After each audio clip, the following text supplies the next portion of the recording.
Wait. Wait. Wait. Wait. Wait for it. Hasanabi.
Having a fantastic evening, fantastic afternoon, fantastic afternoon, no matter where you are in the world. I'm Hassan Piker, and this is the Hasanabi broadcast coming to you live from sunny California, Los Angeles. Folks, we're live and alive, and I hope all the boys, girls, and MBs are having a fantastic one because today's a beautiful day. Today's a wonderful day. Today is Wednesday. It's hump day, folks.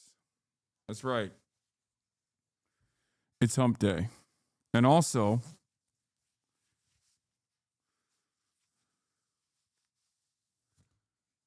not only is it hump day, but it's also a very special day today. I am in this fit because I'm going to be playing Assassin's Creed later. More like Assassin's Creed, am I right? But yeah, this is my little cosplay that I wanted to show you for it. You know, that's like, you know, Kai Cenat could never. Just kidding. All right. Anyway, but yeah, folks, this is part of the broadcast where I tell you about my personal news about what's going on in the world of Hassan, and I'm Piker in between the time period where I press the stop streaming button and press the start streaming button. So help me God. Okay? I'm going to be playing Assassin's Creed later. That's why I'm in the assassin fit. But in any case, folks, Personal news. It's Saturday. I mean, not Saturday. What am I talking about? It's Wednesday. And it's Wednesday. And oh my God, I'm all over the place already. Right as I started. Hassan in a cardiobium fit. That's right. So, it's Wednesday. It's hump day. Is 3/19/2025, and there is obviously a lot going on in the world. We're going to be talking about that. Before we get to the news, this is the part of the broadcast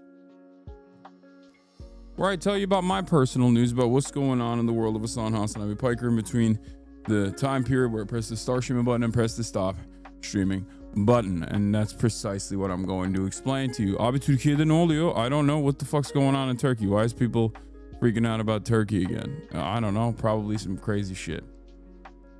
But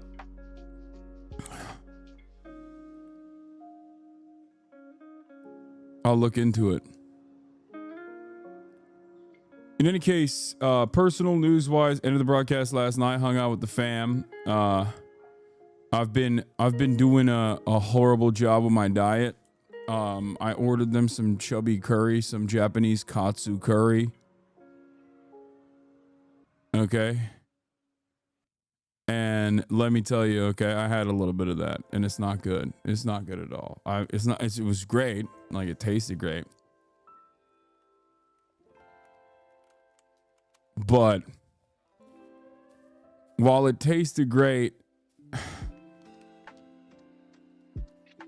I'm eating too many calories, dude. I'm gaining weight. I'm never going to be able to do the Austin Tub show at this rate. Anyway, it's bulking season for big boys. Yeah. So, hung out with the fam, played a lot of Kingdom Come. It was awesome. Because I love the fascism that the Kingdom Come video game developer secretly codes into my brain.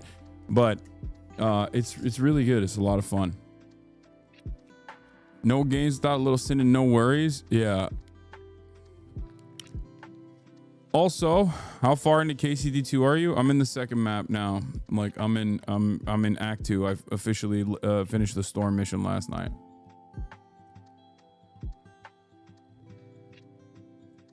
Oh, Erdogan arrested Imamoğlu. Yeah. Yeah, he's Mr. Seize Your Power. I'll cover the Turkish news as well. But yeah, this might as well be in the most obscure regional dialect of Chinese, or all I can understand, but you're saying, what? Okay, I don't know what you're saying. But, yeah. Other than that, other than Kingdom Come, didn't really do much, went to sleep, went to the dentist again. Turns out the implant situation is like, it takes a long ass time. I didn't realize how long it takes to get implants, so I still don't have them.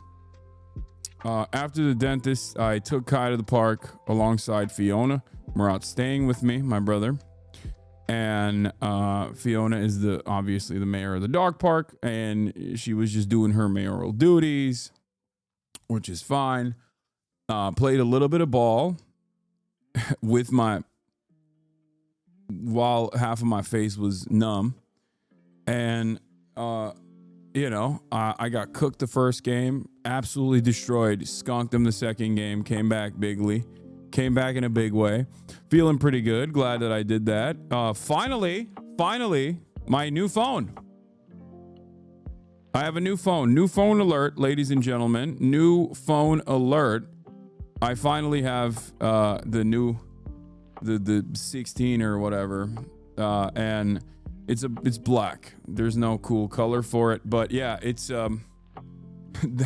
that process of uploading all of my data from the cloud, all of my data from my old phone, which is super broken, into the cloud took like 4 days, which is pretty crazy. Like, pretty wild that it took like 4 days to get this bad boy on. This bad boy that's like super broken onto the cloud and getting in case or no case. No, I have a case. I'm not an animal, dude. Are you kidding me? Of course I have a case. Are you out of your mind? Kanye West was going absolutely nutty mode on the timeline. Someone says slave phone.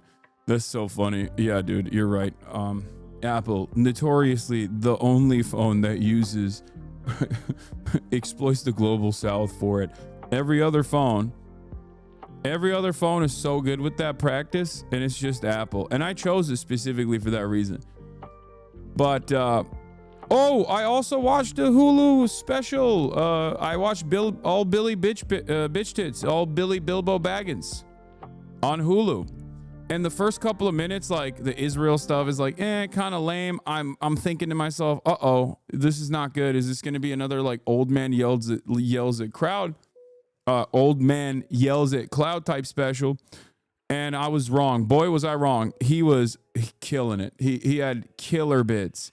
I will say this much. I think like he talks about masculinity and its negative impact on his own personal life in perhaps the best ways possible. I've never seen a dude unwind the toxicity or the toxic elements of masculinity and how it's like a never-ending cycle that ends up harming dudes it was just perfect. My mom was in awe. My mom literally was shocked. She was like, I did not think that this was going to be this good. I think at some point she said, I didn't think that a person that looks like this, I didn't think that a person that looks like this, that talks like this, would have these thoughts. That's what she said, which I thought was cool. Yeah, the Israel stuff is like probably his weakest bit. The whole like, oh, you know, you're gonna shoot around him. You gotta, what do you mean you're gonna shoot the baby? Like that stuff was like probably his weakest bit. It gets a lot better later. I'm just talking like specifically on comedy, not like politics or anything. Trigger warning, he does start off hardcore with like you know, there's like an entirely new type of person now talking about trans people, and then trigger warning again if you're you know, he just drops the F-bomb, the F slur a couple times, but in a very funny way, when he's literally talking about how he doesn't say it anymore. But yeah, it's on Hulu. It's very good. You know, if you're touchy-feely, you might not like it, but it is very, very, very good. You see gamers weaponizing the Japanese government? Yeah, I have seen it. Don't worry, I'm gonna talk about that in a little bit as well. No, thank you. I literally clicked off after the first couple of minutes, so I'll go back. Just the first like 3-4 minutes, the first 3 to 4 minutes was like genuinely, I was like, oh no. When I was watching the first 3 to 4 minutes on the special, I thought to myself, uh-oh, is this going to be another like, you know, old man comic talking about how things are changing and I don't like it, like, you know, and nope, not at all. It was not even remotely that at all. And I mean, he is still at the top of his game. I think he is so good at weaving through a million different issues. He's just great. He's just a great comic, man. He really is. Has some autism references. Yeah, the Bill Burr comedy special was basically this community, like all the stuff that we talk about pretty much. But from the perspective of a much older person.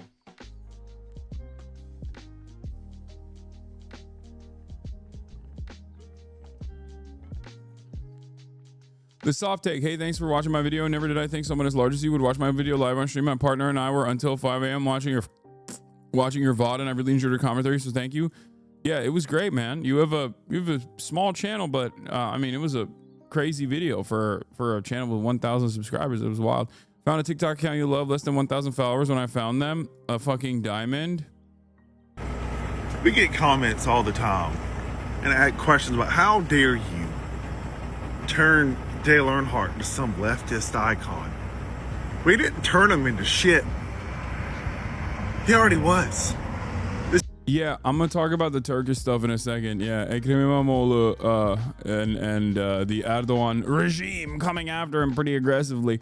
But yeah, last but not least, I will be playing Assassin's Creed Shadows later. Okay, so get excited for that. I was working on that. Also, another thing that I've been working on, I can finally say it, is that I'm going on the freaking road, baby. I'm going on the road, baby. On the road again, baby. Guess what?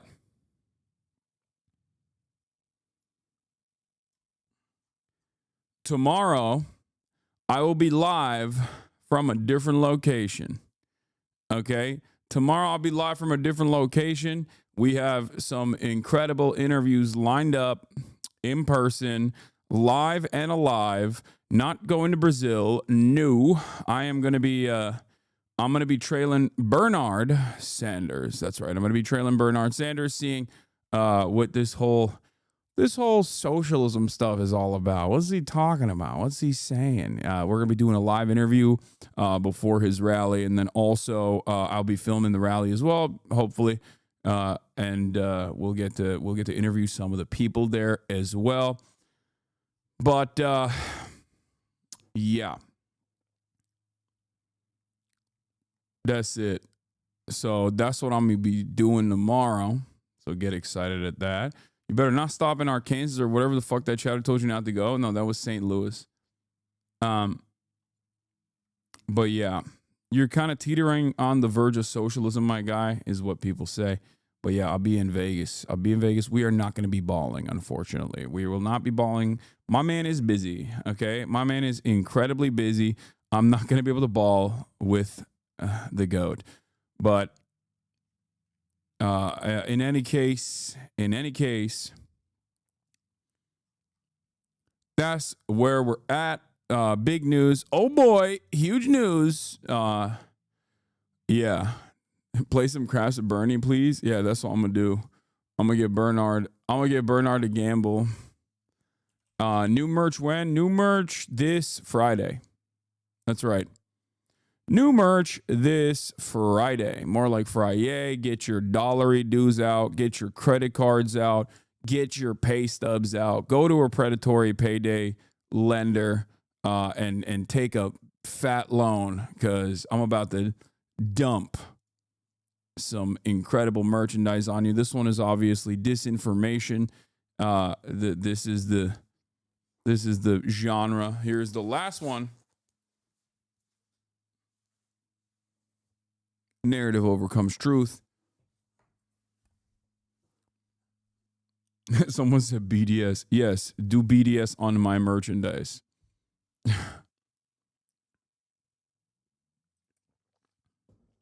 As always, Union made, America made. You already know what it is. Yeah.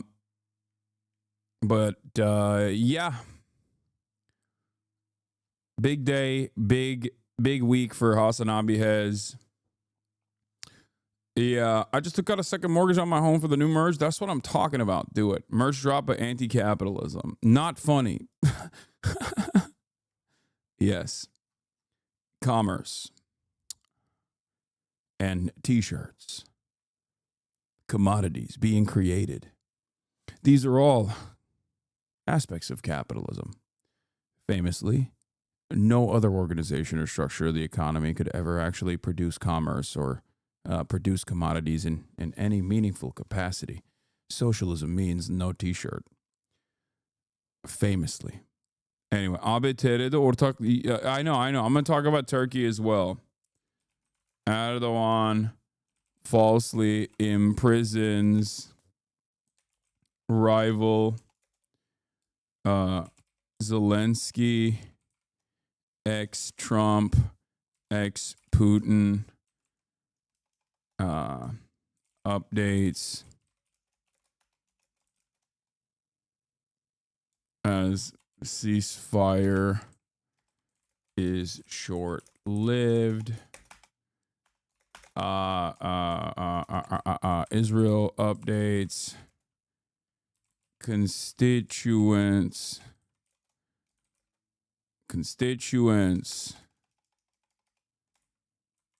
are mad at GOP town halls.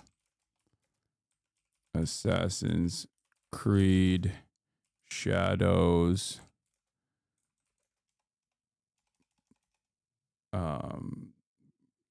Gameplay. Early access. Oh, JFK files. That's the other thing. God damn it, dude. That's like, there's so much going on. There is so much going on, dude.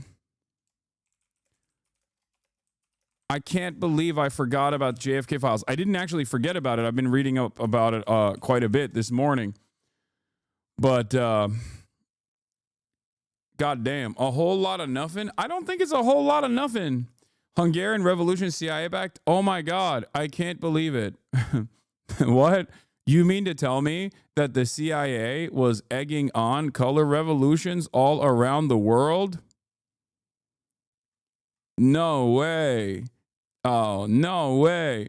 I mean, two things can be correct at the same time. It goes back to the Ukrainian situation, and it goes back to like virtually every single color revolution that's taken place. There's true discontent that's happening. The United States of America and the CIA exit on, and they push for it, and they actively champion it. But that doesn't mean that there isn't real discontent. That doesn't mean that there isn't real anger and resentment from the population, and squashing any sort of counter-revolutionary behavior like that through violent means, through the military, is obviously Not sustainable.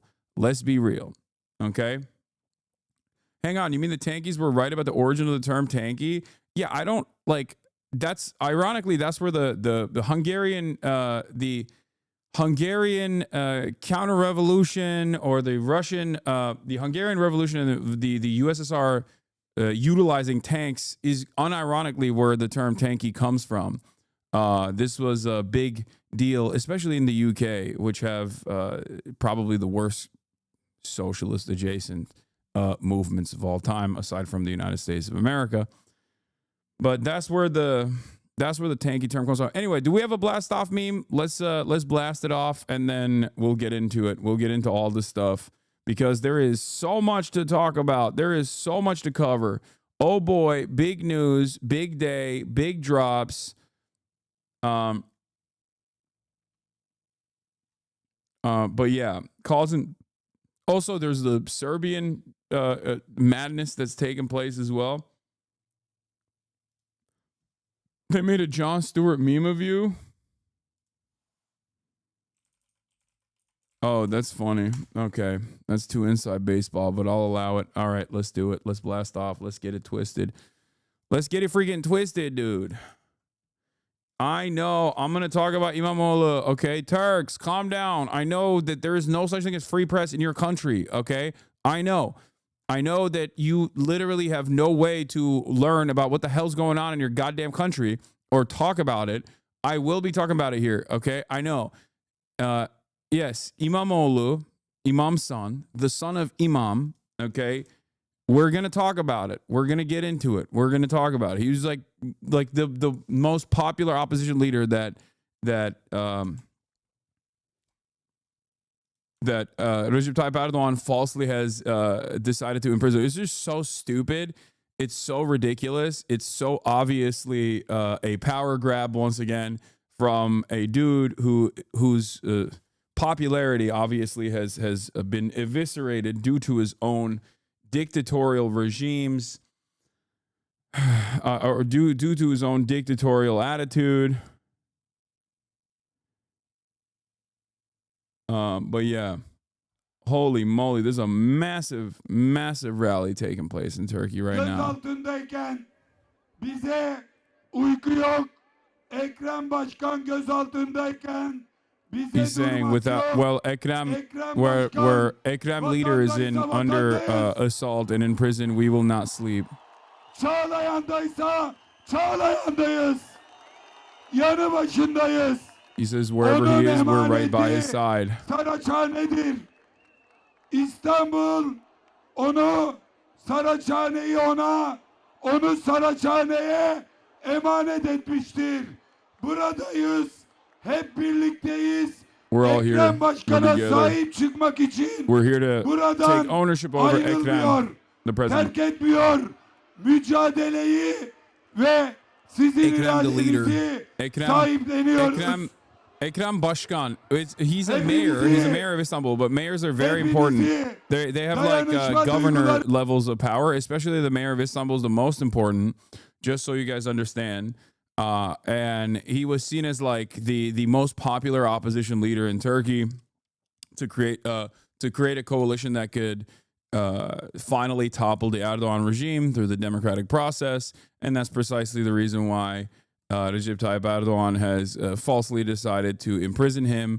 Turkish politics is obviously always going to be a fucking clown show. Except, guess what? So is American politics. You're going to learn. Okay, the things that we're watching in Turkey that Recep Tayyip Erdogan is doing, I'm going to be honest with you. Americans, watch closely. This is how it goes. This is how it works. Okay, I'm letting you know right now. What's happening in Turkey today is going to be happening in America tomorrow. Okay, America is Turkifying at an alarming rate. As I've said before, the Trump administration is Turkifying the United States of America.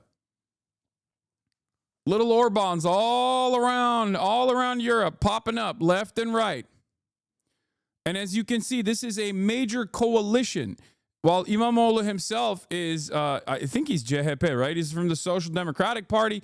You can see all of the flags. You got leftist parties out there. You got the Turkish Partisi like TIP. You have socialist and trade unionist Turkish parties there as well. And all the banners are out. This is the entirety of the coalition. And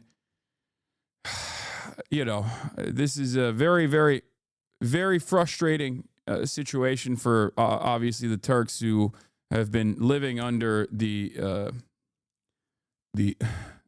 incredibly cruel Erdogan regime for the past couple of decades. So, CHP is the biggest social party in Europe. It's not a, what do you mean social? It's a social democratic party, and it's barely a social democratic party at this point. It's barely a party at this point. The opposition in and of itself is just basically not Erdogan. Okay? That's it. Erdogan has destroyed everything in the country.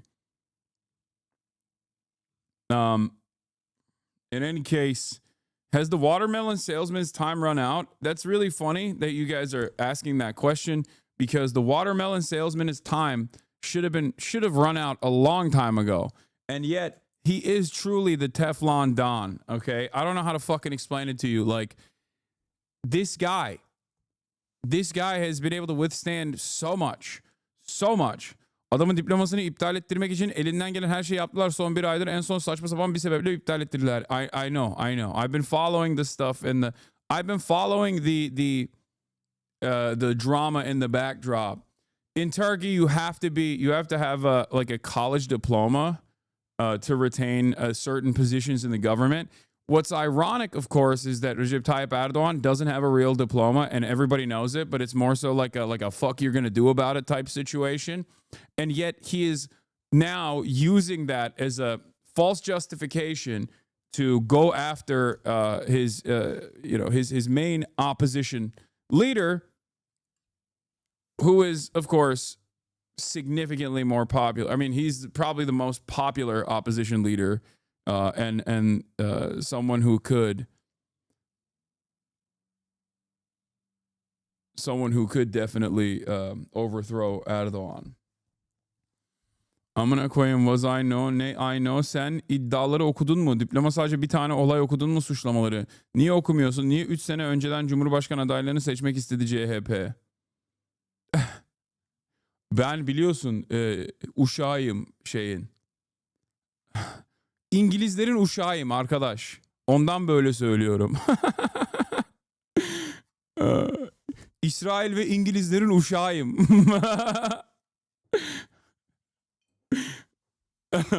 Anyway, I love when Recep Tayyip Erdogan defenders will come into this chat and try to speak in English and try to yell at me in English and the thing that they will try to do is like either A, claim that I am a servant of the British and a servant of Israel. I mean, the servant of the British one is the funniest one because, like, what kind of motion does England have, right? Like, Turks will say, some reactionary Turks will say, you are a servant of the British, which I think is really funny. But bir gündür internet aşırı yavaş, erişimimiz yok hiçbir şeye. They're saying that the internet is slowed down in Turkey as well. Anyway,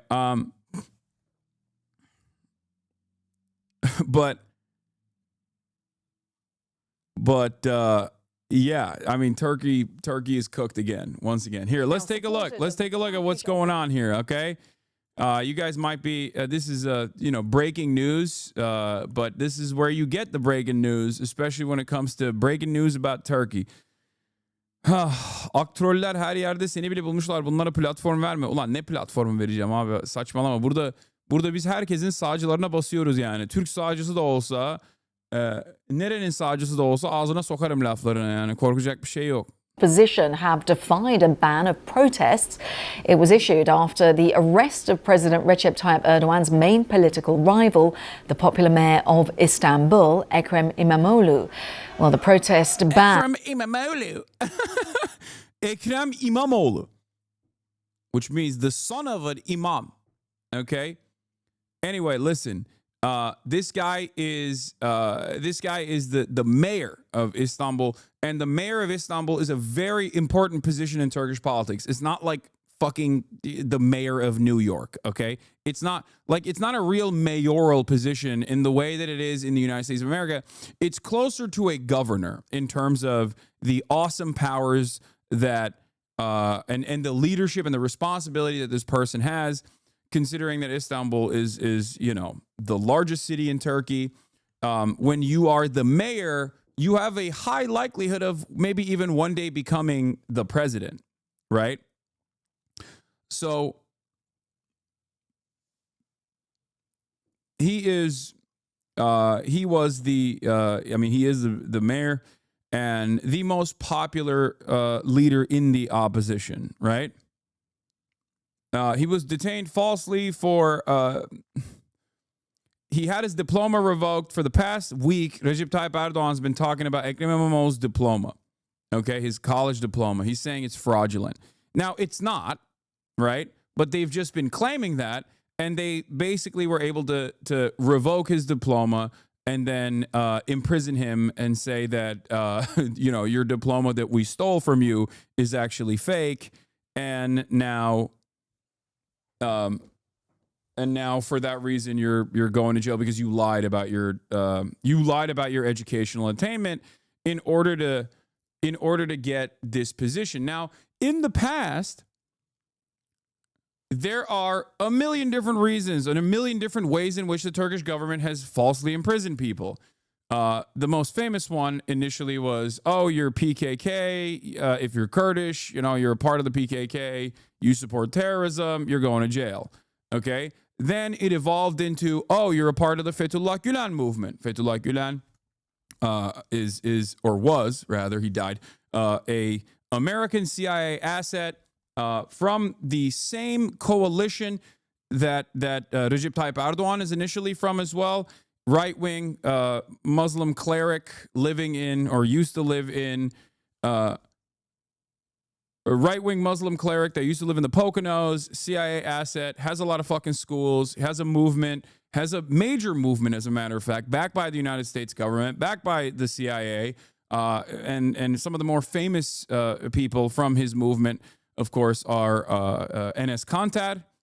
So you know exactly what these guys are doing. But sometimes Recep Tayyip Erdogan and his administration will point to people who actually were aligned with the Fethullah Gülen movement, and there was an entire parallel state. I'm not going to get into it, but there was a coup that failed. Erdogan seized control of even more power, declared martial law after the coup, and then did a referendum, changed the constitution of Turkey, made it a presidential instead of a parliamentary system as it was initially. So then now we get to the third movement, I guess, which is bullshit. This is now Erdogan claiming that your diploma is fake and then revoking your diploma and then putting you in fucking jail. Okay? Now, Americans might recognize some of these things that are happening. Okay? Menfaat temin ettikleri yönde ciddi suçlamalar var. Nihat abi bir dakika. Şimdi you might recognize, this is the Turkish CNN. Everything is right wing. I don't know what the Turkish channels and their political perspectives are, but I'm pretty sure, like, with the exception of a couple independent papers, they're all right wing. They're all privately owned. They're all basically pro regime. You can't really have like a newspaper, or you can't really have a newspaper or a media outlet that isn't like kind of pro regime. The Turkish government just shut down a whole doner chain because it was linked to FETÖ. That makes sense. So Halk TV, Sözcü TV, please pull them up. Okay, we're not going to watch Turkish TV right now as I try to, like, in real time translate it to an American audience, chatters. Türkler, arkadaşlar, burada ya bunlar Amerikalılar izliyor beni yani. Özür dilerim ama burada bütün gün translate edemem yani Türkçe Söz TV'de ya da Halk TV'nin kanalını. issued by the governor of Istanbul came amid reports of the clampdown on social media platforms. The detention has occurred just days before the opposition figure was due to be announced as the presidential candidate for the Republican People's Party. Well, Mr. Imamoglu posted the following statement just before. The Republican People's Party, by the way, is CHP, okay? That's what it is. That's the Social Democratic Party in Turkey. Just for Americans, before you think like, oh, what do you mean Republican? Like, no, it's not the same. That's supposed to be like the liberal left party, okay? But it's also weird because like Recep Tayyip Erdogan, despite being socially repressive and fairly right wing and initially coming to power and doing a whole bit of privatization of state-owned enterprise, he has now basically been responsible over the course of the past decade or so through this hyperinflation crisis that Turkey is exhibiting. He's been responsible for the massively expansive welfare state as well. So Turkish politics is very difficult to comprehend from the perspective of American politics, where you got liberals and you got Republicans, you got conservatives, you got Democrats. It's hard to frame it in the same way, because while Erdogan is incredibly right-wing and socially repressive, and his major constituency are a lot of reactionary hogs in Turkey, Erdogan's administration basically has expanded the welfare state quite frequently and in a quite significant capacity as well. That's where it is. It's like, it's odd. And also they're technically pro-refugee because Erdogan is pro-refugee, and the left or liberal coalition is kind of anti-refugee as well.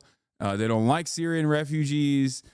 That also is a unique part of this process as well, because like Erdogan wants Syrian refugees to come into Turkey because he wants money from the European Union, which he got. He also wants a lot of the power that he gets from having like 6 million Syrian refugees in his country. He also gets to, control what's happening in Syria. Obviously, he did that recently, and that was a big, that was a big deal for him. And also in Turkey, liberals and not leftists, but like I would say liberals are very anti-Arab, because they think like they're very secular. So they see being Arab as like how do I describe it? They see being Arab as like being lesser than being Turkish, like that Arabs are barbaric, and the feeling overall is that they're all super Muslim, and we don't like that. We don't like any sort of demonstration of Islam. So it's like there's a lot of racism there as well. Anyway.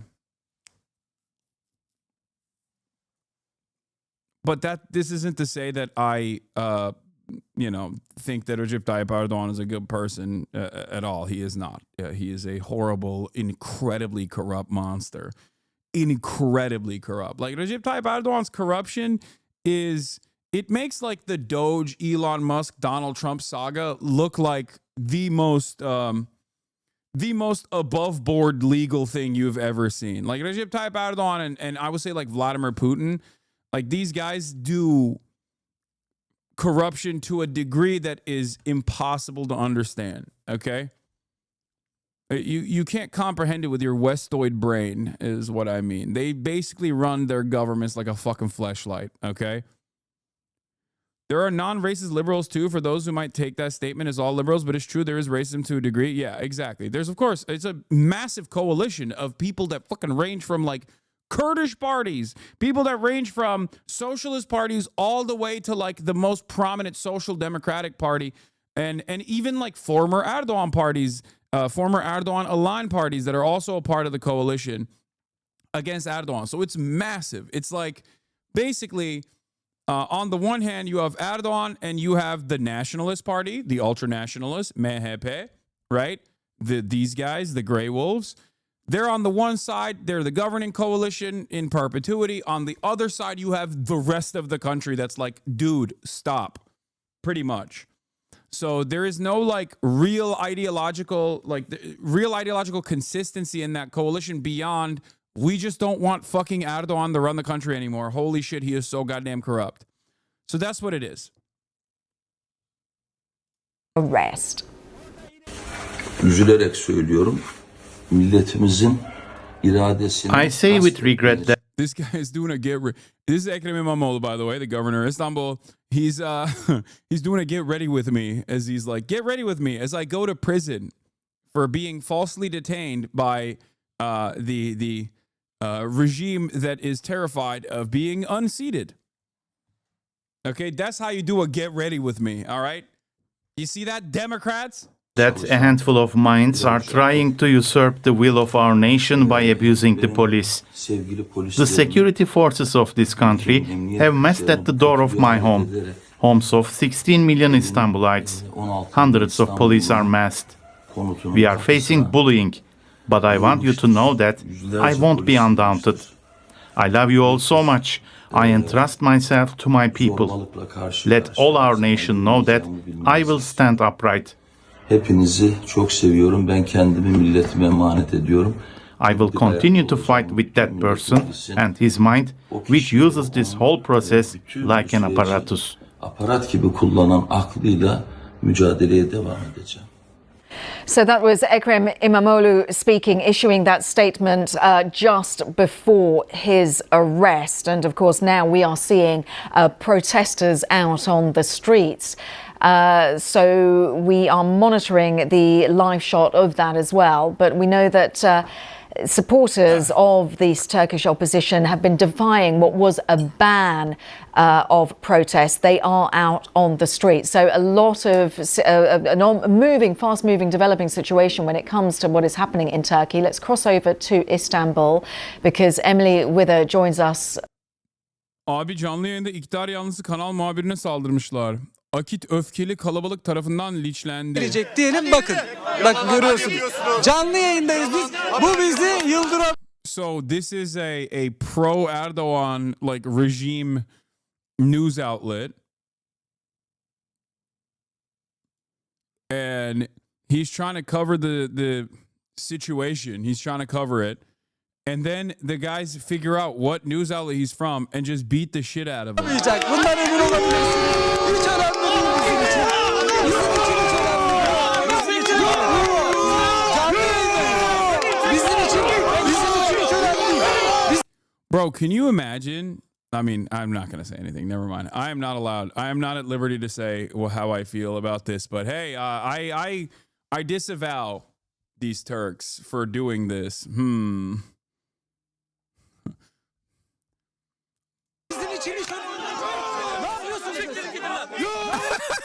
Siktirin gidin lan. Ne yapıyorsunuz? Ne yapıyorsunuz? Siktirin gidin lan. Oh no. Oh my god. Okay. Ne yapıyorsunuz? Ne yapıyorsunuz? Evet görüyorsunuz. Görüyorsunuz. Kimin yerinden kovuyorsun? Çıkmıyoruz. Ne yapıyorsun abicim sen? He says we're not like who do you think you're kicking out of their position? I'm not moving. What are you doing? I'm not moving. That's what you're saying. Tamam. Görmüyor musun? Görüyorsun. Bro, the Turkish unks do not play around. Turkish unks do not play around, dude. Amcalar vuruyorlar yani. Dayı mayı ama dayıyorlar yani. Helal olsun, ne diyeyim. Polislerin yanına geçeceğiz. Polislerin yanına geçeceğiz. Yeah, he goes, I'm going next to the cops. I'm going next to the cops. Polislerin yanına geçeceğiz. Gel. Sakin abi. Gel. Polislerin yanına geçeceğiz. Çıkın. Bir dakika. Evet, polislerin yanına geldik. Gördünüz. Canlı yayında getirdik ekranlarınıza, bakın. Hiç kimseyi provoke etmedik. Sadece yayınımızı yapıyorduk. Bize nasıl... Bro, immediately dives into a crowd of cops and just goes, look, you see, we were just trying to do our regular news broadcast. Our ancestors slapped horses to death with their bare hands, lol. The Janissaries, yeah, Yeniçeriler. Aga başta bayrağı vuruyor ya muhabir. Adam düşen bayrağı elemanın kafasında kırıyor. Vay be. memurlarını canlı yayında herkes gördü. Bakın. He's like, yeah, you see, everyone saw it live. They attacked me. Are these guys pro Erdogan? No, the news outlet is pro Erdogan, super pro Erdogan. This is a regime television channel.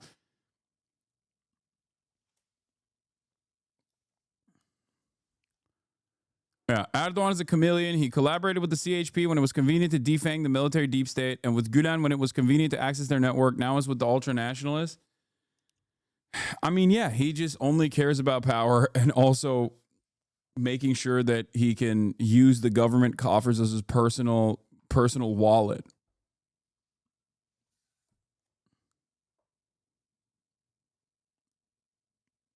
You know? Aslında provokasyonun da kimin yaptığını gösteriyor. Yeah, he goes, this is, now you can see who's really doing the provocation, who's doing the provoking here in real time, on live news, you can see it. Biz polisin yanındayız. Hiçbir suçumuz, hiçbir günahımız yok. Canlı yayın yapıyoruz ve bize saldırdılar. Bakın. Yeah, we didn't do anything wrong. We're just live streaming and then they attacked Bize us. saldırdılar. Bakın şu an polis memurları etrafımıza, polislerin arasına girdik. Bak evet bize el sallıyorlar. Bizi tehdit ediyorlar. Polislerin arasında bile bizi tehdit ediyorlar. Bakın. Here's the thing, okay? A lot of chatters, especially in America, are looking at this and going like, what do you mean? What is their crime here? I don't understand. This is the way that Turkish people see these people is just an extension of Erdogan. Okay? A very significant extension of Erdogan. So everything that Erdogan does, they look at this guy and they go, you are responsible for it because you're doing propaganda for it. Fuck you. Okay? It's a little different. It's not like a Republican guy or attacking like CNN or some shit like that. That's not. There's no comparison. Like the closest analog here would be One America News Network or something, and even then, it's not the same. It's like you have no idea what it's like to be undermined and dominated and be fearful of being thrown into jail for basically 30 years at this point. This is like third world stuff. This is developing nation shit. You don't understand what that looks like in a place like the United States of America yet. You don't understand what it looks like in a place like the United States of America yet. Because you are going to learn what it's like to exist in under the oppressive thumb of an authoritarian strongman doing whatever the fuck he wants to do and ruining the economy and ruining all hope. Yet is what I mean, because America is bouldering in that direction. Isn't this why Turkey's not in the EU? No, the real reason why Turkey's not. Yeah, European countries don't actually do riots regularly. Hello? What are you talking about? Which European country doesn't riot all the time? It's harder to figure out a European country that doesn't fucking riot. It's easier to figure out a European country that doesn't riot. Anyway, no, the real reason why Turkey is never going to be a part of the European Union is because it's 90 million Muslims and Europeans are insanely Islamophobic. That would never happen. Are you kidding me? They don't even like Polish people. What are you talking about? You think they're going to be open to Muslims? Get out of here. Yeah. It's not about riots, it's about democracy. It's not valid in Turkey. Yeah, sure, dude. Yeah, totally. The European nations, European nations definitely care about democracy. What the fuck are you talking about? You got Hungary right there. Okay, shut up. Also, it has nothing to do with real democracy. That's just cope. Don't listen to any number of different reasons that like the EU claims Turkey can't join the EU. I'm telling you right now, it's not the repression. It's not the fact that it's not democratic or a true democracy. It is entirely because it's just a nation of Muslims. It is seen as a direct faucet of Muslim migration coming from all these scary places. That's what Erdogan used to his advantage as well when dealing with Europe for the longest time. He was like, yeah, you don't want to arrest this like Kurdish journalist in the Netherlands or whatever? Guess what? I will literally send 6 million Syrians to the Greek border right now. That was his weapon to wield against Europe. That was a big part of the reason why he was so pro Syrian refugees. That and because he got money. He'd be like, oh, dude, if you don't do my wishes, if you don't do my bidding, I will ship the Syrian migrants directly, the Syrian refugees directly to your doorstep.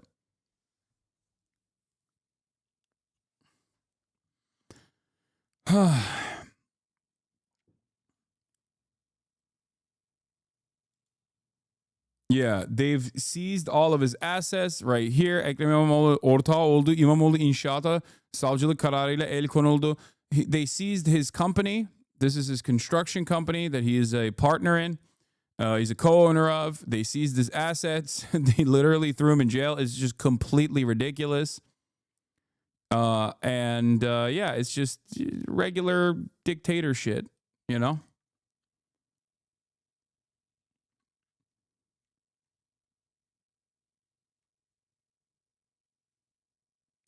This Erdogan guy seems like he would do great on corrupt talk. What the hell is corrupt talk? Yeah. Okay. Let's continue. Live now. In a moment, Does the EU say nothing? Yeah, Erdogan has the most motion right now in terms of foreign policy. So good luck. Like, they'll maybe lightly condemn, if they ever condemn him at all. This is the highest he has ever been in terms of his foreign policy. He hand-delivered Syria to America and Israel. He has continued delivering energy to Syria, or not Syria, sorry, to Israel through his son's logistics and shipping company, while simultaneously doing a BDS on Israel. Fake. Okay, they changed the manuscripts to make it seem like they're shipping stuff to Palestine when in fact they're actually directly shipping it to Israel. He is saying that he's going to defend Zelensky. He took that aura farming photo with Zelensky with the umbrellas. Like, it's just, or manifest, not manuscript. Sorry, I said the wrong word. The shipping manifest. He is pro-Ukraine. He cooked Syria at the behest of NATO and America and Israel. This is the highest. He is enjoying tremendous amounts of support. The arc of history bends towards Erdogan. Yeah. So I don't think that the European leaders or anyone really is going to get that mad about Erdogan. As a matter of fact, I would go so far as to say the reason why he thinks he's capable of doing this without much pushback from European counterparts is because of the incredible plays he's made. He's like a playmaker, dude. This is like, if you got a superstar quarterback and I don't know, he's on the verge of winning your fourth Super Bowl for you, and you know, maybe he's got a little bit of a drug problem on the side. Maybe he beats his wife or whatever. People are gonna look in the other direction. They're gonna be like, "Come on, dude, he throws the football really good." That's the attitude. That is the attitude that people have towards Erdogan. Other leaders have towards Erdogan, especially right now. What the F? Why am I following this fool? I'm out. I don't know. Why are you following me, Godfather? Maybe you'll learn a thing or two about politics, though, if you stay in. We will get the very latest from her, but just a little bit of background to this, because Turkish prosecutors have spoken since that statement by Ekrem İmamoğlu. They have said that Mr. İmamoğlu has been charged with being head of a criminal organization and also of bribery and extortion. They say that there are also local reports that he's accused of aiding the... All of the... Yeah. Oh, they hit him with the PKK too? Nice. Bro, there is something really funny about Recep Tayyip Erdogan saying that Ekrem İmamoğlu is aiding the PKK, which is a classic. Trump is doing that right now, saying that all undocumented immigrants are actually terrorists. If you support Palestine, you're a terrorist. You're getting shipped out of this country. That's what Erdogan always has done, right? Saying, oh, you're PKK. Oh, you're Fethullah Gülen. Now, what's funny about it, especially saying this right now, is that Erdogan is the officially most pro-PKK guy out there. His coalition literally brought Öcalan, Abdullah Öcalan, the leader of the PKK that has been arrested, life in prison, living on a fucking island, okay? They literally talked to him and told him to do a call to put down your arms to all Kurdish revolutionary groups, okay? That happened like a month ago. So for him to turn around and be like, and this guy's pro-PKK, fuck him, is really funny. Like you literally did a treaty with the PKK like last week. What do you mean this guy's pro-PKK? The banned Kurdish Workers' Party, an organisation that is banned in Turkey. And they say that over 100 others have been detained as part of the same probe. Mr. İmamoğlu's party, the CHP, have said that his detention marks a coup attempt against our next president. We know that there is... Dude, things are so weird in Turkey, okay? The ultra-nationalists that were designed by NATO and the CIA, by the way, which shouts out to the JFK files. It was really funny reading like the CIA operations at the time. The ultranationalists who are fucking straight up fascists and the paramilitary groups that they created with the CIA, okay, through NATO, made became a formative political movement in the country, in Turkey, because they would kill Kurds. They were squashing any matter of like socialist revolutionary activity in my country. They were killing Kurdish revolutionaries. And now the fucking leader of the MHP, the ultranationalist party, is fucking pro PKK. It makes no sense. It's just insane. It's like the Klan coming out and being like, you know what? The Black Panther Party had some really good ideas. We're actually aligning with the Black Panther Party. That's what it's like to have the fucking ultra-nationalist leader of the ultra-nationalist party come out and be like, yeah, no, this guy, Abdullah Öcalan, we're gonna do nation building. We're gonna do nation building. We're gonna do the we're gonna help these Kurds is akin to, no, not like a Latino for Trump. It's significantly more insane than that, okay? I'm telling you, it's like the Klan coming out and being like, we are pro Black Panther Party now. Okay, we're pro Black Panther Party. We're pro Jewish people. We're pro gays. It's like that.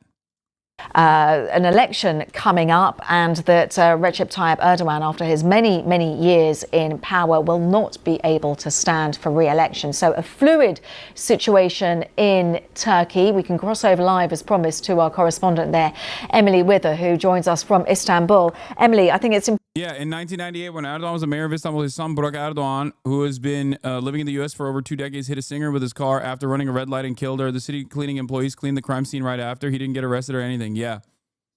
I think bu Şişli'de oldu değil mi? Ben bu bölgede yaşadım. Nerede? Ya nerede? Recep Tayyip Erdoğan taking suffer. Yeah, Şişli. This is literally this happened like right down the street from where I used to live in Istanbul. I know. I know exactly where it happened. Yeah, I mean, this is classic stuff. This is classic Erdogan shit.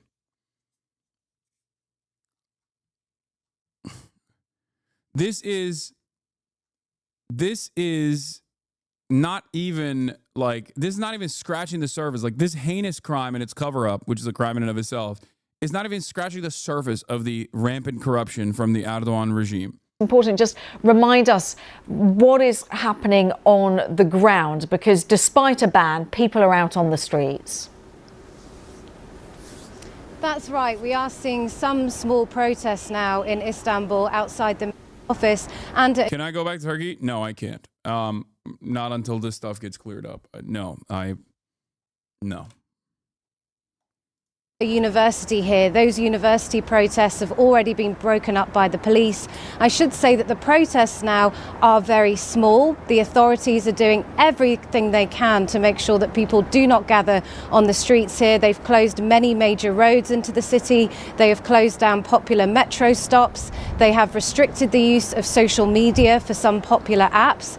And they have also banned any rallies or protests here for the next 4 days. Whether we see larger numbers coming out onto the streets despite all of those risks, we'll just have to see. In the past, we have seen people gathering on their balconies or gathering at their windows and banging pots and pans in protest. We might see that later on this evening.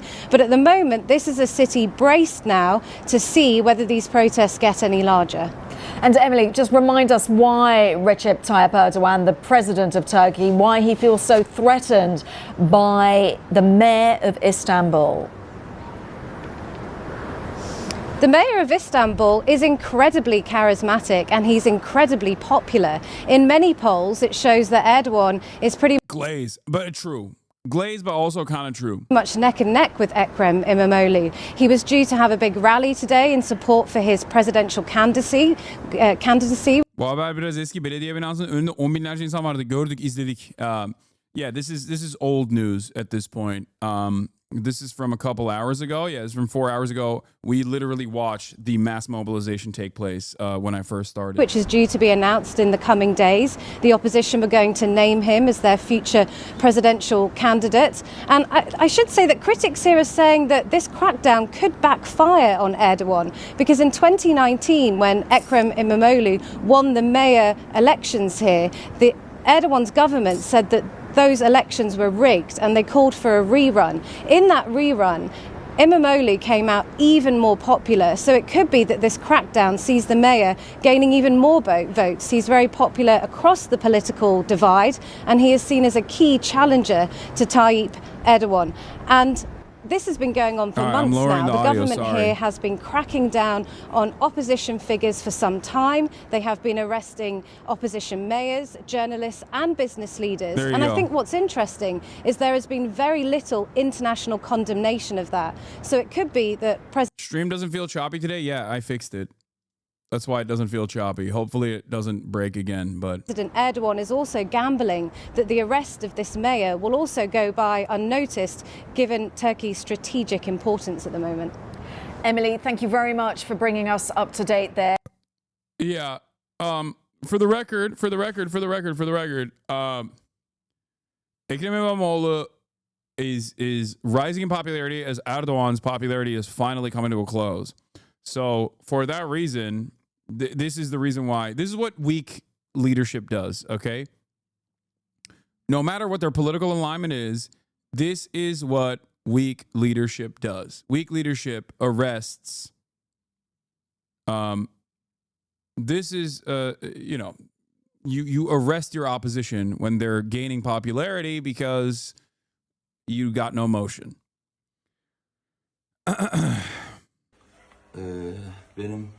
This is Ekrem İmamoğlu, mayor of Istanbul and the main political rival to Turkey's President Erdogan. He's getting ready not for his latest speech or a mayoral visit, but for the police who are on his doorstep, primed to arrest him. Büyük bir zorbalıkla karşı karşıyayız ama yılmayacağımı bilmenizi istiyorum. He was detained this morning at his family home, accused of corruption and aiding a terrorist group.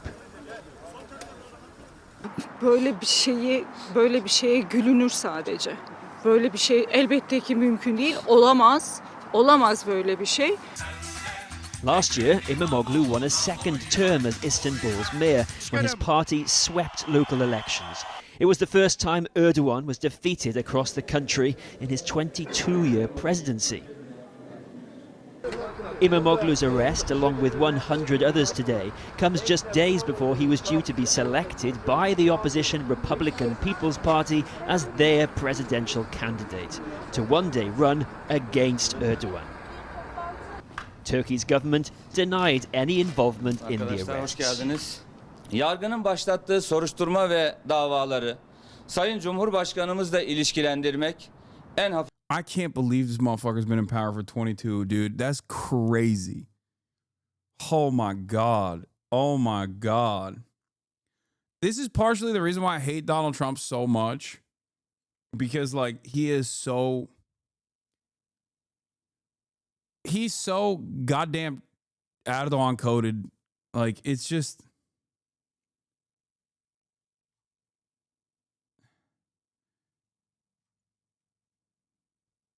Ay ay ay. Hafif tabiriyle hadsizliktir, haddini bilmemektir. The opposition party leader condemned the arrest as an attempted coup. Geleceğe doğru önleyici darbe yapıyor adam. İktidarı halkın belirlememesi için. Geleceğin Xi did it first by abolishing term limits. How dare you? How dare you compare Recep Tayyip Erdogan to Xi Jinping?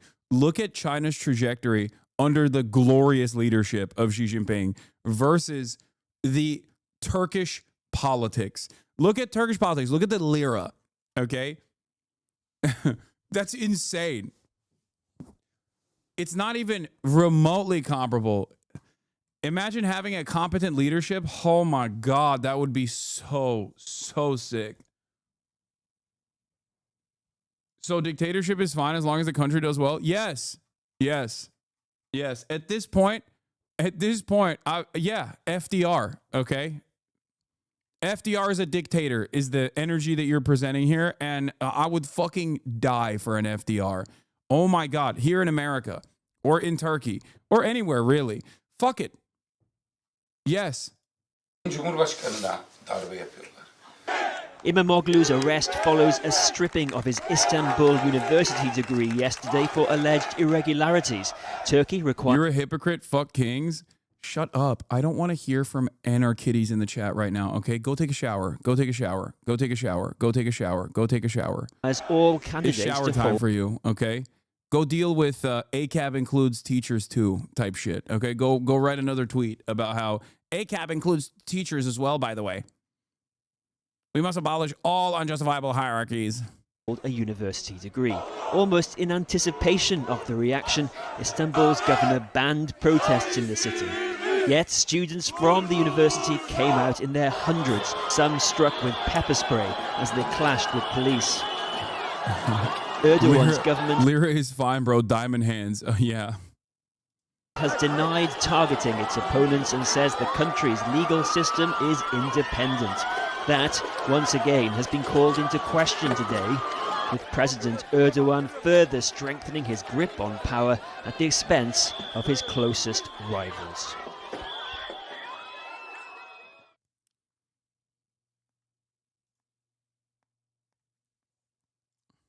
This is on. There's one more article that I want to cover as well. Here's the democracy now piece on it as well. This is from Dropsite. Turkish police arrested Ekrem İmamoğlu, the mayor of Istanbul, and a key opposition figure early this morning as a part of the sweeping investigation into alleged corruption, terrorism links, and leading a criminal organization. Everything that they're saying is a lie, okay? I can't, like, it's so weird to talk about the country that I grew up in and draw a direct parallel to the country that I now live in, but it is almost one-to-one identical, okay? They just make shit up. That's it. They just make shit up, and then they go, you're going to jail. That's what's going on in Turkey right now, okay? It must be you at this point, no? Yeah, no, I'm responsible for this, okay?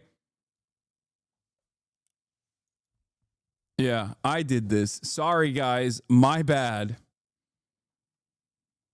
Alongside Imamoglu, around 100 others, including political allies, journalists, and business figures, were also detained in connection to the probe. The arrests have heightened political tensions in the country and come just days before Imamoglu was expected to be named the Republican People's Party, CHP's, candidate for the presidency.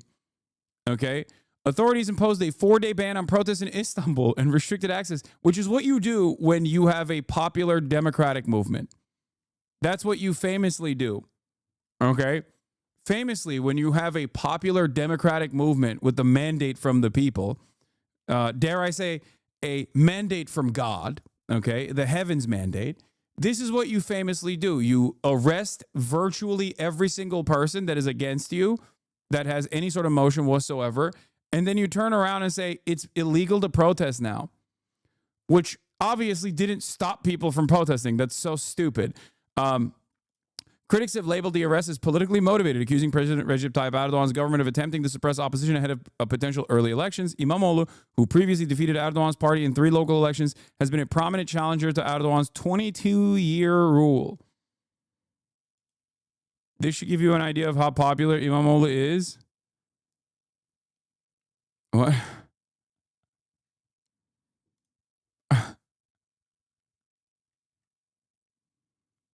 Yeah, they got the Taser Coalition.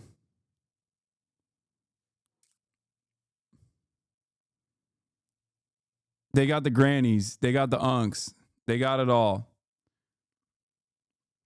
Anyway. Where were we? Hold on. Oh, here it is. The crackdown coincides with the invalidation of Imamoglu's university degree, a legal requirement for presidential candidacy, raising further concerns about efforts to block his political ambitions. This arrest is seen as a part of a broader campaign targeting dissenters and opposition leaders in Turkey.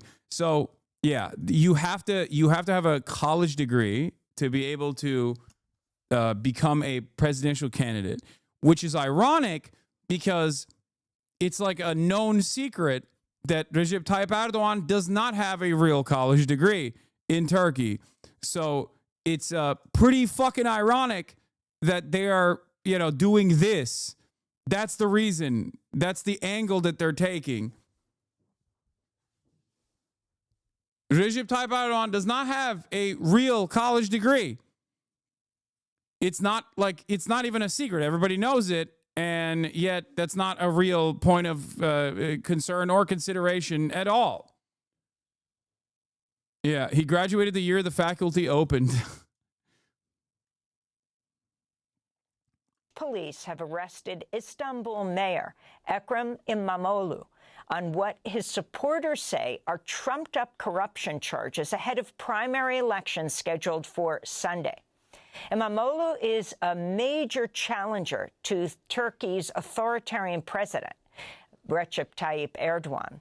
In 2022, he was found guilty of insulting public officials and sentenced to prison, but has remained free pending an appeal.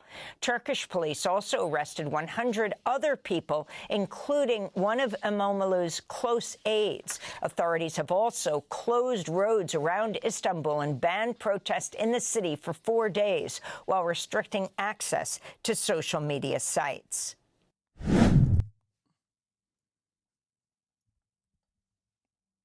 Anyway. So that's the situation in Turkey. Totally cooked. And Erdogan basically did this at a time when he has like the most motion with Trump, which is a sympathetic figure to Erdogan, in power in the United States of America, coming off of the heels of the massive victory that he delivered to Western powers in Syria. So for him, this is a fairly opportune moment to strike because he's got a lot of motion on the global stage. So yeah. I thought you said Turkish elections were free. Does this make them a dictatorship the same way Russia is? Well, the fact that that guy that he just arrested, it won the mayoral race is the proof of what I was explaining. They do actually arrest a lot of people, for sure. I always say Turkish elections are free. They're just not fair. Okay? Like, No, it's not a quote unquote free. I'm telling you, Turkish elections are free. They're not fair. Like it's not like I wouldn't say it's like Russia even, where it's a sham altogether. Like the Russian elections are completely made up, right? It's just ridiculous. All the opposition parties are also there at the behest of Vladimir Putin, whereas Turkey does have a viable opposition that is fairly, like, that's near 50% popularity across the board.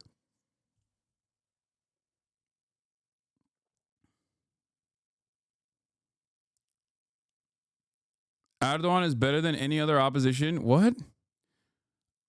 W. Erdogan El Atatürk. Hey do.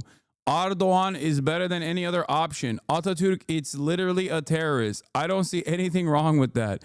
Erdogan is better than any other opposition. Yeah, okay, bro. Okay. Sure.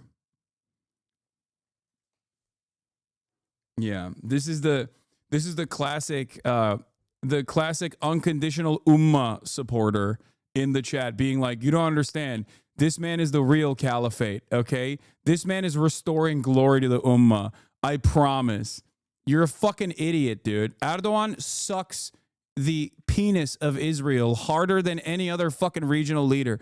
He sucks Benjamin Netanyahu so hard, he makes Mohammed bin Salman blush, okay? And you're over here being like, oh, he is the glorious protector of all Sunnis in the land. Yeah, suck my dick, okay? You don't know anything. Shut up.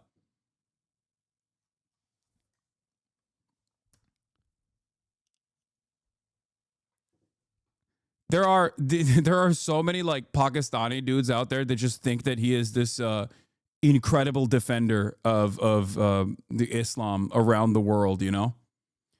Especially with like the Syria shit, I think they really like him now. Anyway,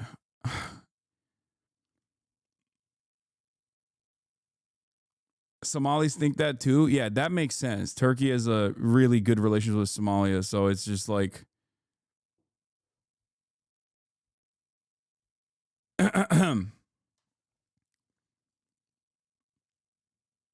what is the problem? It looks like Turkey's getting some USA freedom. Turkey maintains American nukes in American bases inside of Turkey. Turkey has never had a moment where it didn't have that USA-style freedom. Turkey is a NATO country. It's the second largest standing military in NATO. That's the reason why Erdogan gets to do whatever the fuck he wants. Okay? And, yeah, no, you're ridiculous if you think that, like, if you think that Turkey has never had a moment where it was free of USA-style freedom. Only the beginning. Anyway, abi ses kısmı açma için kullandığın eklentiyi söyler misin? Biraz konu dışı ama kusura bakma. That's so funny. Turkish chatter in the chat going, what's the volume thing that you use? It's called Volume Master. How about you worry about the fucking lira and the fact that you're the fact that the regime that you exist under is crippling the last bastion of like any sort of democratic resistance. This motherfucker's out here being like, what is the volume master that you use? What is the volume extension that you use, bro? Your country is on fire, okay? Calm down about the extension. Kızma amına koyayım. Yok, kızmıyorum.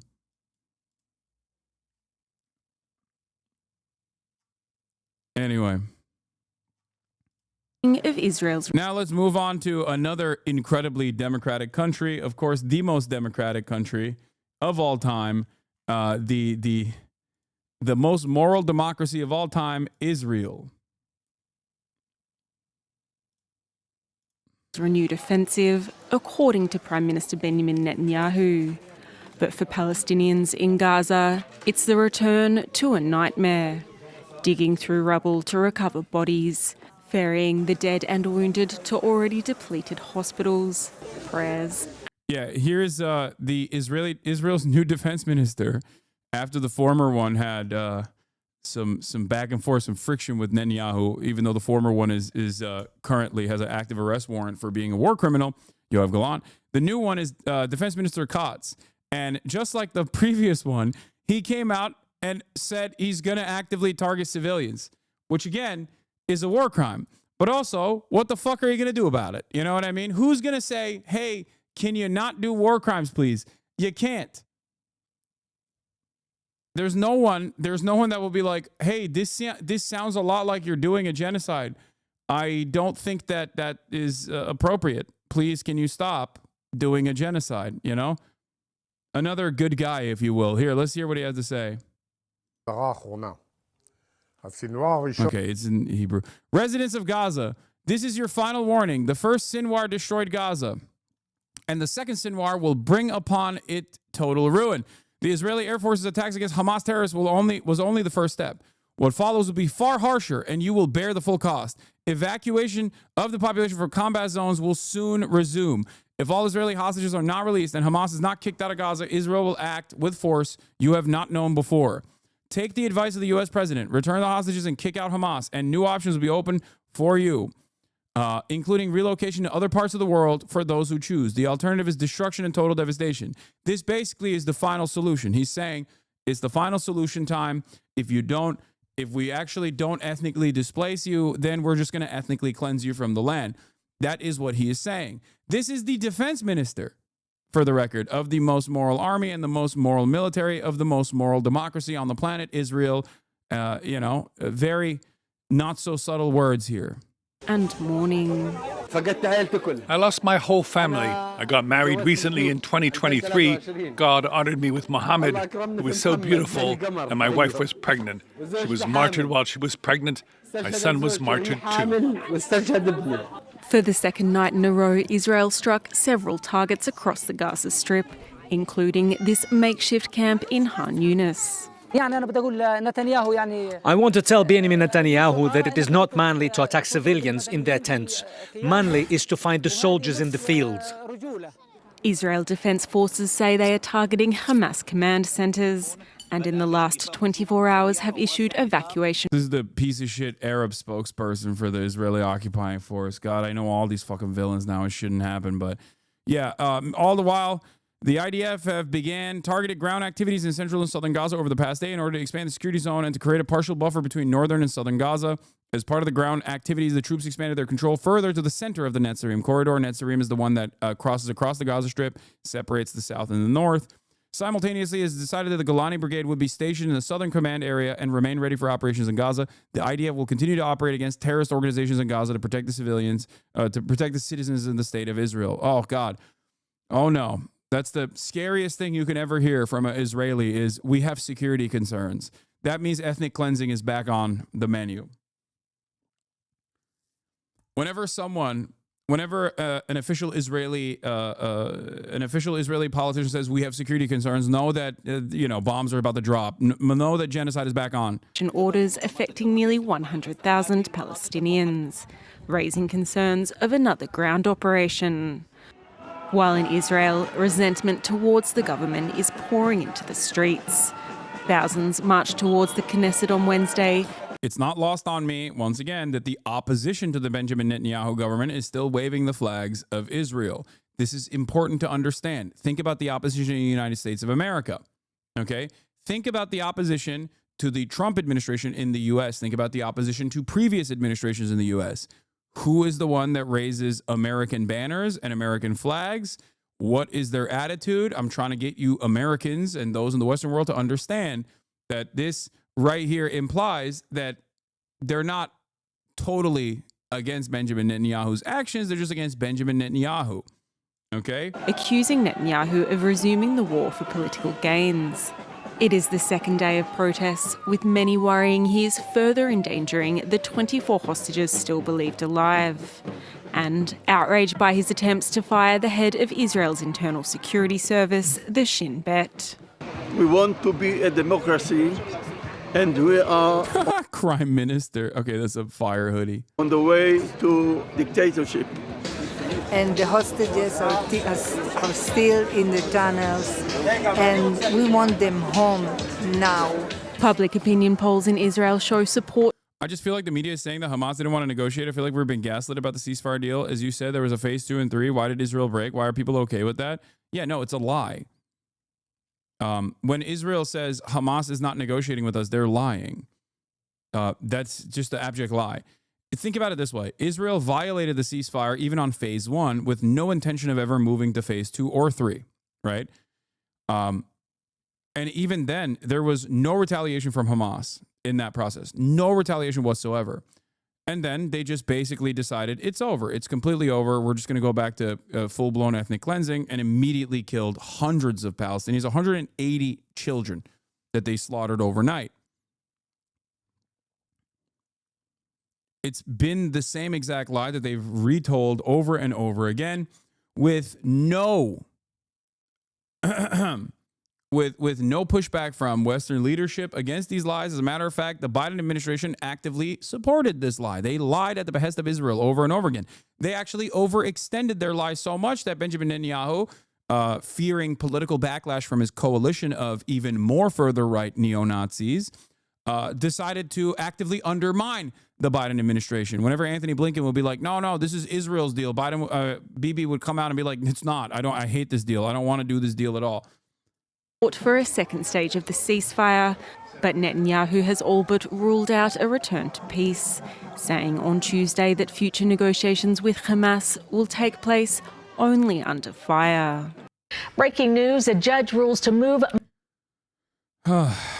So, yeah, there was some drama with Netanyahu personally for firing the leader of the Shin Bet. Shin Bet is the interior security. It's like the FBI, basically, like the National Security Intelligence Agency of Israel. And Mossad is CIA, Shin Bet is like FBI. Okay, it's reductive, but that's kind of what it is. And after he did that, because of a back and forth over, I believe it was over October 7 as well as some other reasons, the government called him. The government wanted to conduct an inquiry into why he had unceremoniously fired the head of the Shin Bet. And Benjamin Netanyahu started dropping bombs that night. And of course, the inquiry was canceled. Is this the woke one? There is no woke one. There is no woke group in Israel. Like, that's why most of the opposition is still, very on board with continuing bombing, but they just want the hostages back. Or they don't like Benjamin Netanyahu.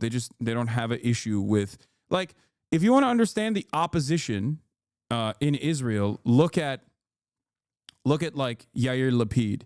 Look at the quote unquote centrists in positions of power and the way that and the way that they operate. Like when the ICC came down on Benjamin Netanyahu and Yoav Gallant, they literally called the ICC anti-Semitic. Benjamin Netanyahu, of course, considers it woke leftist and a deep state agenda. Here it is. Shin Bet and police investigating for weeks allegations that some of Netanyahu's aides were on the Qatari payroll. This evening, 2 suspects arrested over contact with foreign agent plus money laundering. This is Netanyahu's reaction. In America and in Israel, when a strong right-wing leader wins an election, the leftist deep state weaponizes the justice system to thwart the people's will. They won't win in either place. We stand strong together. He's like, they're coming after me, but they want to come after you. I'm just in the way. He's doing the Donald Trump line.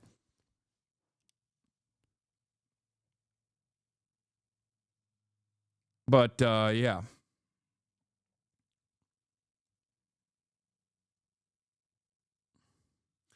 It's not that different. They're generally less corrupt than Bibi. It's time for a change of leadership in Israel. Yeah,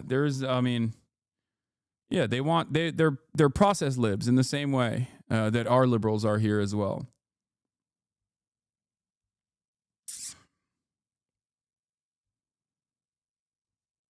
So, yeah, like I'll explain it to you like this. Liberal Zionists in Israel, or even like the Shin Bet, right? They have valid security concerns that they recognize. So they'll oftentimes come to Benjamin Netanyahu and say, hey, can you stop working alongside Itamar Ben-Gvir in really doing these pogroms in the West Bank? Because every time you do a pogrom in the West Bank, you're moving military resources away from the Gaza envelope and moving it into the West Bank. And also you're pissing off the Palestinians. And when you piss off the Palestinians, Hamas is getting angrier and angrier and sees just cause for retaliation. you are going to collapse the delicate security apparatus that we've cultivated in our apartheid state. They're saying that not because they want to end the apartheid state. They're saying that because they want to maintain the apartheid state with a decent amount of security. Some liberal Zionists will look to the West Bank and the pogroms and say, that's gross. Why do they say that? Well, because they understand that in the Western world, that plays really poorly. Because that's the type of clan-style activity that like even Westerners can understand. Okay? But overall, nobody fully, like with the exception of a very small group of people, like dedicated anti-Zionists, almost all of them I've had on this fucking broadcast, there's no real, genuine anti-Zionist movement, especially amongst Israeli Jews. And the Palestinian citizens of Israel, which comprise 25% of the Israeli population. By the way, when I say Israeli Jews, that's not my interpretation. It is the demographic association that Israel has designed because it's a Jewish ethno-state, a Jewish religious supremacist ethno-state. So it's their own designation that I'm using in this circumstance. There are plenty of Arab Jews as well in Israel. They're just not considered Arab. Arab is considered second-class citizen. So, yes, there are Marxists. I know personally. No, I know. But they're a small, incredibly small number of people, and most of them are in here. That's what I'm talking about. So most of the opposition against the Netanyahu administration in Israel is, of course, still very much in support of a lot of the violence and the cruelty that the Israeli government subjects Palestinians to. They just want to not erode their civil liberties. Like, you know, they want to be gay. They want to be a gay apartheid state. They don't want to be an anti-apartheid state. And they don't want to abolish the apartheid. They just want to still be gay. So, that's a somewhat reductive way to explain the process here. So,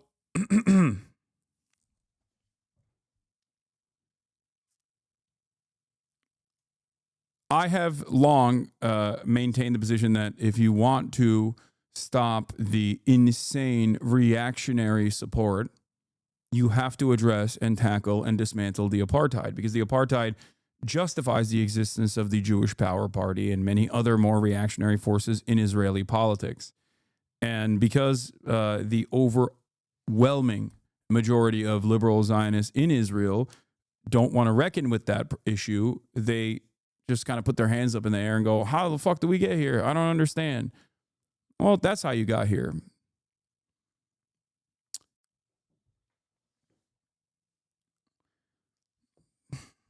A interesting analog to what we have experienced with the Democratic Party's lackluster opposition to the Republicans undermining the administrative apparatus, undermining the administrative state, and doing a metric ton of awful fascist things here in the United States of America, which the Democrats are not doing a good job tackling or criticizing, partially because there are a lot of Democrats that just want stability, no matter what the cost is.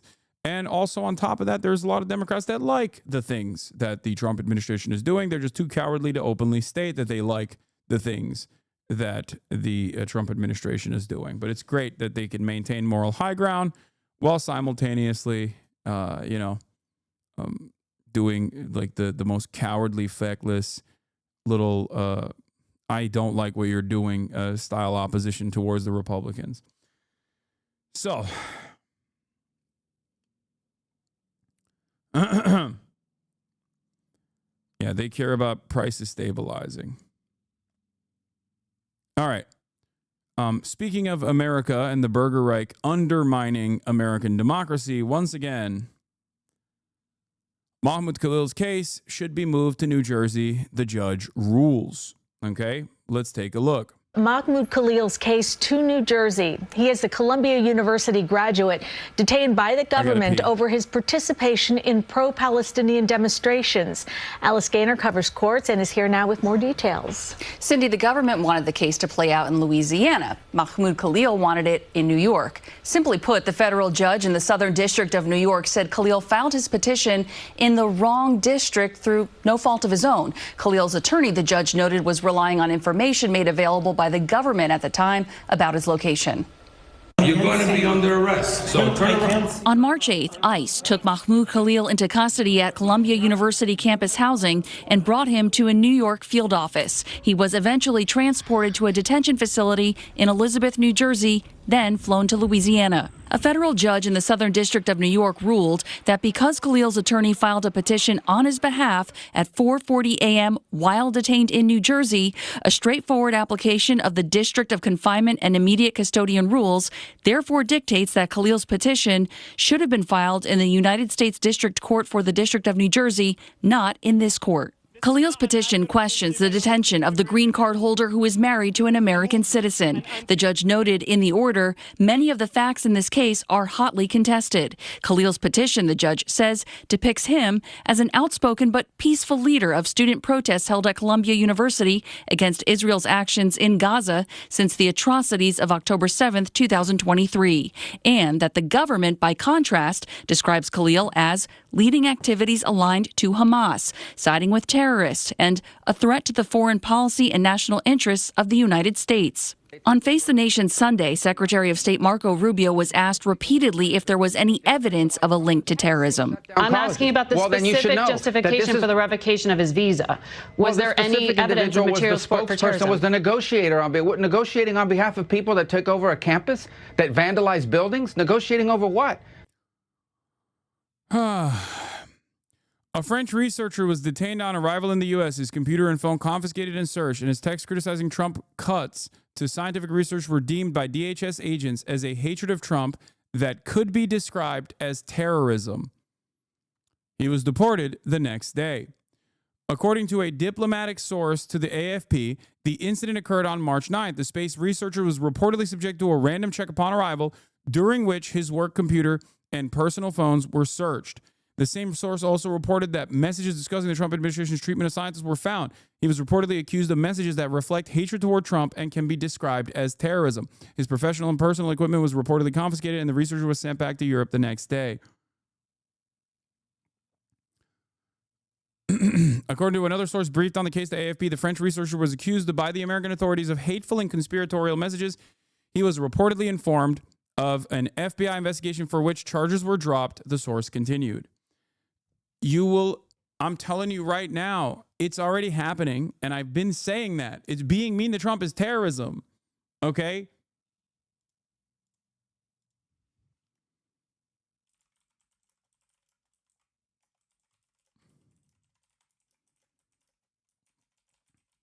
But hey, guess what, dude?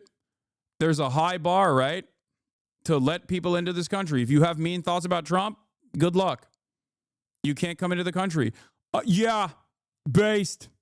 I don't want someone who doesn't like my glorious leader to be in the country. Based. You're a non-citizen. Get the fuck out. Get the fuck out. That's what I say. Yeah. Well. If you don't like the president, then you can't come into the country. That's right. Based. I love free speech, by the way. Except, unless it's non-citizens who think mean thoughts about Trump, then I don't like free speech. Yeah, fuck around and find out. How dare you? How dare you think mean thoughts about my glorious president? I'm a centrist. Apoliticals, rise up. Just common sense. Yeah. Just doing my common sense. Yeah. We have enough troublemakers in the country. That's terrorism. Why? I've decided it was. It's the case. It's the case.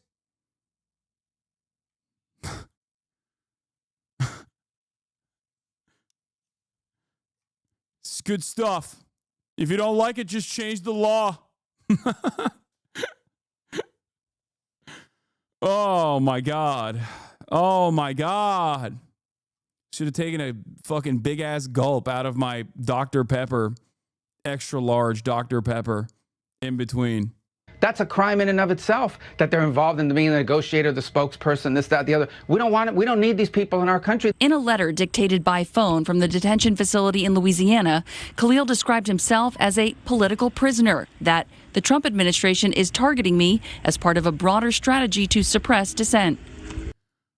Here's the article in French. United States, French researcher expelled by Le Monde. French researcher expelled for expressing a personal opinion on the policies pursued by the Trump administration.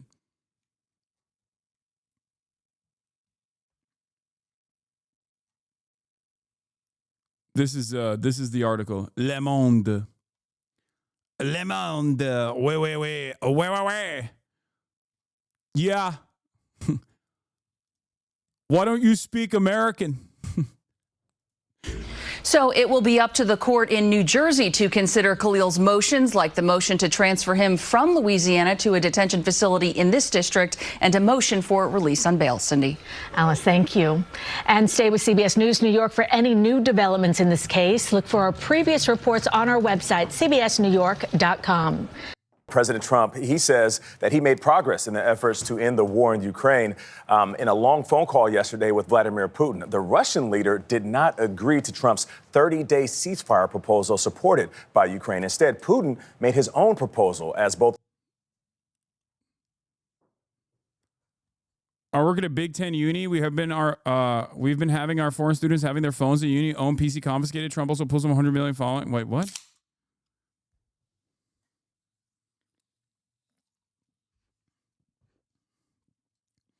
Isn't your America fucks one singular thing is free speech? Okay. I need you to understand something. Historically speaking, free speech has never really been afforded to radical leftist, socialist, communist movements in this country. If you want to fight for civil liberties for black people, no free speech for you. We'll assassinate you. If you do anti-war protests, no free speech for you. We'll do Kent State. So there are plenty of examples like the Red Scare, McCarthyist trials, all that stuff, where people have been falsely imprisoned for speech. People have been blackballed and blacklisted by the federal government for free speech. Having said that, however, this is a continuation of that proud American tradition and a continuation of that tradition in a way that is truly devastating. Because if you look at, the past 20 years, if you look at 2001, in the aftermath of 9/11, obviously the American government, actively undermined free speech, free expression, free demonstration, all that stuff against Muslims in general as it was doing the war on terror. But this now, like the stage that we have arrived at now is basically punishing people for thought crimes, like the way that you understand silly ass dictatorships to operate, both in movies and also in the real world. This is like we are officially now in the pocket of straightforward fascism. Like that's when you start claiming that like people that are peacefully protesting are terrorists and offering material support for terrorists. When you start claiming that people who have said, I don't like the way Donald Trump is cutting funding for research, that is an act of terror that bars you entry into the United States of America. When all of that, when stuff like that is being considered terrorism, which is used as a catch-all term to violate people's due process, to violate people's free speech. At that stage, you're officially done. And I said this a couple months back. If you remember, I was talking about how as American power, I tweeted about it as well, if someone can find it. As American power on the global stage wanes, you will see how little they care about free speech. This is partially the reason why it's happening, because American power is falling apart. America can only present itself as having free speech because it's been the hegemonic superpower, right? And the less stable the United States of America gets, the worse, the more aggressive the American government will get in terms of stamping out any sort of protest, any sort of dissent.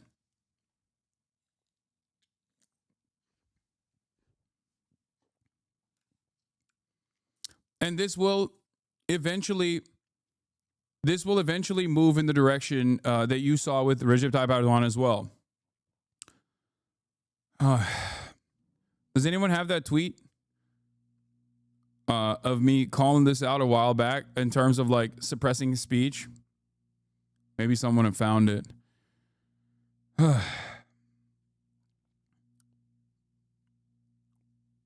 Weak dick, no motion fascism. Oh, here, yeah, this is it.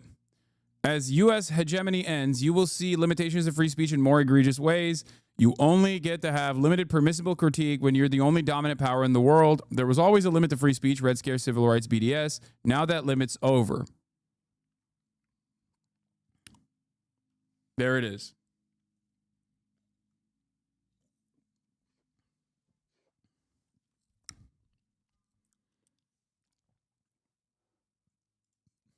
Thank you for finding it.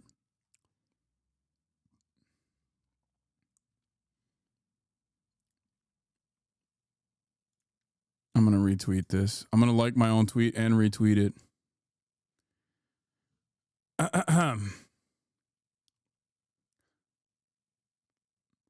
So you're saying we're fucked and there's little hope? No, mass mobilization will occur, I think.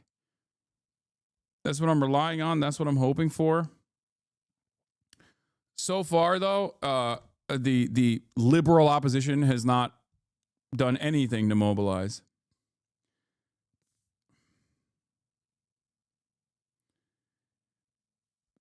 Self-like and self-tweet like biblical pride. Listen, man, if I cooked so hard back then, I'm gonna like my own tweet. I'm like, damn, I cook right there. All right.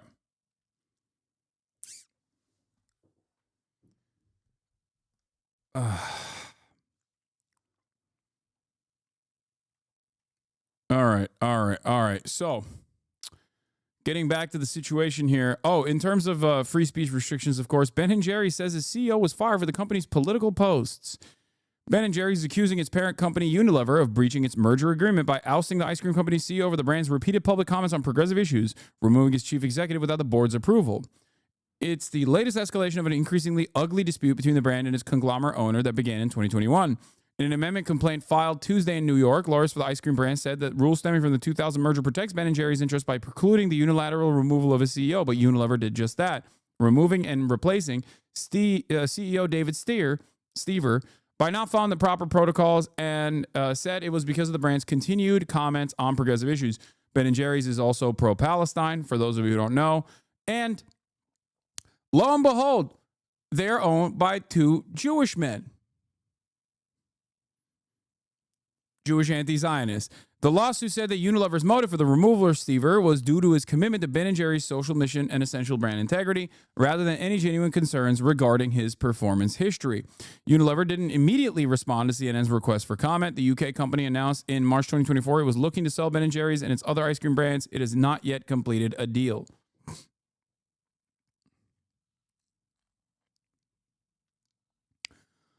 Tuesday's complaint is the latest in a string of them against Unilever for attempting to silence the ice cream brand on social media. In January, the company alleged that Unilever unilaterally barred from a post referencing abortion, climate change, and universal health care because it mentioned President Donald Trump.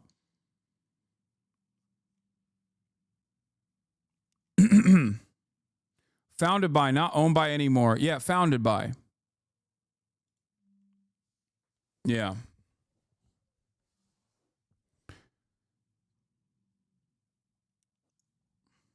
And they've maintained the brand's mission of advocating for social justice throughout the years. All right.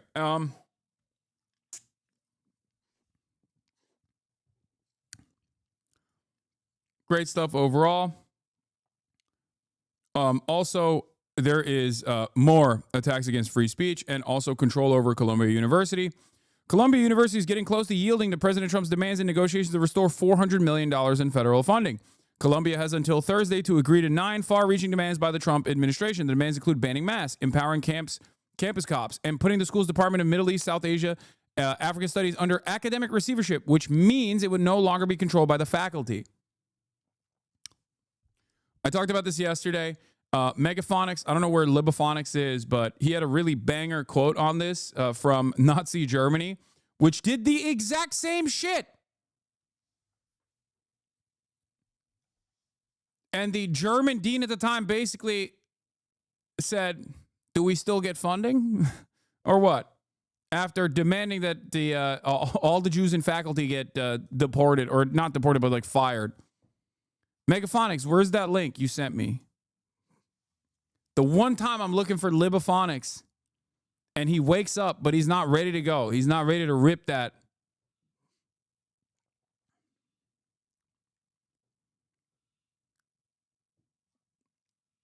Anyway. More like Magaphonics.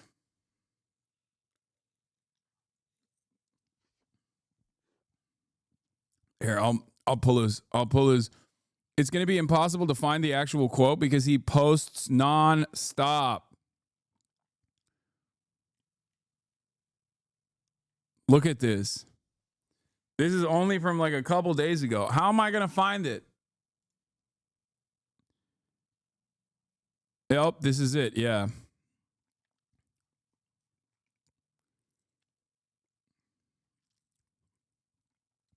Peter Drucker, an Austrian economist, was then a lecturer at Frankfurt University. Fearful of Hitler's plans for Germany, he was prepared to leave the country but hoped that it would not be necessary to do so. The first Nazi-led faculty meeting at the university convinced him otherwise. Frankfurt was the first university the Nazis tackled, precisely because of the most self-confidently liberal of major German universities, with a faculty that prided itself in its allegiance to scholarship, freedom of conscience, and democracy. The Nazis knew that the control of Frankfurt University would mean control of German academia. And so did everyone at the university. Above all, Frankfurt had a science faculty distinguished by both its scholarship and its liberal convictions, and outstanding among the Frankfurt scientists with a biochemist, physiologist of Nobel Prize caliber and impeccable liberal credentials. When the appointment of a Nazi commissar was announced, and every teacher and graduate assistant at the university was summoned to a faculty meeting to hear this new master, everybody knew of a trial of strength was at hand. I'd never before attended a faculty meeting, but I did attend this one. The new Nazi commissar wasted no time on the amenities. He immediately announced that Jews would be forbidden to enter the university premises and would be dismissed without salary on March 15th. This was something that no one had thought possible despite the Nazis' loud anti-Semitism. Then he launched a tirade of abuse, filth, and four-letter words, such as had been heard rarely even in the barracks and never before in academia. He pointed his fingers at one department chairman after another and said, "You either do what I tell you or we'll put you in a concentration camp." There was silence when he finished. Everybody waited for the distinguished biochemist physiologist. The great liberal got up, cleared his throat, and said, "Very interesting, Mr. Commissar, and in some respects very illuminating. But one point I didn't get too clearly. Will there be more money for research in physiology?" 1-1. 1-1. The exception is it's not, Jews across the board. That's it. 1-1.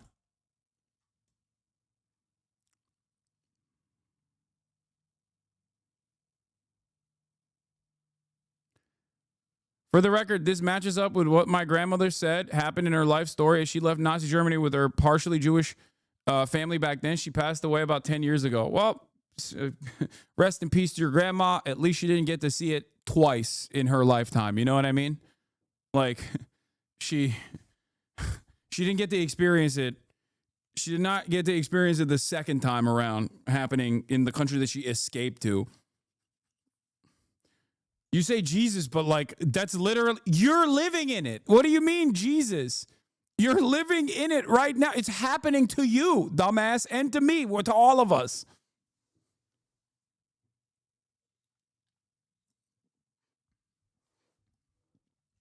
Yeah, she didn't live long enough to watch her own son, my dad, become a Trump supporter, by the way. Yeah, there's, well, silver linings all around.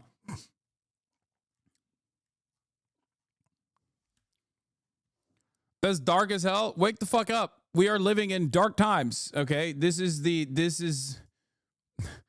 When I say I fear that America's darkest chapter is yet ahead, I mean it. Like, people will turn around and say, like, oh, what do you mean? We had slavery. We had chattel slavery. That's pretty fucking brutal. I agree. It is, right? We had, this nation was built on indigenous genocide. Like, what are you talking about? I agree. I know all of that. And yet I'm still saying that we are moving towards the darkest period of the darkest chapter of American history. Okay? Because all of those things that happened, we will do again, but this time serialized, this time modernized, this time industrialized.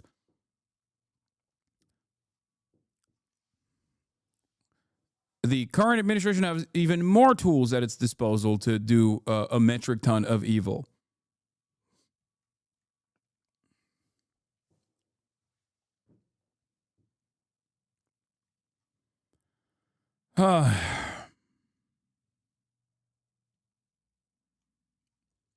The parallels are there. It is very clear for those with eyes to see. All right. I don't know what else to tell you. We are moving in at an alarming rate towards just straightforward, open fashion. We're there. Like, this is the entry phase. Okay. We've dipped our toes into it. We've dipped our legs into it. Okay. We're almost at crotch level.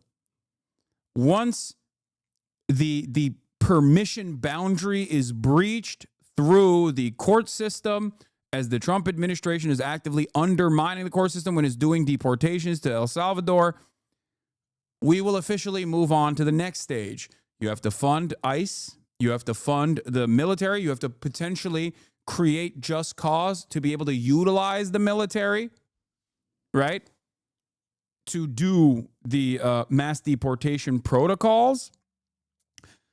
Because right now, the only thing stopping the administration is the ticker tape of legality and the courts that will try to do try to do injunctions and temporary restraining orders on the actions that they're taking. And then beyond that, it's just logistics, right? It's just logistics. Once they figure out the logistics of it, and they've also completely eviscerated the legal structure that could potentially stop it and make it legal to do this kind of thing, which is what they're actively trying to do, this will kick into high gear. Just wondering, what kind of 5-year-old were you to your parents? What? I don't know. I was 5.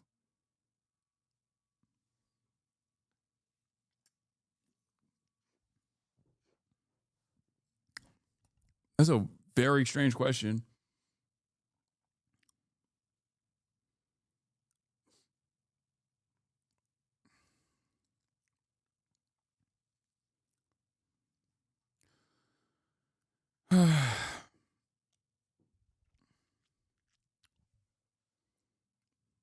Society is a thin veneer that benefits those who do not play by the rules. Once it is broken, it cannot be replaced without force, no matter the morality.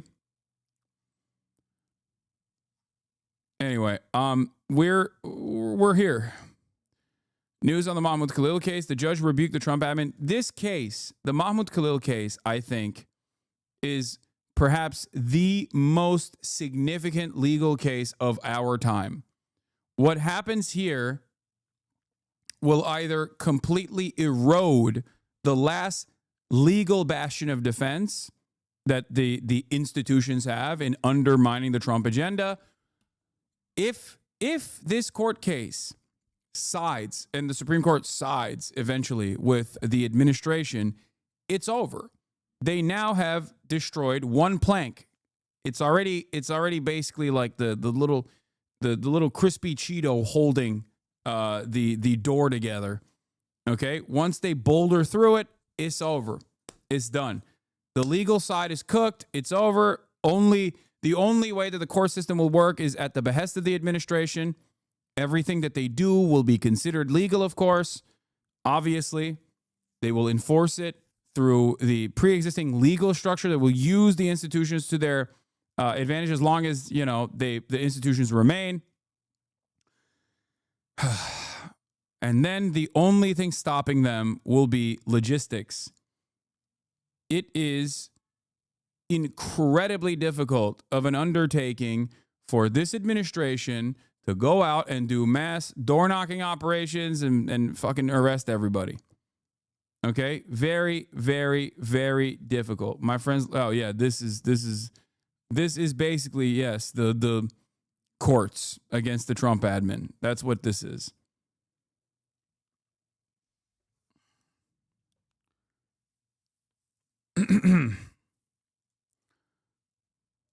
Now let's get back to foreign policy. Dude, I doubt this affects any citizens. No way Republicans go after free speech of citizens. We would revolt in the U.S.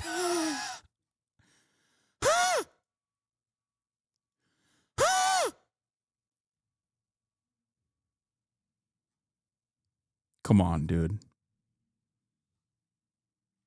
Bro, this is so funny. Dude, I doubt this affects non-Jews. No way the Hitler, the Nazi party would go after non-Jews, dude. Are you stupid? All they care about is Jews.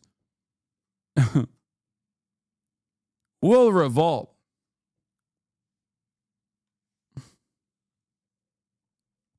It's a good joke.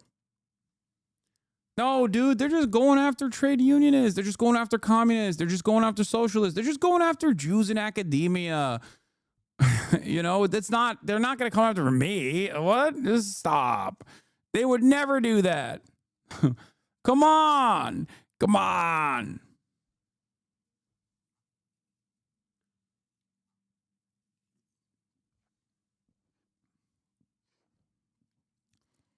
It's so funny for people to think that I'm being hyperbolic when I'm directly telling you what is going on, explaining to you where it will go, and the government is like clearly following through on these promises. It's not like they sheltered you from their perspective. They did. They openly stated it. They openly stated their desires, their violent desires, and now they're following through on it. So I don't know why people are like, what? Huh, nah, that's crazy. Both sides continue. Anyway, yeah. Foreign policy. Russia and Ukraine trade strikes after President Trump's call with Putin discussing a ceasefire. Says that he made progress in the efforts to end the war in Ukraine in a long phone call. It's interesting that you used to encourage chatters not to go to doomer route, yet it seems lately that it's close to all I've heard from you. It's not. I'm not telling you to be a doomer. I'm telling you to be aware of what is to come. Okay? There is still mobilization that must... There's still an opportunity for mobilization. And that's why I urge people to go out and protest. That's why I urge people to resist. Having said that, be ready. You know, I'm telling you what the future looks like. And it's not because I'm, telling you like it's over, it's done. Just, lay your arms down and show your belly like a coward. That's not what I'm saying at all. As a matter of fact, I'm urging the Democrats to also try and actively fight against this on a daily basis. Yeah, it's not doomer when the weatherman tells you it's raining or that it's going to rain tomorrow, or tornado warnings for tomorrow. Call yesterday with Vladimir Putin. The Russian leader did not agree to Trump's 30-day ceasefire proposal supported by Ukraine. Instead, Putin made his own proposal as both sides continue to bombard each other. Weijia Jiang is at the White House. Weijia, good morning. Good morning, Nate. Good morning to everybody. Immigration is the ultimate red herring. They'll constantly increase pressure on this issue that isn't an issue. They'll revoke birthright citizenship, but that will solve nothing. So what's next? Denaturalization. I promise you it's coming. Hasanabi Piker, October 30th, 2018.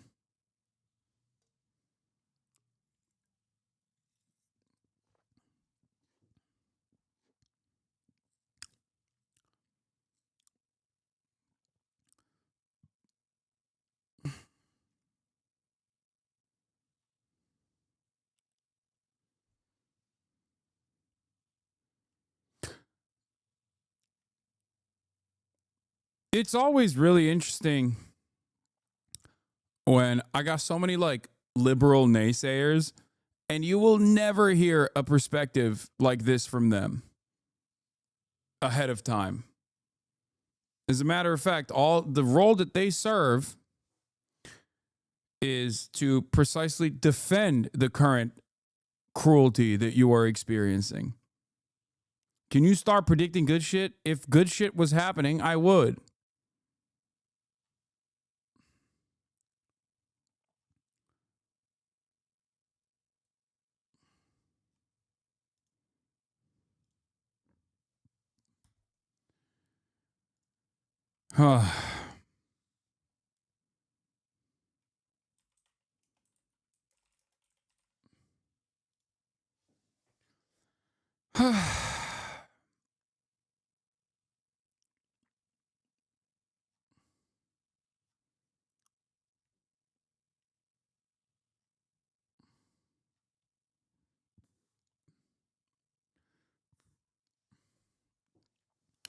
What made you say that in 2018, if you recall? Stephen Miller.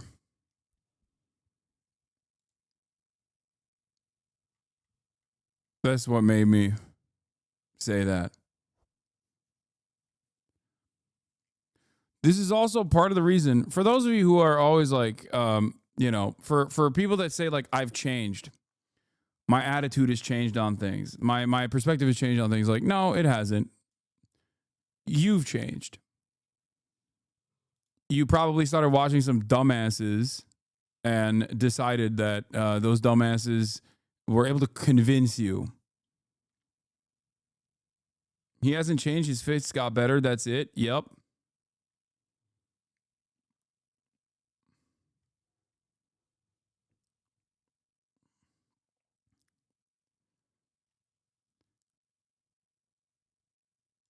What is this? I'm a Columbia student in a MESAS grad class currently. I have no clue if this class will be called by the admin or not, but it's likely. Numerous peers are about to be suspended for simply being around the third encampment, not even participating. Faculty can't even get off their ass to strike, and the entire university is about to be under Trump receivership. Yep.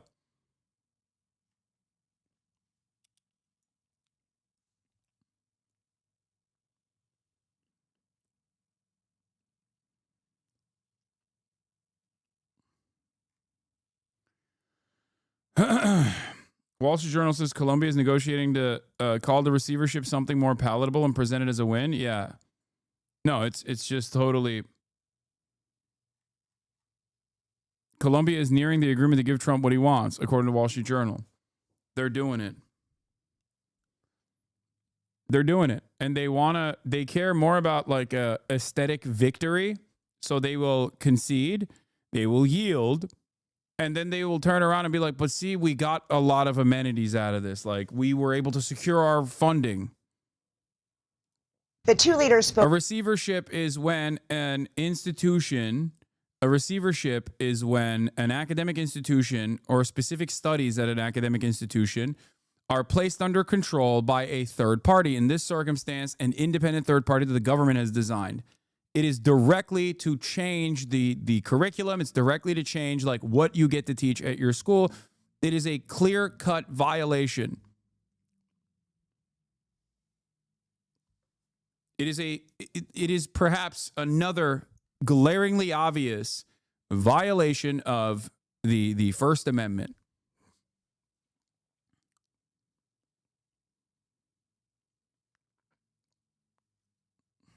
Anyway, let's get to the Russia-U.S. ceasefire talks.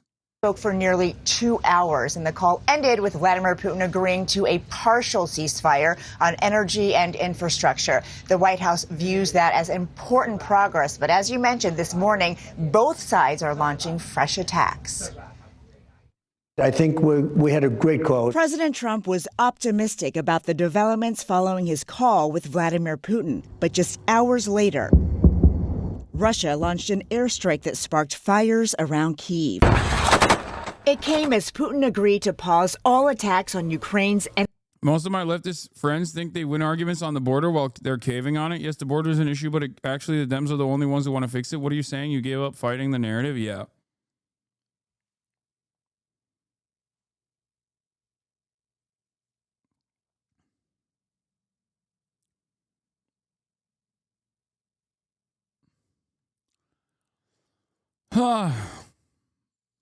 Energy infrastructure and committed to further. Also, your friends are not leftists if they say stuff like that. You have to have some conviction. You have to have a firmly held commitment to some fucking values. And I think protecting migrants, undocumented, documented alike, is that commitment. Negotiations toward a broader ceasefire and an eventual peace deal. In a social media post, Ukrainian President Volodymyr Zelensky stated that Russia launched more than 40 drones against Ukraine yesterday, and that only a real cessation of strikes on civilian infrastructure by Russia as proof of its willingness to end this war can bring peace closer. Over the course of the night, Ukraine responded. Russia air defense systems intercepted 57 Ukrainian drones. Earlier, Trump gave this stark assessment of the situation in Ukraine. Right now, you have a lot of guns pointing at each other, and a ceasefire without going a little bit further would have been tough.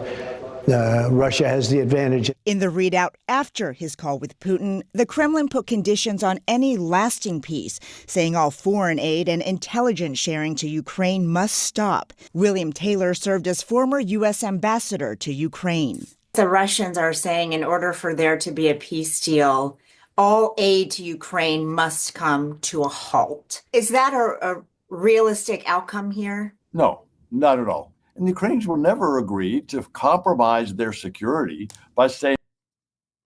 Yeah. Russia says they agreed to halt energy infrastructure strikes. White House disagrees and says they said energy and infrastructure. So Moscow and Washington already disagree about what they agreed yesterday, but we knew that already because we read the readouts coming from Moscow and then we read the readouts coming from D.C. And those two readouts were on entirely different playing fields.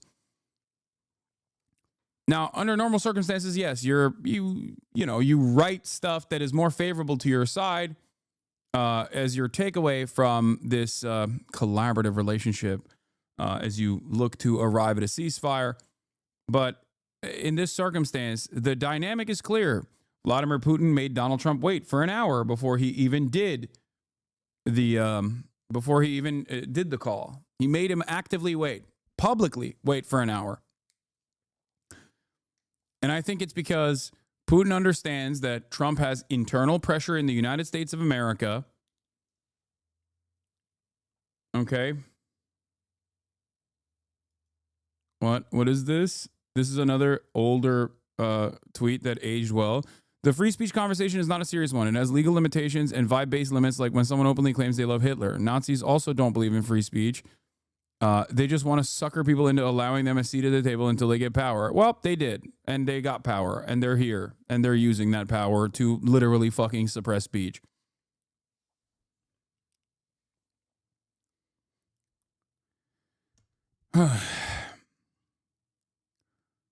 Art of the deal, more like art of the kneel. Yeah.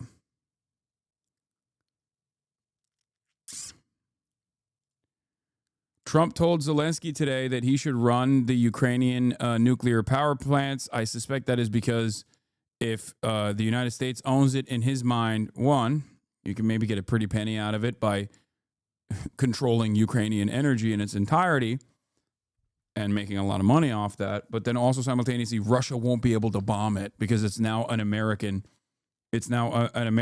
nuclear facility.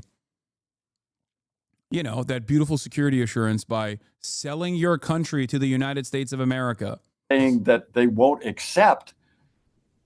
Sorry, Trump made Putin wait? No, Putin made Donald Trump wait for an hour before they talked.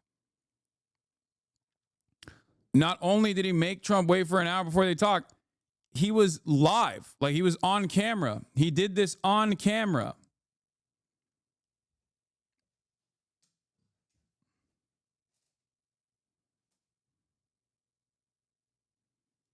Ammunition and weapons from the Europeans, from the Americans.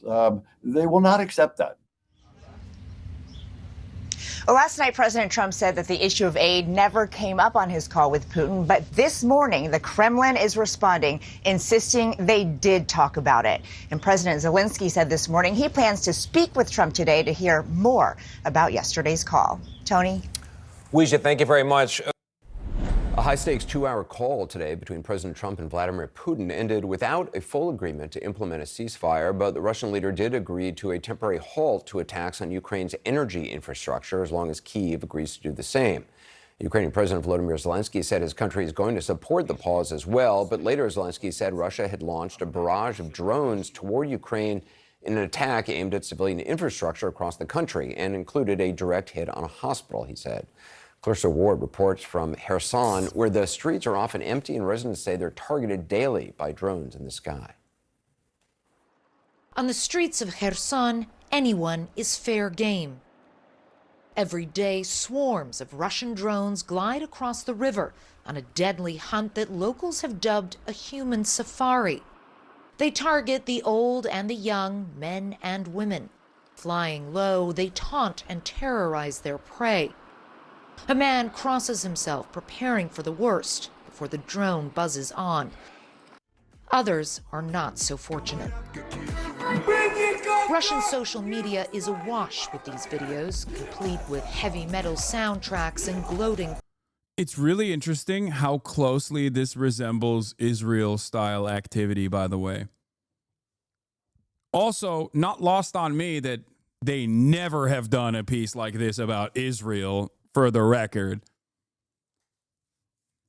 Damn, don't tell Israel about this tech. What are you talking about? Israel does this too. Hello? What do you mean? Yeah, it's you know who's doing it in Israel? Probably fucking Russians who are doing it in Israel too, okay? This isn't like smoke for Russians in general. I'm just saying there are a lot of fucking Russians in Israel. It's one of the same. Bullshit. RF are not targeting civilians. Come on, dude. Comments, but to the people of Kherson, maybe not to the this same, is anything. maybe not to the fucking same degree as the Israeli military is. Fair, you know, but the idea that they're not fucking targeting civilians is ridiculous. They absolutely are targeting civilians and also civilian infrastructure. This entire piece is about them doing just that. Also, that is an absurdly, insanely low bar. Like, imagine being like, well, they're not targeting civilians to the same degree as Israel is not a bar, okay? That's not... that's not... You can't... What? It's like saying Israel's not doing a genocide. They haven't set up concentration camps yet, you know?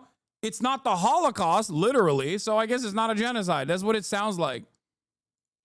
But a game. So this is the central square. How do I know if this actually happens? Have I been to Russia? Is a great question. Just like I have not been to Israel, just like I have not been to Poland in fucking the 30s, leading up to the 40s. I just don't know. I don't know at all. I can't confirm because I'm fucking Andrew Tate. That was the entire argument that I had with Andrew Tate was like, he was acting like you can't make inferences off of like established research. Like he knew the world was flat because he had seen it. He'd gotten on a spaceship and saw that the world was flat. Top G.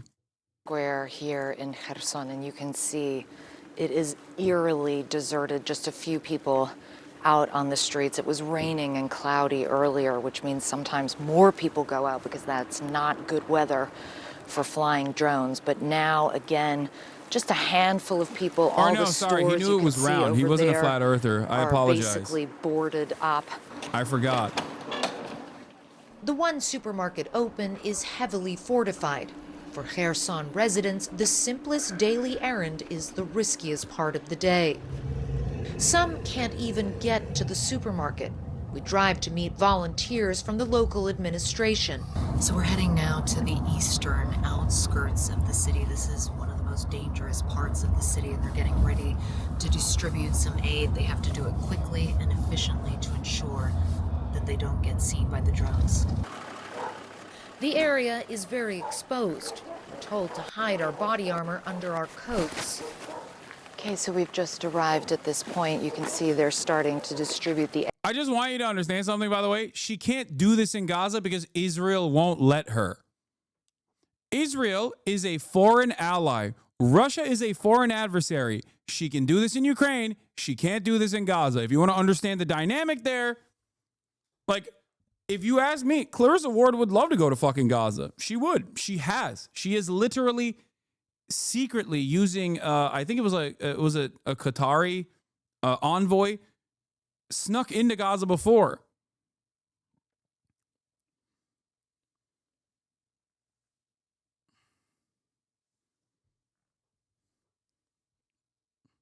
Think about that. Russia is a foreign adversary. Israel is our ally. And Western journalists were not allowed to go in during the fucking ceasefire this past month. Western journalists were not allowed to go in. There was only a couple Western journalists that were allowed, and they were only allowed in one specific area inside of where they were drop shipping humanitarian aid. That's it. And all of that footage was censored too by the military censors.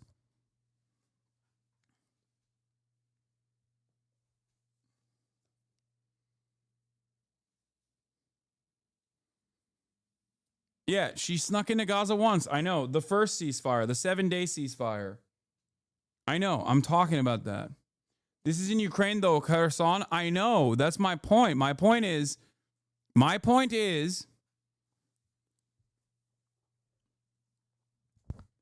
Russia has access. They can fucking laser her. You think they can't drone strike her right now? She is under threat.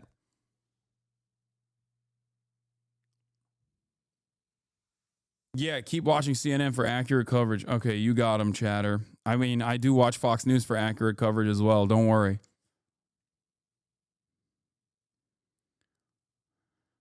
My point is, she cannot do this. She cannot do this within reach of Israel. She can still do this within the reach of Russia, but she cannot do this within the reach of Israel.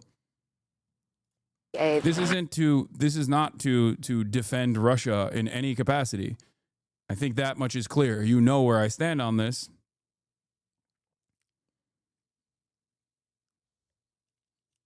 But just understand, it's to show you the depravity of our foreign ally. Beleaguered residents emerge from their homes, where they live largely stranded. They grab supplies for neighbors who need help. They've lived through Russian occupation, then liberation, now this. Ina and her granddaughter tell me that life is so hard here. But there's no time to be afraid. She goes to collect her box of supplies. So I told her that she's very strong, and she said everybody here is very strong. We have to be. Not bad. A man sets about repairing the roof of his home, undeterred by the near certain prospect of future attacks. So they're saying that they have heard from the army that Russian drones have taken off from the other side of the river, so they're telling us to move on now. We speed through the roads back to a safer part of the city. Nowhere in Kherson is really safe. The local hospital is surrounded by sandbag barriers. He says they hit here quite a lot. That's why there's all these protections outside. Across Kherson region, there were more than 2,000 drone launches just last week. The aftermath of that staggering statistic clearly seen here. Alena Shigareva says she and her friend were walking home from work when they were hunted. We were two women, all made up, without hats, carrying flowers and wearing white jackets, she tells us. They could see we were women, not soldiers. It's just horror. In another room, 19-year-old Boris is recovering from lung and leg injuries after the minibus he was traveling in was hit by a drone. 2 people were killed and 8 wounded. Chatters are like, bro, you don't understand. This is like, Russia doesn't strike civilian targets. Come on. They are Russians. What can I say? He tells us. They're animals. Nothing else to say. Pretty much every room in this entire ward has someone in it who has been injured or maimed by a drone. The doctor says they have 28 drone injuries that they are treating at the moment. This is just one of 3 hospitals that serve this city, and he said the number has just been going up and up since last August. We steadily receive 90 to 100 patients injured in drone attacks a month, he says, and there were 20 attacks in 1 week on the hospital's generators. Russia has frequently targeted Ukraine's power infrastructure in this war. Rarely has it so flagrantly pursued civilians. Це вже можна сказати We can call it a hunt for civilians, Mayor Roman Grochko explains.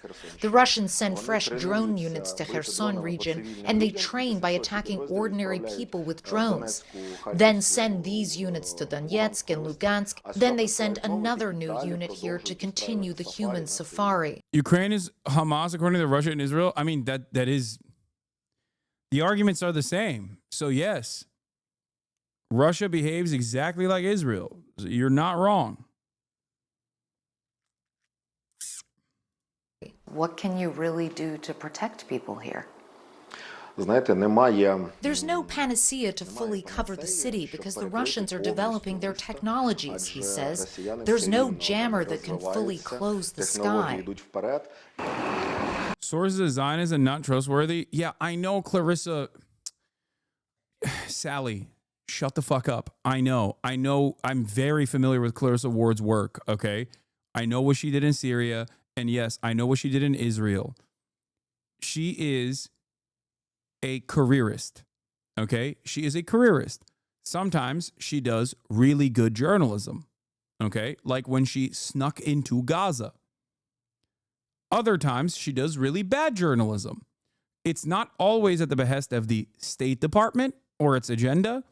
It's usually just because she wants to elevate her status as a war correspondent. Okay? How do you believe this then? How do I believe this? I believe this because I also believed when she went into fucking Gaza. All war correspondents and foreign correspondents, to a certain degree, will toe the State Department line. But there's no reason to disbelieve the accurate reporting in terms of what is happening in fucking Ukraine. Why would you not believe that? Hold on. Doors open.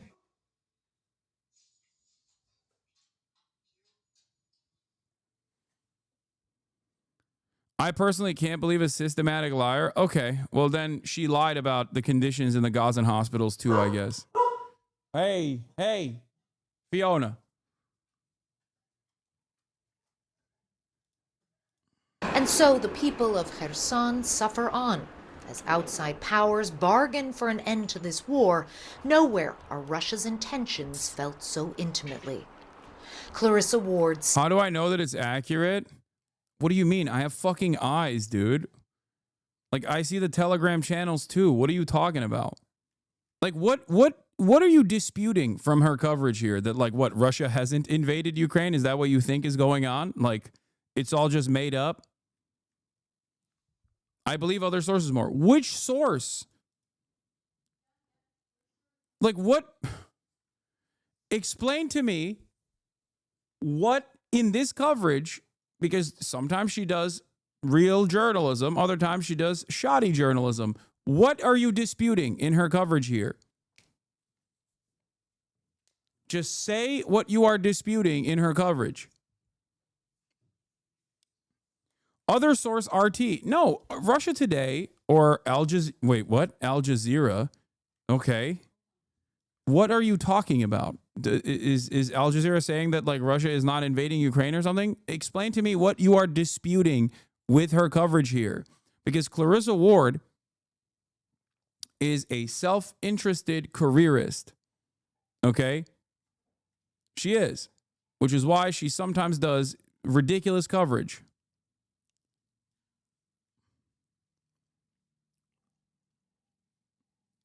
And for the record, before people say, oh, Russia Today is a unique predicament because, like, they're so insane with and so wishy-washy that it's impossible to, like, tack them to a certain ideological framing on anything.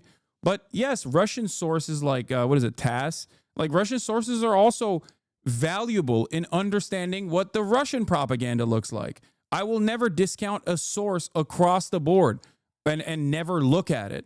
Because it's important to understand what the Russian side is thinking as well, or what they're actually saying as well in this process. Yeah, let's take a look at what Al Jazeera is saying. Russians in Kherson train on civilians. Deadly drones stalk South Ukraine. Oh, look at that.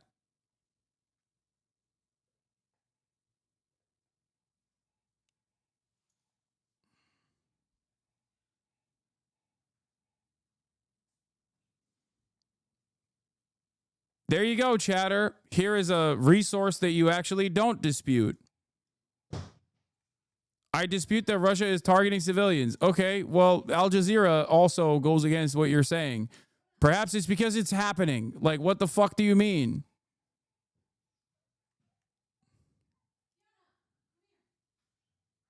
Dışarı mı çıkarıyorsun? Okay. Arabanın bataryası vardır inşallah. Bilmiyorum ben. Murat çünkü son kullandı. Okay. CNN, Kherson. Well, CNN has reached out to Russian authorities for comment on Ukraine's. After more than 6. All right, we're gonna do the JFK. Okay. Oh, someone ran in here. Hello. Look. The mayor is here. Okay, go. Fiona, go.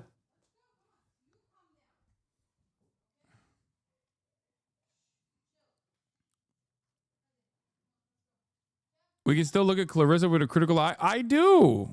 Of course I do. It could be a Ukrainian soldier dressed up like a civilian.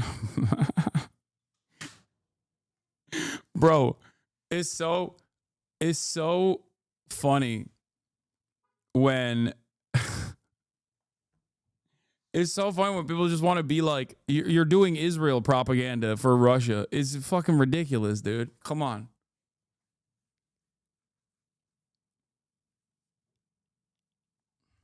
Yeah. Chatter is one step removed from being like, no, dude, you don't understand. The Ukrainians are using human shields.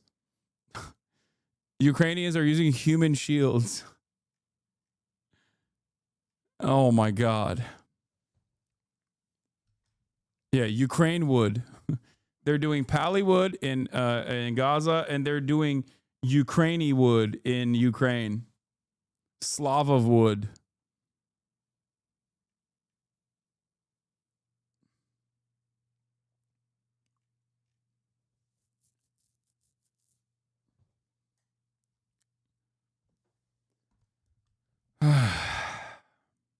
Telegenic babushkas. All right, we're going to talk about the JFK assassination files that are being released. A question I have on my mind is if they're releasing the JFK assassination files, why have they not released the Epstein files? 60 years, we are finally getting access to some government files related to the assassination of John F. Kennedy. There are 80,000 of them, so we've got a whole team of CBS News people working their way through the documents. That includes Caitlin Huey-Burns, who's going to join us now. Caitlin, good morning. What have you and the others found so far? Hey, Tony, good morning. Well, President Trump told reporters ahead of this release that there would be a lot of reading to do, and boy, he was not wrong. I can personally... You're joking, but a German friend of mine literally said that Ukrainians are hiding military equipment and soldiers in Ukraine weeks after the start of the war. Wow. Ukrainians are hiding soldiers in Ukraine? That's crazy. I can't believe that they have a standing military. Why do they have that?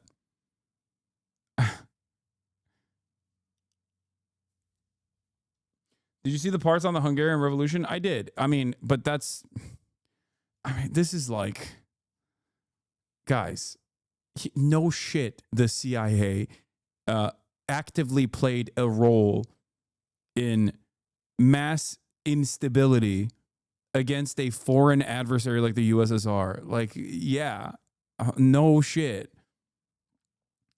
That still doesn't change the dynamic in general in terms of like overall discontent with the USSR. And also it doesn't, make the Russian actions in that regard in terms of suppressing any sort of movement against the USSR that was fairly violent appropriate. Like, it's okay to recognize the wrongs of previous socialist formations. I certainly do. And the reason for why I recognize them, regardless of not being a, anti-USSR kind of guy in general, is because it's important to learn from the mistakes of previous formations so you don't repeat the same mistakes. Attest to that. These documents total 80,000 pages. And as you mentioned, we had a whole team of reporters here at CBS going through them. And many of these files have already been released before. And if you're one of those who were looking for any proof of conspiracy, you will likely be disappointed. More than 60 years after the assassination of President John F. Kennedy, the Trump administration released 80,000 pages of records to the public Tuesday night relating to his murder. Culling through the files is a tedious task. The scanned documents, many handwritten and going back over 60 years, can be at times difficult to read and decipher. Lee Harvey Oswald, the man who shot Kennedy in November of 1963, is mentioned 55 times in the documents, including in this 79-page summary of CIA surveillance operations that monitored Oswald's movements in Mexico City, where he visited the Russian and Cuban embassies ahead of the assassination. And the JFK files revealed once again the government position that it was actually Cuba. Hey guys, Lee Harvey Oswald, not a Navy officer, Navy intelligence officer. Okay, definitely not like actively engaging in disruptive as a member of intelligence. Certainly not engaging in following the CIA handbook field manual of like disrupting any sort of revolutionary action from taking place. It's actually real. He didn't visit those embassies as a Fed. He visited them as a sympathizer. Definitely a Cuban asset, not an American one. In this letter, written in 1978, from a man to the British ambassador in Washington. In it, he says he told... I'm so glad that they revealed this. Something that they've, said over and over again. Immigration officials in London that in July of 1963, just 4 months before the assassination of a plan by Oswald to kill Kennedy. It's possible, which is what makes this so scary. Wait, what? No.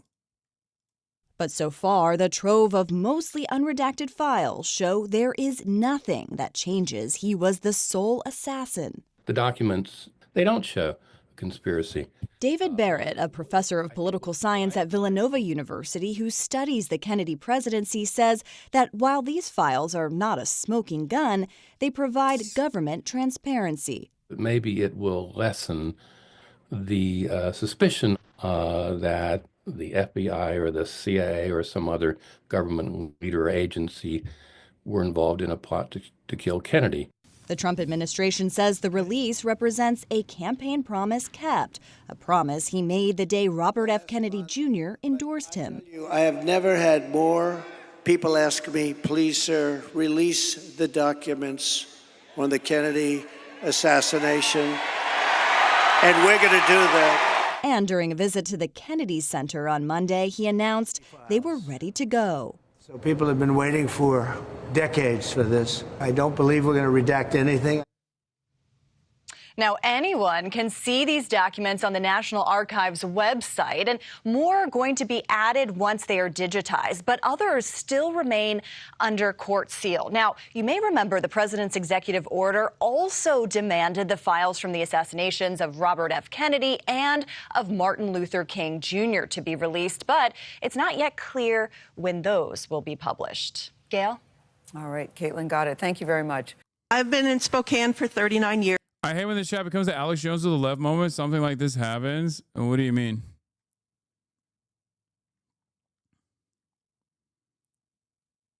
My favorite fact about Lee Harvey is that he visited the USSR and Cuba with the intent of denouncing his American citizenship, only to be found too annoying by the USSR, and he tore up his passport for no reason. Yeah, and then with very little scrutiny from the American government, was allowed to fucking return and operate freely inside of U.S. boundaries. I find that very interesting, personally.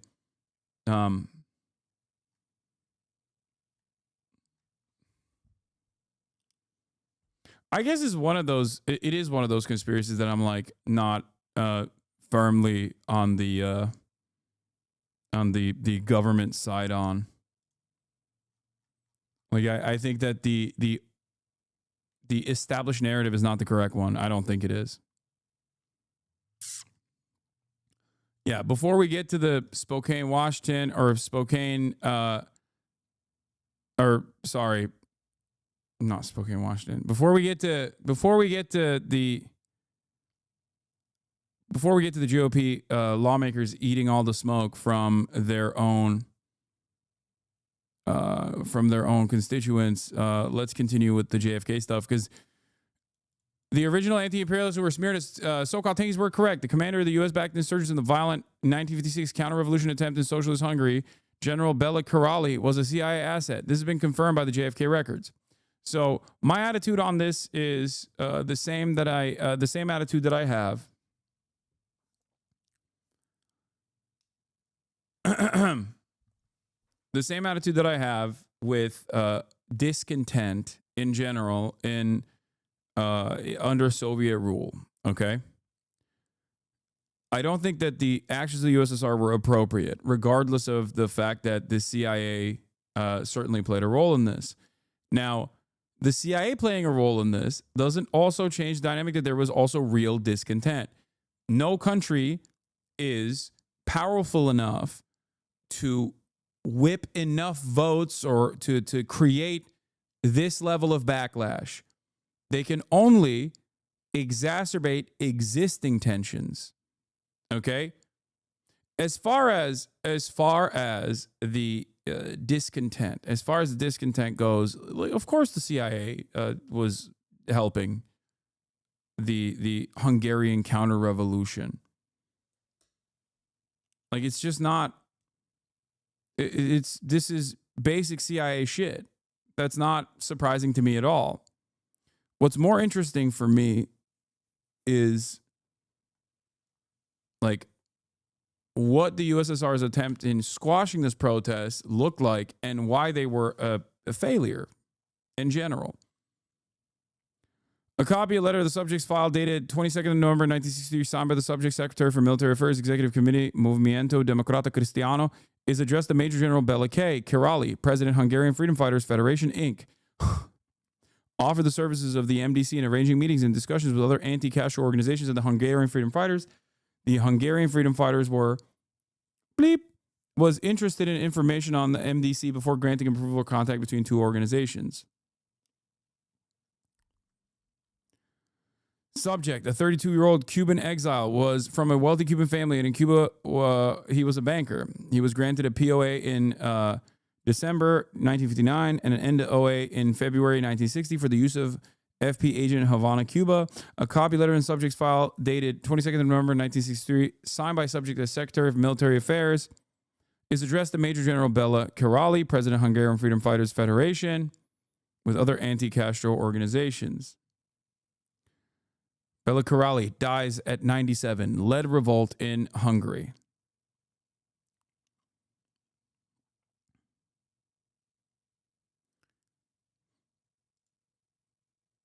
JFK release appears to have genuinely unredacted material in it. Is a gigantic non-word searchable dump of PDFs, so it's slow going, but here's one example of previously released redacted document that I located and a new unredacted document.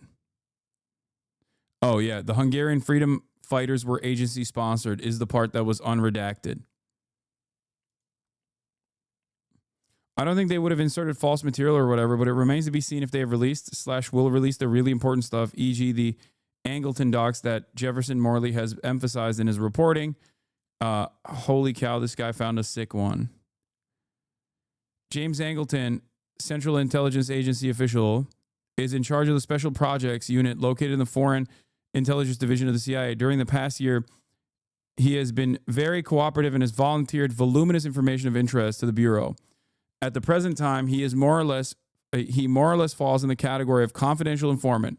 In order to handle his material in a more efficient and secure manner, it is being recommended that a control file be created. Section chiefs are also being alerted regarding the handling of information received from Angleton. In the previous ones, Wait, where is the redacted version? Released June 2023, covers up Jay Lovestone bit, which is funnier because it's been known for like decades that Angleton was Jay Lovestone's handler.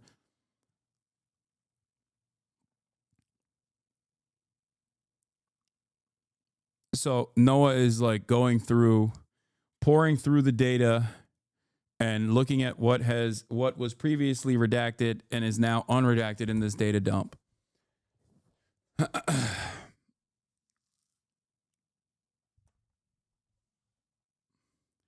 It is very much searchable text. Upload the Google Drive as Google Docs and download the document and upload to AI.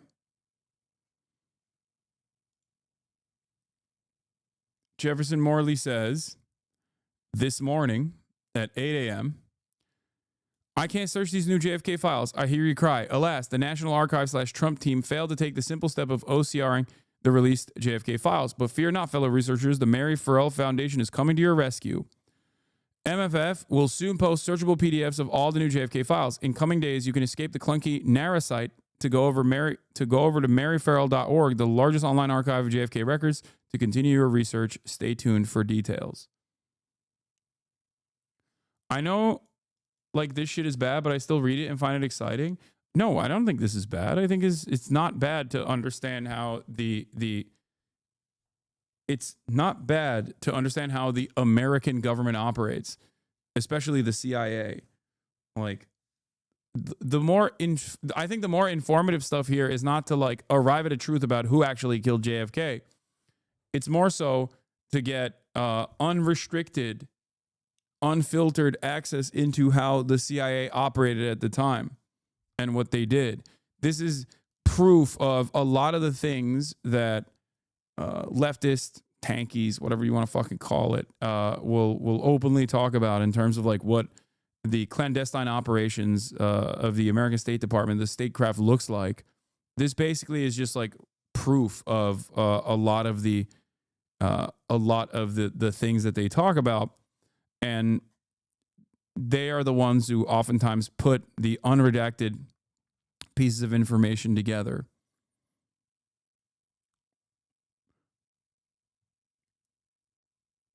Will this help me lose less on my polymarket bets that are longer than the list of American war crimes? Here's Jefferson Morley.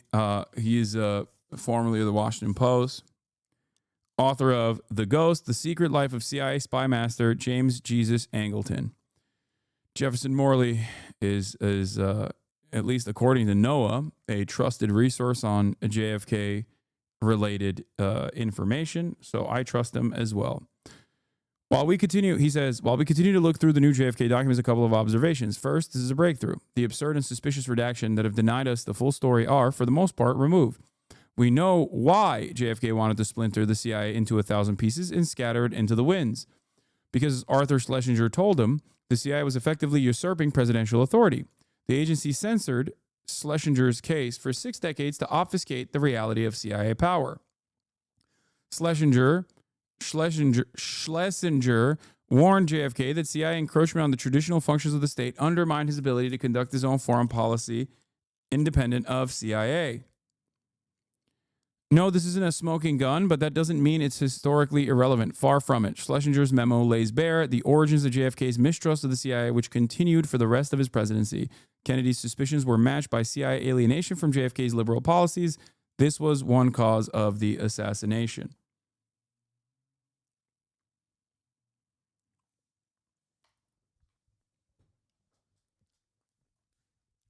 So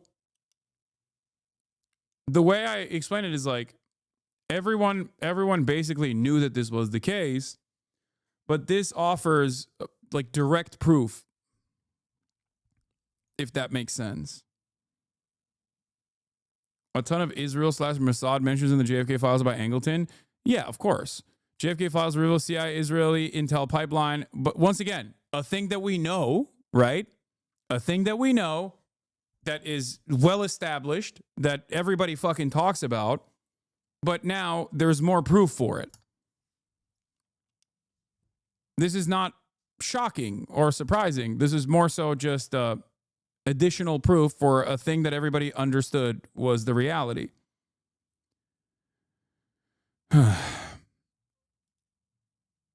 Yeah. The only continued redaction from the JFK documents has been, look.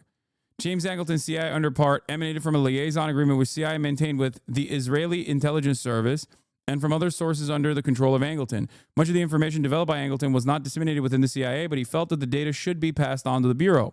Alan Dulles gave him authorization to handle dissemination in this matter. We continue to receive information of value on a regular basis.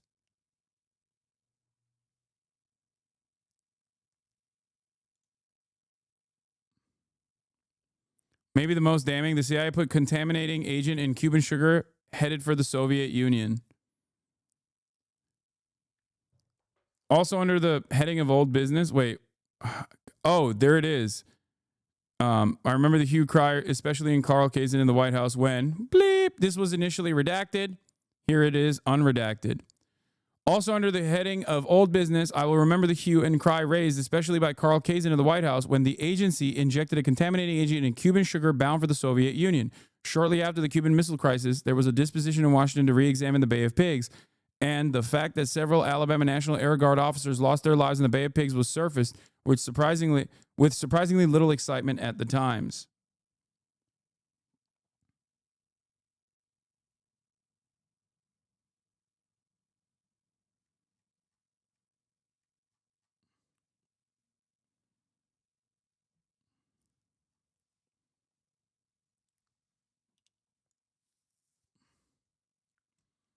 Can you explain why the CIA isn't what it used to be? Capitalism and shitification. It impacts all orifices and the organs of the state, as well as every other aspect of our lives.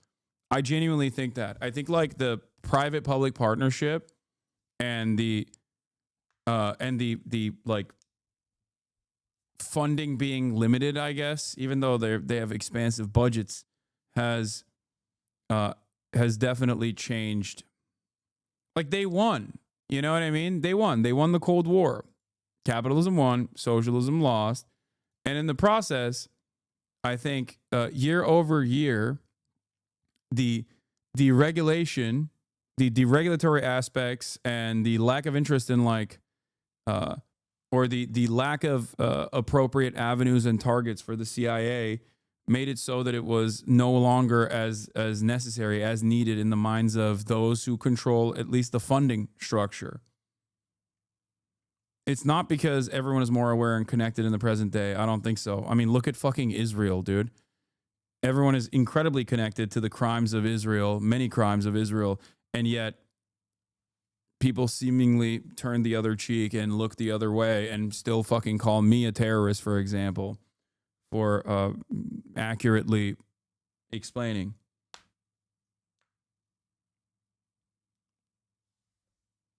What Israel is doing.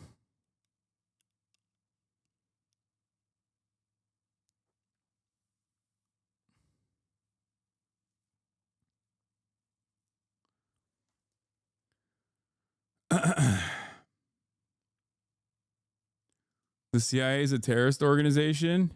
Yeah, this video, isn't this the video? This episode is brought to you by Nebula. This is the video that got second thought, a visit from the Department of Homeland Security, no?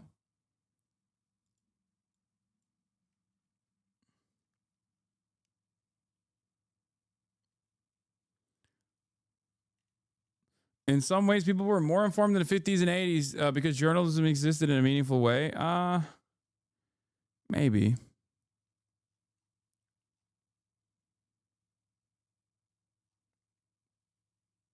Yeah, videos age restricted and also got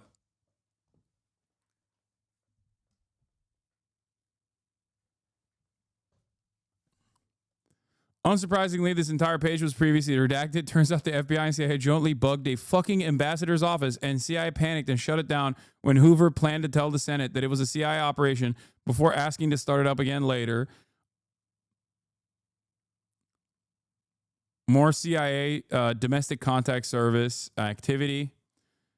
1,800 is quite a lot of businesses participating in the commercial cover program to backstop aliases from U.S. military and intelligence personnel. The U.S. didn't want to admit that it collected against friendly foreign countries and also concealed the existence of a program describing technical penetration of foreign diplomatic establishments, all the modern versions of which I'm assuming were blown by Snowden anyways.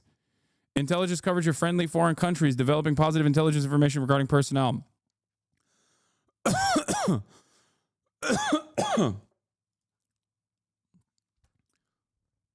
Anagram, penetration of foreign diplomatic establishments in the United States for procurement of cryptographic materials. So yeah, this is literally Edward Snowden shit. Remember when Edward Snowden blew the whistle on how much espionage the American intelligence agencies were engaging in for with our against our foreign allies? This is they've been doing this. And we now know about it, not because of the revelations in the document in the JFK documents, but we know about it because Edward Snowden blew the whistle on it.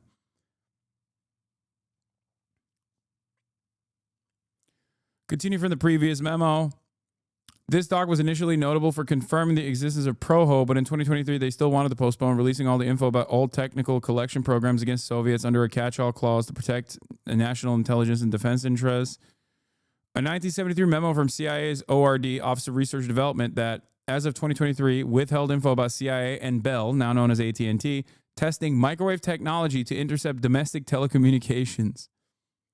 A lot of this stuff also is it didn't go anywhere. That's the other thing. When you look at the conspiracy theories for too long, sometimes you end up falsely assuming that MK Ultra was a massive success or whatever. You know what I mean? That CIA's implementation of hypnosis, for example, was successful. A lot of that stuff was not successful. Domestic tests for agency research and development efforts continued. This describes the CIA admitting to being able to basically covertly tap into most any U.S. telephone networks, landlines then, and also developing sensors and tech like FLIR, far-looking infrared, in the early 70s. This, I think, is part of the reason. I mean, from what I understand, the American infrastructure is still very fucking bad. Telecommunications infrastructure is still very bad, that China was able to penetrate it with ease. There was a New York Times article on this a while back, a couple months ago, where it turns out that the Chinese government and its espionage agencies had deeply penetrated American telecommunications and were directly looking at everything that people were saying. And the only reason why they were utilizing it was to figure out if their deep cover agents were under threat or not, so they can pull them out.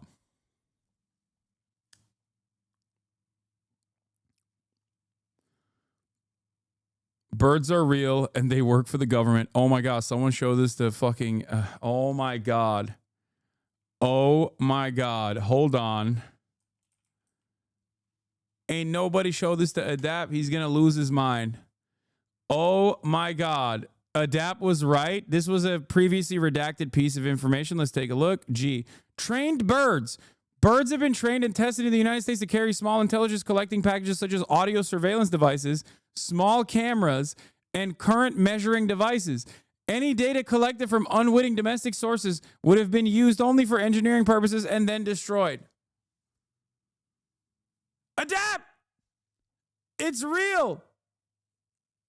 They have to redact this again. Yo, my apologies to Phase Adapt. Phase Up. He's been on this for a long time, dude. He's been talking about how birds have been used for espionage for quite a while now, and it turns out he was right.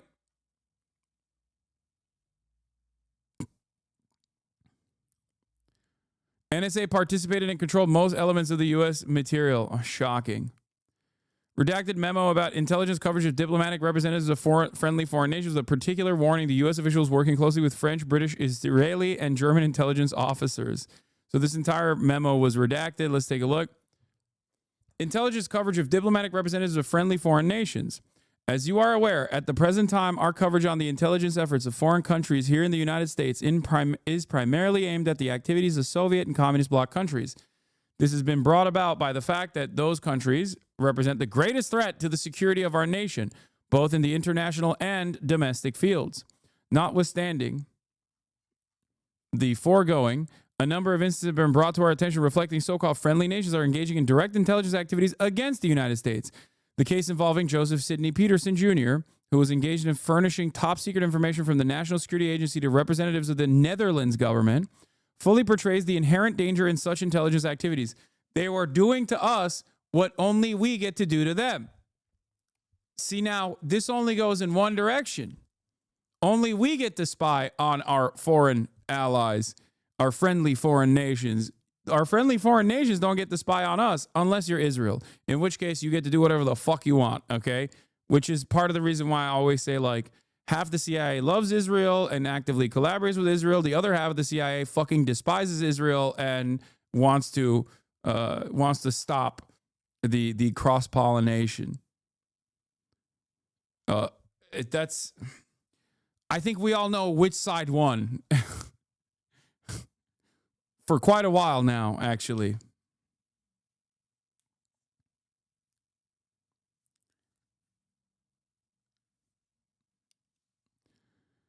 All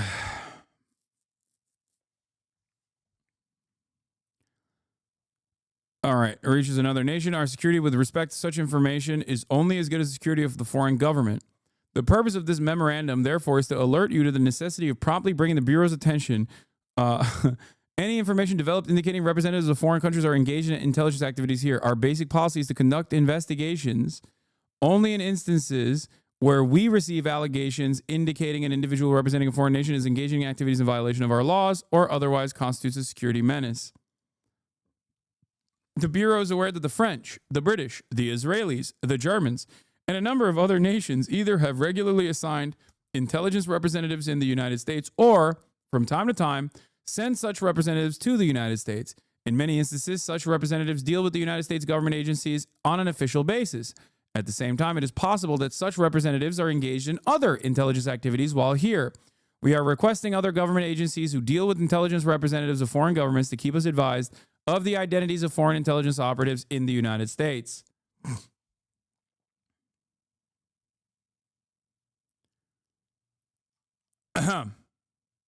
There it is.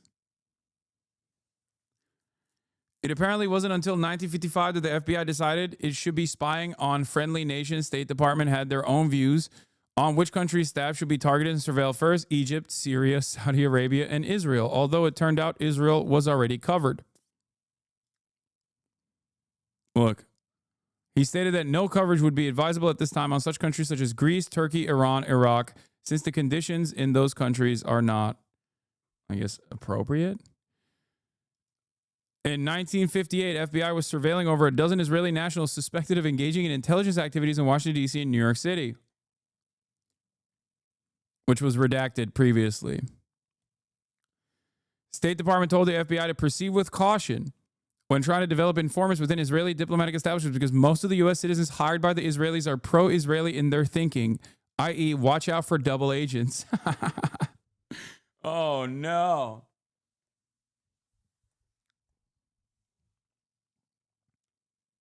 The bottom said 9/11. Dude, what are you, fucking crazy? This is the JFK files. What are you talking about 9/11? If anything, they're talking about Chile. Potentially. Not 9/11 2001. They didn't. The American intelligence community did not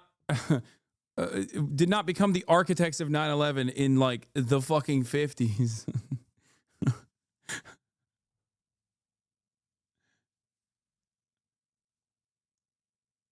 Yeah. There's two 9/11s that American intelligence was to a certain degree involved with, you know?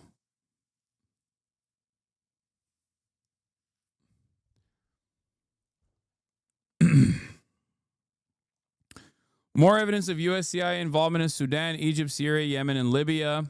I know this is from 1959, but I'm honestly still pretty surprised it was released in its entirety. Ton of info about collecting against friendly nations. I guess the reason why they released the unredacted files is because most of the stuff is well established at this point, partially because as far as like the active collection of intelligence from foreign allies and not adversaries, but foreign allies specifically, was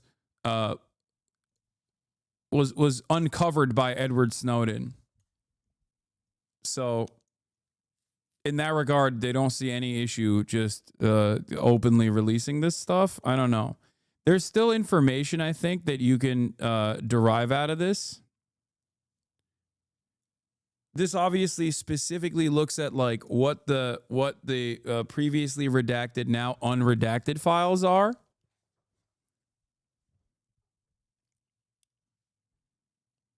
But as far as people claiming that this is,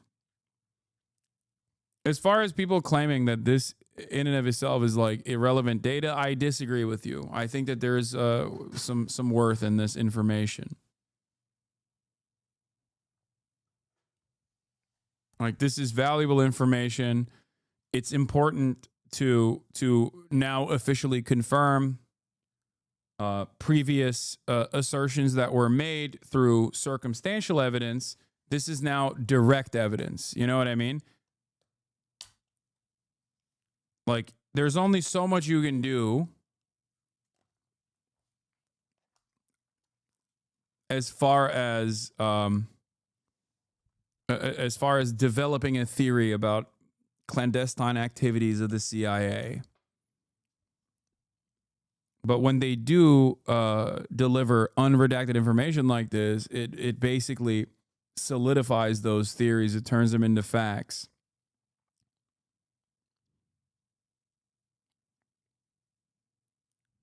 It just creates confirmation. I don't think it's a smoke screen.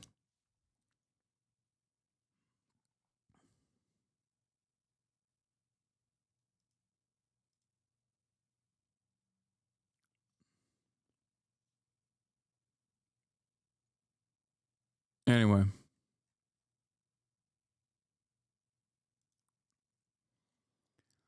From a historian's perspective, you can only assume this stuff, but now as a factual fact is great for correcting misconception in academic sense. Sure.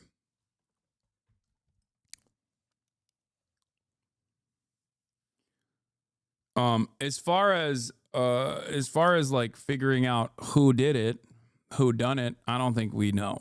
I don't think we will ever. I doubt that until like the American regime is toppled in its entirety, will you ever, and even then, there's probably a contingency to burn all of those fucking files regardless. So,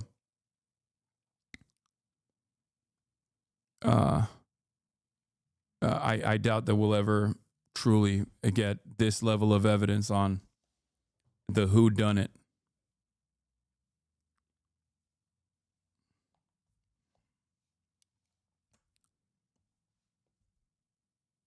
This is an insane sequence of words that I did not understand could exist.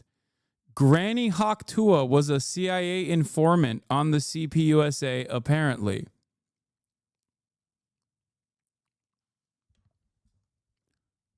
Jane Welsh.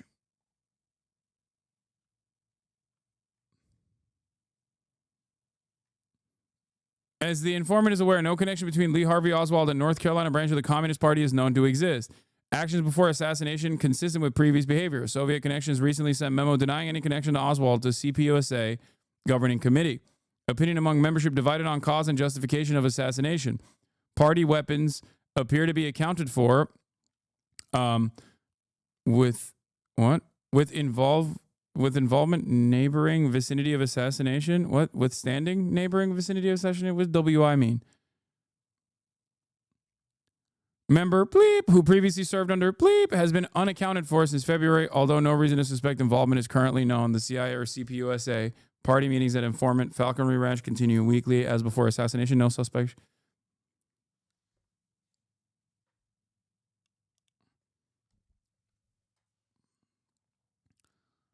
Subject is Jane Welsh, 23-year-old CPUSA operations board.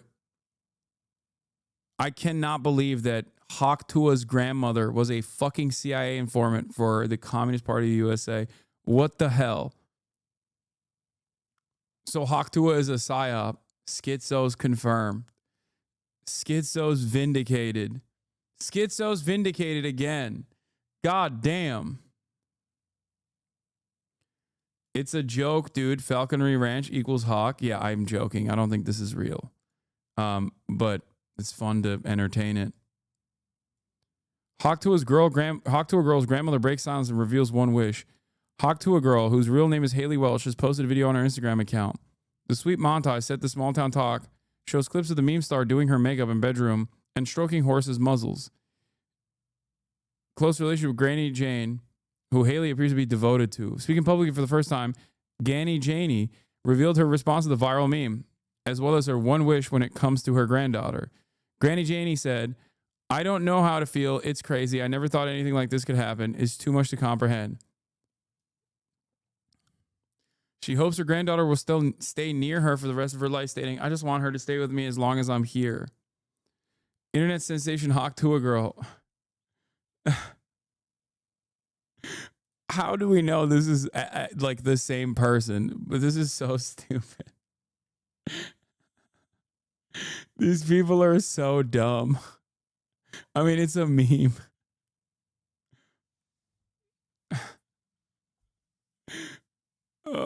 Granny Janie. Was she also Hawk-toing, spitting on that thing?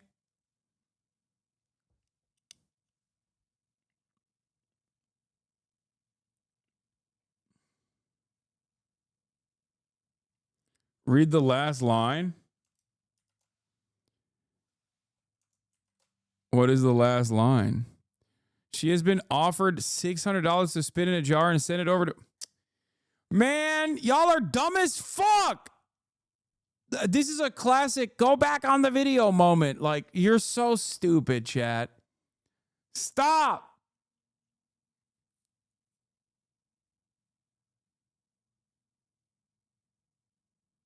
God damn.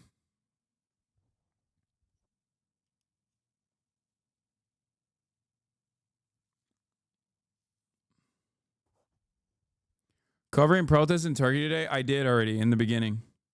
Go back in the VOD.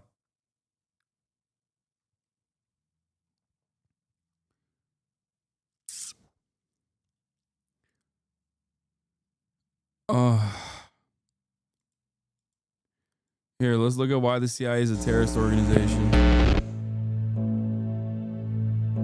The CIA, from the very beginning, at least as early as 1951, has used the information that it has collected. And it has used the information in order to penetrate and to manipulate the institutions of power in whatever country it is operating in order to influence the course of events in those countries. And essentially, this boils down to propping up those forces which are considered to be the friendly forces, and in penetrating, dividing, weakening, and ultimately destroying those forces which are considered to be the enemy forces.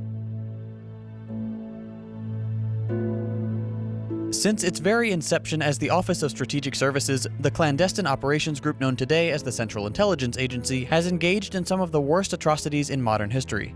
In this episode, we're going to take a brief look at some of the crimes of the CIA, and consider the possibility that maybe the good guys aren't so good after all. The men and women of the Central Intelligence Agency. Without you, our nation's safety would be more vulnerable and our security fragile and endangered. The work you do each day is essential to the survival and to the spread of human freedom. You remain the eyes and ears of the free world. You are the tripwire over which the totalitarian rule must stumble in their quest for global domination. As with every aspect of American life, the functions of the CIA are hailed as a way to protect freedom and democracy. Its agents are applauded as heroes. On the surface, the notion of gathering information to better understand the capabilities of other nations seems harmless enough. But, as you probably already know, the CIA is not simply the ears of the nation. They're also instigators, propagandists, spies, saboteurs, torturers, and, all too often, murderers. This is a huge topic, and one that I can't possibly fit into a short video, so I'll leave a bunch of links to other resources in the description. We're going to focus on some of the big picture stuff. Let's start with election meddling. According to US politicians, there's nothing more sacred than free and fair elections. We accuse other nations of meddling all the time. Recently, it's been Russia. unless the election results are one that we do not like. In which case, we absolutely will do everything in our fucking power. Iran and China getting the accusatory finger pointed at them. But as much as we want to project an image of our nation as a shining beacon of truth and freedom, we are the worst offender when it comes to meddling in foreign affairs. And it's not even close. The CIA isn't a fan of subtle manipulation. The intelligence agency wants the world to see the results of whatever election or administration they're disrupting. What they don't want is for people to know they're the ones pulling the strings. According to one study, the CIA had engaged in 81 overt or covert interventions in foreign affairs between 1945 and 2000. And that's just the ones we know about, and not even counting the constant meddling and destabilization of the last 20 years. The CIA's weapon of choice for foreign meddling is the military coup.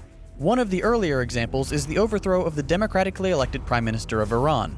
Based on what you know about US priorities and the resources of the Middle East, what do you think was the catalyst for this coup? If you said oil... Is this voice AI? Yes, dude, everything is AI. The artwork is AI. The voice is AI. I'm AI. You might also be AI.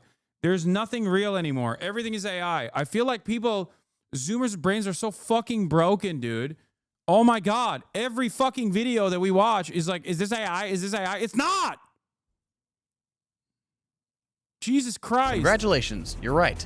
The US beating up other countries for their oil isn't just a meme. Masada had nationalized the Iranian oil company, which negatively affected US and British economic interests. To make matters worse, from a US perspective, Masada, while not a communist himself, had earned the support of the Iranian Communist Party. As you'll come to see, one whiff of successful non-capitalist economics and the CIA is called in to destroy everything.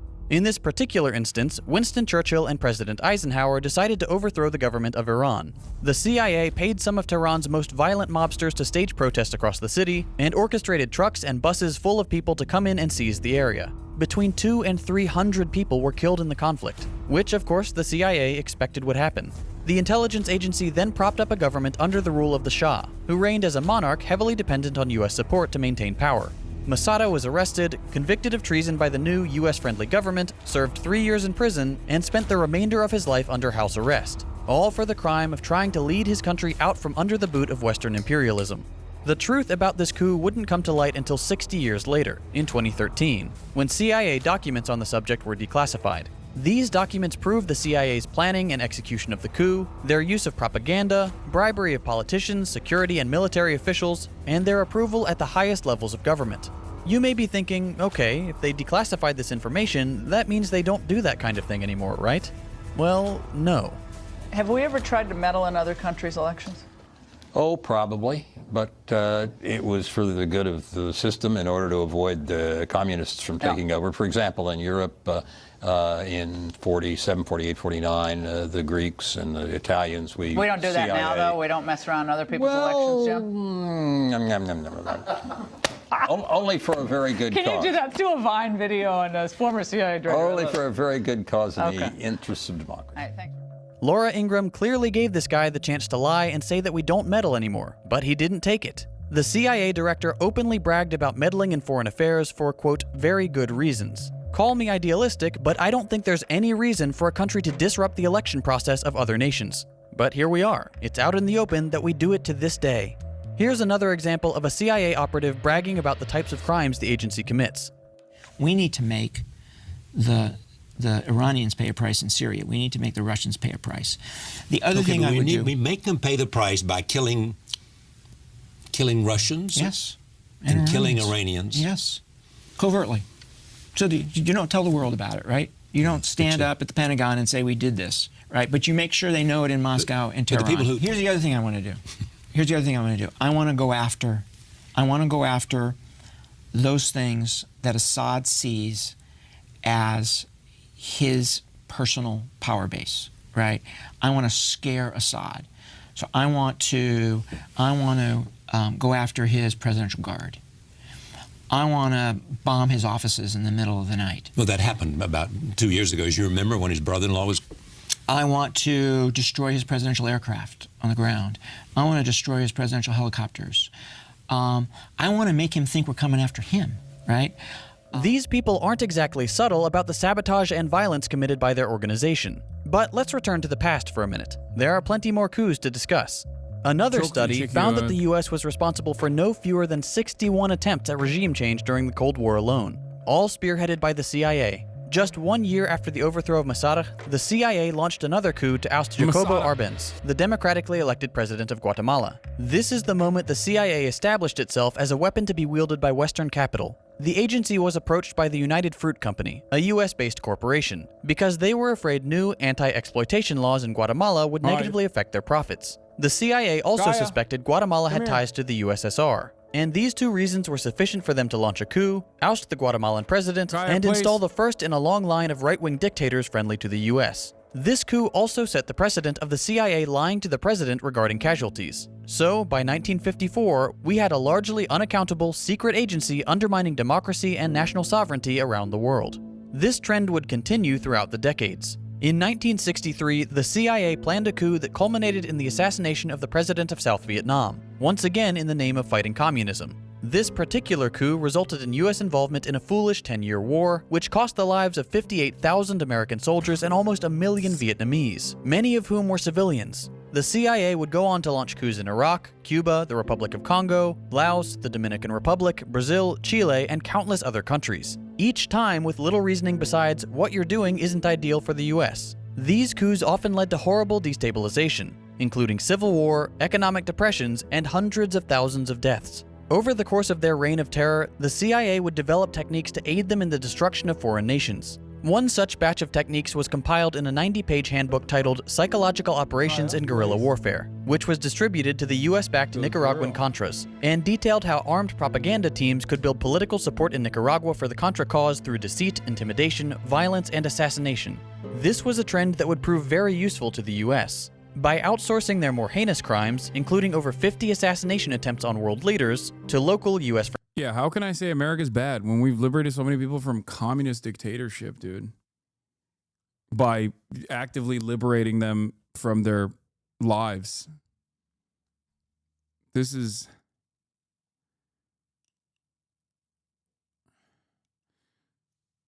I guess America's always outsourced the brutality when you think about it.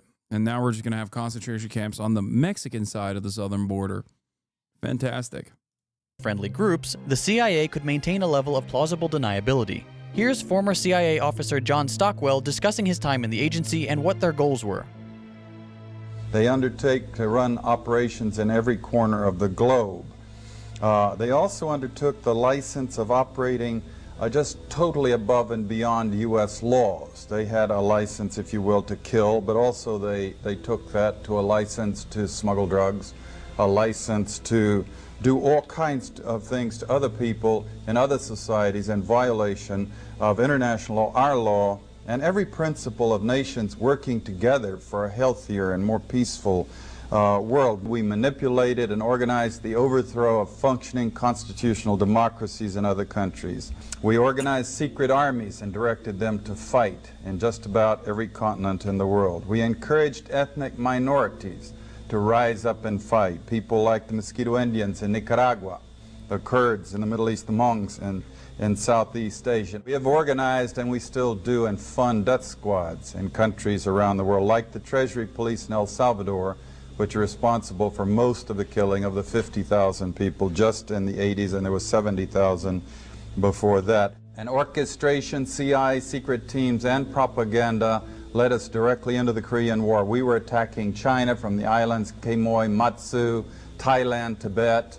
A lot of drug trafficking involved in this, by the way, until eventually we convinced ourselves to fight the Chinese in Korea, and we had the Korean War, and 1 million people were killed.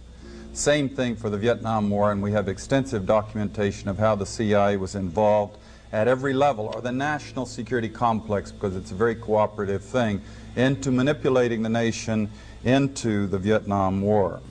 Let me just put it this way. The best heads that I coordinate with studying this thing, we count at least, minimum figure, 6 million people who've been killed in this long 40-year war that we've waged against the people of the Third World.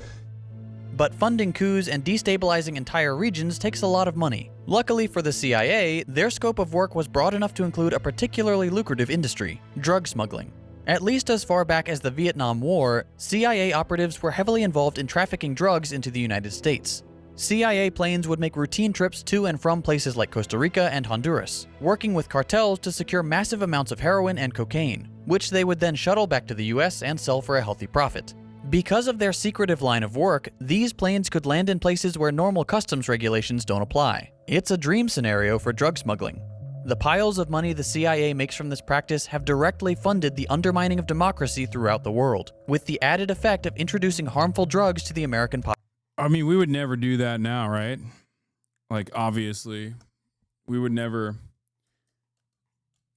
like invade a foreign nation and seize control over its poppy fields and keep it going. We would never do that. Accelerate opium production that suspiciously never made its way to America. Only the European market. Oddly enough. Population. Drug running and coups are bad enough, but what really makes the CIA a terrorist organization is their fondness for bizarre, questionable, and sometimes downright evil experiments. Since the end of World War II, the intelligence agency has experimented with everything from chemical weapons to biological. Yes, I'm talking about Afghanistan, but Afghan poppy never made its way. What the fuck is happening? This dog is panting like crazy. You okay?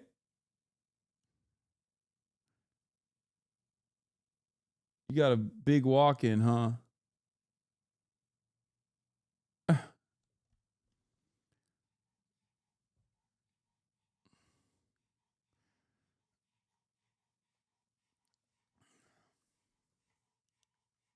Biological weapons to mind control and death rays. The CIA is on a never-ending quest to find new ways to secretly kill or otherwise control their targets.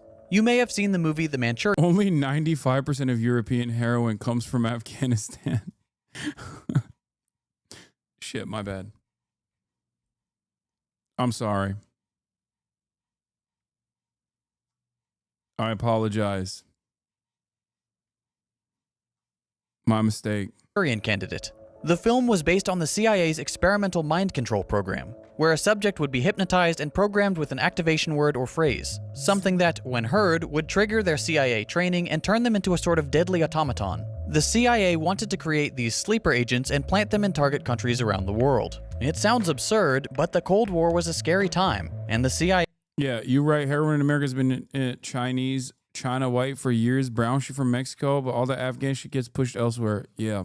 Was a scary place. The secretive agency may have left the notion of mind control behind, but what they haven't given up is torture. Torture is something that no human being should be capable of doing to another, but it's part of the standard CIA toolkit, and it has been for years. This really only came to the attention of the American people during the Iraq War, when the horrific images from secret prisons and black sites like Abu Ghraib found their way onto US television screens. Waterboarding, sensory and sleep deprivation, dogs, insects, electrical shock. All of these and even more twisted techniques were used to get supposed criminals to confess, or get war prisoners to give up valuable information. For years, the gruesome details of America's so-called enhanced interrogation program were hidden from the public. Bits of information trickled out slowly over the course of the Iraq War and the years following. Now, nearly 2 decades after the CIA fabricated the intelligence that led us into war with Iraq, a fuller picture of the horrors of CIA black sites has been assembled. One prisoner, 49-year-old Abu Zubaydah, the first person to be subjected to the torture program approved by President George W. Bush, has provided drawings of what he experienced at a CIA black site in Thailand. Zubaydah, who was captured because the CIA mistakenly thought he was a top al-Qaeda lieutenant, describes waterboarding, which he endured 83 times, being crammed into a tiny confinement box meant to break his resolve, chained in so-called stress positions for hours. For example, his wrists being chained so high that he had to stand on tiptoes. He also depicts being hooded, chained in the fetal position, and tethered to a cell bar to prevent movement. He describes a process known as walling. That's not true. The Taliban ended heroin within 6 months of taking over. Yeah, no, I know. I'm saying when America was in charge. I'm talking about, I'm saying that I was being sarcastic when I said America would surely never take over the heroin trade to continue funding their operations. in which the prisoner has his head banged into a wall, and when he falls down, he's dragged back up to his feet by a plastic wrap. Also, this is identical. Israel uses these torture methods as well in their prisons, their military detention facilities, where they put Palestinians on permanent detention without any evidence whatsoever. Towel around his neck. Another drawing shows a larger confinement box, pitch black, with the prisoner chained in a seated position over a bucket which was meant to serve as a toilet. Zubaida also describes being deprived of sleep for 2 to 3 weeks at a time, kept awake by having water thrown on him and being chained in painful positions. This is the legacy of the CIA during the Iraq War and for years after. Cruel, inhumane torture, approved by the very highest authority in the country after the CIA fabricated the reasons for invading Iraq in the first place. Today, the CIA claims they no longer torture human beings. Instead, they're known to train non-Americans to do it for them, to maintain their plausible deniability. The CIA trains, observes, and provides equipment to foreign agents who are less constrained by public outcry. The torture continues, but now the CIA can claim that they're not the ones doing it. The question you're probably thinking is, why? Why would our country allow this organization? This is part of it. Like, this is what I was saying. It's like outsourcing. We outsource everything. We've always outsourced shit, but like, I think part of the reason why CIA doesn't have the same motion it once did was because, like, when you outsource everything, you don't have the same level of control over all of your facilities, all of your capabilities. We've the definite, like, for-profit attitude has unironically eroded the CIA's capabilities now as well. To exist. It clearly doesn't protect freedom and democracy like Reagan claimed. The answer is simple. The US wants to maintain its #1 spot. Only 57% of Americans think it should be legal to protest Israel. Wait, what? What are you talking about? 12% say it should be illegal. This is the most, like, this is the biggest, like, non-issue of all time. Yeah. 57% say it should be legal. 31% are weirdly unsure. 12%, oh, my goat, Vincent Oceana. Newsflash, it is legal to protest. Move along, people. Yes, 30% of Americans are stupid. 12% of Americans that respond to this poll are fucking psychopaths. And 31% are stupid. Who cares? These numbers are not as bad as you think they are. Trust me. I know the depravity of the American population. Okay? I'm shocked.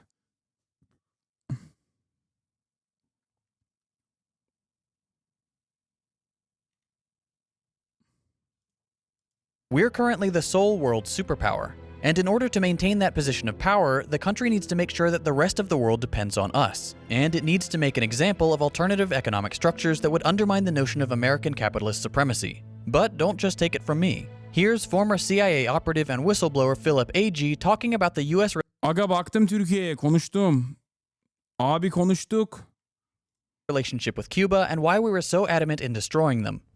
So it's not hopeless, but you see how the United States is going around in these areas of economics and of trade and of commerce and finance to try to make the Cuban people suffer as much as they can. And this is affecting, in a drastic way, very young children and infants, and also the older, in other words, the most vulnerable.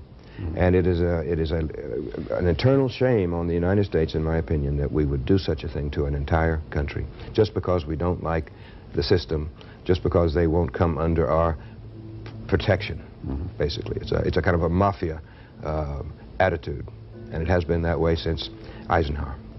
Well, that's capitalism. Well, it's also the United States and our tradition of being very nervous when we don't control something.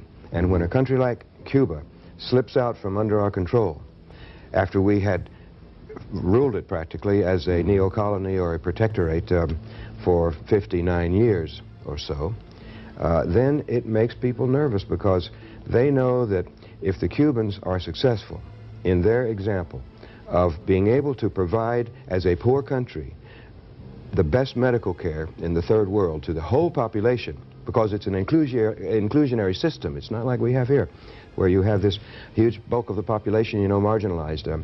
But there, if everybody can have adequate medical care, if the schooling is adequate for all, and remember, Cuba has more doctors and more teachers per capita than any country in the world, and they have succeeded in these areas, and it's all state supported, which means people don't have to put money out for the medical care or for they of course pay the cost indirectly as a whole society, but they don't have to pay the bill in the hospital and so forth.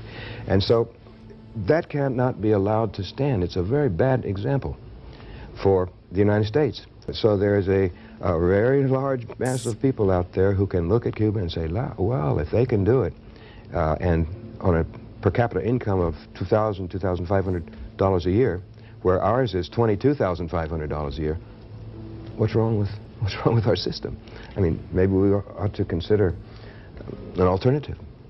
That's why Nicaragua, Sandinista Nicaragua, had to be destroyed.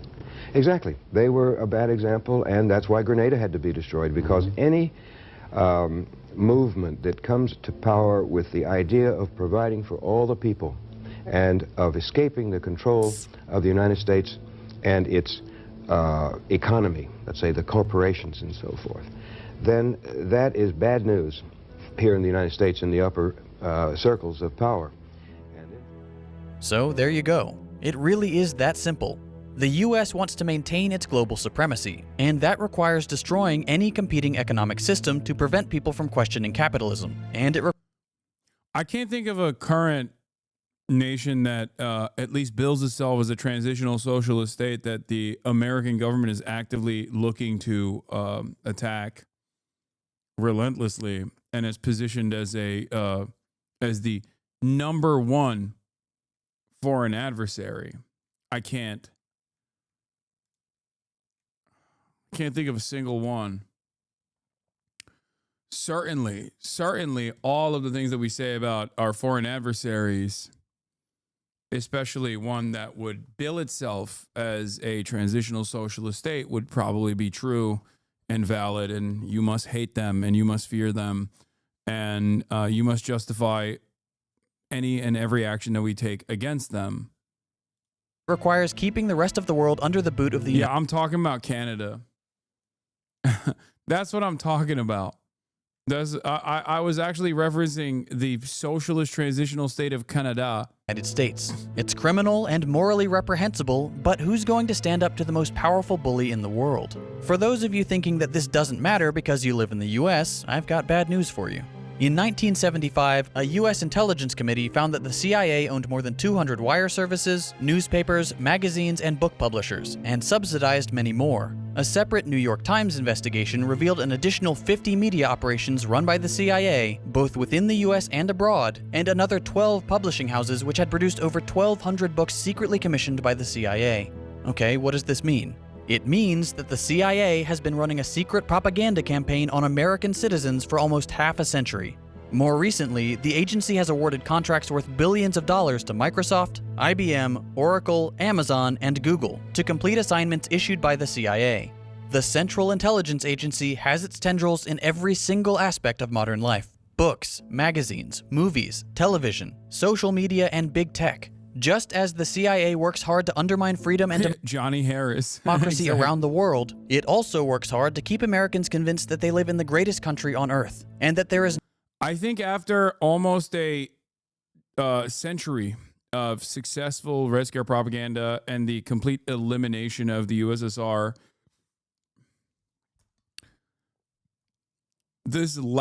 I would say like these last couple of decades, I don't even think the CIA has to do this. I think they try to, and they do it in a very stupid way. I think Mossad tries to do it as well. Like when they'll do stuff like, what did those watermelon people ever do for black people during BLM? Like whenever I see someone talk about pro-Palestinian support as watermelon people, I'm like, okay, that's got to be an agent, you know? That's a federal agent that's writing that from behind an anonymous account. Like they do stuff like that, but it's kind of silly. And I don't think it works that much. But, I mean, I'll give you an example, right? I'll give you an example from the Philippines. China offers Sinovacs to the Philippines in an effort to do some soft power. America needs the Philippines to despise China because America uses the Philippines to ensure that China does not get to stabilize the South China Sea. The Filipino government is the last government that refuses to engage in mutual security cooperations with China. That's why you hear stories about like Filipino boats getting hit with water cannons from like the Chinese Coast Guard, right? That is happening while China is trying to create a security cooperation agreement that it successfully implemented or successfully got on board with every other country in the South China Sea, with the exception of the Philippines. So China, in an effort to do soft power initiatives and show goodwill, offers Sinovacs to the Philippines. What does the American government do? They engage in a covert bot attack, basically, on Filipino social media to try and create fear amongst the population against Chinese vaccines. They run an anti-vax campaign. This was all revealed in a Reuters article that we've shown on numerous occasions. Okay, so they created vaccine hesitancy. They created vaccine hesitancy in the Philippines in an effort to stop them from using and mistrusting the Chinese vaccine that was sent. Instead of sending, Western vaccines to the Philippines, that's what they chose to do. And this was fairly consequential. So it's not that the American government doesn't engage in initiatives like this, right? They still do. They still engage in initiatives like this one. Here it is. This is the Reuters article. Pentagon ran a secret anti-vax campaign to undermine China during the pandemic. If you want to learn more about it, I've read this article multiple times at this point, so I'm not going to do it again. But they used to, and they still do it. But I don't think it's. I don't think every single person that you see on your timeline that's saying like insanely stupid things is actively being paid by the federal government. I think that there are a lot of people that simply want to sound smart, and they are carrying the tradition of wrecker behavior all on their own, without any sort of federal government subsidy, without any sort of paycheck or pay stub from the FBI or the CIA. They're just doing it on their own because they're fucking stupid.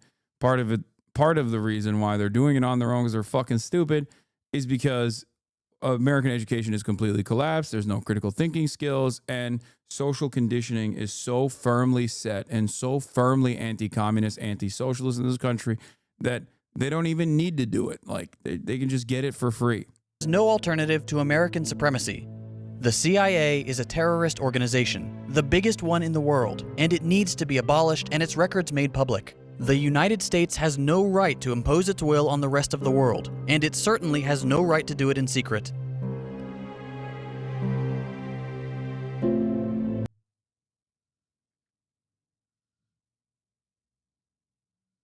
Anyway.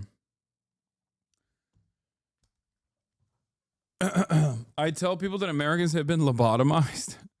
Yeah. Every American at birth, myself included, gets immediate government-mandated lobotomy. Otherwise, it makes no sense that these would be the outcomes.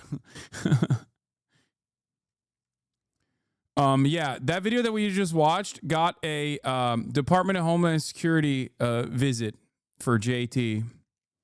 Second thought. That's a second thought video. And JT literally got a Department of Homeland Security visit after that video. It's also been completely blacklisted on YouTube despite having 700,000 views. Not true. Wait, wasn't it that video that got him the visit?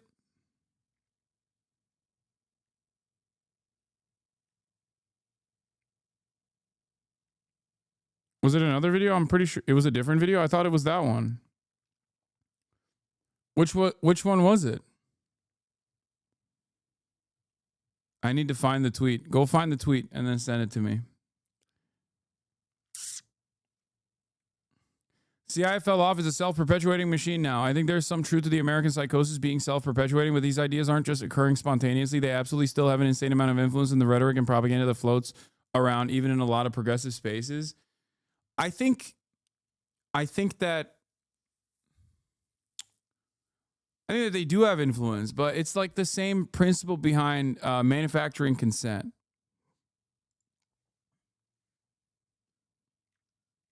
Yeah, it is. I was right. It's the CIA video, no? Yeah, this is going to be an important thread. This thread was prompted by YouTube shadow ban in my new video. Yesterday morning, I released, a video titled CIA is a terrorist organization. Unsurprisingly, it was instantly demonetized. Fine, I'm used to that. After the video went live, I got the usual comments. Clicked as soon as I saw the notification. Views were slightly disappointing, but par for the course for a demonetized video. The video no longer appeared in the subscription feed.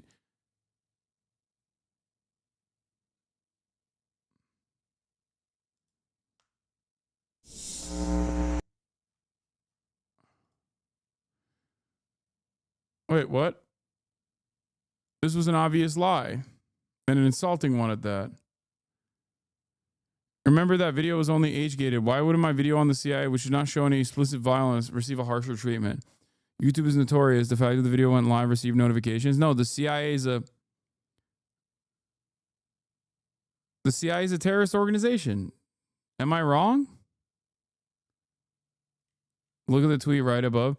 That video earned me a visit from the DHS who asked me about anti-American sentiment in my videos. A few months ago, I uploaded... Oh, you're right. Okay, my bad. My bad. You're right. I uploaded a video on police brutality that showed explicit acts of violence by the police, and it was understandably age-gated. The video was appropriate only for older audiences, but did not break any of YouTube's terms and conditions. That video earned me a visit from the Department of Homeland Security, who asked me about anti-American sentiment in my videos. That was the first time I realized, wow, I guess people really are monitoring what we say and are willing to try and intimidate us. Shit, my bad. It was not the CIA terrorist video. It was a police brutality video that he put out. Thank you for clearing the record.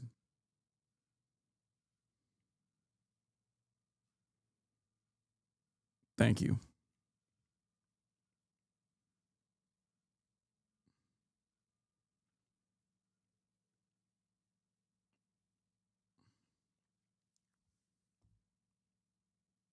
By the way, you should read this. Is going off the same intelligence agency thread of thoughts also important? No.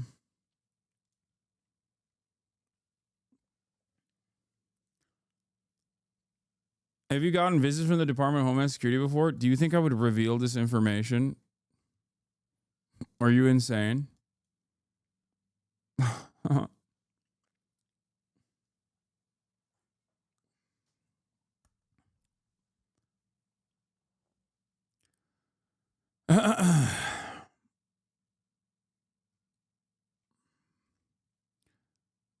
I will not confirm nor deny anything. All right.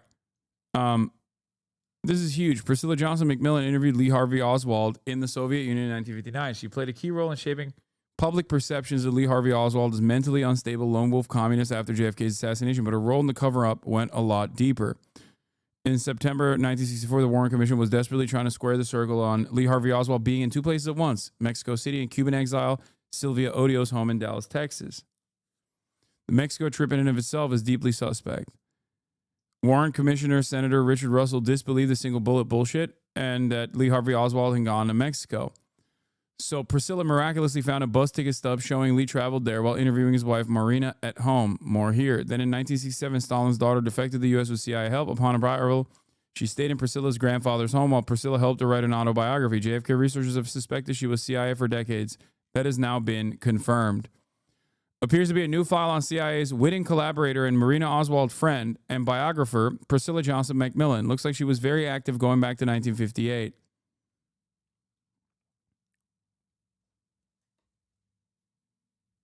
What? Why would you not have been visited? I mean, come on. You had a teenage leader of the terrorist Houthis on your stream who took out 100...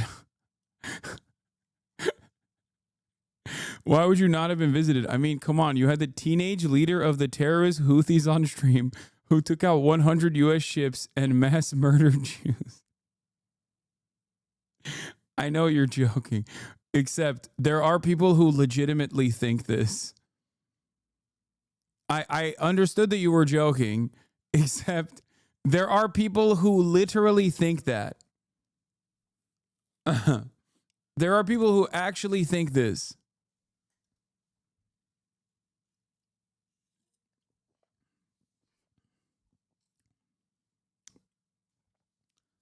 Yeah. Also, you know, the funny thing about the Houthis is that it's a family. Like the Ansar Allah movement is primarily led by the Houthis, who you can tell if they're Houthi or not because it's their fucking last name. So that's why it's very funny when people are like, dude, you just don't know. This guy's a fucking Houthi. Yeah. If his name would literally be Al Houthi if he was a fucking Houthi. Anyway, that's besides the point. It's very stupid. It's very annoying, but who cares?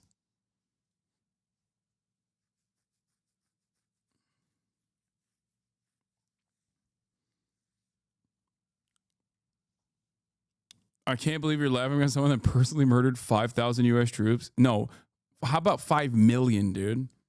5,000. He killed 5 million U.S. troops. He has a devil fruit, big dog. What do you mean? Words used to mean something. Power scaling used to mean something. And now you got Tim Houthi, Charlemagne, so OP. So OP that he's wreaking havoc over the Red Sea with his devil fruit powers, and no one cares. No one cares about it. Yeah, the leader is Abdul Malik al-Houthi. Yeah, you know how all the people that have D's in their middle names, like it's kind of like that. All the people that are Houthis have Houthi in their last name.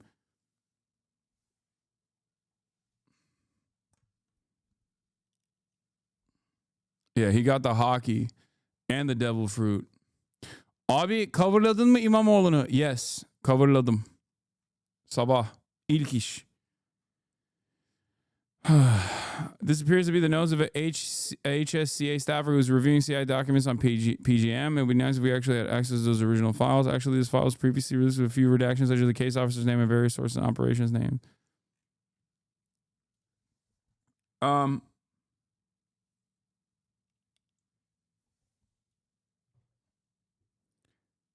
Where were we? Yeah, we dove into the JFK stuff. I don't know if there's like a good YouTube video. I guess like one of the best JFK coverage, like one of the best like conspiratorial JFK videos you can watch is what's face Oliver Stone.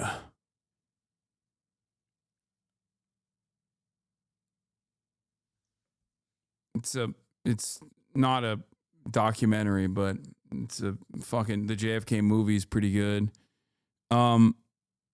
There's also he covers it in his what is it, People's History? Wasn't that the other one? People's History, like the revamping of the Howard Zinn's People's History of the United States as a documentary, like a docu-series. Wendy even does a really good ass theory vid. I proved the JFK conspiracy with a whiteboard.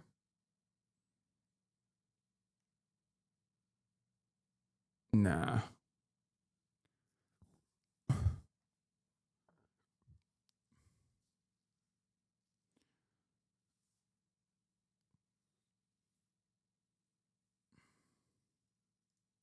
On Friday, November 22nd. What is this? 2 years ago from Sean Munger. Oswald acted alone. JFK assassination solved. Part 1 of 2.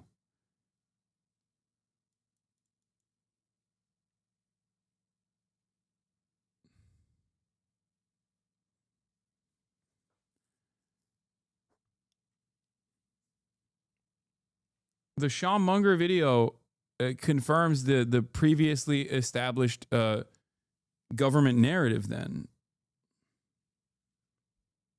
that's not what I was looking for. What I was looking for is something different.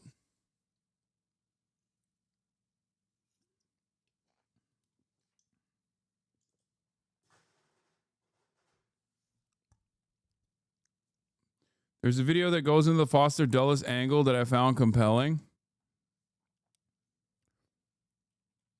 GDF has a video on it. What is his video? What is his video on it?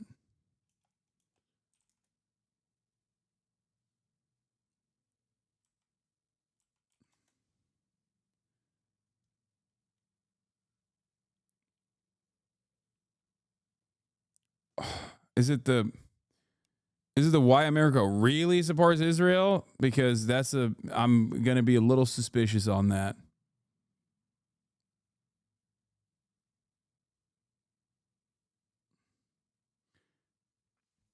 I have seen some stuff from GDF that has like rubbed me a little bit in the wrong way. And I used to be a big fan, as you guys know. What I don't understand is that you call Jackson a Fed and make up conspiracies about him. All I'm saying is, first of all, much respect to the Jackson Hinkle heads. Okay. That's number one. Big respect, big ups. You guys are the true loyalists. You are definitely. I respect it. I respect the Jackson Hinkle heads, especially at this stage, you know? All I'm saying is I find it rather odd that he is a MAGA communist linked up with Tulsi Gabbard, who literally did PSYOPs, also is a Fed, and he can freely travel to fucking Russian-occupied Ukrainian territory, Venezuela, and the fucking Hassan Nasrallah funeral freely, establishing communications with all matter of anti-American influencers and people that are declared foreign adversaries, even sometimes on like the terror watch list, and freely roam in the United States of America. Deport his ass? No, I'm not. I'm not advocating for that at all. I'm simply stating that I find it interesting that he does not. In 1956, he does not get.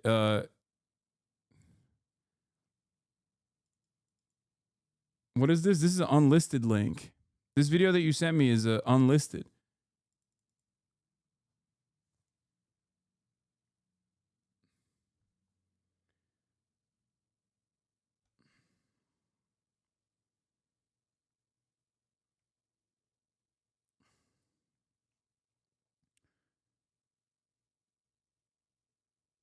Eyes Wide Open. Oh, I've heard about this. This is a channel I've heard about with 138,000 subscribers.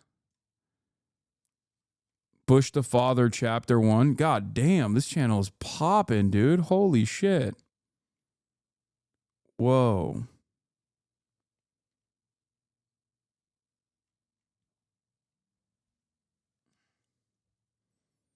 Whoa, look at all these. This is like a treasure trove, dude.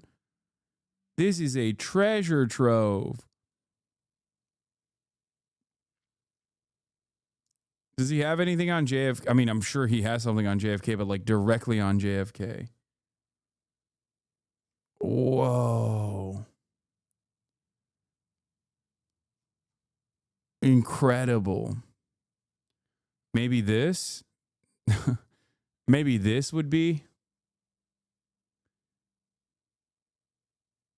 GDF got called anti-Semite by Empanada for placing more blame on the Israel lobby than oil for the invasion of Iraq, but Empanada isn't American and just wasn't aware of the actual pressure AIPAC actually holds on individual politicians. Empanada sees American empire from the outside, so his perspective was just underinformed. What is it that you think is problematic with the GDF? First of all, I think GDF himself might not be American either. I don't know. It's just something doesn't smell right. I'm not saying he's bad. I just think that there is it's just something that didn't sit right with me. There's a lot of great videos on GDF's channel. We watched it a lot. I was a early supporter, big time.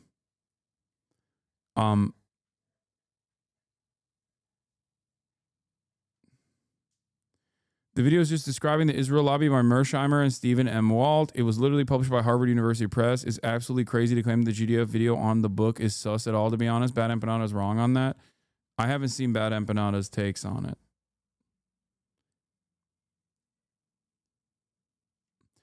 My point is, the moment that somebody starts venturing into like Israel controls America territory, I get a little suspicious. Because it's not the case. Not only is it not the case, like, does Israel have an insane amount of influence over American domestic affairs? Yeah, no shit. It's fucking 36 states where it's illegal to protest against Israel, okay? Of course it does. But the moment that you start talking about like Israel controls America, or start doing like Zog shit, you know, Zionist occupied government, which is a fucking 4chan meme initially, like the moment that you reverse the trajectory or reverse the power dynamic and act like it's you know, a monolithic force that ends up controlling the entirety of the American government, and not a relationship that's born out of like mutual desires of controlling the region, is the moment where I get like a little sussed out. He has recent videos of the Warsaw Uprising and the Nazis, and comments are full of Nazis crying about how he changed. He didn't. No. But I do think that he had a fuck ton of anti-Semitic anti-Semitic comments under his videos. It was frustrating. Resending this one time, GDF buys into Israel influence on the U.S. over U.S. having genuine interests of his own a bit too much. I think there's still some use for GDF, but he should be taken with a grain of salt. Yes, there was interdepartment conflict on Israel and a lack of cohesion in the past, as there was on almost everything, but that isn't to say that Israel lobby is what changed this.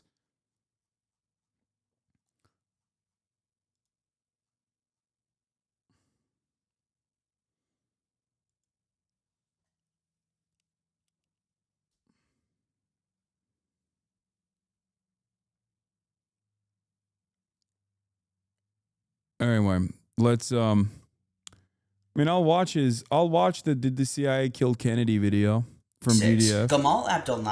But I just wanted to tell you, like, I was a little disturbed when I saw some comments from his chat, for sure. Like, not his own community. He can't control all the fucking comments, but Nasser nationalized the Suez Canal Company, prompting an invasion by Israel, France, and Britain. Over in Washington, D.C., a dinner party was being held at Walter Lippmann's house, attended by many of the Washington elite, including CIA Director Allen Dulles. The conversation turned to Nasser when one of the guests jokingly opined, "Allen, can't you find an assassin?"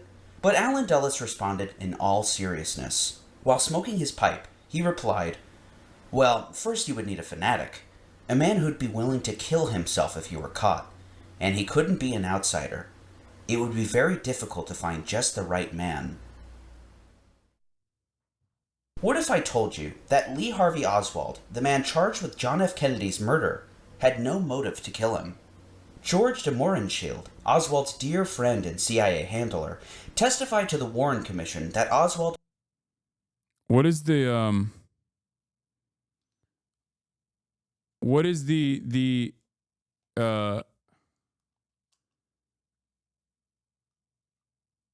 what do you call it?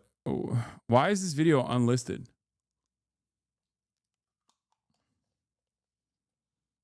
It's so sad to see GDF's host was found dead 100 miles away from his home after falling backwards into a knife 7 times.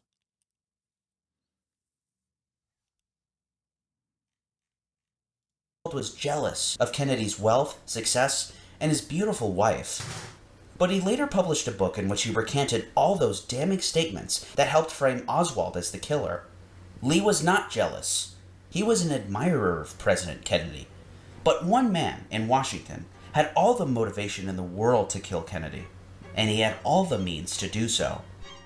It was the same man who orchestrated MK-Ultra, the CIA's mind control and psychological torture program, the same man who orchestrated coups in Guatemala and Iran, and the assassination of Patricia. So in 36 states, it's illegal to boycott Israel, but not illegal to protest it, right?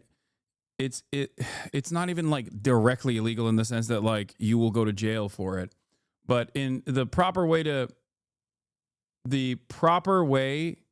to address it would be to say, in 36 states in the United States of America, there are numerous legal pathways, legal hurdles presented against developing or implementing a boycott, divestments, and sanctions movement on Israel. This could mean, for example, having to sign a piece of paper that says you will never engage in any sort of anti-Israeli activity or demonstrate anti-Israeli sentiment in a state like Texas, for example, if you want to retain gainful employment. You know, stuff like that. It is also obviously it's a violation of the First Amendment, but it still exists.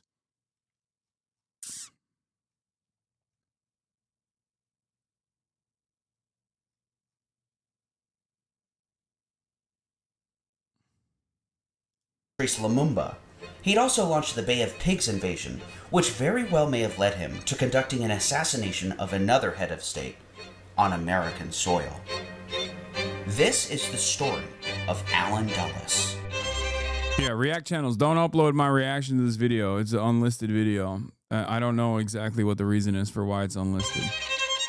So don't upload it. I will fucking take it down. I hate my husband. I hate my husband. I hate my husband. Oh, how I hate my husband. I want to kill him. I will be like a fighting cock with knives on my talons. I will cut him in ribbons with sharp knives. I will cut him in the back. I will even perhaps cut his throat with a sharp knife tied to my talons when I am a bloody, murderous fighting cock. That's Clover Todd Dulles, Allen Dulles' wife. As you may imagine, Dulles didn't exactly treat women with the utmost tenderness and compassion. His sister Eleanor claims he'd had at least 100 affairs.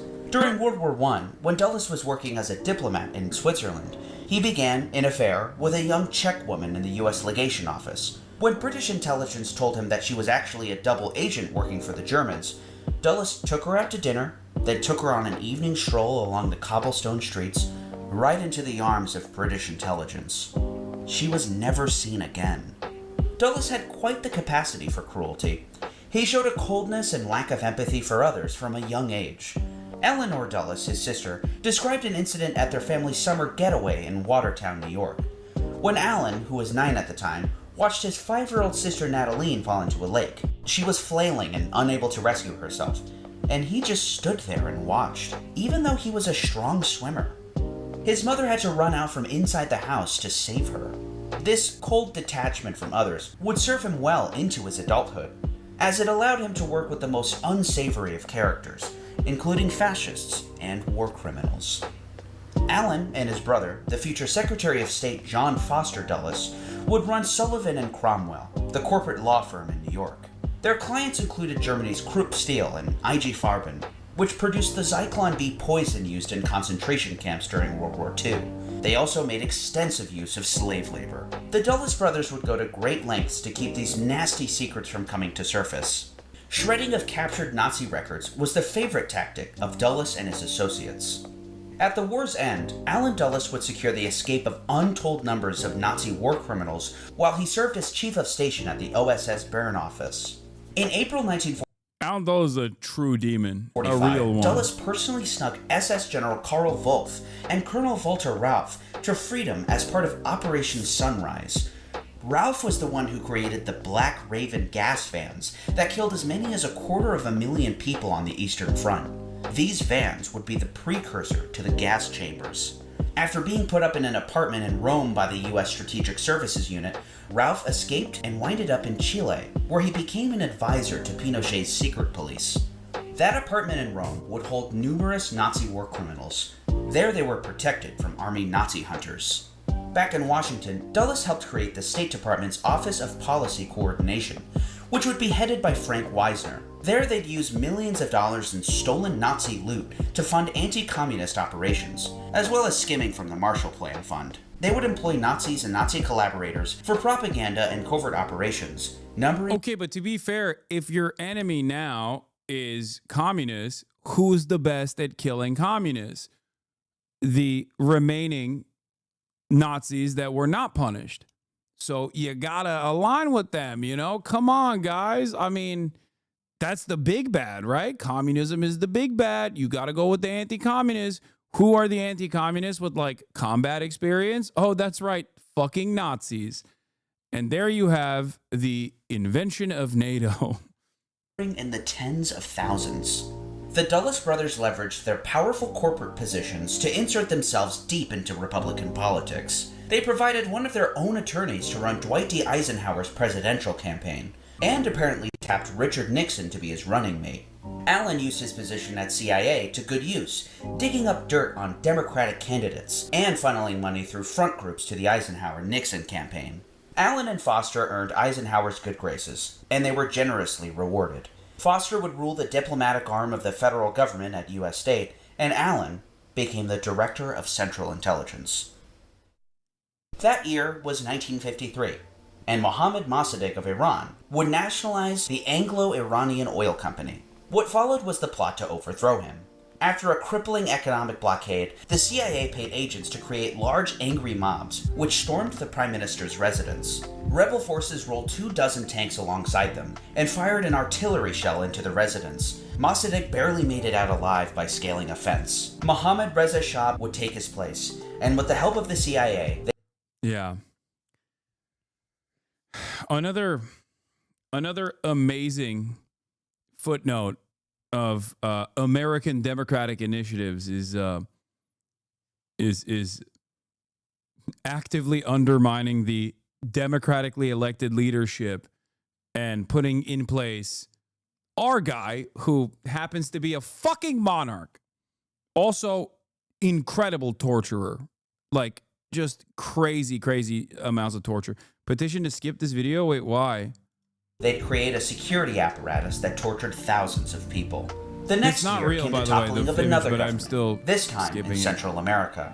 Before 1950, the United Fruit Company owned nearly every mile of railway in Guatemala, along with the entire telephone system and the only port on the Atlantic coast. It was also the single largest landowner in the country. A new nationalist president named Jacobo Arbenz promised to repatriate some of this splendor with a bill that expropriated land that wasn't under cultivation. He also offered compensation for the loss, but Arbenz had gravely underestimated the wrath that would follow. CIA pilots rained bombs down on Guatemala City, and the president fled fearing for his life. The US had installed a colonel by the name of Carlos Castillo Armas, turning Guatemala from a democracy into a military dictatorship. In one of the most violent examples of US regime change, the CIA provided military officers with killing manuals, or more specifically, CIA handbooks on how to carry out political assassinations. They even provided a so-called disposal list of 58 targets to be liquidated. That list grew to more. He yaps and conjectures a lot for a video with no sources, paints a vivid picture, but this ain't journalism or historical analysis. I'm pretty sure he does actually fucking. I mean, he usually does present his sources. I guess he did it. Maybe that's why he unlisted this video. But I haven't seen anything. Everything that he brought up so far is well documented. He has not said anything that's even like remotely weird or off color in this video at all.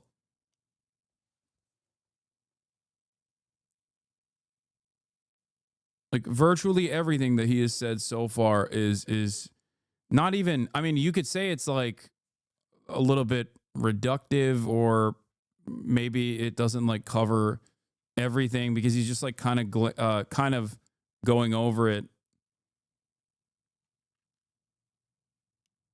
But yeah, none of this is like weird or new information. More than 70,000 people, or 10% of the adult population of Guatemala. The violence and genocide of the native population that followed would kill hundreds of thousands. Meanwhile, another covert operation was taking place at home. The Cold War had ushered in a new kind of technological race, the race for control of the human brain.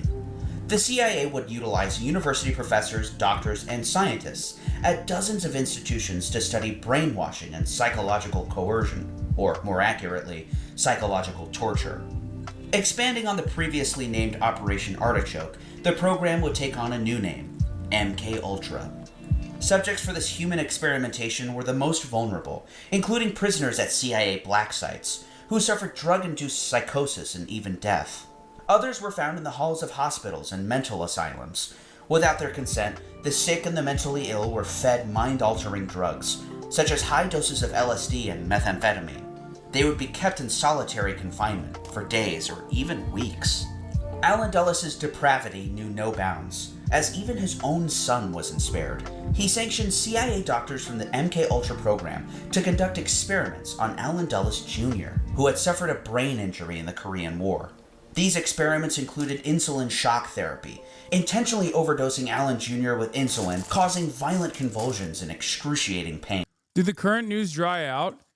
No. This is directly related to current news. I do genuinely despise people that come in here and have this like incredibly fucking like weird I own the road, I own the show attitude when they come in here and they're like, I don't like what you're watching. What happened? The fucking current news riot is literally the question of the video is, did the CIA kill Kennedy? One of the top news stories of the fucking day is the JFK assassination files being being released without previous fucking redactions. Shut the fuck up. God damn. So many motherfuckers are unbearable.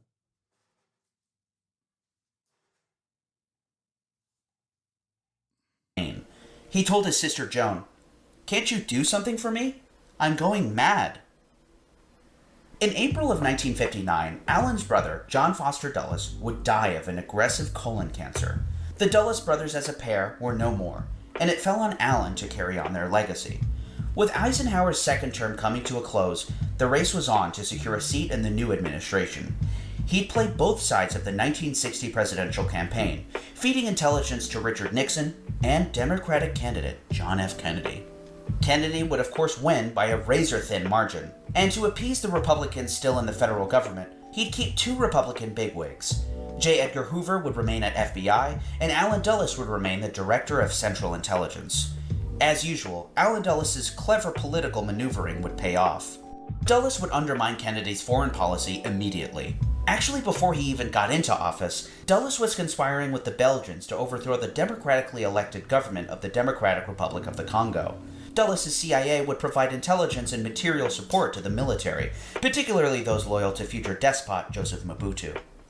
The newly elected post-colonial leader, Patrice Lumumba, would be put into quite an unlucky position, driven out of Kinshasa and running for his life. He'd be chased down with the help of the CIA and Belgian intelligence. Agency assets would savagely beat Lumumba and his family, even his 1-year-old son. They'd then kill Lumumba in cold blood. Kennedy wouldn't find out for a month after the killing. You see, Kennedy's politics were too disparate from the old Republican Guard, who still had a strong hold on the Pentagon, the CIA, even the White House. And the establishment soon came to resent him, even hate him for it. Years after Kennedy's death, H.R. Haldeman, aka Bob Haldeman, was the chief of staff for the Nixon White House. Haldeman is best known for his role in the Watergate scandal, as he was actually convicted on conspiracy, perjury, and obstruction of justice charges. But a less well-known fact of his life adds some interesting insight into the fate of President John F. Kennedy. This was in his also post-Watergate covered in the book titled The Ends of Power, Haldeman describes conversations with Nixon, his boss, which were all recorded in what are now known as the Watergate tapes.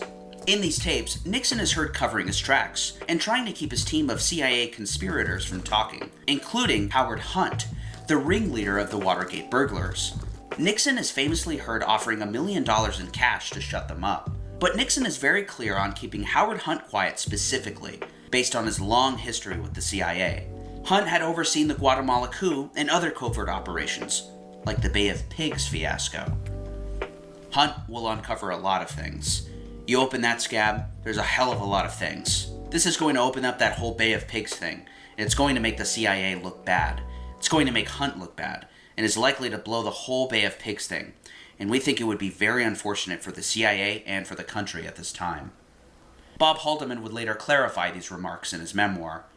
It seems that in all those references to the Bay of Pigs, he was actually referring to the Kennedy assassination. The Bay of Pigs invasion was launched on April 17, 1961. Over 1,400 CIA-trained Cuban exiles approached the island from the ocean, in what has since been called an extraordinarily disorganized and poorly planned operation. Most of the fighters would be killed or captured, but we now know that the plan was flawed from the beginning, on purpose. The military and CIA wanted to use the failed Bay of Pigs fiasco to usher in a full military invasion of Cuba. The chief of naval operations, Admiral Arleigh Burke, even took the liberty of going... Bro. The CIA at the time was wilding out. There was a plan to fucking do a 9/11 in Miami and then blame it on Cuba. They literally had actively a plan to blow up Florida and then blame it on Cuban revolutionaries so they could go to war with Cuba. Like, it is crazy. This is the peak, I would say. Like, around this time was when they were really popping. Behind Kennedy's back to position naval destroyers with Marine battalions off the shores of Cuba, anticipating that U.S. forces might be ordered into Cuba to salvage a botched invasion. They also hoped that Kennedy would assist the plan further with air support. Kennedy said no to all of it. Leaving the work of the CIA to speak for itself, the Bay of Pigs invasion was nothing but a monumental failure that fell right onto Allen Dulles' lap. After the failed invasion, Kennedy went on the attack. Rumors started spreading in the agency that the president was going to commence a reduction in force, codenamed the 701 program. The famous line comes from here when he says, I want to tear the CIA piece by piece and blow it into different directions with the wind or whatever. Roughly 1 in 5 employees would end up being canned. And then there was the man at the top, Allen Dulles, who was forced into retirement. Allen Dulles had been crossed, and this wasn't a man that let anyone get away with that. Kennedy quickly became extraordinarily unpopular. No, hated by the top Republican brass at the Pentagon, the agency, and the White House. Daniel Ellsberg, who later became famous for leaking the Pentagon Papers, describes the atmosphere at the time. There was virtually a coup atmosphere in Pentagon circles. Not that I had the fear that there was about to be a coup. I just thought it was a mood of hatred and rage. The atmosphere was poisonous. Poisonous. It was 2003, and Howard Hunt, the agency man and Watergate conspirator, was essentially on his deathbed. He was 84, and his long-estranged son, St. John, wanted him to open up about his endeavors as a spy before he left this earth. St. John never believed his father's story of where he was on the day of Kennedy's death. Howard had testified to Congress that he was in Washington, but Dorothy, St. John's mother, contradicted that story and told him he was actually in Dallas. After prodding his father for the story for years and writing him a long, pleading letter, Howard finally obliged, and his son flew to South Florida to see him in what would be his last conversations with his father. Hunt explained to his son that in 1963, he had been invited to a clandestine meeting attended by numerous CIA agents connected to the anti-Castro movement. These included future Watergate burglar Frank Sturgis and CIA assassin David Morales. Morales was the chief of operations at the largest CIA station in Miami called JM Wave. They were all gathered to discuss an operation, but it quickly became clear to Hunt that this operation was the assassination of the president. Yeah, okay. According to Hunt, Morales and Sturgis referred to the president's killing as the big event.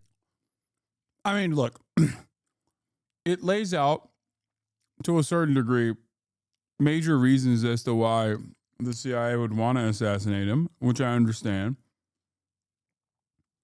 But, like, if the pivotal piece of information is a deathbed confession, like, of a secondhand, like a deathbed confession coming from a former guy. Not exactly the smoking gun. Well, I don't know enough. I don't know anything. Event. Morales told Hunt that he had been picked for the operation by Bill Harvey, a CIA man who oversaw the many assassination plots against Fidel Castro. He'd also served as chief of station in Rome. According to his Rome deputy, Wyatt, when the news broke about Kennedy's death, Bill Harvey's reaction indicated that he had prior knowledge. Harvey has long been suspected of playing a role in the killing, and according to Wyatt, Harvey traveled to Dallas in November of 1963. The Kennedy assassination would be investigated yet again by the House of Representatives from 1976 to 1978. According to the committee's prosecutor, Dan Hardway, I wouldn't be surprised to learn that Harvey was in Dallas in November 1963. We considered Harvey to be one of our prime suspects from the very start. He had all the key connections, to organized crime, to the CIA station in Miami where the plots against Castro were run, to other prime CIA suspects like David Phillips. We tried to get Harvey's travel vouchers and security file from the CIA, but they always blocked us. But we did come across a lot of memos that suggested he was traveling a lot in the months leading up to the assassination. What Hunt described to his son was a plan that was overseen by Bill Harvey and David Morales, contracting sharpshooters from the Corsican underworld, who had a long history with the CIA. 10 years later, in 1973, after an evening of heavy drinking, Morales would let slip what happened to his attorney. We took care of that son of a bitch, didn't we? Lee Harvey Oswald, the man accused of Kennedy's assassination, is now known to have been an asset for American intelligence agencies. Upon his arrest, Oswald attempted to call a military intelligence officer in Raleigh, North Carolina. He was probably calling his cutout. He was calling somebody who could put him in touch with his case officer. Prior to the assassination, Oswald was the subject of secret intelligence reports at CIA, FBI, State Department, and the Office of Naval Intelligence. Everywhere you look with him, there are the fingerprints of intelligence. After Kennedy's death, FBI Director J. Edgar Hoover immediately pulled CIA surveillance tapes of phone calls supposedly made by Oswald. It quickly became clear that the voice on the tapes was not Oswald's. They were an impersonator, calling the Cuban and Soviet embassies in Mexico. Hoover informed Kennedy's successor, Lyndon Johnson, who was stunned by this fact, since it revealed that Oswald was deeply involved in espionage activities. Lee was also being groomed by George de Mohrenschildt, the man from the beginning of the story who recanted his testimony. Mohrenschildt's spy handler was Colonel Lawrence Orloff, a CIA informant who was a partner of J. Walton Moore, the CIA's station chief in Dallas. But here's perhaps one of the most damning pieces of evidence. In September of 1963, Oswald was spotted in Dallas by Cuban exile leader and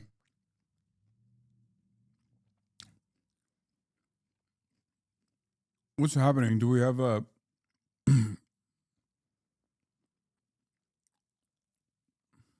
What is going on? Hinkle Hoopers, you triggered every dumbass MAGA communist. Now they're up your ass. Respect to the ACP heads.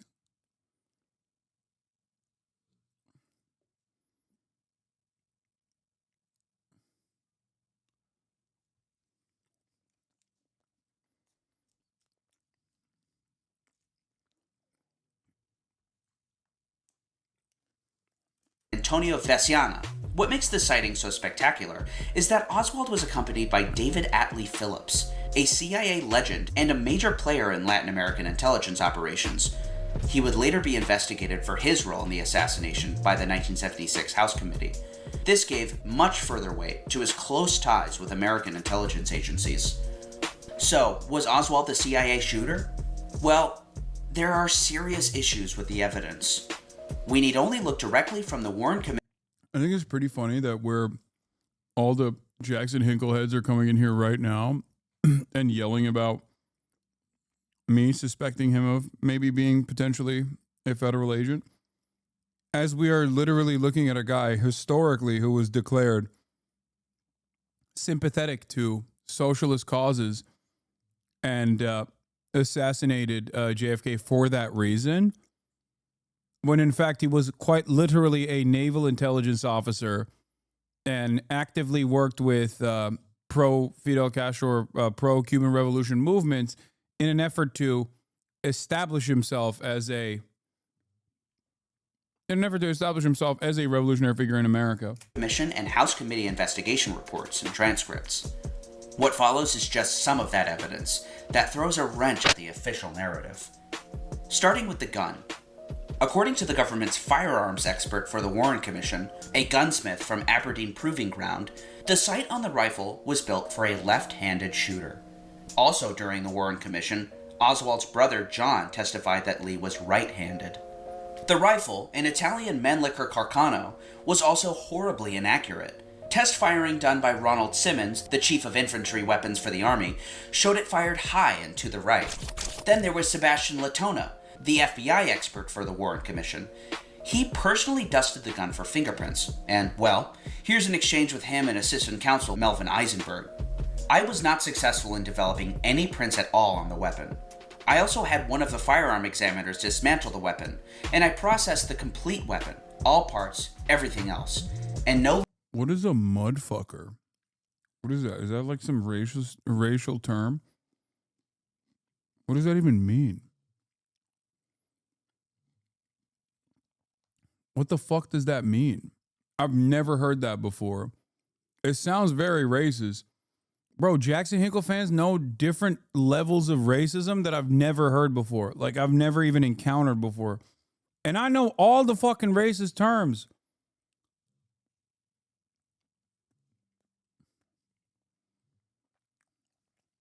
Wow.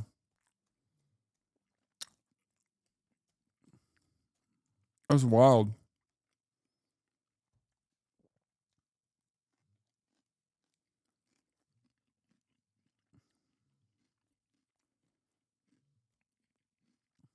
Huh. Like, I pride myself on being the racism sommelier, and I'm out here learning new shit that I didn't even know existed.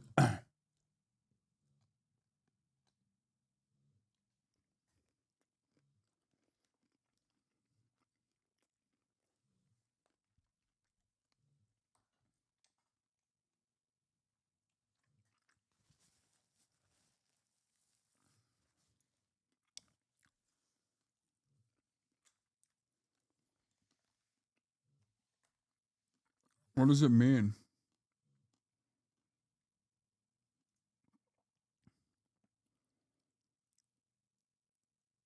What?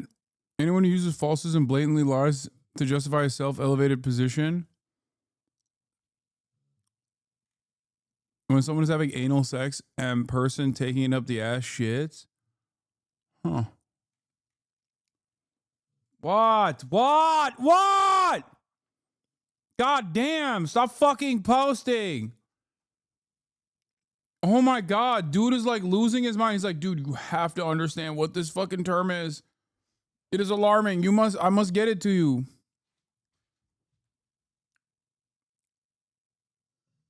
Probably the anal sex thing. Latent prints of value were developed. Does that include the clip? That included the clip. That included the bolt. It included the underside of the barrel, which is covered by the stock. Were cartridge cases furnished to you at that time? They were, which I processed, and from which I got no prints. Therefore, the net result of your work on Exhibit 139 was that you could not produce an identifiable print? That's correct. After shots were fired at Dealey Plaza, the scene of the crime, dozens of people, including at least 21 Dallas police officers, immediately rushed the so-called grassy knoll, searching for the killer.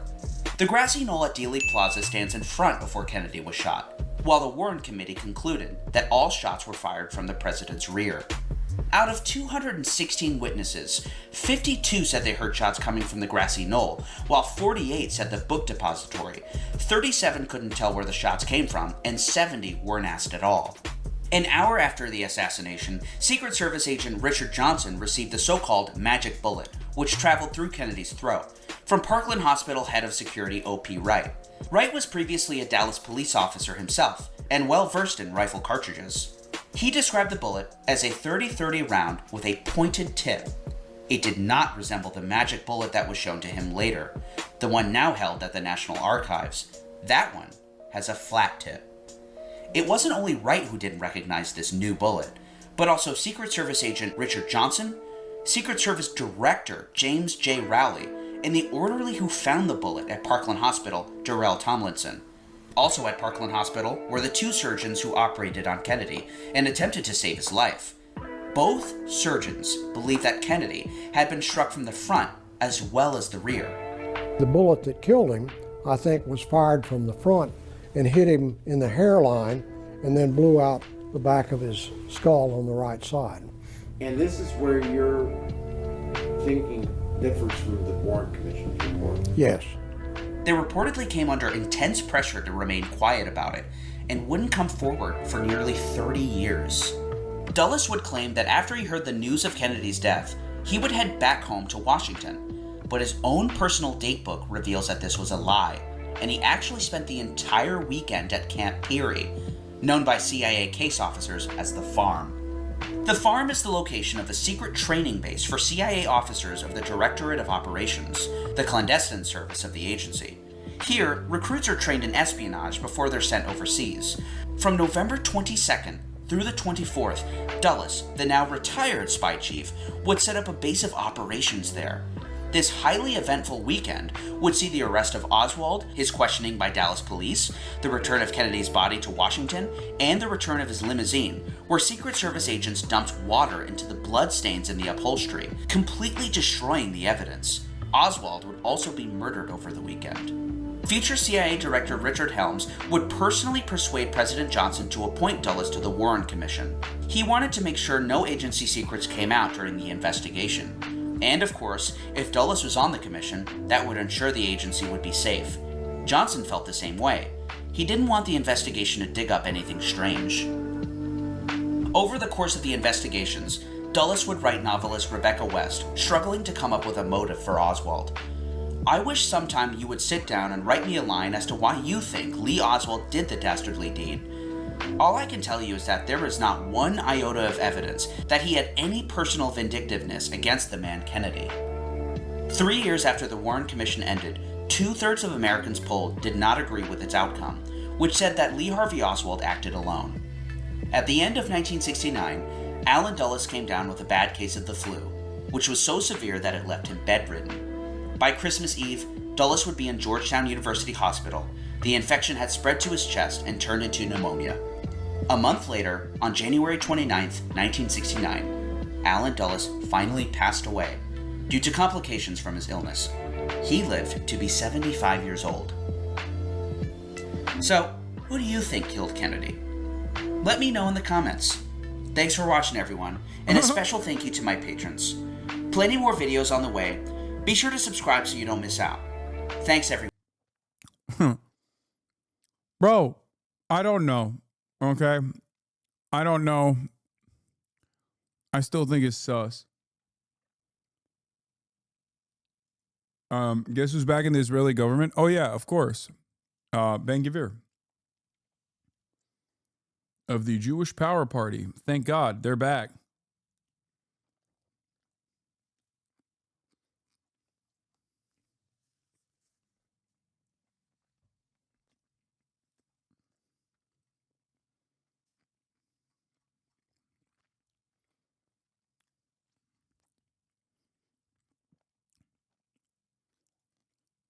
It'll never not be interesting that Israelis just simply can't comprehend that. I've been in Spokane for. Bombing Gaza is seen as like an exit ramp for these guys, and a very successful one, always. Always and forever. No matter what happens,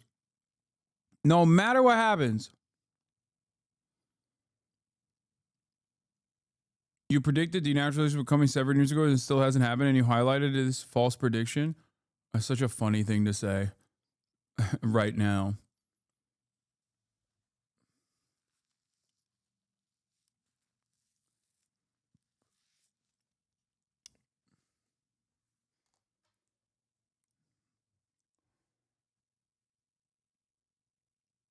How can we think we know anything about history when we can't even tell for sure who shot the most powerful man in the world on camera just 60 years ago?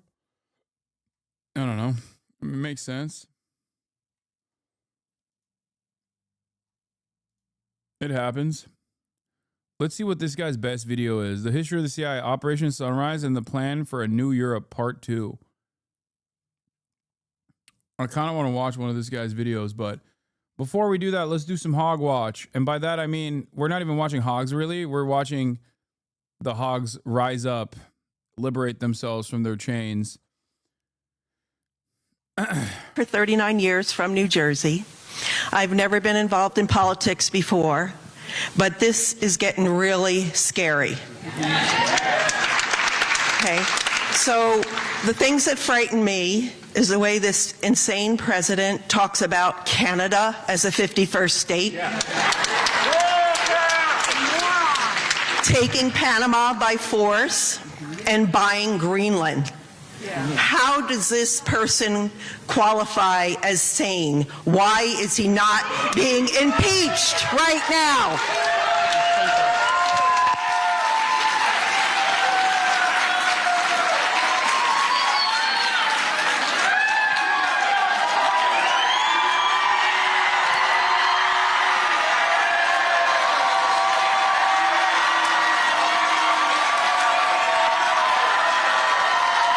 You better be like, get that traitorous flag out of here. It's illegal. It's terrorism to have the Canadian flag.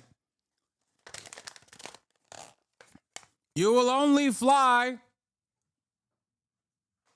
the Unionist flag of Canada now that Canada is officially under the American Protectorate.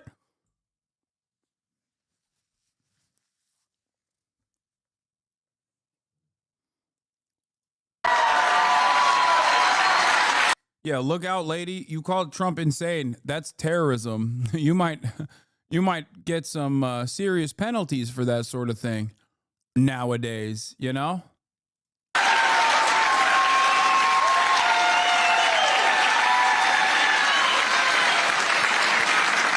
So, in short, I don't support us absorbing Canada. Canada, that would be like taking... Canada's been a good neighbor. Canada is much more liberal and left-wing than the United States. If we took Canada, taking Canada would be like taking another California. It would tilt things towards the Democrats. Oh, that's what's stopping you. Okay. Dude, what a... Brilliant.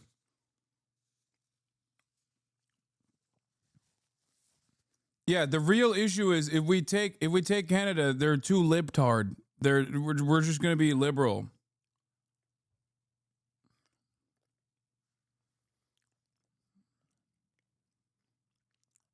That's unironically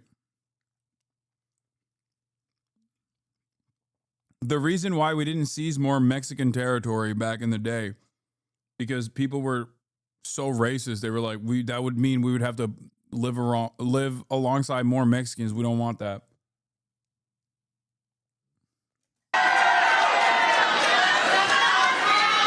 Yeah. If we took Canada, the Republicans would never have control again. So we don't want that to happen.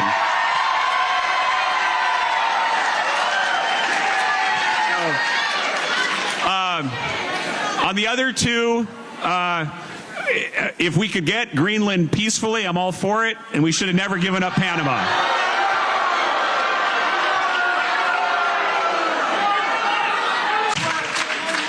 This is a question that comes from Barbara and can serve as our concluding question for the night regarding checks and balances between the different branches of government. Given the trajectory of the administration, the continued agreement of the Republican Party, is there a line in the sand for you? That is to say, is there any point at which you might stand up and tell them no? What is... No. The answer is no. Let's be for real. I don't care what he says. We know the real answer is no.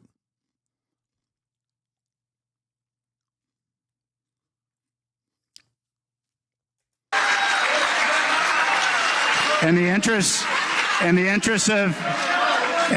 of your people In Eastern Washington, what is your line in the sand? Well, in general, I swore an oath to the Constitution. It's very serious to me. I swore an oath to the Constitution before I went to Iraq. I swore an oath to the Constitution becoming a member of Congress. I would say that I understand this room is different than the rest of Eastern Washington, but you guys, you are. So, y'all are wrong. I think, and I'm not saying you're being, I'm not saying you're being disingenuous in your heart of hearts, but you have a perception that America is spiraling to some kind of a constitutional crisis. Yeah.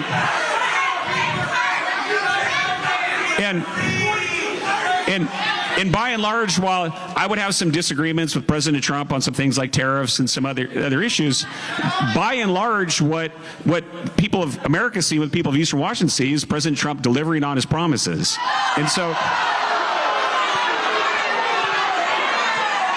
well, numerous town halls are scheduled to take place across the country, and if recent town halls are any indication, tempers will be running high.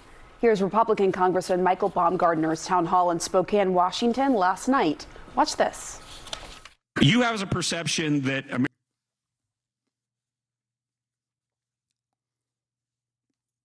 it's so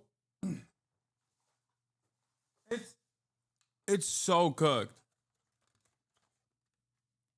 Like in 2016, 2017, there was this attitude amongst the Republicans to at least like openly acknowledge that it was shameful, like Trump was behaving in a shameful manner. They're so gone. Gone are those days, baby. And with no opposition whatsoever, the only thing you're going to see is just like voters actively freaking out.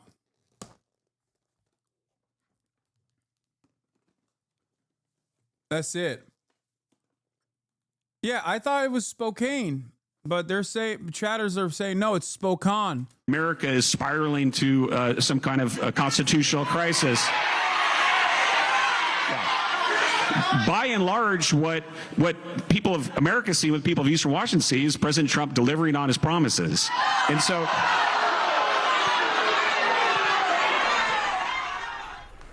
and Democrats are also feeling the heat from voters. Here's what one frustrated Medicaid recipient told Senators Mark Kelly and Ruben Gallego at a town hall in Scottsdale. We're trying to shield ourselves before we're wounded, and we don't know how. Would you mind telling your colleagues in Washington that when they're burning down this house, there's people still inside? My kid is inside.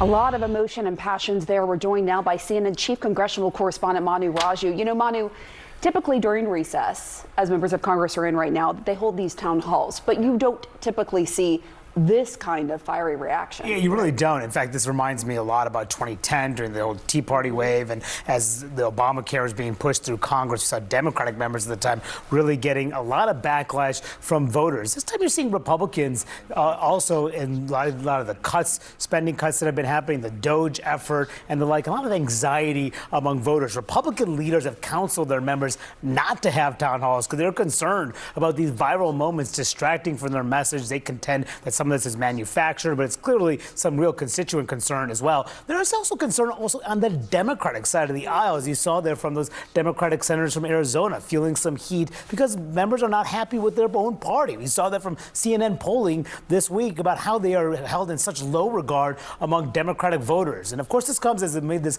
leadership battle that is facing Democratic leader Chuck Schumer, his decision to allow the government to be funded by this Republican spending bill, not block this, battling with the House Democrats as well. Earlier today, when he was asked about whether he would step aside, he made clear that he was going to stay as Democratic leader, said he was the best person for that position. What will be interesting today is Hakeem Jeffries, the House Democratic leader, is having his own press conference today. The last time he had a press conference on Friday, he was asked, does he have confidence in Chuck Schumer? He said, next question. What will he say today when he is asked about this very same question? We'll see what he has to say there, because Democrats are trying to get on the same page after this really messy internal battle. They certainly are. And the two leaders met on Sunday after that press conference. So we'll see if if he changes his tune after meeting with Schumer. Thank you so much, Mani Raju. Wolf? And it's interesting that Manu still can join us here in the Situation Room because the House and Senate are in recess. Yes, we love having you here. Otherwise, you'd be chasing those guys through the halls of It's Congress. very nice to sit down every once in a while, Wolf. Good to have you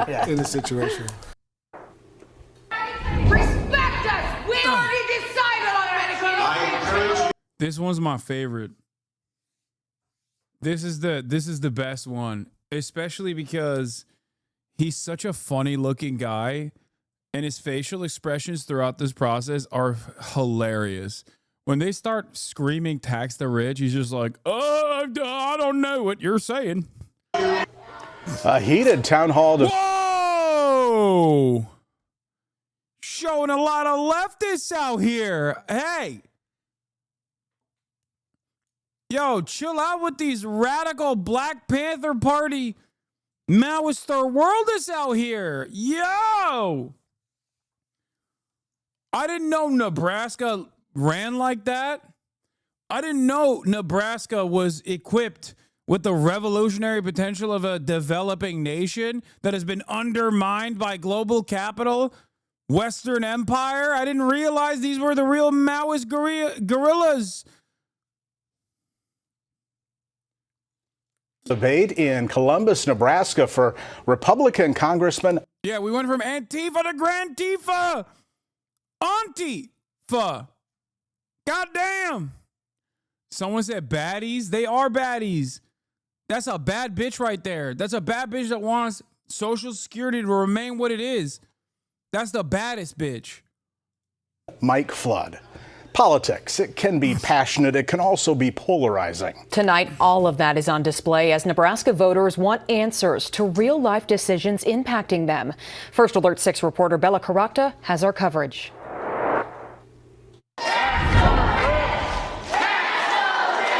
As Republican lawmakers are being discouraged to hold town halls, Nebraska Republican Congressman Mike Flood powered on. So your proposal to solve this is to tax the rich. He's like, yeah, okay. So your proposal to solve the budget is to tax the rich. You're so stupid. Coors Light Cowboy, thank you for the 20 gifted subs. I've been forgetting to ask you to subscribe. Subscribe! For $6 or free with a Twitch Prime. If you would like to support the show, you can get the new badges, also emotes, and the opportunity to send me links. That's right. Subscribe. For $6 or for free with a Twitch Prime, or by getting gifted a sub.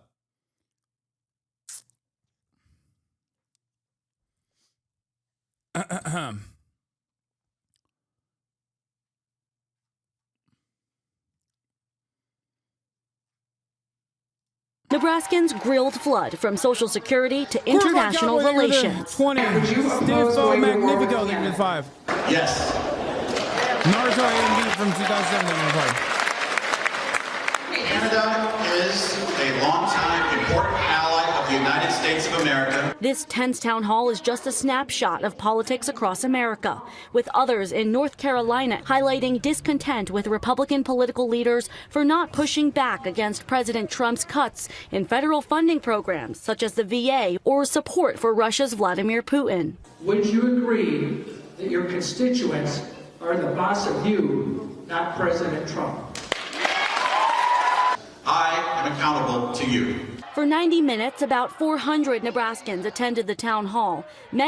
It's so funny that all of these guys have been like, these are paid actors. These are radical Antifa leftists. Like, that's what they keep saying about all of the people that go to the Republican town halls. And then you see the town halls and it's this. It's always this. It is the most this-ass town hall you've ever seen. One after the next. Like, when I look at this picture, I don't think like these are radical young college campus activists, okay? I think of the name Eustace, a name that no one is named anymore, unless it's a trans lady who decided to name herself that, okay?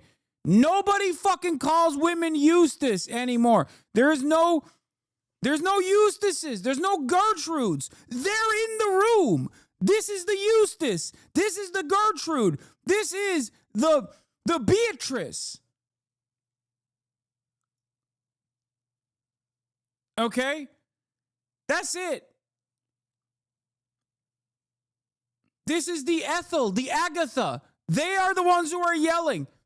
Ain't nobody's naming their fucking children these names anymore. You know the last time they did that. Last time a person was named that was basically pre-civil rights. Okay?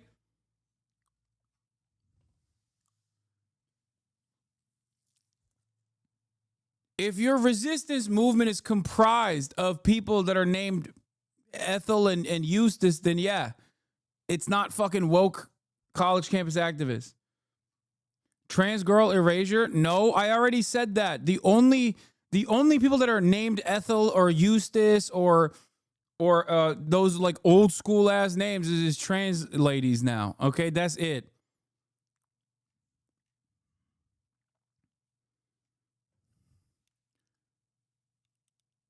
That's it.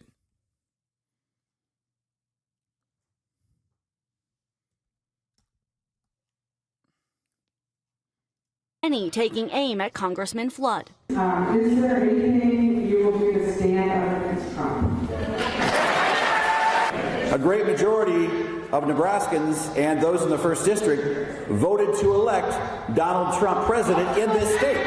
To many voters, what's happening seems like chaos. For Jeremy Aspen, he says he doesn't recognize the Republican Party, a political party that had always been part of his life. At a certain point, you just feel like it isn't a fit anymore. This week, the Omaha man switched parties. It's a lot easier when the ground shifts under you. What did it mean? Dude, it's so funny.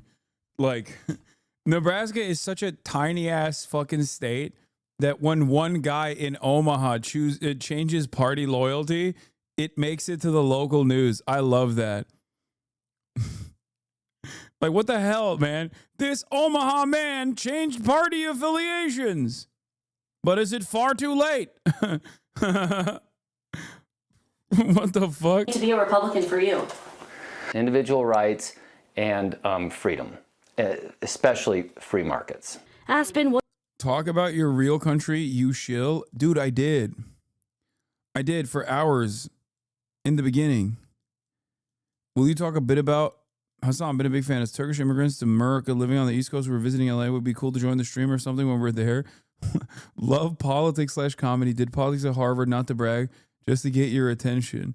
Show some love to the Turkic Americans, maybe. I don't know. God damn, dude.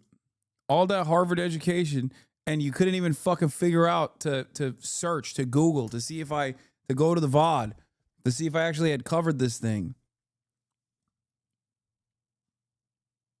That's crazy.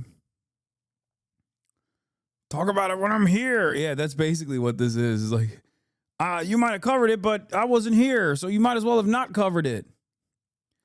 I have no object permanence. Was a member of the Douglas County Republican Party, the Nebraska Republican Party, and a delegate to conventions. Now he's a Democrat. Why register as a Democrat and not nonpartisan or libertarian? If you're going to affect real change, I do think mechanically it just works if you work within that two-party system. In Omaha, I'm Bella Caracta, First Alert 6. Aspen now believes Democrats have an opportunity to shift back to center. We want you to show fight, and you are not fighting. See, that's a lib right there, okay? That right there, you can tell. He put some stink on it. Like, that is a lib right there, okay? Fighting. At this town hall in Forestville, Maryland, Congressman Glenn Ivey got a healthy dose of the idea that even a friendly crowd can turn on you, and on a couple of occasions Yeah. We need to shift to the center right now. It's real centrism hasn't been tried. Real centrism has never been tried. If real centrism has only been thwarted. Real centrism is not something that simply fails. It can only be failed. Real centrism has never been implemented because the CIA always thwarts the efforts of doing real centrism. One day we will have real centrism. America will be a real centrist, a transitional centrist state with American characteristics. Okay. One day we will have the radical centrism that I wanted. Okay. I wanted always and forever. It's just not here yet. It will get here one day. Okay. Centrism cannot fail. Centrism can only be failed. Just wanted to make sure that everybody knows I'm a nuanced centrist. You didn't even get the best exchange. This is a poop. Is it a poop song? A better person to audit our government for waste, fraud, and abuse than the inspectors general that Donald Trump fired.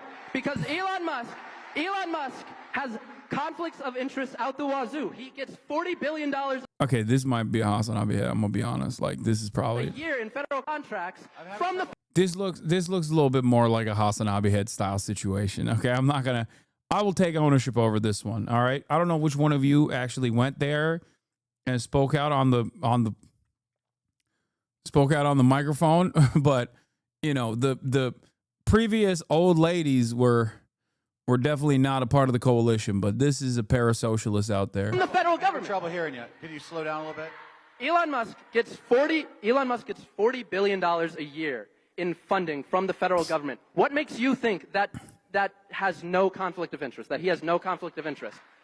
Do you think he would cut that before he would cut our Medicare or our Social Security or our jobs? I support Elon Musk and the Department of Government Efficiency. Boo! Boo! Look at this dipshit's face when he gets booed. Look at him. Oh, man. Efficiency. Yeah, that didn't really work well in that crowd, did it? Damn, dude.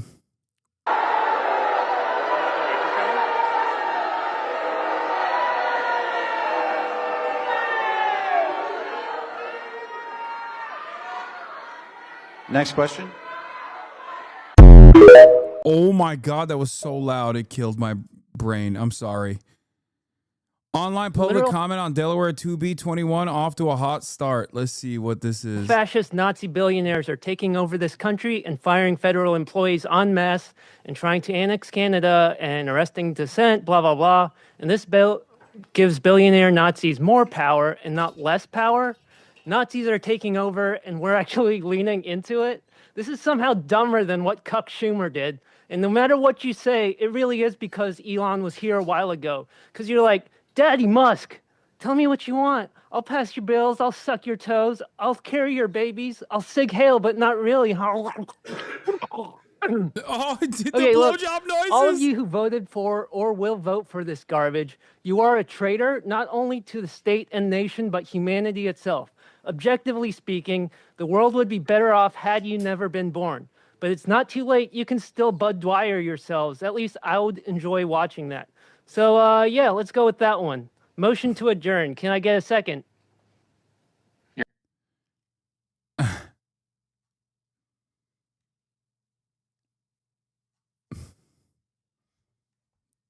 That's blowjob noises. I wrote about the bill, which just passed the House committee and will now head to the floor. Elon Musk told corporations to leave Delaware. Here's what happened next.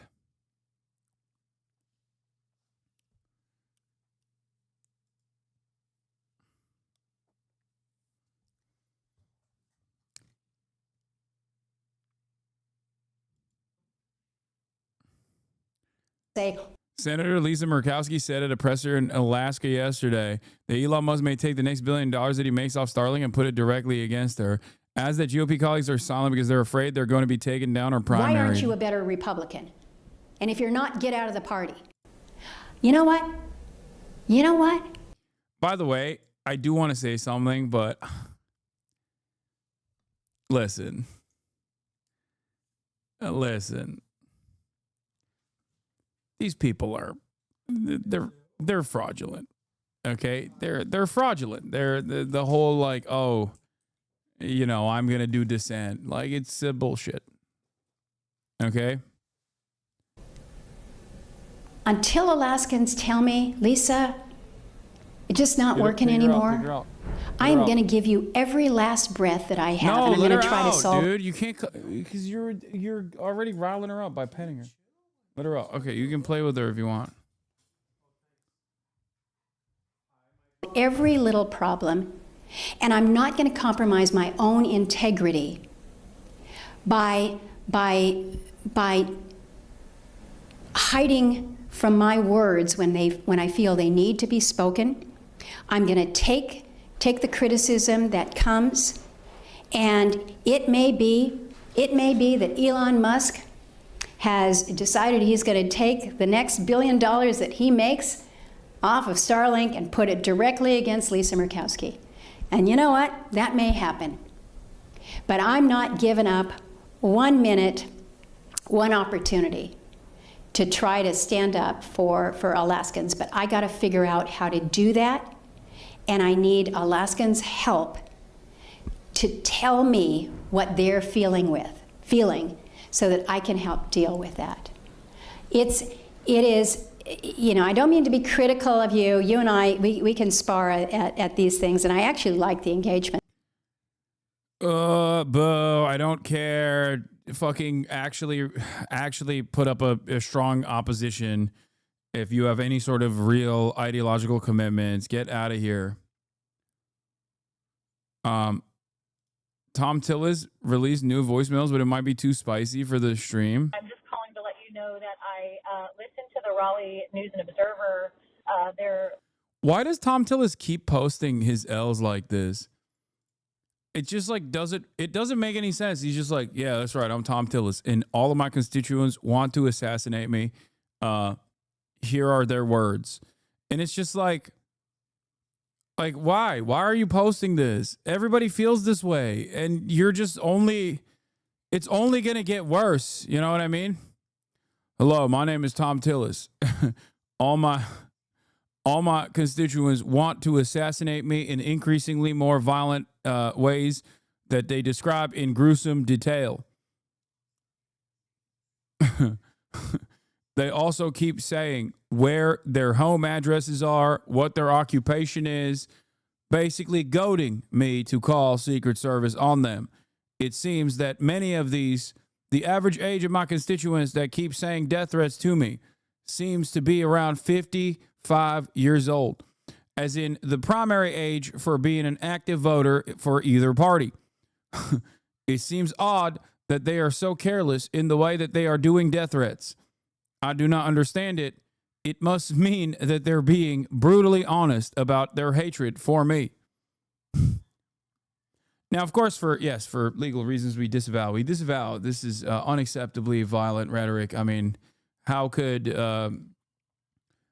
people get so angry? That's right. That's a great question. How could people get so angry? Their short video where they released some of the threatening phone calls and messages that you've been getting. And I just wanted to let you know that has just been absolutely the joy of my week, listening to those. My favorite one was the really old guy who threatened to, I think he threatened to bash your head in with an axe handle. That one was hands down my favorite. But anyway, that was the most joy I have felt in weeks. So if you could please release some more, that would be awesome. And the comments that supported that video were just, they were just chef's kiss. How did he see this and not realize this is having the opposite effect? They were so good. I saved it so I can listen to them over and over again and then read the comments. It's so good. So please keep releasing those. Keep those coming. It's giving me life, and it's about the only thing these days it is that you're doing. So keep them coming, and I'll look forward. Yeah, I immediately looked for comments after she mentioned the comments. Comments turned off. To some more. Oh God, it's so loud. Fuck. You, Tom, any of you who work for him. You guys forgot free speech was a thing. I hope Tom gets. I might drive to North Carolina and shoot him dead in the streets like the okay, the problem here is that's not protected speech. Okay? That's not protected. You cannot. Okay, here, I'll give you an example. You cannot say that as a constituent, you are going to go and shoot Tom Tillis in the streets like the dog he is. You can't say that. That is not free speech. It's funny, but I disavow. You can't say that. You will get a call from Secret Service. The dog he is. He's scared of death threats. We're scared of the way he is going to turn our country into a by taking bribes and siding with the oligarchs. I hope Tom gets kidnapped and his wife and children and his children's children get tortured in front of him. I might come do it myself. You're all gonna die. Tom's gonna die when the bullet hits his brain and he drops to the ground and the blood starts pouring out of his head. All the patriotic. It's so crazy because I get all of this. I am a recipient of gruesome death threats, such as this one, all the time. And it's pretty funny because like I always want to, when I look at it, I'm like, what direction will this go? You know, what direction will the death threat go? This is unique. Like the whole, I will torture multiple generations of your family, your next of kin is pretty wild. That's like some Bible shit, and not even like new Bible, none of that woke Bible shit. I'm talking Old Testament. It's crazy. This guy definitely is getting a visit from the feds for sure. Americans will be thankful, cheering, clapping when his office blows up and everyone inside that is contributing along with him dies. All of us patriotic Americans will be clapping, joyous. I can't wait.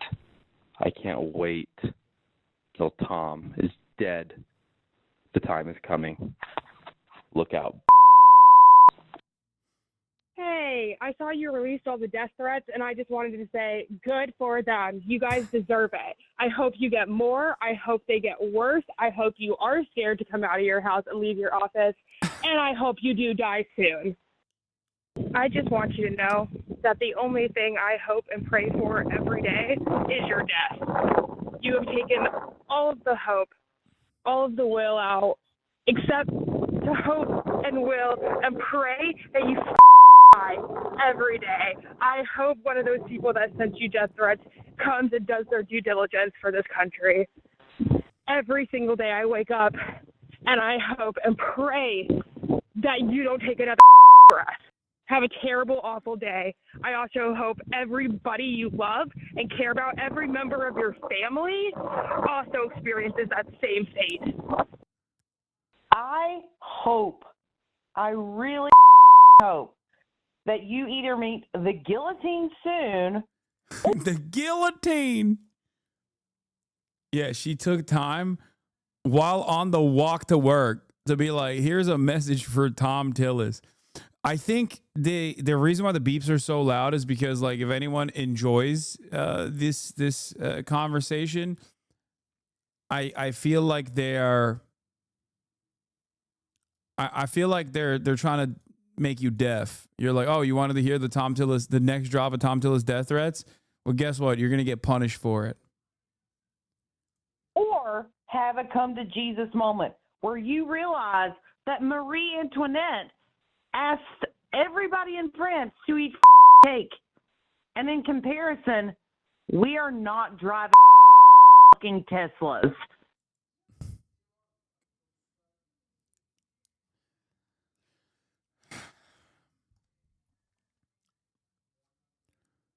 That's crazy.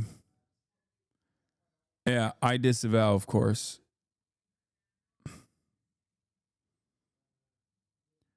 These people are on your side, Jake. Remember that.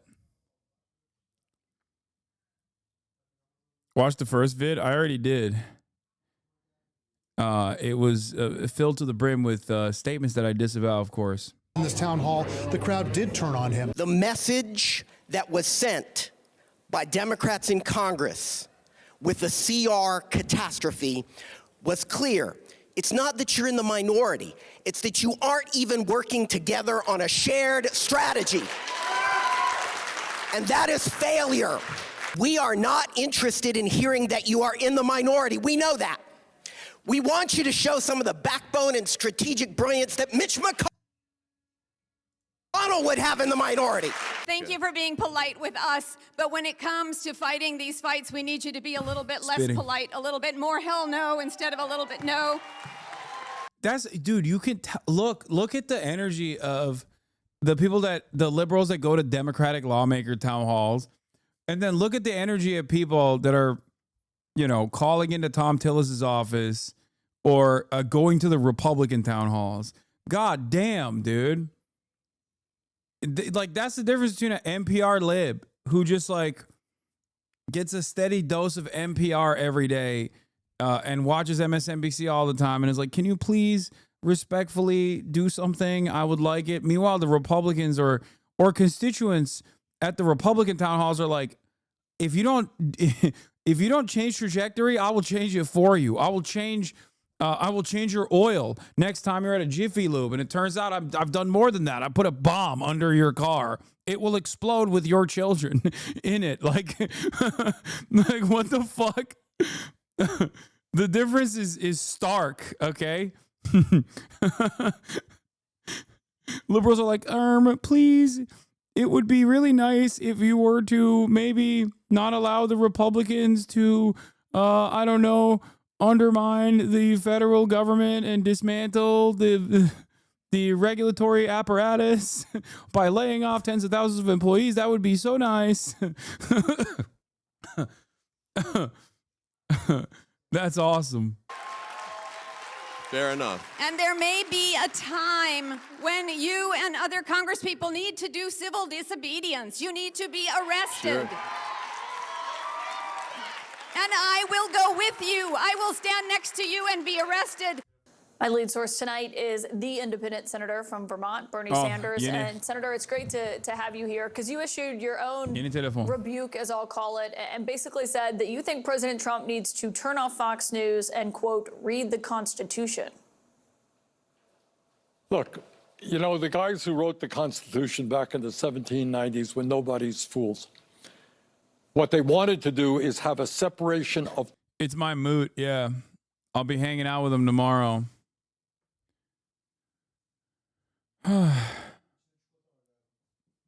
Açma. Oğlum açıp çikolatayı mı yiyeceksin? Powers between the executive, the legislative, and the judiciary so that one person could not assume enormous power. And what you are seeing right now is a president who is authoritarian. He just attacked the media the other day. I think he called CNN illegal because I gather that now and then you criticize him. He is trying to encroach on the constitutional responsibilities and spending powers of Congress. And now he's going after the courts. Look, if somebody is a corrupt judge, that person can and should be impeached. But not because you voiced an opinion. That's why these guys have life terms. So they are immune from these types of attack, and they can be objective in their judgment. And just a word here. In the last number of years, and I'm not a great fan of Chief Justice Roberts, you have had decisions from the Supreme Court on Citizens United, which allow billionaires to buy elections, one of the worst decisions in the history of the Supreme Court. You didn't see a whole lot of people saying impeach Roberts and members of the court. You had this horrible decision on Roe versus Wade, taking away women's rights to control their own bodies. Again, we live in a society of rule of law. Supreme Court has its power. Judges have their power. And it should frighten every American, whether you're conservative or progressive, that you have a president who does not respect our Constitution and wants more and more power for himself. Very dangerous.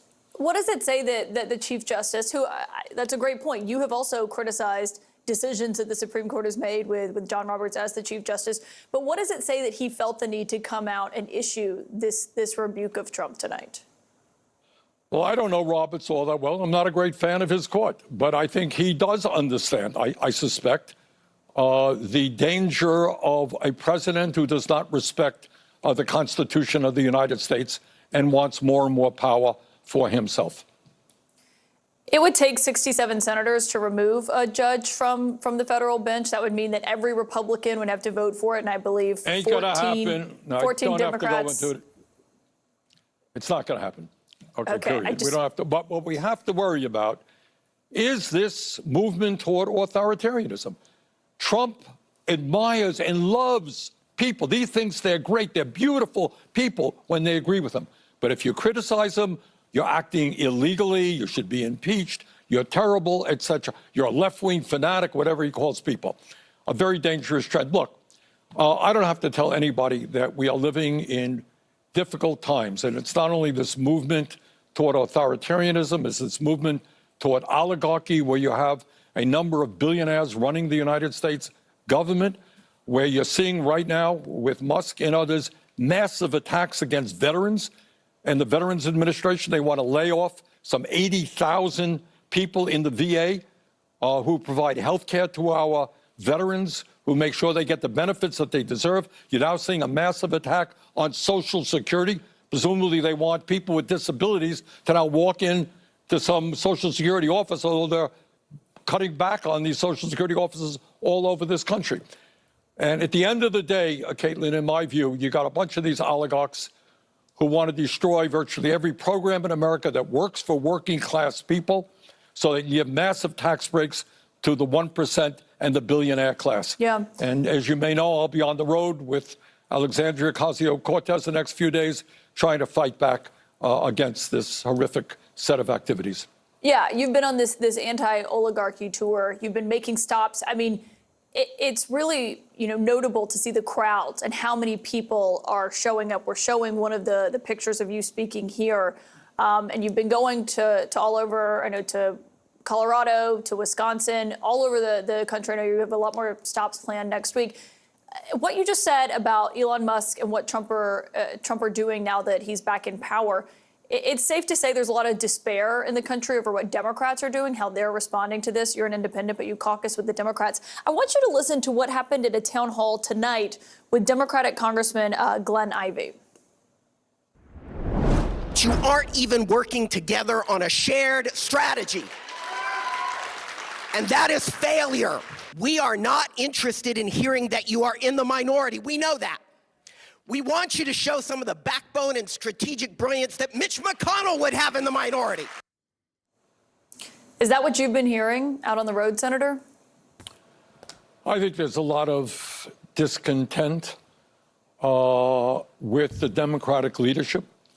And I think with the entire Be nice if Obama joined in on this fight. Oh, wait, Obama doesn't give a shit about anything but his own wealth. His dad is. Yeah, Obama's going to join in on the fight on the side of the Democratic establishment to be like, keep up the good work, Chuck. You're doing great. Yeah, if he joins the fight, it's going to be on the wrong side, okay? You don't want Obama joining this fight, all right?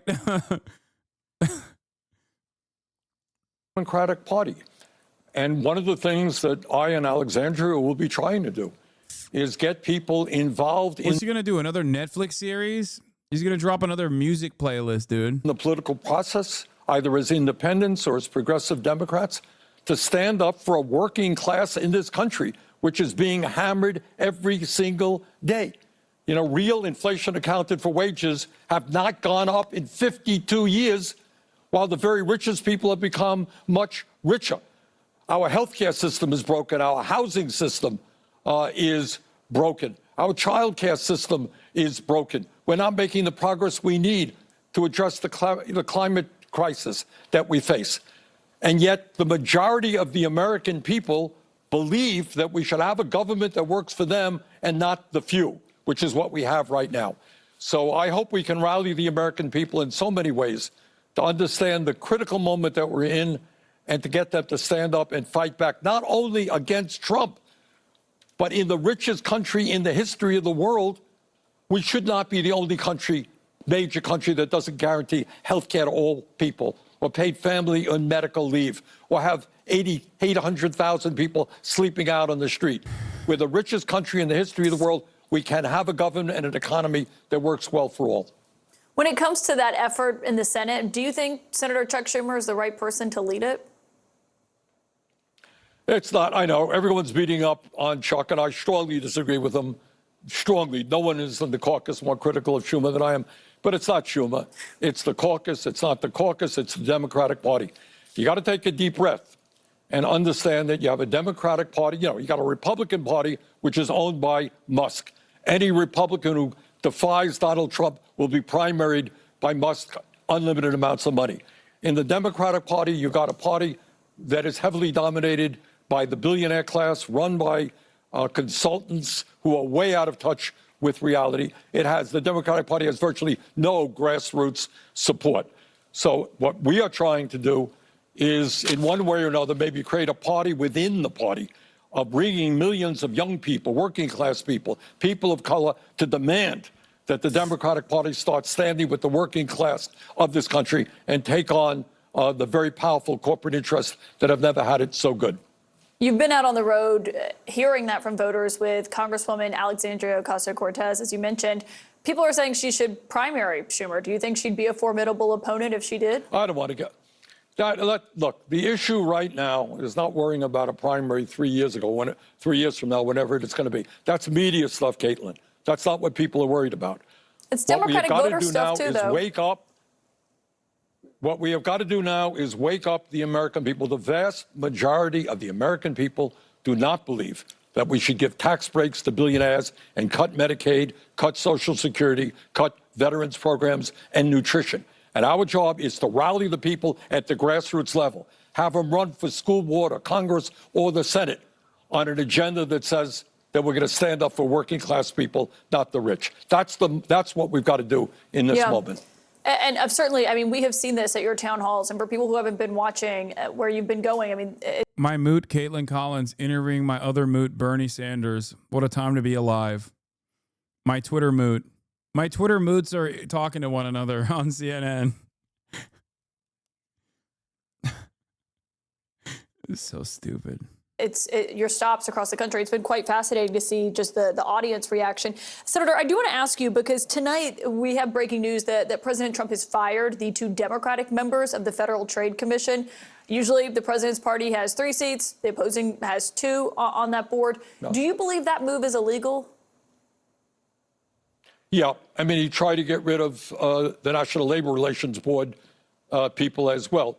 Look, this is the guy, as I just mentioned a moment ago. He happens not to believe in the rule of law, not to believe in the Constitution, and he will try to exercise his power in any and every way. And the American people have got to stand up and stop him. Senator Bernie Sanders, always appreciate your time, and thanks for taking time out of the tour to join us here on CNN. A few hours ago, I said,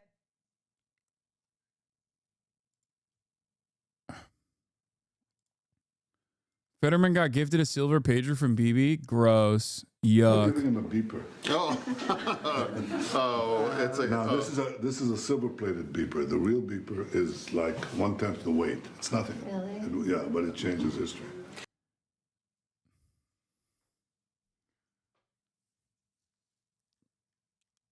John and Giselle Fetterman are in Israel this week, meeting with Netanyahu as he resumes full-on genocide in Gaza. Netanyahu gifted Senator Fetterman a silver pager commemorating Israel's terror attacks. Oh, God. Dude, all of Israel's strongest supporters are fucking brain dead. It's so funny. They're brain dead ogres. They're gross. They're gross little freaks. They're monsters. Oh my God, it's a bomb. He's going to... What is this? I really hope whatever battles the guy's body's waging against himself is over soon. Yeah. He makes an expeditious recovery is what Izzy means. Not gonna lie, I think these beeper gifts are low-key symbolic threats. Who knows? Maybe even with a little gift inside. Dude, no. I've thought about that too. I've thought about that too, where it's like, it almost feels like a threat. Why the fuck would I want an explosive beeper commemorating the act of like extrajudicious killing that directly violates international law? You know, when that story broke, yeah, and I was like, oh, I love it, and now it's like, thank you for. Oh, I love it. When I think about little kids getting their faces blown off, I'm like,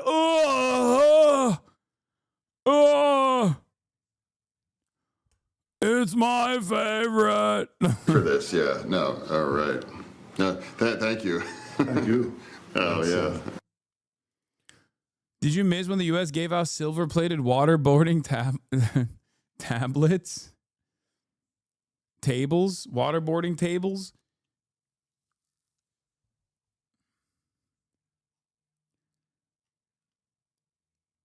Serial killers keep souvenirs all the time.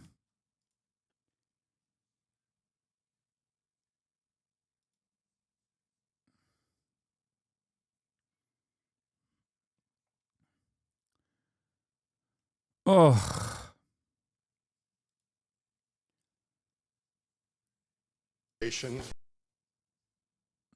Breaking, in a powerful moment and huge rebuke of Donald Trump, the chair of the Federal Reserve, Jerome Powell, admits it is Trump's tariffs that are now raising Americans' prices. The forecast for this year is due to tariffs, and since the policy path remains the same, are you effectively reading this as a one-time price level shock?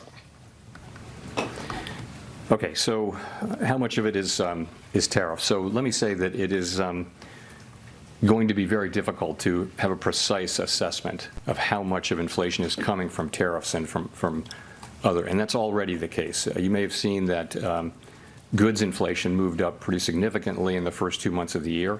Trying to track that back to actual tariff increases, given what was tariffed and what was not, very, very challenging. So some of it, the answer is clearly some of it. A good part of it is coming from tariffs, but we'll be working, and so will other forecasters, to try to find the best possible way to separate non-tariff inflation from tariff inflation.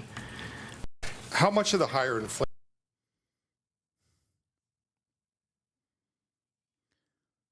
Oh, no. Speaking of Israel's strongest defender, check out this from our Queen Medea Benjamin. Yes. Medea. Who committed. Look at how low the camera is. She is a tiny Jewish lady, and she creates so much fear and chaos in the hearts of every elected representative. She is my goat, okay? Straight up. No crime should be arrested. Can you make a statement about Mahmoud Khalil from Columbia University? You're a crackpot, so. I'm a crackpot? Yes. I'm just asking you if you believe in free speech, and should somebody who committed no crime. If you are engaged like in violent Mahmoud, conduct that takes over a building at Barnard College, that's not free speech, that's conduct. it committed no violent crime Again, at all. He was a mediator with the university. You do the bidding of the Chinese Communist Party. Sick burn, Richie. Scumbag. Richie Torres, ladies and gentlemen, spent the week leading up to his own personal reelection trying to get me fucking banned and deplatformed.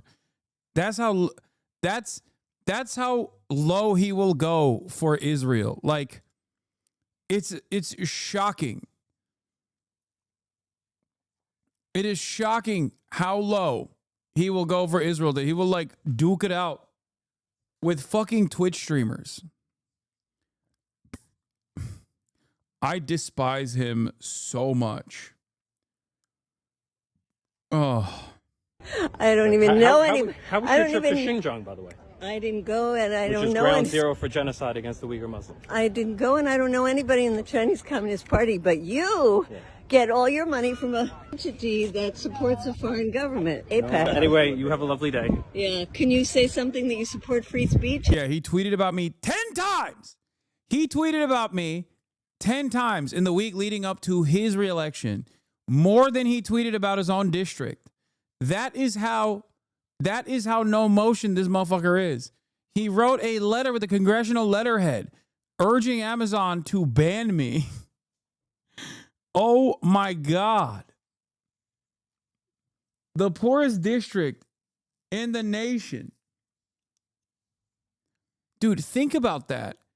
Think about how low in the rung of like Israel, like Israel's attack dog you must be to be dealing with like Dan Saltman and the Diddy G community and Sex Pestiny to be like, yeah, I'll work with you guys. Like, that is like stopantisemitism.org level depravity. You're a fucking American congressperson, dude. Have some fucking decency. Just a little bit of self-respect. You should have been like, yeah, this is a little bit below my pay grade. You know what I mean? I'm a fucking congressperson. Nope. He was like, yup, give it to me. I'm a fucking bottom feeder. I am such a bottom feeder that I will make drama at the behest of a fucking sex pest in his community against a fucking Twitch streamer, like a dumbass Twitch streamer like me. That's crazy. Did he get what he wanted? No, of course he didn't get what he wanted. Like, there are damn near the entirety of Congress is in one way, shape, or form beholden to the demands made by numerous pro-Israeli cutouts, okay? Pro-Israeli groups, lobbying groups in general. They're not fucking doing that because they at least have some self-respect. They at least have some semblance of dignity, okay? Think about that. Think about how little dignity you have to be like it's like commenting on fucking... It's like commenting on pirate software drama, dude. Because like a bunch of LSF posters got up in your fucking DMs, and then you as a congressional representative are like, well, did pirate software actually rat in that raid, in that WoW raid? Like, I don't know. Someone needs to write a congressional letter. You know what I mean? It's so fucking stupid. Like, it makes no sense.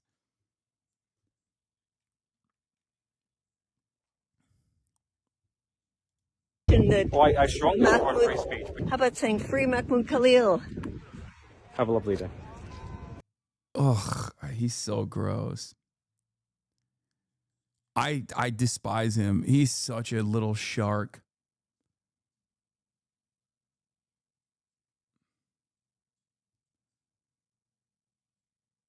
Wait, what?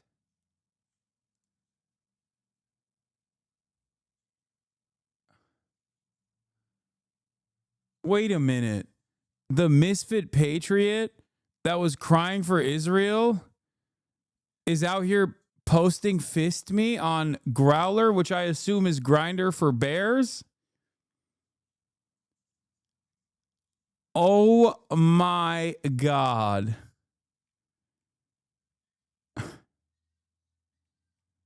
What the fuck?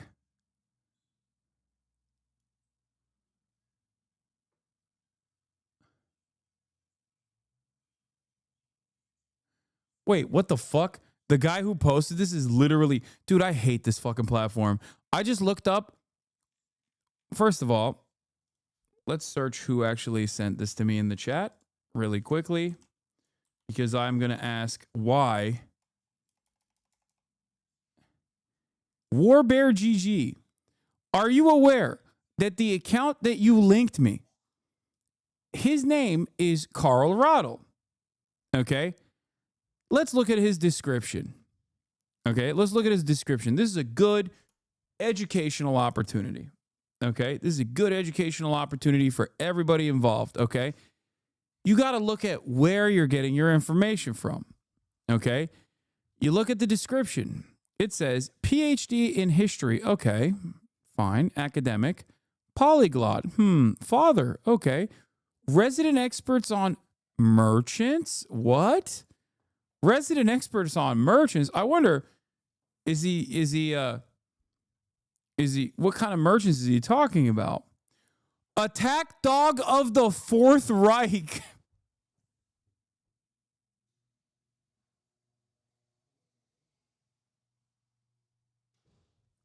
Bro. Oh, Twitter is so cooked. It's so #learning moment. Twitter is so fucking cooked. So incredibly cooked.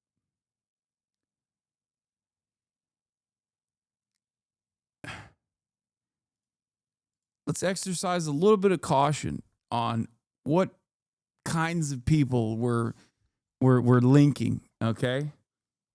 Jesus Christ. Oh my God.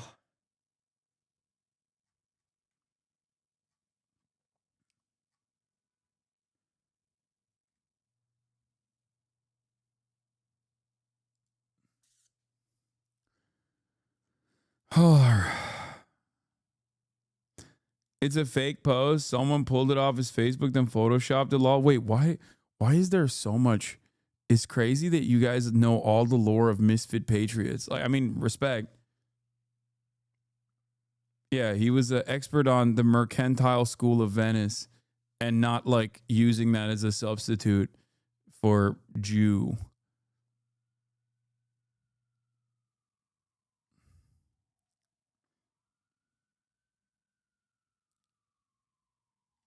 Anyway, that's crazy.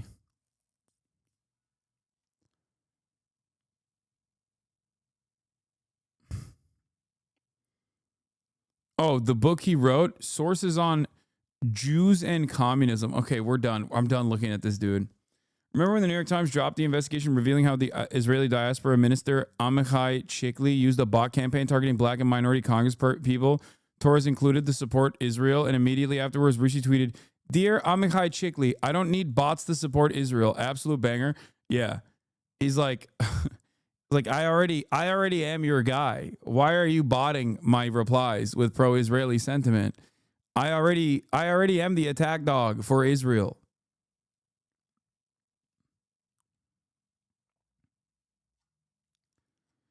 Also, yeah, the people being like, do these guys have any? Why do they have so much free time to be hateful and talking about the Nazi account that we just looked at? I'm letting you know, man. When you open up the faucet, of hate, when you're just like, oh, you can monetize this shit, of course they're gonna do it. Especially when the fucking algorithm. Wait, one more. He wrote a manuscript that has since been deleted on how Jack the Ripper is a Jewish conspiracy theory. Jack the Ripper is a Jewish conspiracy theory? What the fuck does that even... Okay, I don't want to even learn about the insanity. I'm sorry. Okay. I know that sounds enticing to try to dive into the well of mania, like Nazi hallucinations, but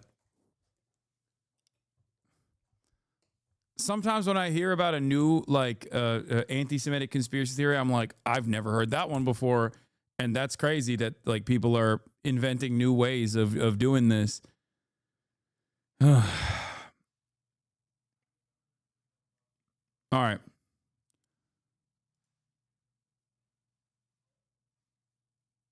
Let me know. Video talked about it. Some idiots tried to make it seem like Jack was a Jewish man and saying Nazi stuff. I also don't understand it. Like, okay, let's say that's true. What the fuck does that mean? Like that literally doesn't make any sense. It's like, okay, yeah, no one said that like a Jewish person is not incapable of being a killer. What if you think that if your inference beyond that is like, oh, this is how all Jews are, you're a fucking psycho. Like what difference does it make? But this is how a lot of these people fucking operate, where they're like, oh, we found another person. This person is a criminal who also happens to be trans. That's how you know all trans people are criminals, just like this one. An Indian national teaching at Georgetown was arrested by immigration authorities in Roslyn, VA, Monday. His lawyer says he's being targeted for his pro-Palestinian views. His U.S. citizen, his wife's father was a Hamas advisor. What?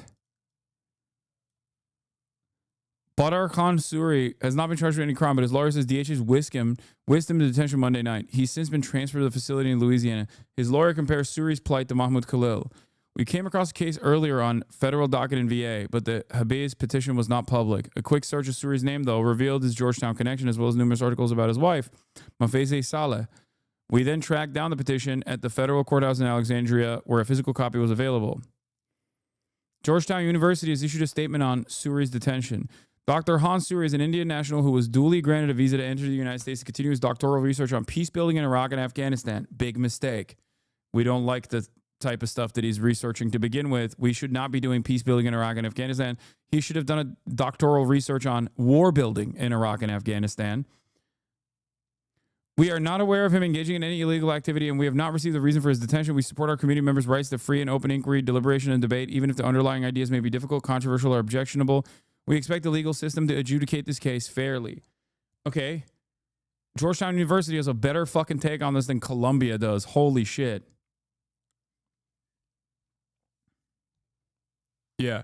He should have written his doctoral thesis on why war is good and must continue. So he was pro-Hamas, kind of fraud upon. This communists are a threat. Fascism, communism, and socialism are superficial variations of the same mantra's theme, collectivism. Account with a blue check mark says, so he was pro-Hamas, kind of fraud upon. Not frowned, fraud upon. When you're here as a guest and you're supporting a terror organization who has killed Americans and also has Americans held hostage, good riddance.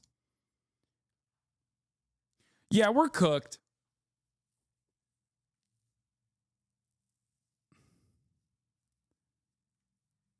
I think we're so cooked. This is like this person has done nothing. Apparently, his U.S. citizen's wife's father was a Hamas advisor.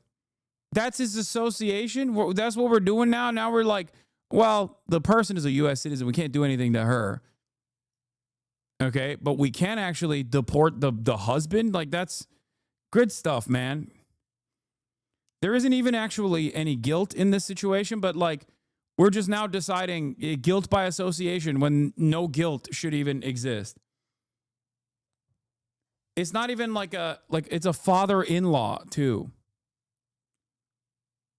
Based on a 2018 article of the Hindustan Times, very reliable Modi media. Oh, dude, that's where a 2018 article about the couple published in Hindustan Times, an Indian newspaper, says Saleh's father, Ahmed Yusuf, served as a senior political advisor to Hamas leadership. Oh my God. Yes, I covered the deporting a French researcher for reading their private messages at the airport. And the private messages were like understandable frustration about Donald Trump cutting grants to scientific research, which they considered terrorism, according to Le Monde.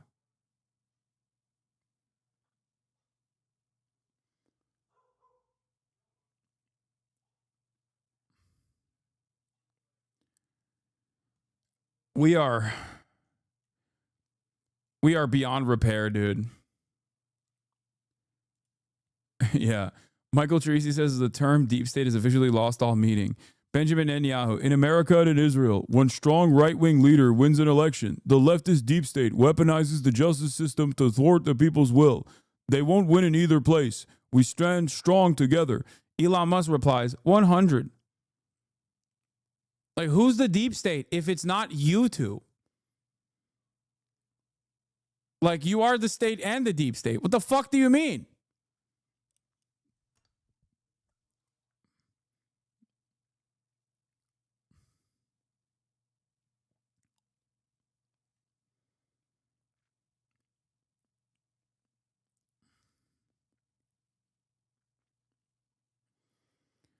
Oh my God. Yeah, if a Hindustan Times article in 2018 writes about their suspicions that your father-in-law was a Hamas advisor, then you can be deported many years later, sick, with no association whatsoever personally.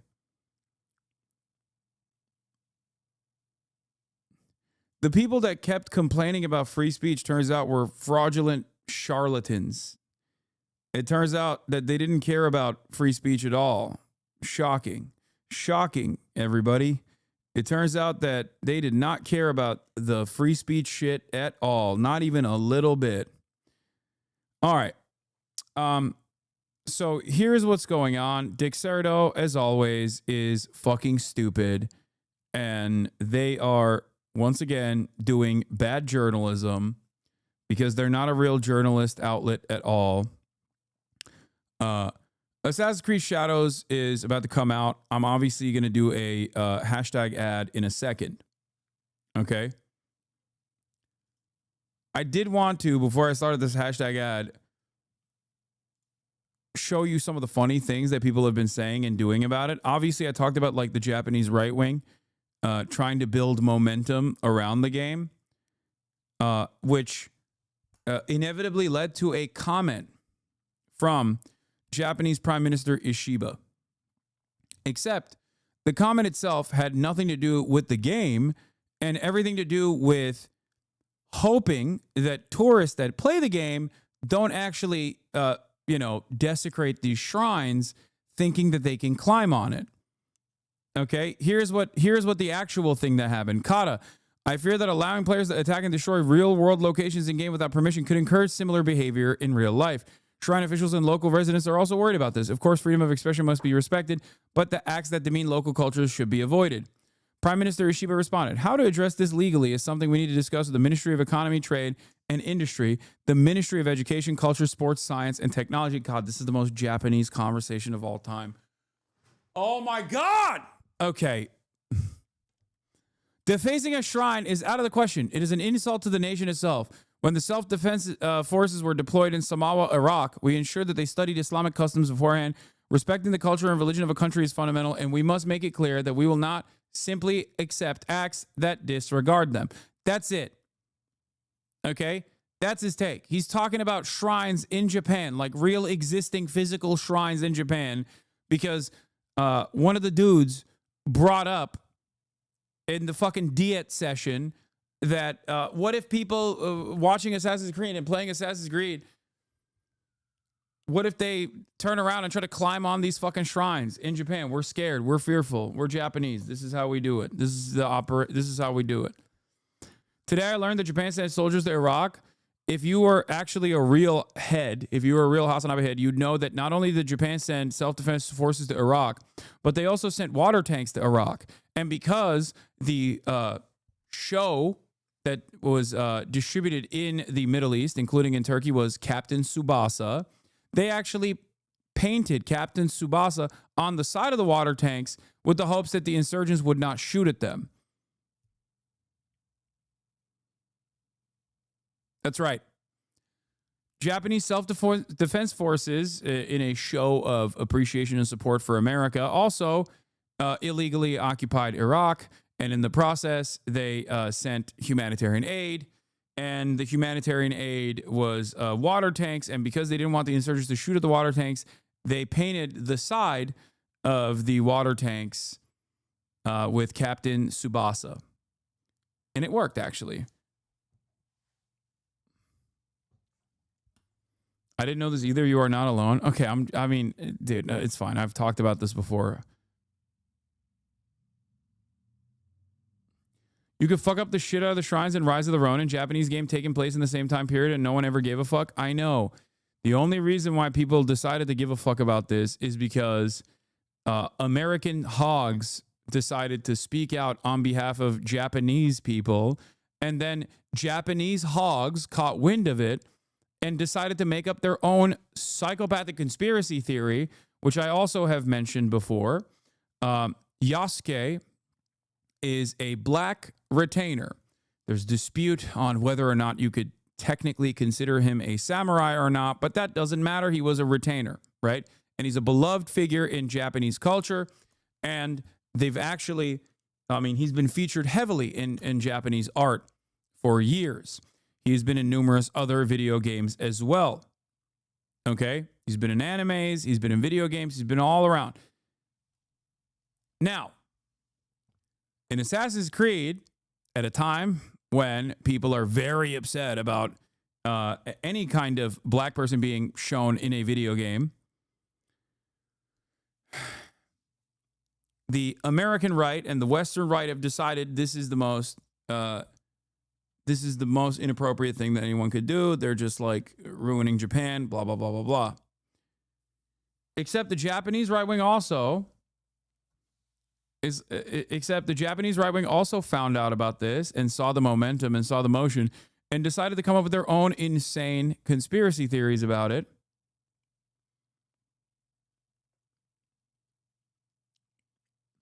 Their conspiracy theories are way funnier. They believe that, one, Japan is cucked to Korea because they have to pay for Korean comfort women, which they believe Korea made up, and it's not real, in an effort to extract resources from the glorious Japanese Empire.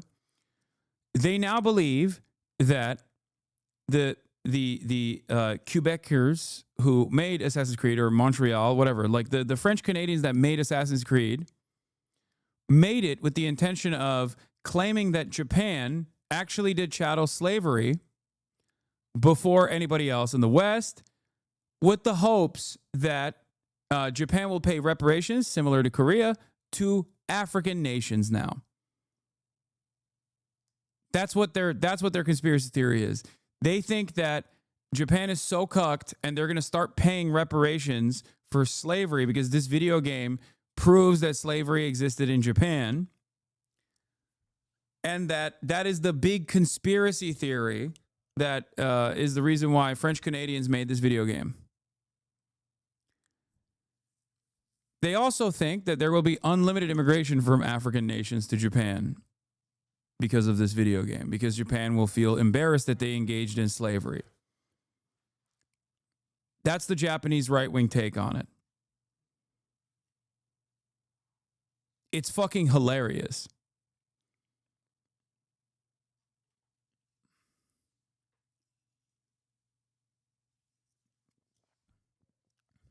Do they think this is the first time people hear of Yasuke? No. That's not how hogs work. Hogs themselves have probably, the Japanese hogs or the American hogs or the Western hogs themselves, probably at a certain point celebrated Yasuke, thought it was super cool. It's a super cool story. It's a cherished figure throughout Japanese history. Yasuke, the Black Retainer. Now, it's a story that has been frequently used in Japanese culture, in both modern culture and throughout Japanese history. There's been animes. He's in movies. He's in literature. He's in video games prior to this one. And yet, now it's a big deal because other dumbasses decided it's a big deal. It should be a big deal. That's it. Here. What is this? Japanese historians answer.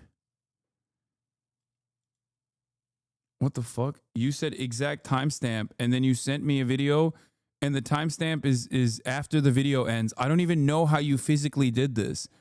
The timestamp that you sent me literally is a second after the video ends. How is that possible? 誰であるかを識別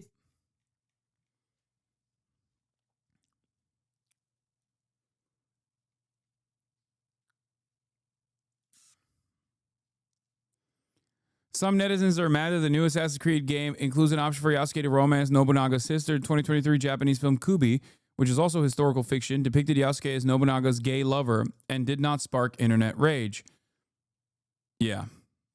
Screen captions in the 2023 film Kubi, created by famous Japanese director Kitano Takeshi, in which Yasuke is depicted as a sword-carrying retainer and the male lover of Nobunaga and Mori Ranmaru, like Assassin's Creed Shadows, is the work of historical fiction.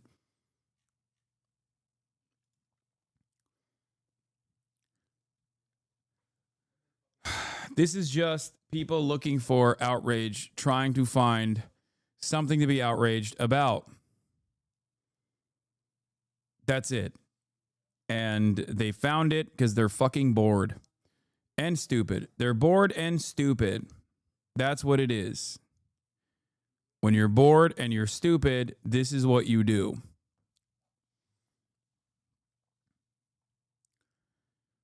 Many of them will never play the game. I don't think that they'll ever play the game. They just want to chirp about it. They don't want to play the game. They don't want to play any video games. They just want to fucking complain. I am not one of those people.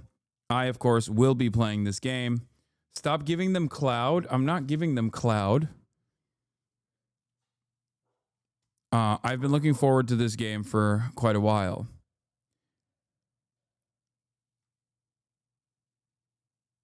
I don't know where the I really want to find the freaking time that this person するためにこのこちらをそれを鉄板をくるができないので売っております。侍はですね、この兜を形をかなりでその場合でも決してですね戦ってです。次のご質問は侍という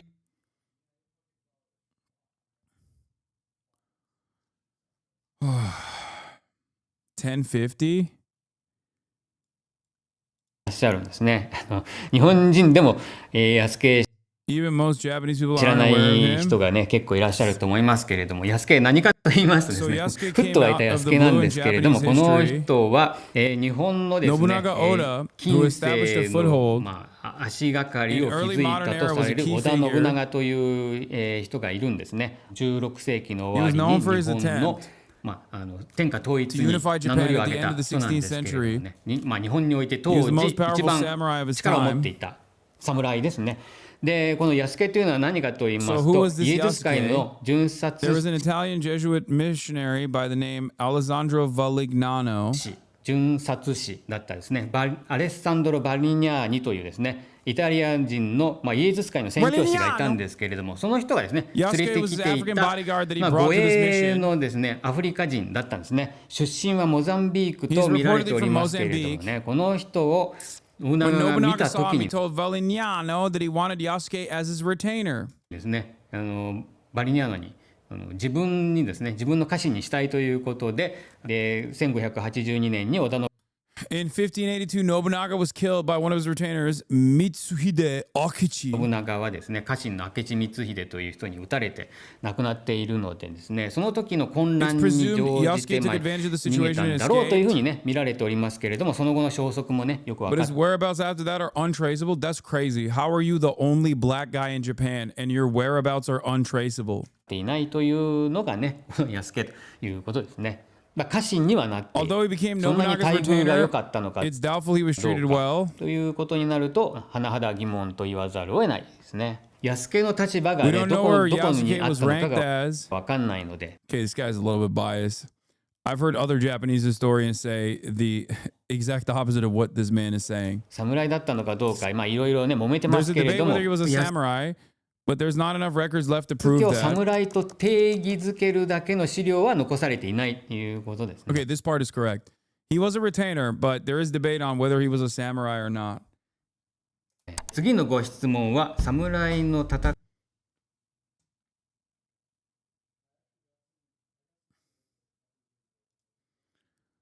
Is Yasuke African samurai? Is outrage justified? Having a fief is not a requirement for being samurai. Around the time Yasuke appeared, in increasing numbers of samurai were employed on stipend. Masudaira Letada's diary describes him as being under Nobunaga Fuchi. I don't know if Western internet writers mistakenly translate the term as carry, but Fuchi means a rice stipend or a warrior employed by such stipend. Yasuke was paid a Fuchi. At the least, Lorenzo Messia reported that Nobunaga assigned people to show him around Kyoto. Either way would make him a warrior. Having a long sword is not a mark of samurai either until late 17th century, when the Edo Bofuku Ietada?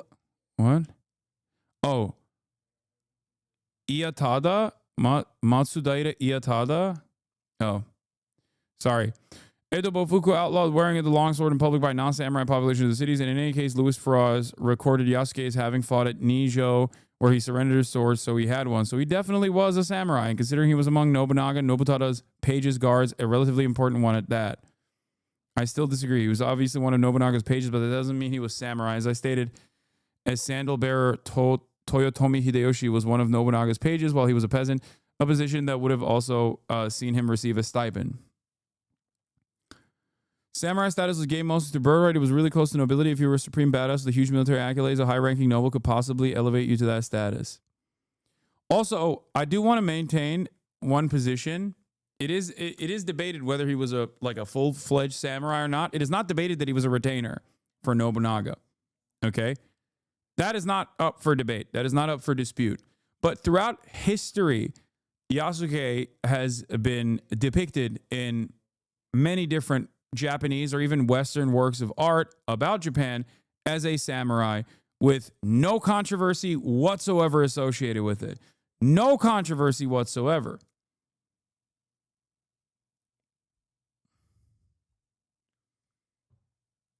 Top She says, many Japanese on Twitter are complaining about the historical revisionism of this game, which is quite ironic. Perhaps I will buy 2 copies. Yeah, that'd be really funny if this game banged in China, by the way. because the Chinese perceive this as a slight to the Japanese.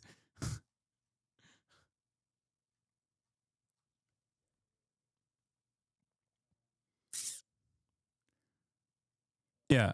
Yasuke is a character in Dynasty Warriors in both the Neo games. Yasuke has been a character in many Japanese video games. Yasuke has been a character in many Japanese works of art. It's an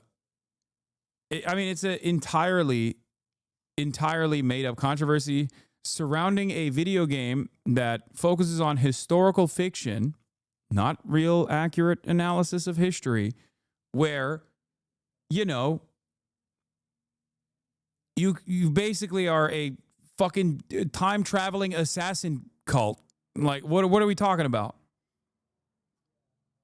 Yeah. Why is there even a historical argument in AC Brotherhood? You can fly using a Leonardo da Vinci machine. It takes liberties. Exactly.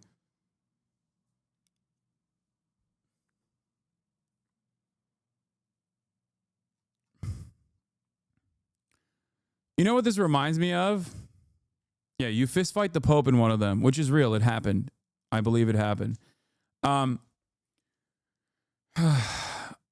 This reminds me of like all the anti-trans panic that really came to its apex in the last couple of years, where like the very same people that used to cross-dress or laugh at cross-dressing, not really mind it at all, are now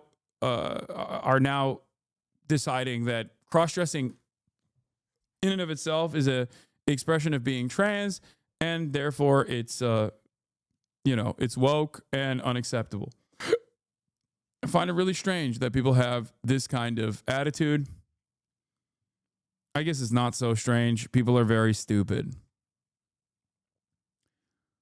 It is funny though, because it surrounds a game that very clearly does not try to present itself as an accurate retelling of history, but simply historical fiction, where you can do a number of different crazy things. Whoa. Uh-oh. On that note, let's get started on Assassin's Creed, which you can pre-order. Thank you to Ubisoft for... Oh, hold on. Damn it. Hold on. I gotta fix stuff now. Dang it.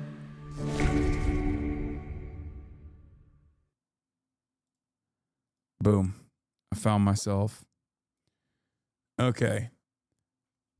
Assassin's Creed Shadows. You can get a reward for watching the stream. Drops are on. Okay. We are going to look through the historically accurate Assassin's Creed Shadows now. Okay.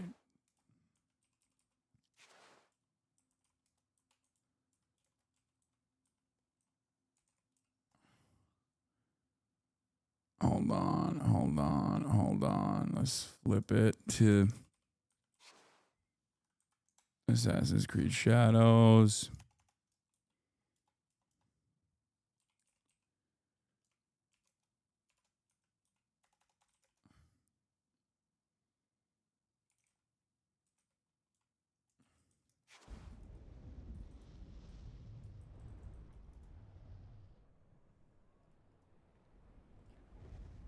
I'm pretty sure you can also see, like, you can also... Welcome.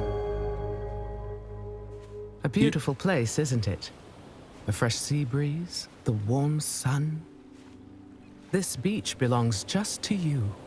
It doesn't exist out in the world. Everything you see here is from the past, your past. One of your ancestors visited this place long ago, forever writing their memory into the fabric of your DNA. animus ego unlocks these genetic memories for you. To sense, wander, and connect. Like grains of sand which began as rocks, you have been shaped by these past lives, honed into who you are today. Your journey to mindfulness begins through these ancestral memories for a total perspective on what makes you, you. New memory streams are activating now. Erase self-doubt, fear, and weakness. Give yourself the confidence to conquer the world. Journey to woke. Welcome to the dark.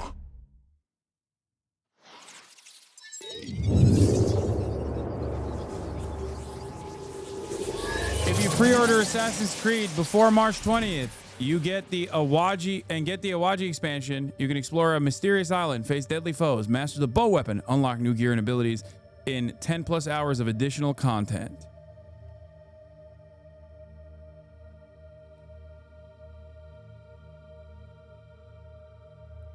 We go to 1579 CE, following the story of Naoe and Yasuke in feudal Japan. Okay, hold on. I gotta do a.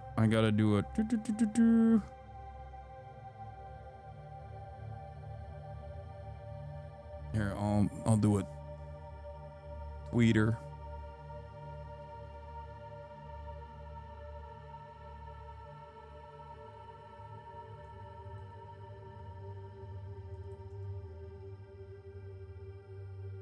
Did you read that from your manager, lol? Nice ad, homie. I actually will be buying this game. Yeah. It's not enough to simply buy this game. You need to buy it for the entire neighborhood. You need to buy the game for, you need to buy 10 copies at least. Pre-order now by going to the link in the chat bot. In order to pre-order, you can, and pre-order from the link, you can type !AC to get the pre-order link. Pre-order Assassin's Creed Shadows and get the HOGWATCH expansion. Bought 17 copies, distributing to my foes. No, don't give it to your foes. Well, as long as you buy it, it's fine.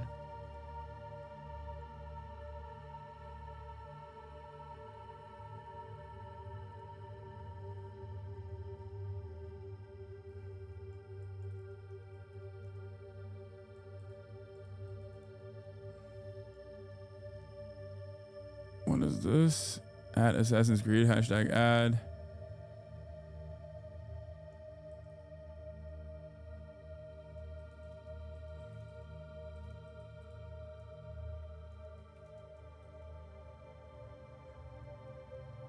Hold on, hold on.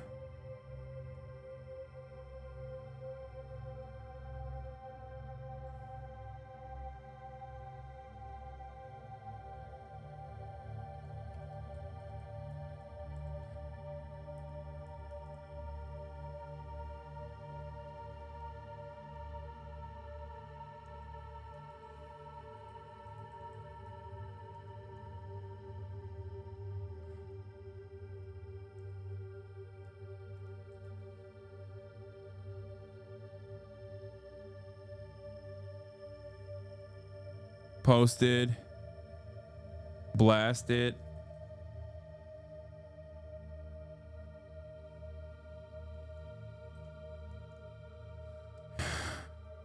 I've read a bunch of reviews on the game so far, and everybody says that it's like it's pretty solid. Feudal Japan. Yasuke is an outsider in a foreign land. Naoe is a young shinobi from a quiet village. They are two people of little consequence to the mighty warlords of the many warring states of Japan, but they're about to embark upon a path that will shape the fate of the nation. That's right. It's DEI time, baby.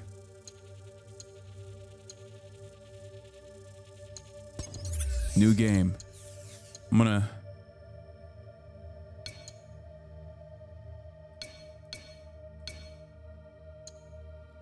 canon mode. Default experience allowing you to influence Naoya and Yasuke's decisions during cutscenes.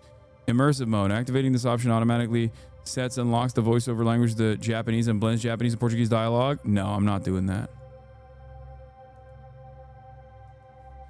Did I window for easy mode? No, I didn't. You don't know that.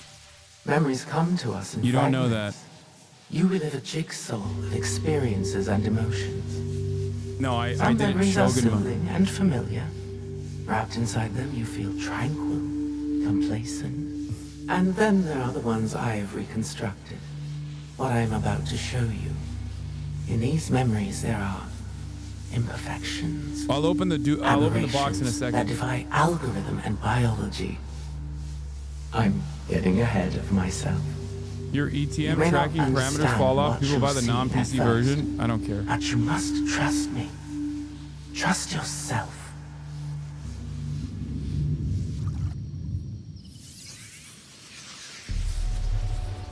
Years ago, my journey started at sea, as it must for all who journey to these lands.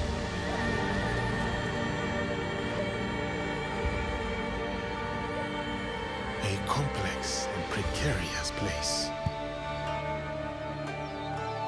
at war with itself for centuries.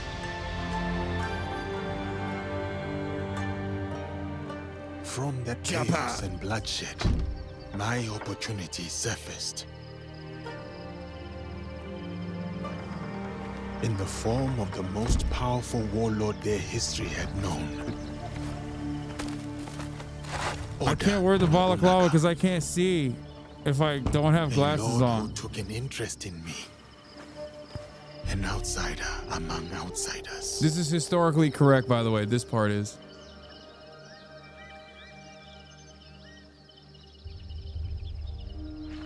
Momento chegou.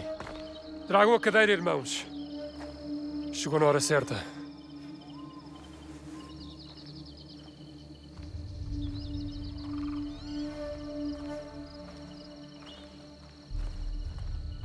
Father Baragnano, you are expected to appear before Lord Nobunaga today.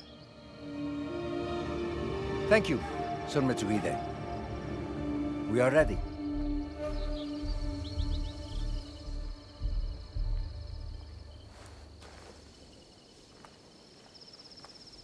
God damn it, I can't. Okay, I gotta take this off. Okay, cosplay over. I'm sorry. I can't. It's too... Não podemos falhar hoje. Viajar para além do Kyoto é cada vez mais perigoso. Sem a permissão do Lord Nobunaga, a missão dos jesuítas será fracasso. Não. I probably should use a controller for this. Time to dust off the old controller.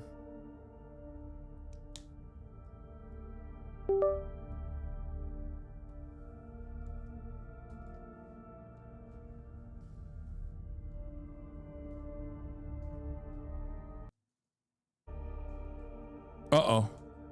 Where did the audio go? No.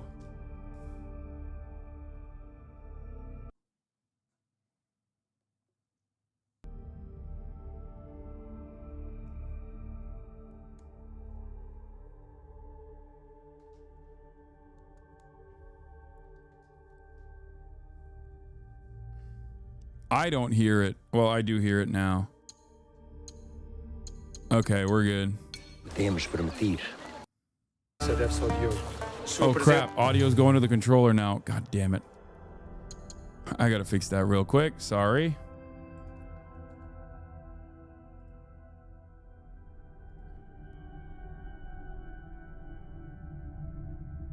Sound out.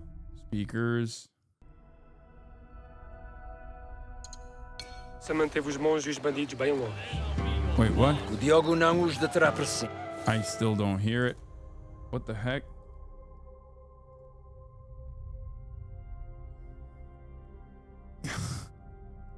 I'm failing. I'm failing. I'm failing. Sound, speakers, default device. Why am I not hearing it from the speakers? You can hear it, but I can't hear it. Let me see if I can fix the audio here.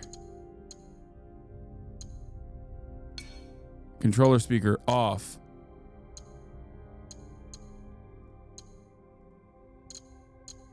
I still don't hear it. Disable the controller. Your output and input switch to DualShock on Windows? No, I know it did.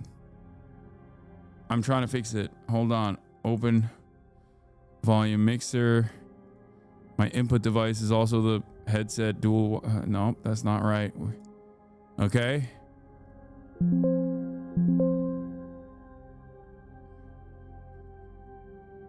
Okay. I can't hear it now, and I don't know why I can't hear it.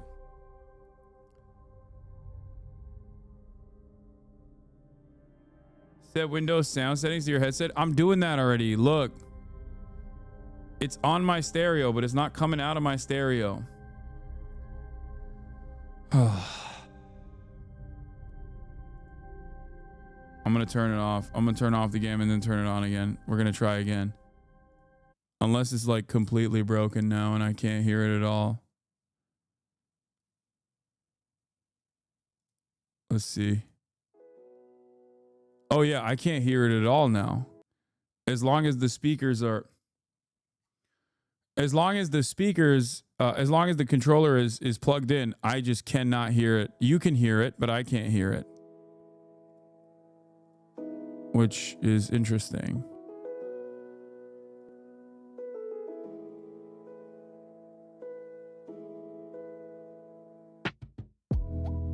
Then unplug it.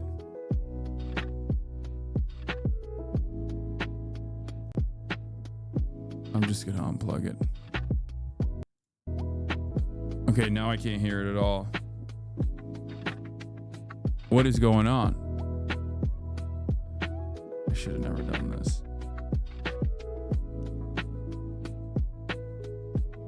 I unplugged the controller and now I can't hear it at all. What is happening? No.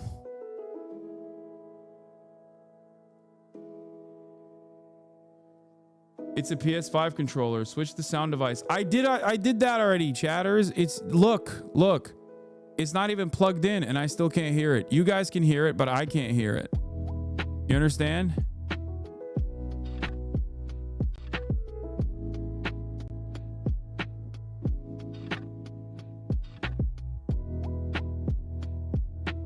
Gotta go to device manager and have to set the controller as a controller, not a speaker. No, but I think the Rodecaster is like assuming that this is a speaker now. It's just not like seeing it as a... The Rodecaster has like auto switched it, I think. So I gotta go to Rode Central and fix it.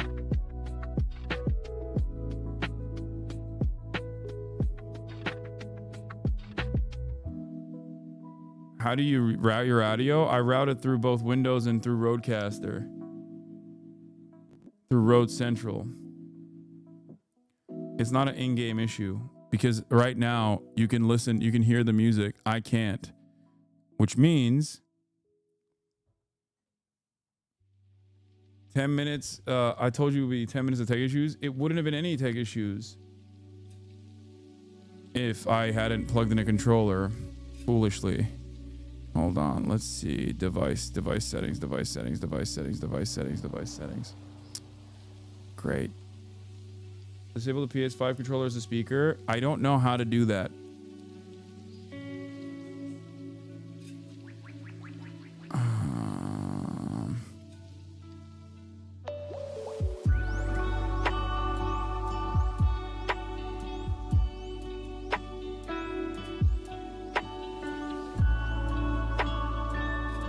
Device manager audio devices DualShock. Here, let me plug this in real quick. Let's see if it works now.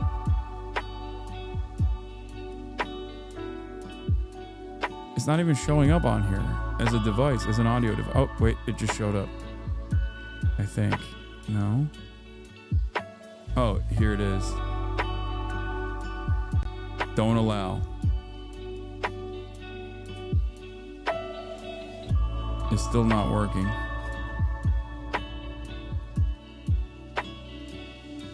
Maybe find the device in road and then click right for a list of options. Sorry, this is unhelpful.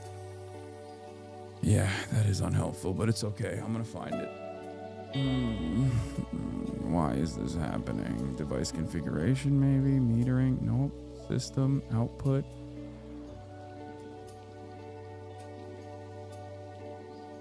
Routing.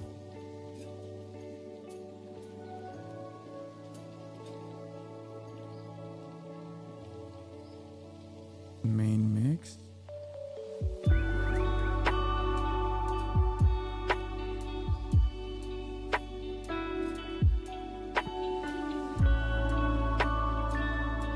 Go back to your sound panel. What do you mean?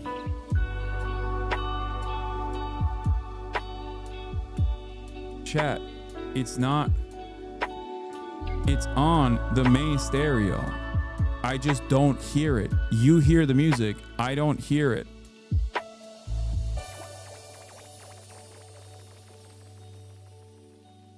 You can hear it. I can't. That's the problem. I disabled it too.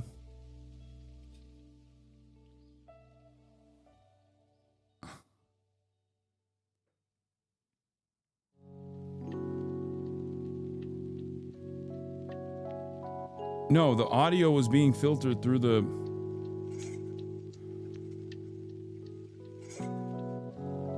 You can hear the audio right now. Set default? It is default. This is the default. And no, I did not actually do anything else.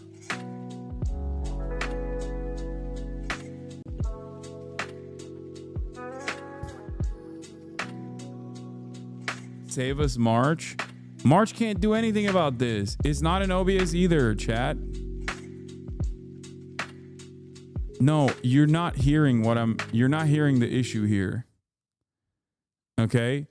The issue is you can hear the music, as in it's playing music. You can hear it, as in it's feeding music somewhere, but somewhere along, most likely because of this, and I don't know how to fix this part, but somewhere along the line, this is actively feeding the sound into the DualShock controller.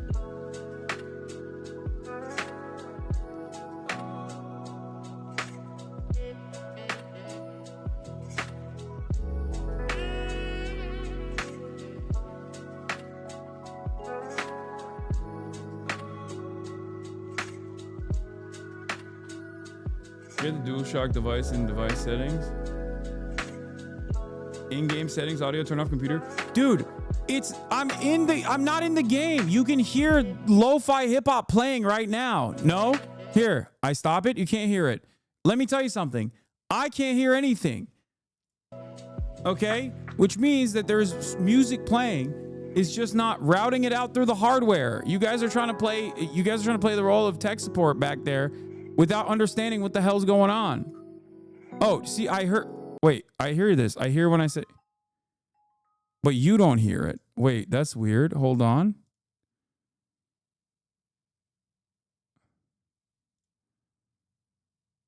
Let's try it again. Okay, you heard it. Okay, I got audio back and it's plugged in. Hold on. Let's disable this one as well. Wait, I think I fixed it. Let's see. Oh my God, I think I fixed it. I hope I fixed it. God damn. First try. All right, we can officially start our journey. Ladies and gentlemen, we can officially start our journey. Yes, I can. Oh, I have audio. Thank God. Okay.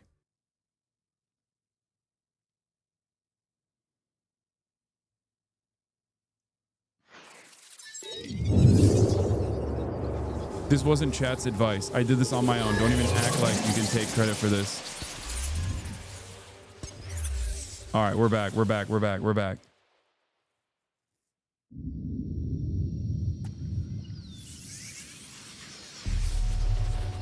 Years ago, my journey started at sea, as it must for all who journey to these lands. We already watched this part, so I'm skipping it.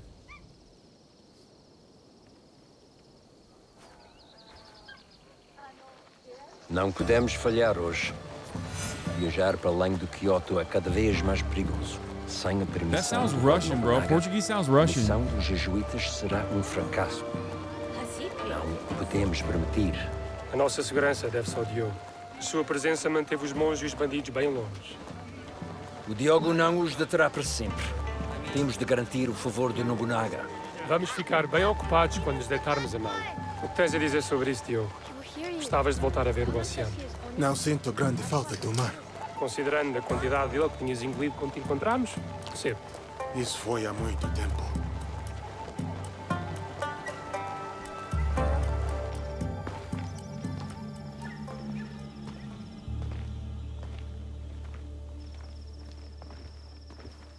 Oh my God, my language. Damn, what is everybody looking at, huh? What are y'all looking at?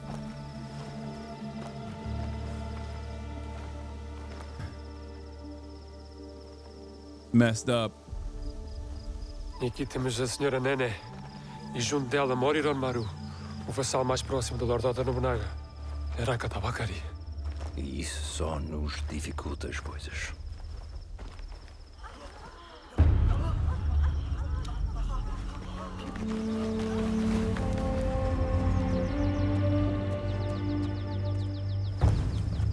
They're racist towards tall people.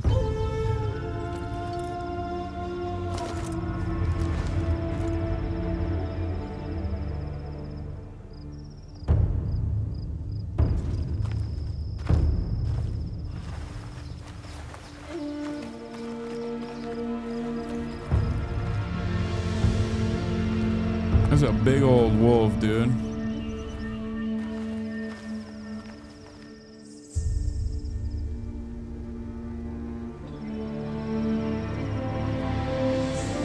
We're definitely doing a sexo run.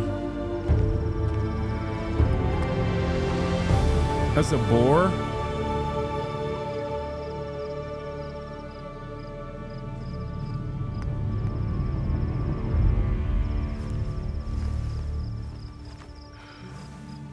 Aqui está o Lord Oda Nobunaga.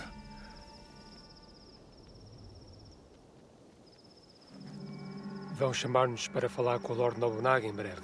Eu falo com ele. Eu? Viste como o Lord Nobunaga olhou para o Diogo? Será que nunca viu um homem negro antes? Lord Nobunaga will see you now. Diogo, espera aqui. Não digas nada.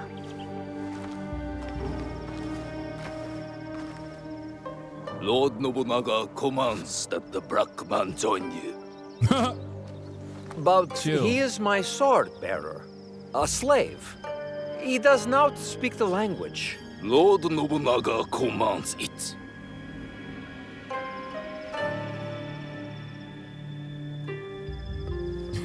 Lord Nobunaga. Devia ter deixado no porto. Ou flutuar no mar onde te encontramos. Deus ajudar-nos-á nesta situação, Padre Valeriano.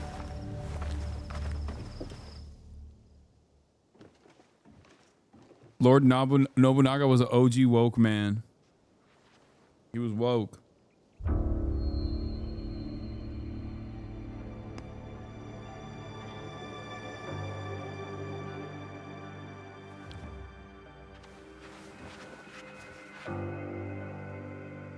Lord Nobunaga, I present to you Father Valignano. Father Valignano has come to request free movement for his priests in your lands. That is correct, Sir Ranmaru. You will address Lord Nobunaga. Of course, of course. Forgive me, Lord Nobunaga. Please, accept this gift. A European chair. made by the finest artisans in Portugal. You may rise. You ask me to let your priests walk freely, but your priests are here already, Father Valegnano. Perhaps before you worry about your priest's feet, you may wish to plead for their heads. Yo, they're about to...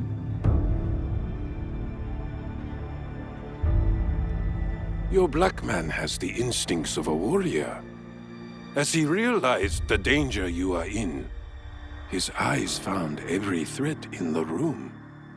I'm sorry, Lord Nobunaga. He does not understand us. I would have many questions for this man, if only he understood. He is all the people of Kyoto speak about since his arrival.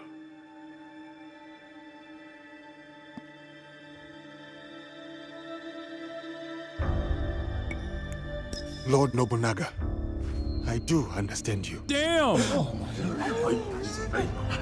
Have you been deceiving me, Father Valegnano? Kill him. No, Lord Nobunaga. Even I am surprised to hear Diogo speak like this. Yeah, woke Nobunaga. Your name is Diogo? Yes, Lord Nobunaga. That is what they call me.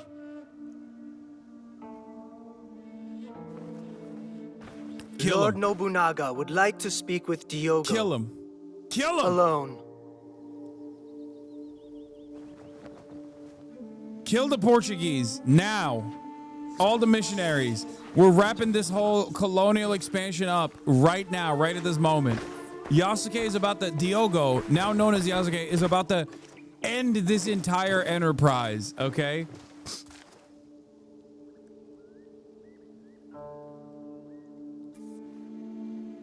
We're changing the trajectory of history.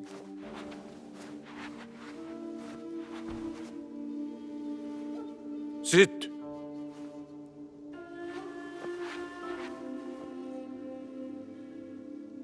Has your skin always been this way? Yes, Lord Nobunaga. My homeland is very far from here. All the people there have this color. I had thought to kill you all. If the Christians were gone, it would be one less thing to consider. But they have proven fair traders and a bulwark against the Buddhists. Asian Ross question? Huh. Luis Frois amuses me. We've shared tea. But this Valegnano I do not know. What are you to him, Diogo? I am like a bodyguard. I am to ensure he is safe in this land that is foreign to him. You are his bodyguard, but also his slave. Are you not? Yes, Lord Nobunaga. I am. Valegnano will not be pleased that I kept you here. What do you think he will do with you? Kill you? I do not know. I have been subject to worse men, and I yet live. These worse men? Who are they?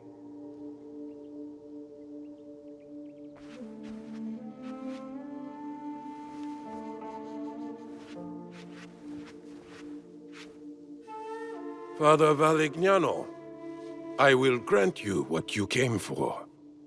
Your priests are free to move in these lands. Thank you, Lord Nobunaga. You will not... But your servant, Diogo, stays. He may yet prove useful to me. Hell yeah. Very well.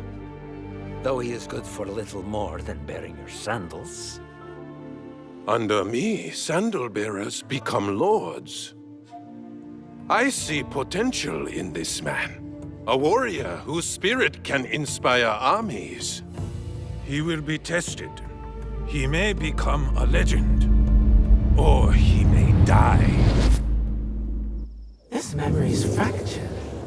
What was left, it trails off into infinitesimally smaller fragments. I'll fast forward you to the next reassembled memory. One moment. The integrity of a memory can be tampered with. There are a variety of reasons. Viruses, data corruption, environmental disturbance. Sometimes it's woke. But sometimes it's because... Woke. Because she doesn't want you to see them.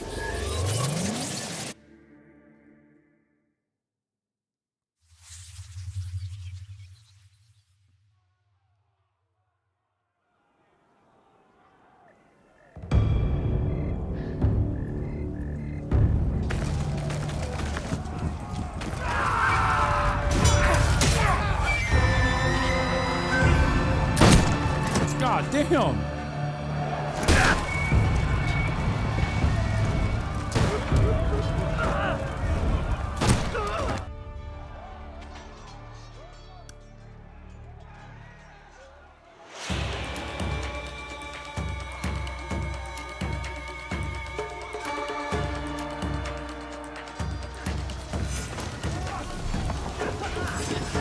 Okay, so Yasuke's a little bit slower.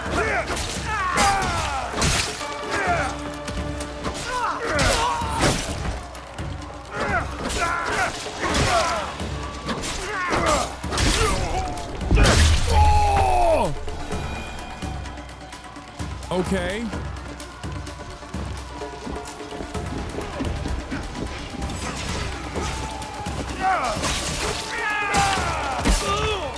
God damn.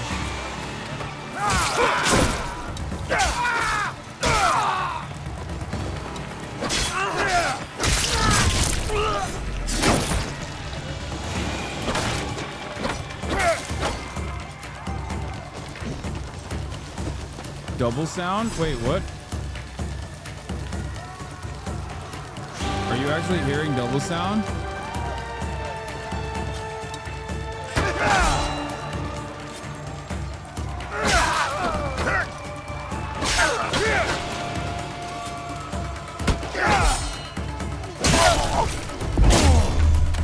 My bad. Villagers do not give up easily. I got one guy.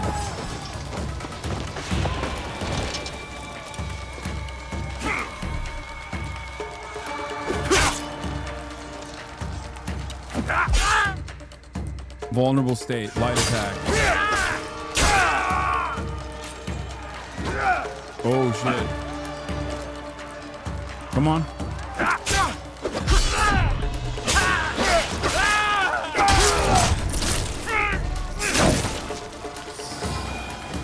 I'm playing on hardcore difficulty. I'm just that good.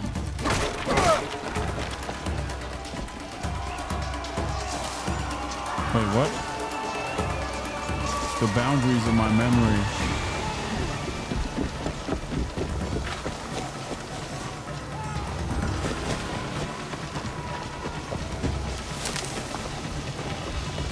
You like a full 3 feet taller than everybody? Yeah.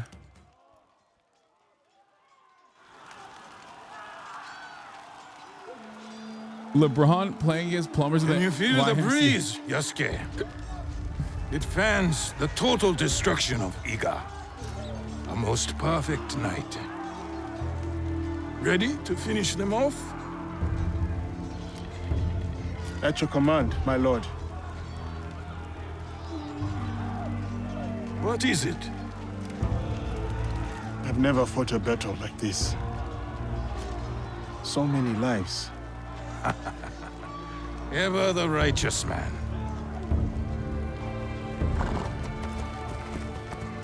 While Iga calls its unifier a tyrant, 40,000 of our countrymen ride with me. Is that tyranny, Yasuke? No. No, it is conviction. They trust in their future with you. Yes. And that belief makes you my samurai. Iga's rebellion stands in the way of harmony.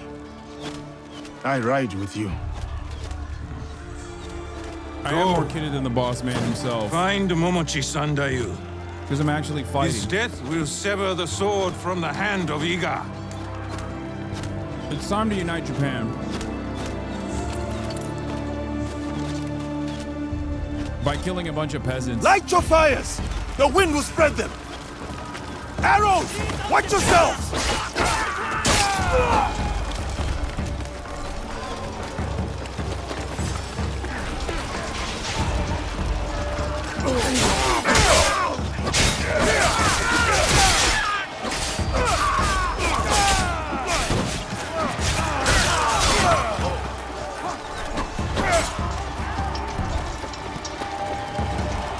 Where you at?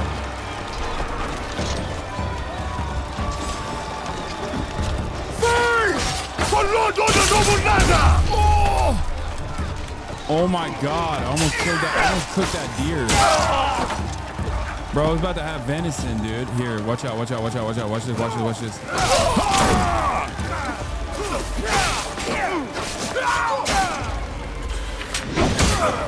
Oh!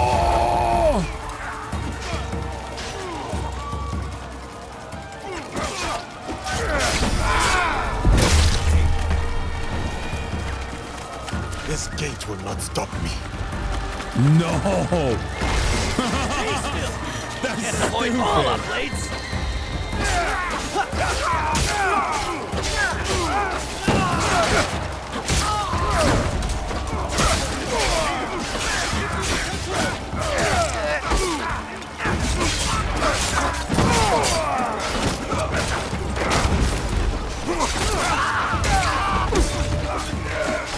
R2 has a dash?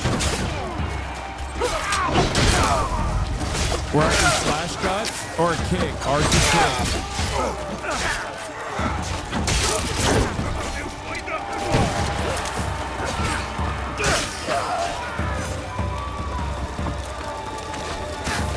War crimes?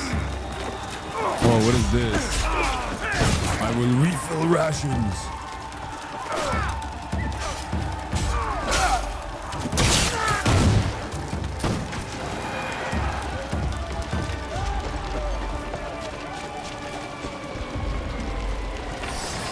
Nobunaga,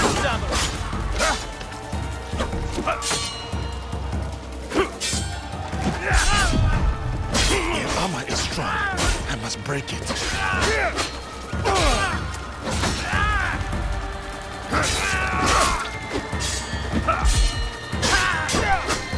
I will parry you every time. And it'll light on fire. Oh my god.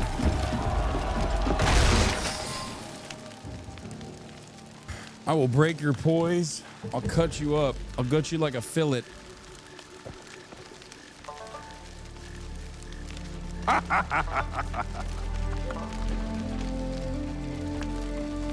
You just killed all the ancestors of some future Japanese prime minister. Army. Well, you shouldn't have been there.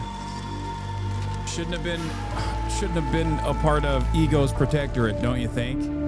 I didn't realize that the great liberator, the great uniter of Japan, was the bad guy in the story. Okay, sorry. Turns out you don't get to have your own vassals. Another memory, just fine articulate at this point. Listen carefully. Memories can be fractured, ignored, twisted, but what has been can never truly be Ego lost. belongs to The Nobunaga. past is power. Do you understand? Fujiwara Shinawi. The structural integrity of her memories is solid. There is much for you and her to discover. I wish you luck. Otherwise, this will be the last time we speak. Goodbye. For now.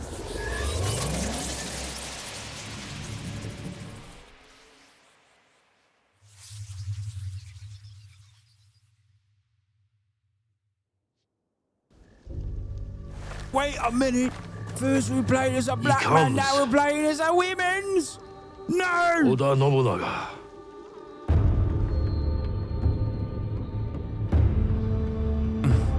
Did ya?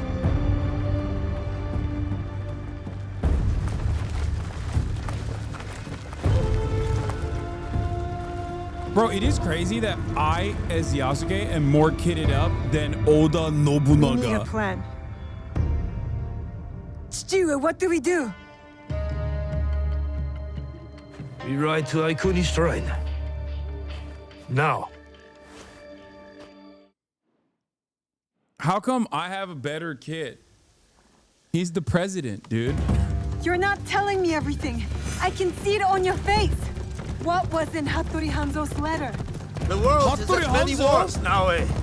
Not just the one Oda Nobunaga fights. Someone else is coming to Iga? Yes. But what they want from us, they cannot have. Then we won't give it to them. No, we won't. I know you cannot tell me everything, Chichire. But I need your trust. You have it. Then tell me what to do. I can do it. I can help you. I'm literally faster than him. Oh, shit, I got shot! Oh no, it was my horse.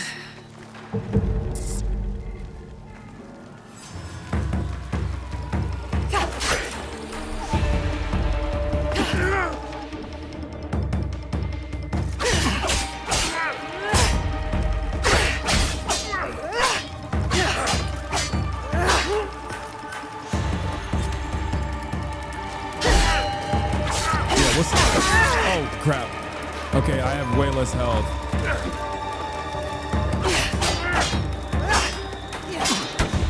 I got used to the Yasuke fighting.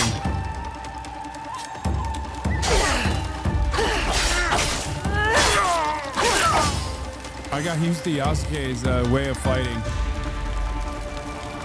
Oh, I'm so cooked here, I think.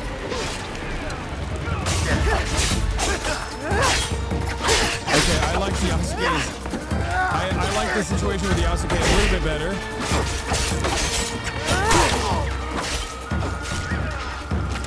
How can I execute? Like, can I assassinate in combat?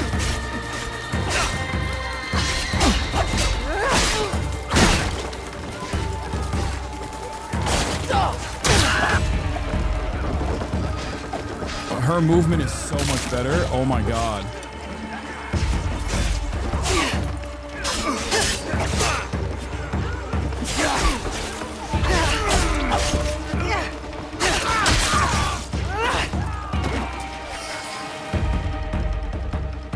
You can, but not now, in a little while.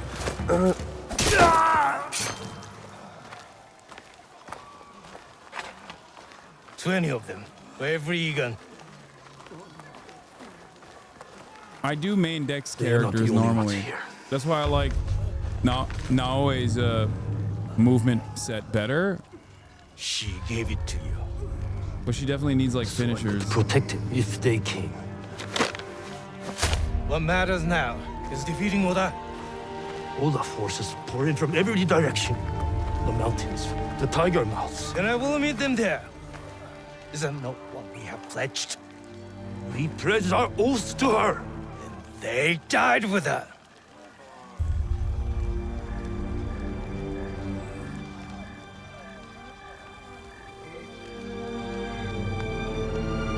Do what you must. I understand.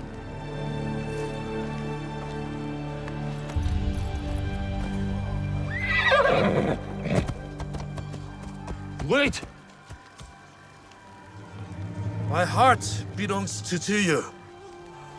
My blood is eager. I will get you to Mibuno Castle. I'm coming with you. No.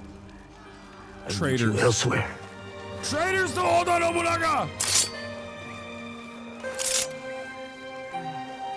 That's what I was waiting on. The mountain. The door will open. To this blade is a key. What? Inside the coffin is a box. Protect it with your life. Chichire! You said you wanted help. Now's the time. Cannot let Sendai stand alone. Show me.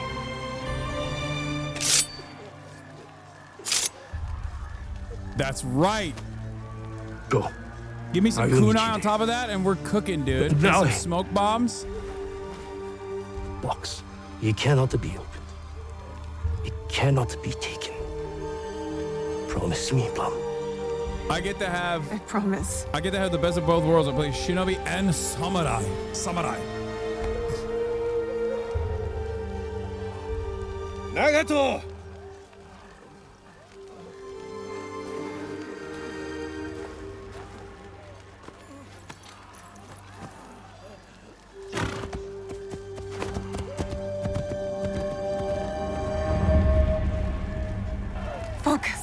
Get to the coffer.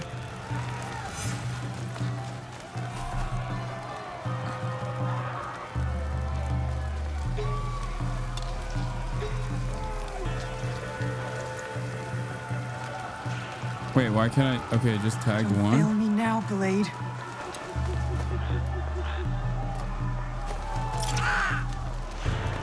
That's crazy. Is there only one there? Detection. Oh no, he detected me, I think. I'm cooked.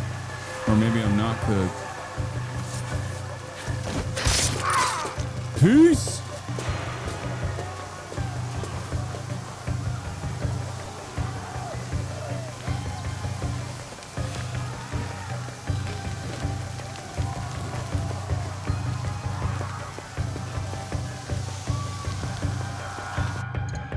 Wait, oh, no. No! How do I tag him?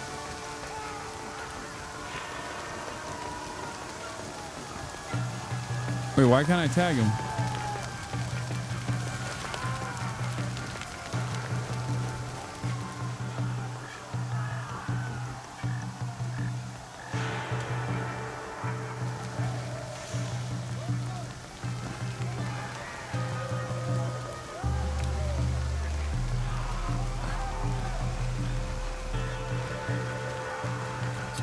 Oh, there it is. I tagged him.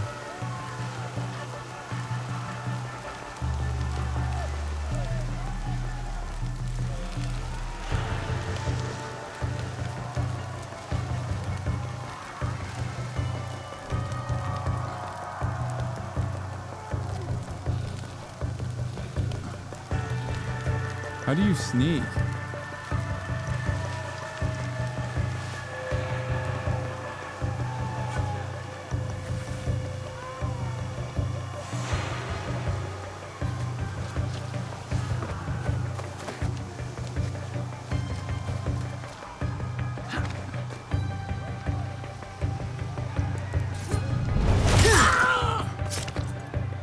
What's up? What's up, bitch? That's right. Oh shit. Where is he? Where'd he see me? Where's the other guy? He's kind of seeing me. I'm half detected, but I don't know where he is.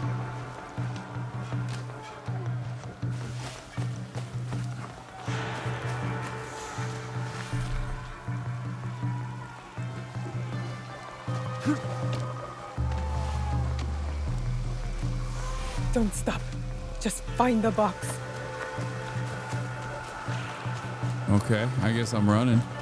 The coffin!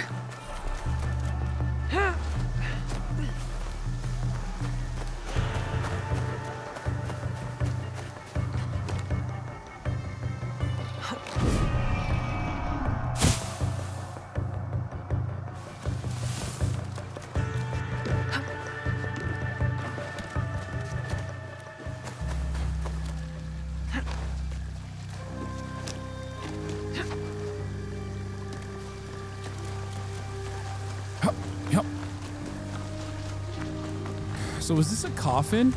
Is that what coffin is? Counting on me. Oh shit. I'm playing on the PC. By the way, shouts out to Ubisoft for sponsoring the stream so I can show you the early access Assassin's Creed Shadows. You can pre-order the game right now by clicking the link in the chat.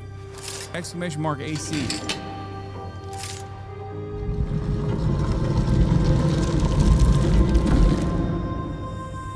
Also, drops are on. If you watch, you can get drops.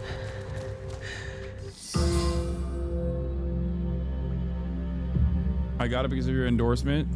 Thank you. That's what I'm talking about. You're here.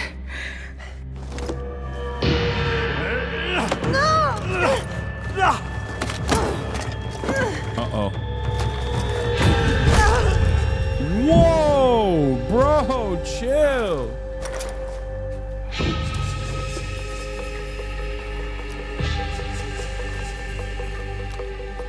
this.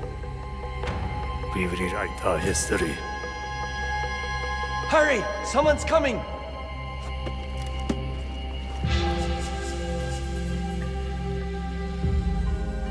Bro, you had one job, Naoe! One job! And that was to carry the box. Nagato said, I got you. Make sure you don't open the box and you just carry the box. Look at what you did.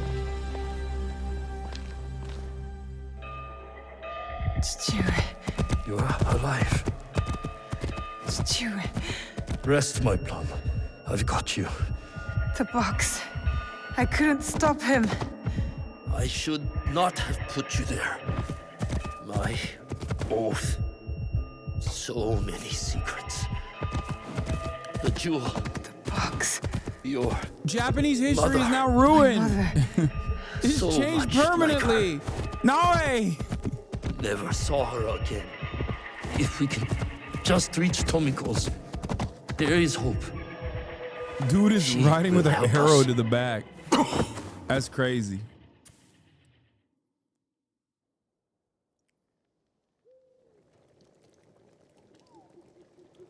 Stuart!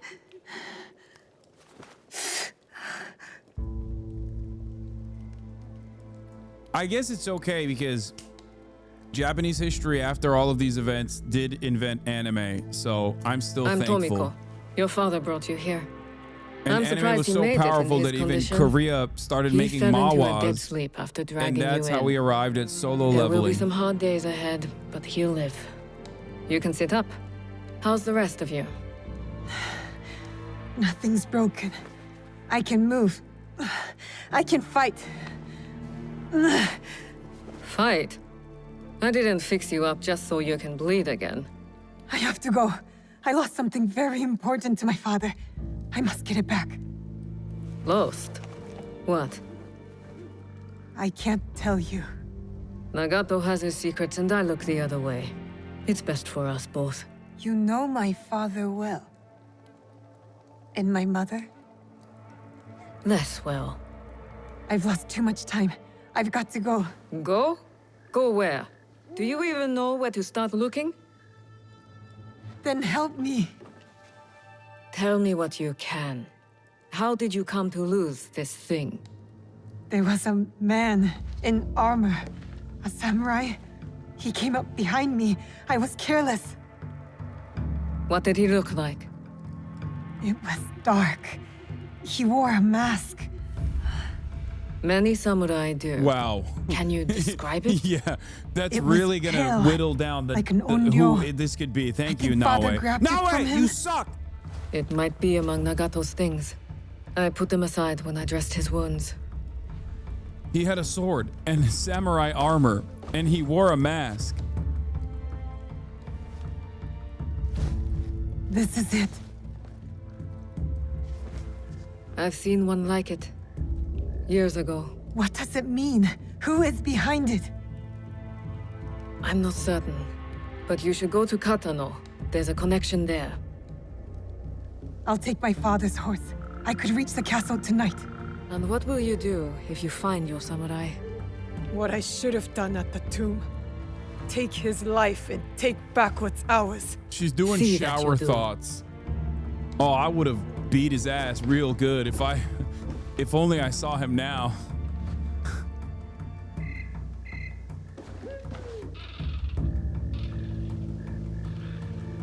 He's gonna catch a fade.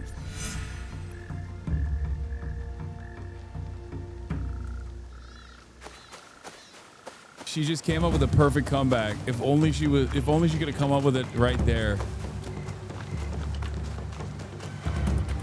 So what's up? Are we just I'll running? get the box and everything will be as it was. Everything will be all right.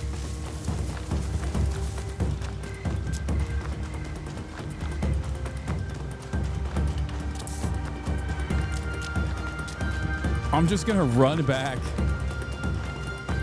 800 meters. Wait, there's gotta be a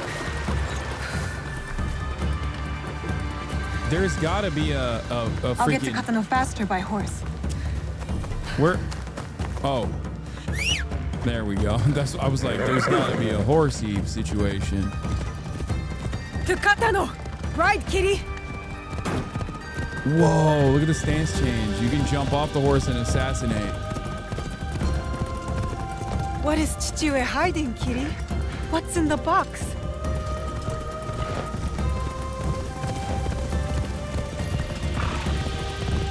I'm just running over deer. Bro, you suck at driving horses?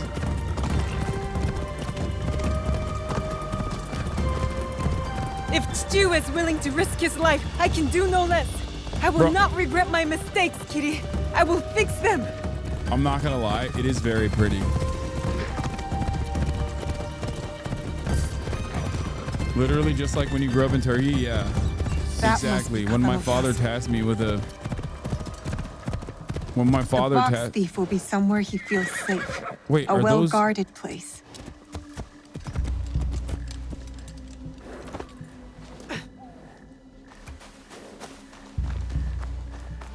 Are they not seeing me? What the hell?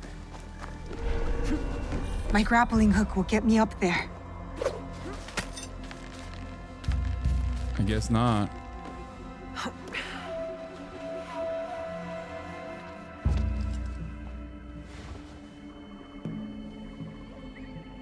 This is just like my childhood, yes.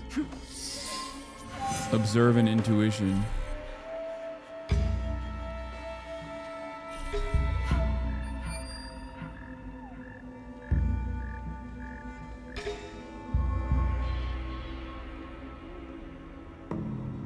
Snipers. Put them.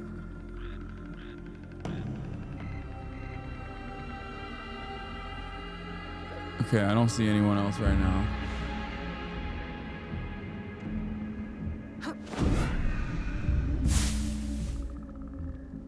He had no idea. Oh, he's sleeping.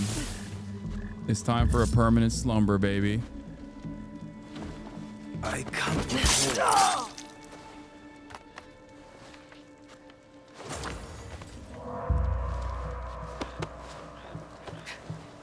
Put you in here.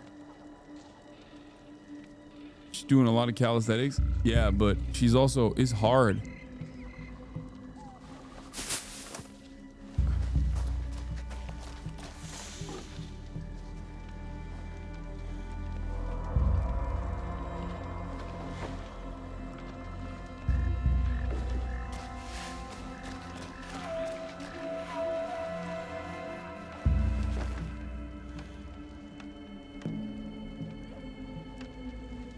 I can throw kunai one-handed.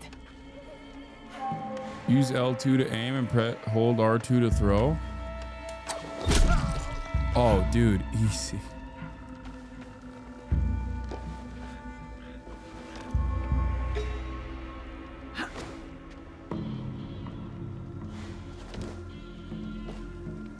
There it is.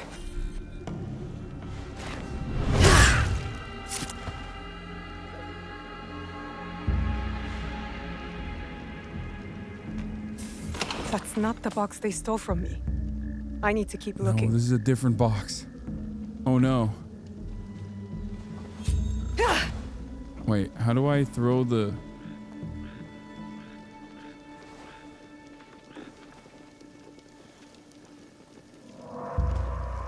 I guess you can grapple only at... Yeah, the classic gambit, 2 boxes. Hate when that happens.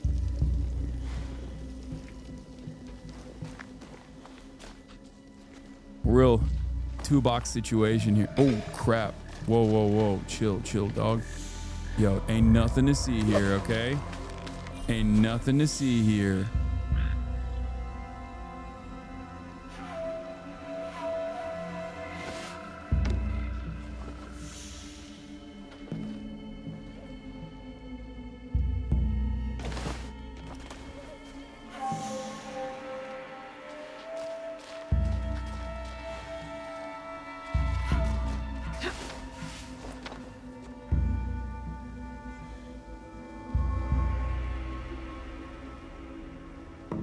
Okay.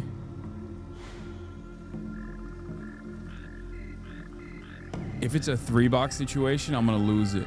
All right. Wait, what is that up there? Is that another box up there? Whoa.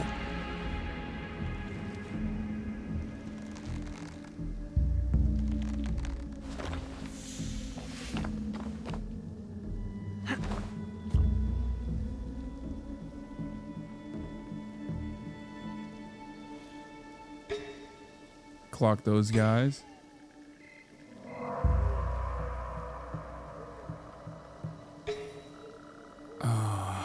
There's a sniper samurai. Hate that.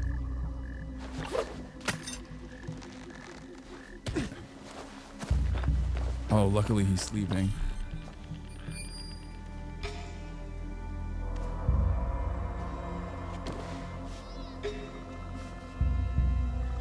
A sniper type samurai. My mortal nightmare, you know?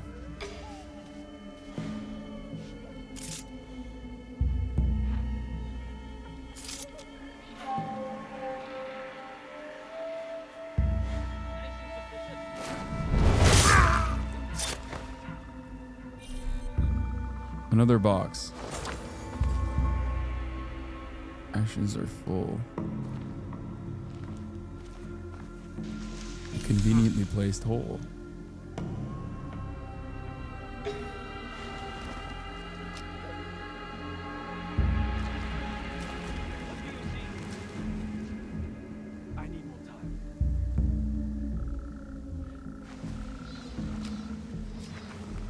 Can I throw kunai from a prone position? Hide the body? Nah, I'm fine.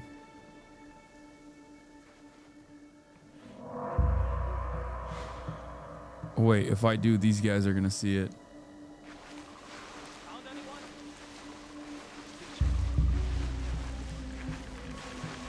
I can use the shadows and night to move unseen.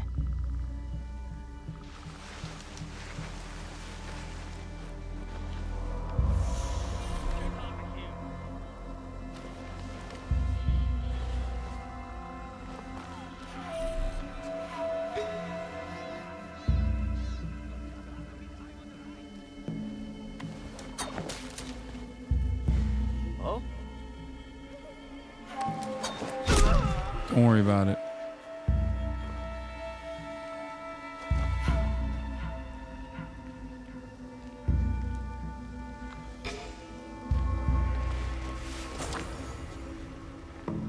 He's got loot.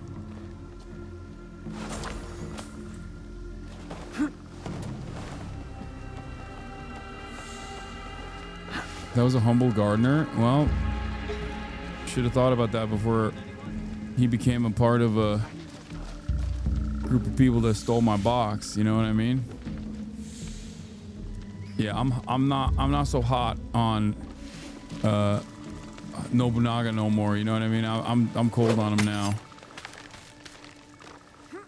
I think Nobunaga's days are over. I'm getting that box back.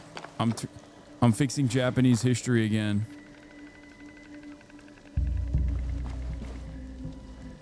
What do you see? Still checking.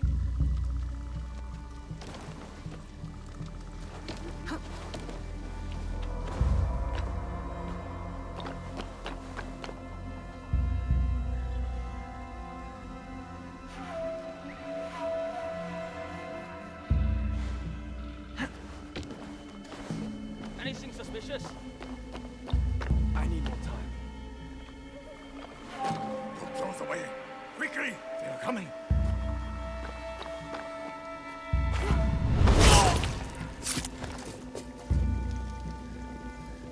Oh shit. Where the hell's the other box at, bro? Make room for the horses! Do not delay! Oh, it's right here.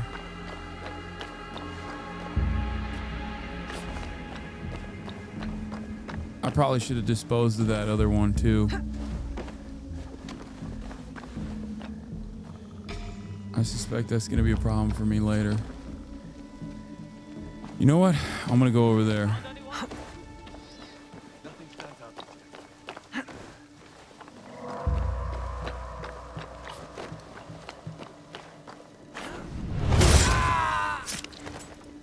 make noise, dumbass.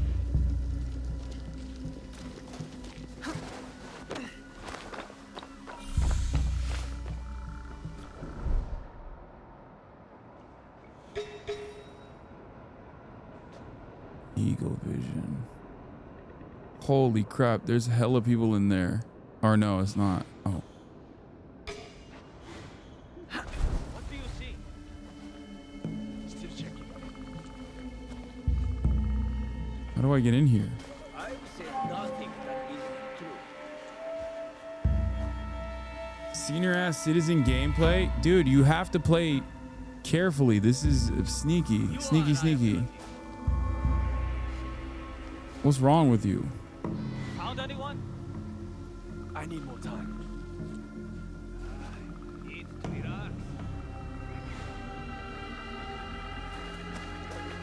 Did you not see? Her hand-to-hand combat skills are nowhere near up to snuff in comparison to Yasuke. I need to get into this house though, and I don't know how to get in here. I think I might have to get in through the door, to the front door, which is crazy.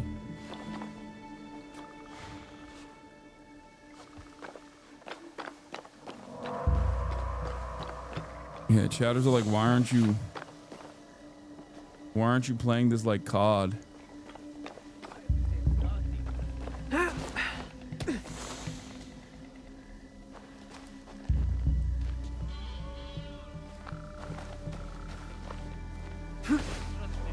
I'm just going in. Fuck it.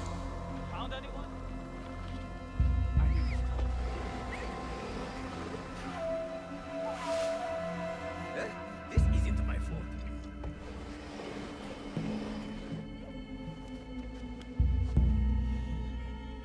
Alright, how do I do Eagle vision again? There's a guy behind here, isn't there?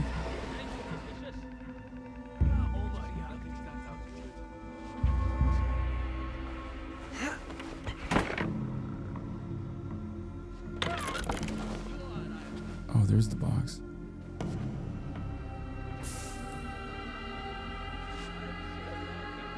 Why can't I extinguish that one too? Still not the right box. The thief must have it with him. Damn it.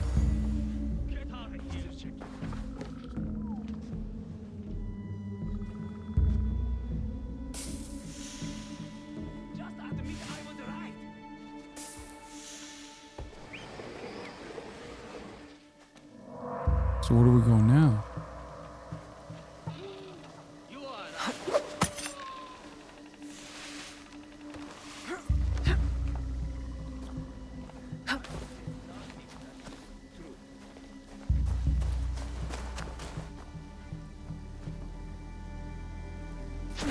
Oh shit.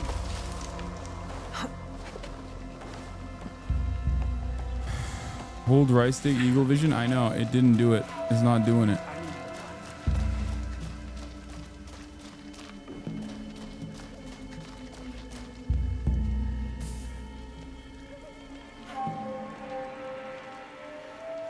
Oh, castle's that way.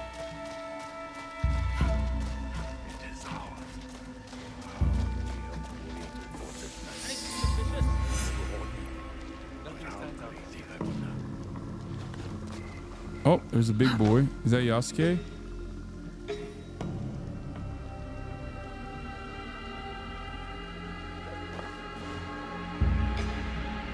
Uh-oh. There's some really big boys here. Put those away! Quickly! They are coming!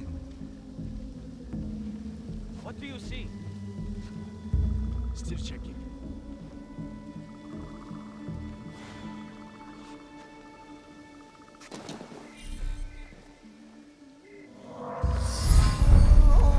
Ido Yoshihiro. Wait, is that the guy? The box. This is it. To get the box back, I have to kill him. I can do it with my grappling hook. Anything suspicious? Put those. Okay.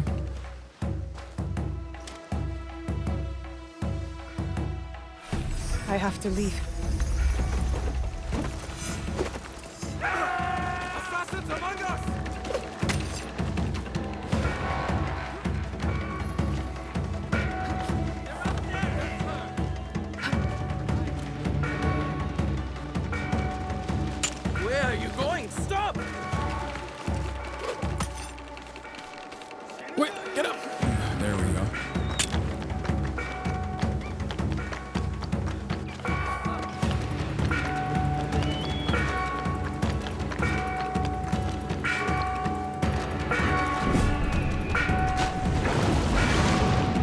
Ew.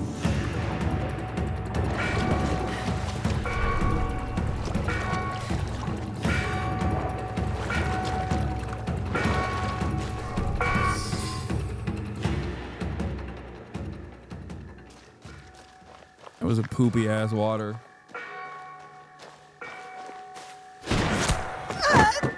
Oh my, again. Bro, every time I get this box, every time I get this goddamn box. She's just a child. She's like a cat with a gold coin. She has no idea what she carries.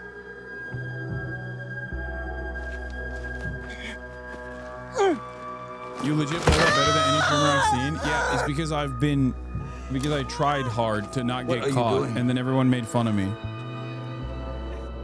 That's why, okay? Because I was aggressively white-knuckling through that, and then everyone made fun of me for playing like an old man, because they don't know how espionage games work, okay? They don't know how stealth games work.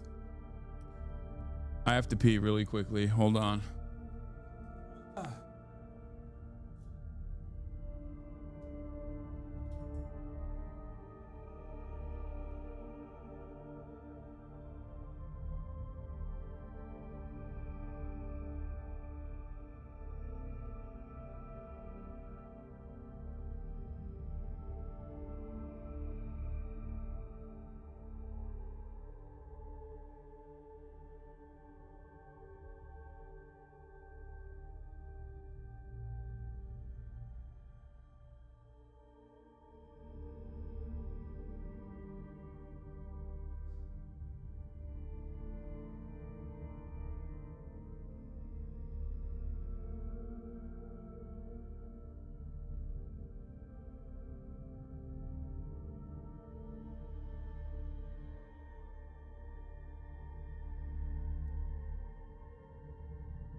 Classic Hassan gameplay. I had to pee after a long sequence. Give me a break, Will. It will be safe in Sakai.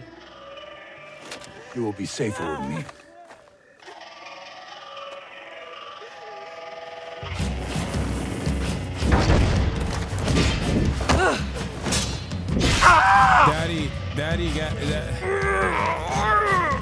Daddy came in to save us.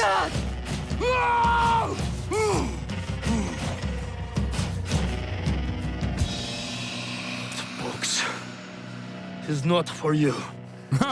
He loves this box. It is for me. What? Another masked man.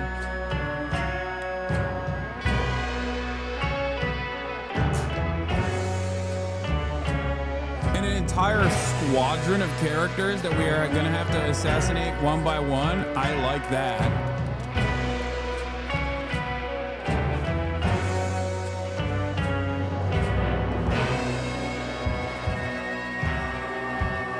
Okay, this is sick.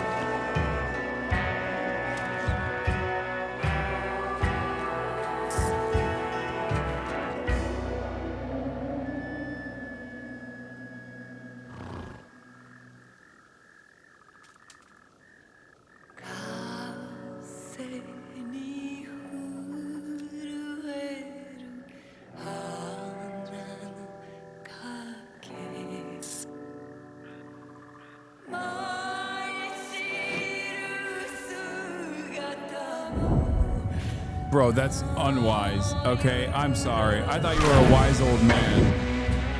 I was wrong, dude. Father, don't do it! No, Papa! Yeah! Chimicho! Oh, Chichio, Fujibayashi Nagato. The Kakushiba ends with you.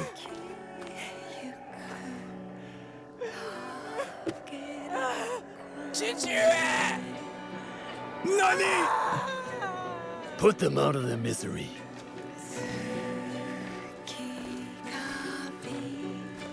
I didn't say chimichanga. I thought it was chimicho or something. I don't know. Your life's work is undone tonight.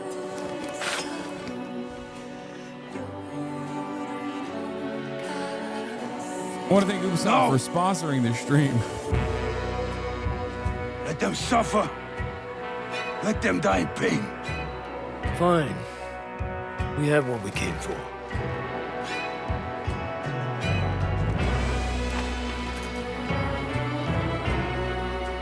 Okay, this is kind of sick. Spaghetti Western.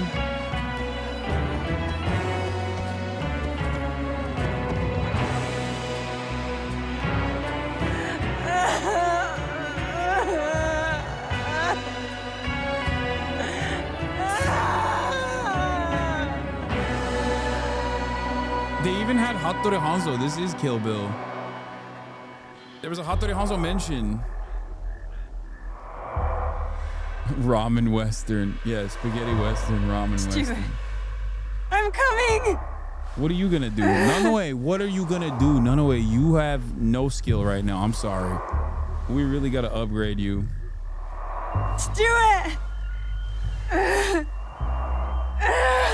Like, what are we gonna do when we get there, you know?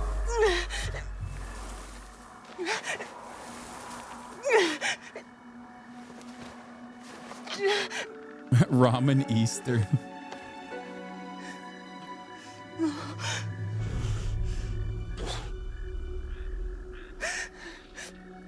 There's a udon Eastern.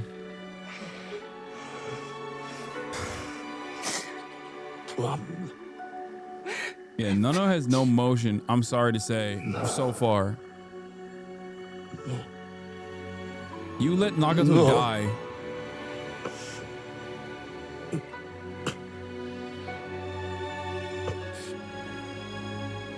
I kept too much from you. Now, it dies with me. Stop talking like that. Okay, what's in the box though, honestly? Come on, before you die. There is hope. Follow the blade. Stuart! Okay, before you die, you have to tell me what's in the box. Shue, what's in the box? Nanoe, ask what's in the box, please. I need the... Remember a song. No puzzles, no riddles. You're about to die. Communicate with me clearly. I'm too nervous. I'm too anxious. I get in my own way. What do you mean? What do you mean? Follow the music, follow the blade. We'll be together always.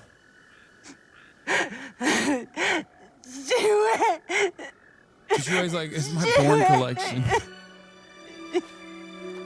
It's the first version of hentai.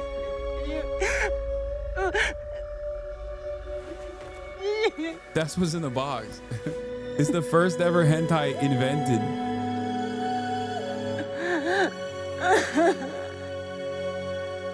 That's why he said don't open it. That's why he said don't open the box, but protect it with your life.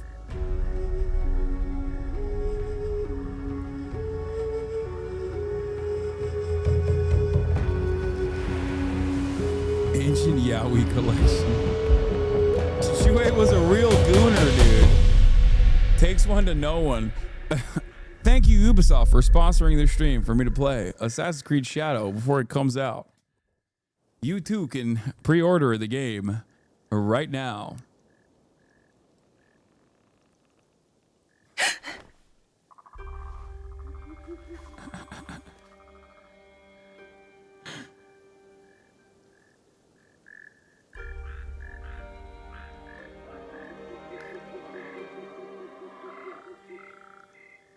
If you would like to save the first edition PSA 10 hentai from the box that Chichue lost, you must pre-order now. Have to get back. What is this place?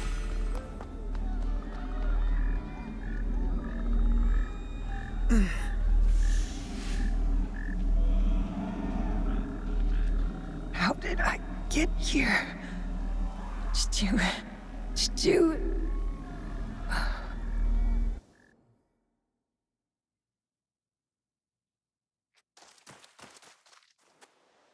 When does it officially come out? In a couple hours. Like, it officially comes out on the 20th, so it's probably out for some people.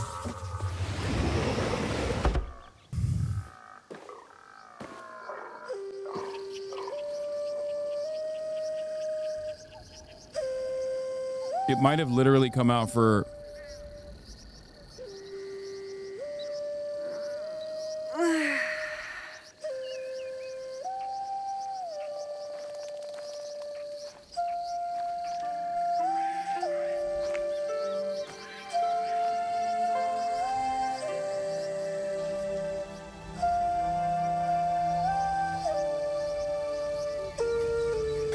For me, it comes out in a couple hours.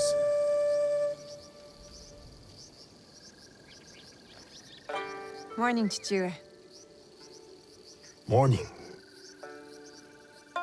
The sun is nearly risen. You are late. Yesterday, you were slow. Today, we move faster. Oh, this is 2 years earlier, yeah. Hi, Chichu.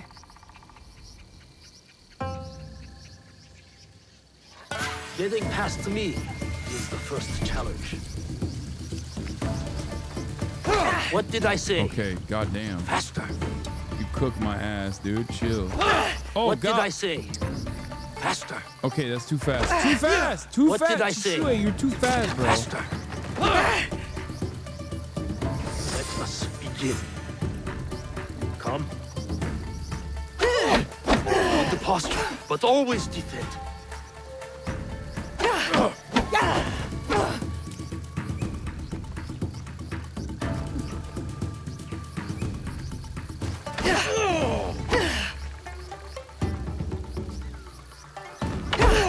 Good.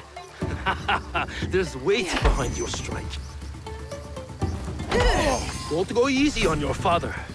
Pretend I am your enemy.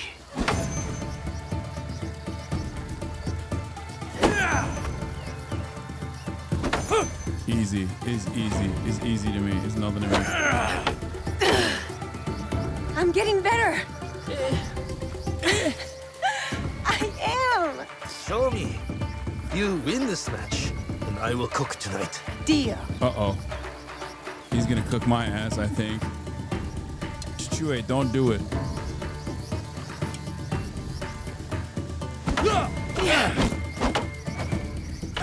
Oh, I can't block that one.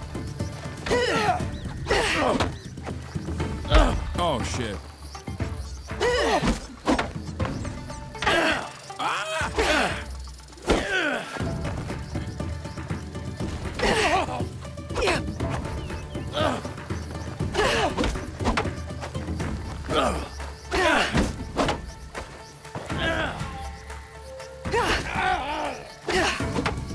I'm beating that ass, though. That's enough now. I almost hacked you. Wait, what? Almost. I am ready to train with the others, Chichu. This training is enough. You have other obligations. I am the daughter of one of Iga's greatest warriors. I cooked him. Don't I have a reputation to uphold? I beat his ass. I hit him way. Daughter of Iga. Bro, I hit him way more than he hit me. That's crazy. Everybody calm down. That means caring for the people within it. That's what I'm I failed asking tutorial. to do. I want to protect them. The Iga on the way is shared responsibility, community, and benevolence. You will bestow that upon Matsu today. Auntie Matsu again? Any day she needs you, you will help her. Or any of our neighbors. Yes, Chichu. Auntie Matsu kept me for hours yesterday. Clearing the wasp nest from her tree should have taught you to work quickly. I kept getting stung. No complaints. You know why we help our neighbors. Alone, we are nothing. But together... The height of the great mountain is not made by one stone. Yes. To the rest of the country, Nobu killed the Egans pre-communists? are different Good. people. So we must come together to form a mountain. This morning, I feel like rubble. You are a pebble now. As my daughter, much is expected of you. The Fujibayashi name is a rock at the base of the mountain. I know, Shichue. I'll help Auntie. I'm doing an ad for Ubisoft. What do you mean know what she communism, will give dude? you in the return. None of that. Breakfast.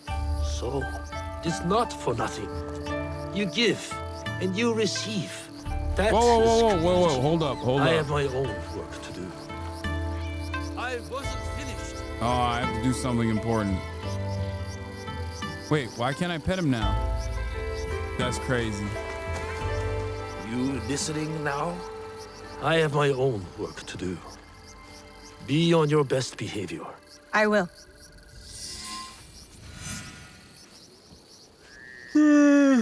Talk to Matsu. What will it be today, Auntie Matsu? Weeding the turnips? Scrubbing your iron pots? I'll find out just over the hill. What about this thing? Can I pet this thing? Come here. Come here. Come here. Oh my God.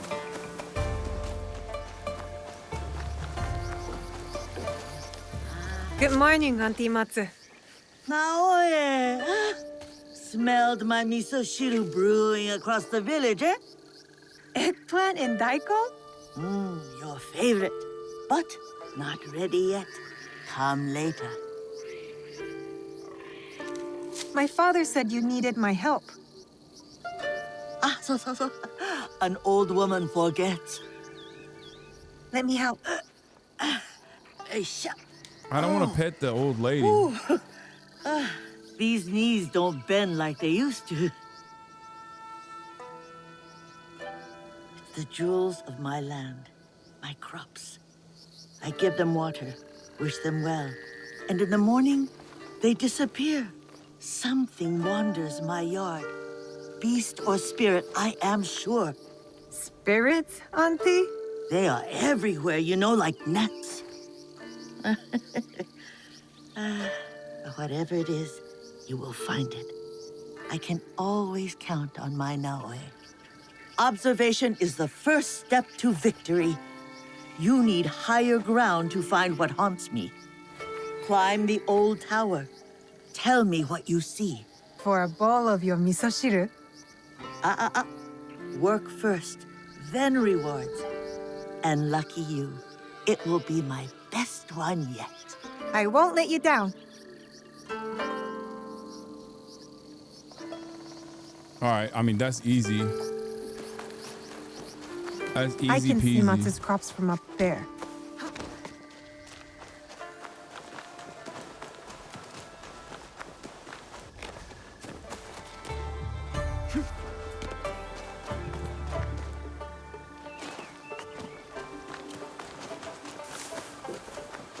Oh. Come here. Come here. I want to pet. I want to pet you. Come here. Wait, if I hide behind this box, maybe the cat won't see me. Where'd he go? Oh, God damn it. All right, whatever.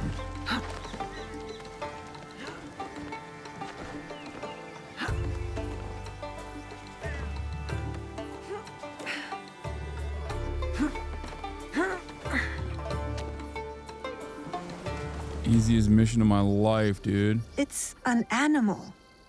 A deer?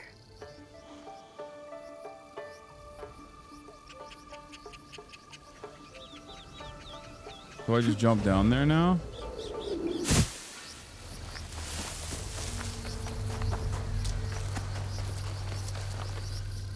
A deer that was shot and killed.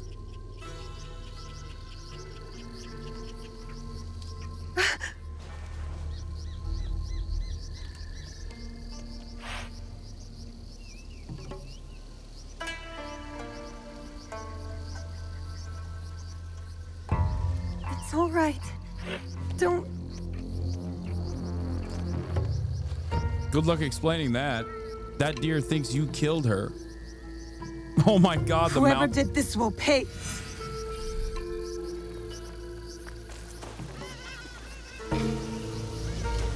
Oh, they're poachers. That meat's mine. Why is it in my hand? Someone made a fire. And I hear voices.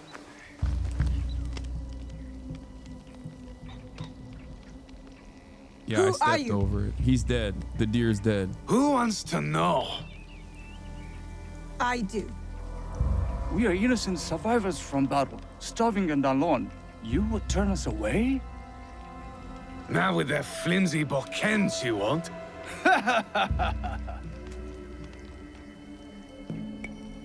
We are good people. If you ask us, we will help. You're Egans. Dirty sneaks and hermits. Oh no. How dare not you talk true. shit about Egans, bro. We'll ask for help next time, if Ega still stands. Okay, well, they knew. How'd they know? How'd they know the Ega was not gonna Leave. stand? Now! Make us. This will be quick. Oh shit.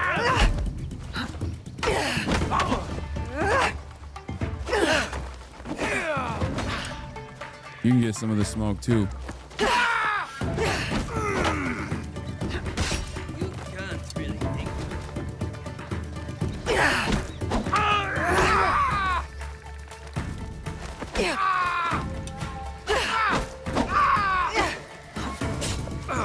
Wait, did he stab each other? She's not worth it.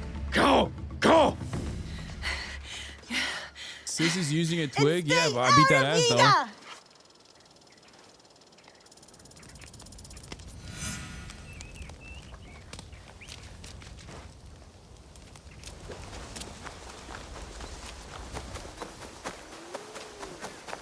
See, Chichue? Nothing to worry about. I handled them just fine. But it sounds like something was following them to Iga. Something big. And stay out. We don't want strangers around these parts. This is that classic Japanese hospitality right there.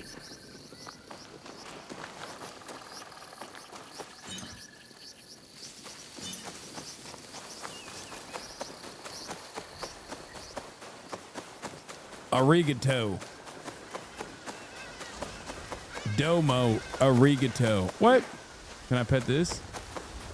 Oh my God, look at this little Bambi. Little Bambi. Yo, your mom just died, by the way. Let me pet you, little Bambi.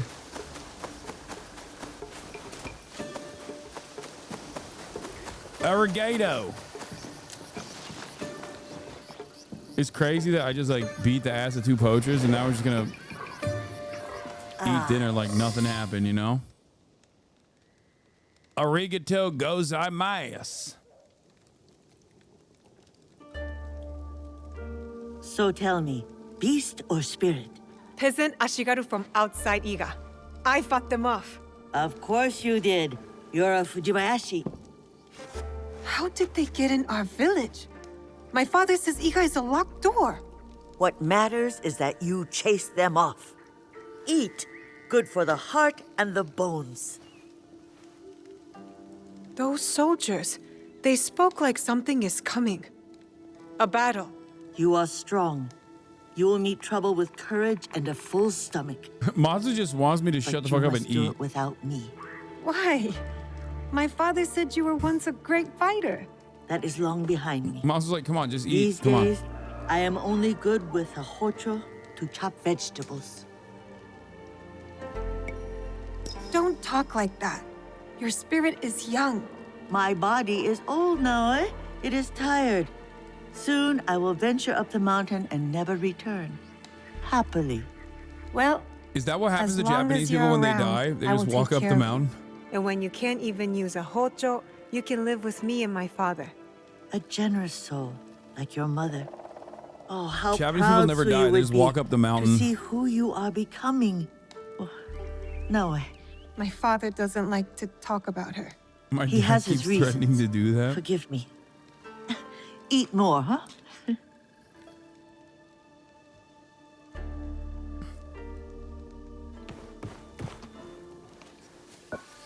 Misoshiru Nagato? They're coming. Whew. The armies of Oda Nobunaga.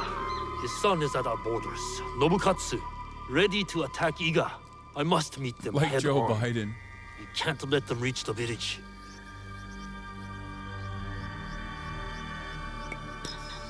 I'll come with you. No. Protect Matsu. Stay quiet and safe. But I can fight. You do not know what you are asking to do. You are not ready. Trust me. Follow my instruction. Yes, Chichiue. Wait for me. I will return. Iga is a mountain city Peasant town Ashigaru. that has a communal warning. lifestyle, and the big bad Oda Nobunaga wants it for himself because he's the great uniter. Okay? That's what's going on right now. Also, I feel like if I beat his ass in the tutorial, he would have let me fight, but now he's not.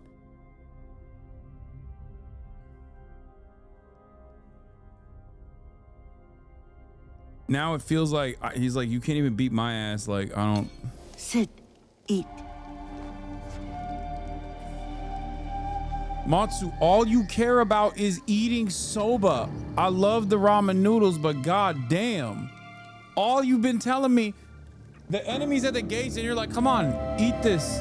Eat this okra. I feel useless.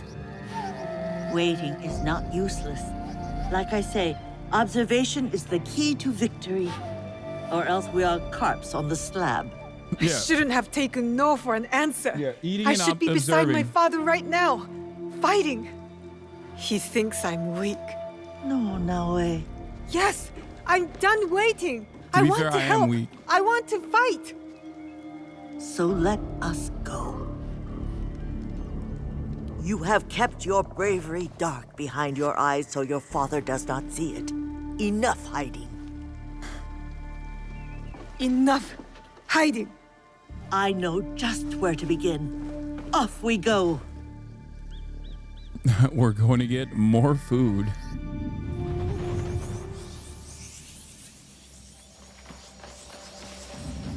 Multi-tool rope. Look at how quick that loading is on this PC. You're awake.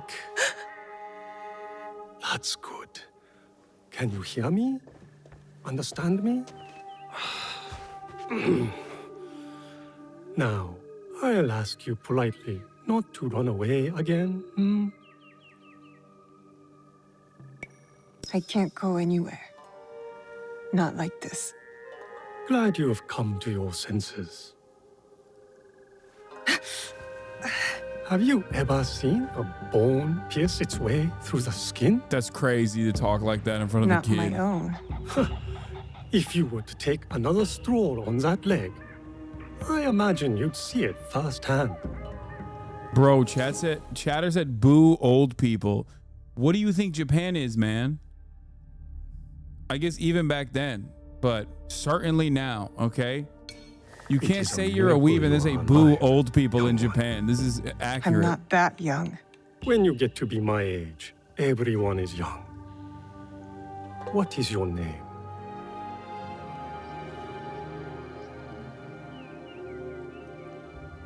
You will be here for some time. I might as well know what to call you. Fujibayashi, Naoe, of Iga. She gave the social security number. She I played am sorry. silent. The little And then- one is Junjiro. And this place is Makino Odera, a temple. Or at least, what is left of it. War's shadow has darkened much in Setsu, as in Iga. When you found me, did you... Is he... That kid has iPad face. iPad face. Yeah, that kid's played Candy Crush. He knows what Skibbity Toilet is. You can't fool me. I am sorry. She kind of has iPad face too. Naoe. I don't know why I hit that Arab stank on it. Naoe. Yeah, kalp. Will's chat was calling him you. I was a tubby iPad-faced kid as well when I was growing up.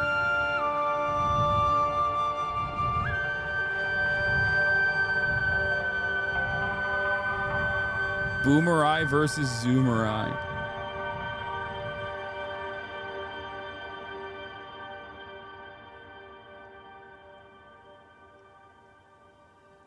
Oh, it means chubby? No, there's a specific type of face a child has when they've grown up with an iPad. I don't know how else to describe it, but it just works. iPad kid face works so perfectly.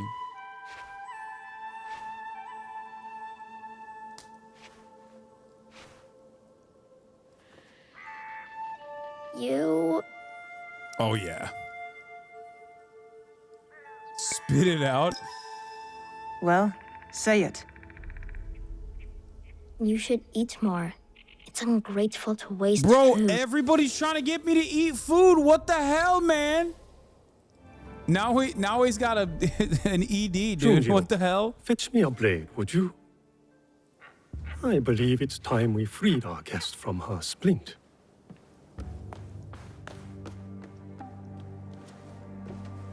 He's strange, Junjiro. You are hardly one to talk. You've been a ghost for weeks. Is he afraid of me? Should he be? No. As long as he's not an enemy.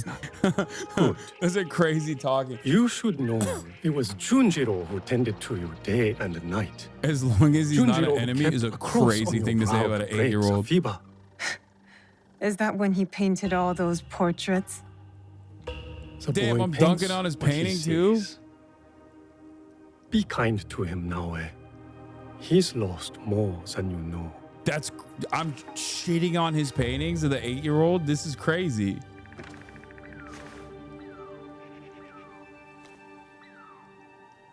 Terror, baby.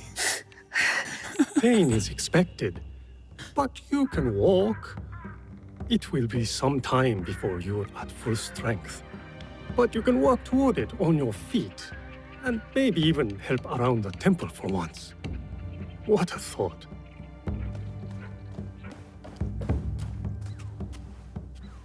Ah, the knife. Thank you, Junjiro. Well, wait, you said... You know how my hands shake in the cold, Junjiro. I'll leave you to it. Damn.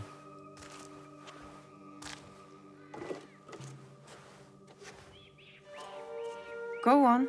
I trust you. Making the iPad kid be my don't doctor. like handling knives. Are you sure I didn't hurt you? Don't worry. I'm tougher than I look. Really? What's that supposed to mean? I just meant because you're... Never mind. Junjiro owned me, okay?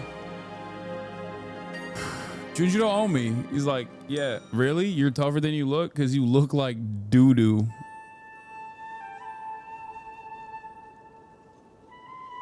Oh, he was being sexist? I didn't even think about that. I just thought he was saying, like, I look like I got my ass beat, because it's true.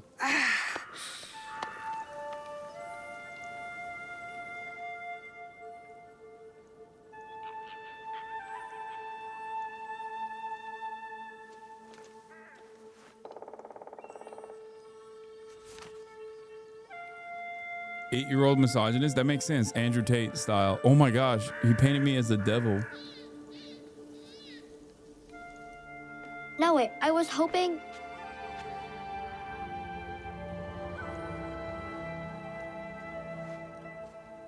Did you do this, Junjiro? I don't paint like that anymore. Sorin said you paint what you see. I'm sorry you had to see this. There are lots of beautiful things too, if you know where to look. I can teach you. Let me get my brush. This kid really is me, by the way. I was fat and I also painted, just like Junjiro. And I was scared of women, so good to be on my tracks. feet again. Even with the ache, I wonder if I'll ever be as strong as before. I wonder if it even matters. There's a tanuki over that way. Her name is Mikan. Mikan? Why don't you try sneaking up and sketching her? I feed her sometimes, even though Soren tells me not to. Just remember, be quiet and move slow. You don't want to startle her. Kid's so cute. He's definitely dying, right? You can do it!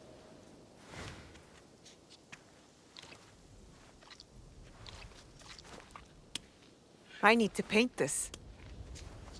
I must approach carefully. Perfect spot.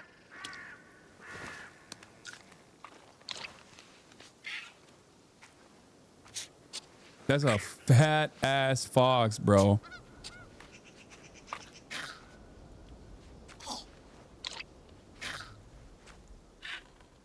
Kaya.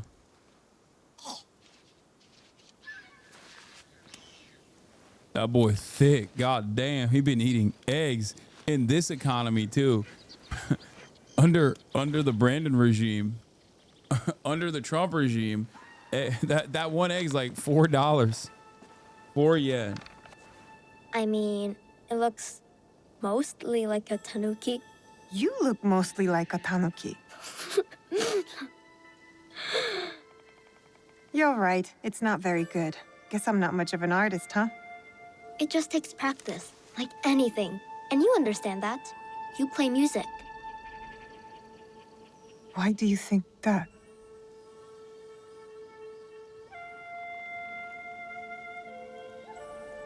Come on. It's a raccoon dog native to Japan. Oh. This kid is so gonna die in the hands of Nobunaga. Oh, 100%. He's way too cute. He's way too cute to not be leading the plot forward with a devastating death.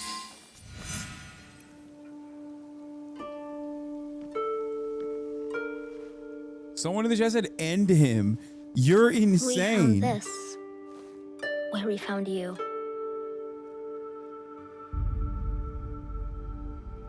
Is that a head? The decapitated head in the... Open it.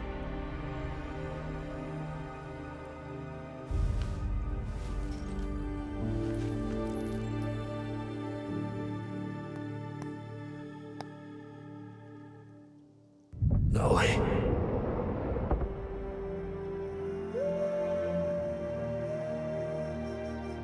Oh, it's the thing from Zelda.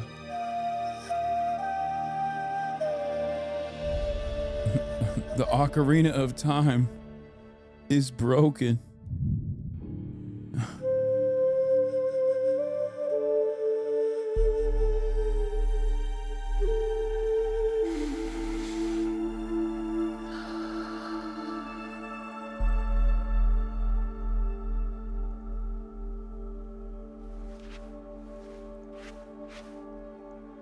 Thank you for this. It has reminded me of something very important. Is that the Rizzler? Yeah, it's the Japanese Rizzler. What's that? Junjiro. A promise.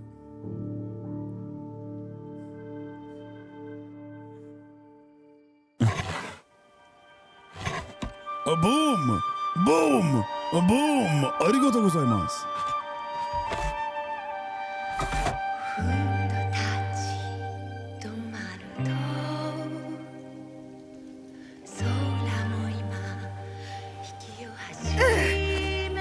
Bro, it's been months. Stop faking. Naue, stop faking. The music is fire though. It's excellent.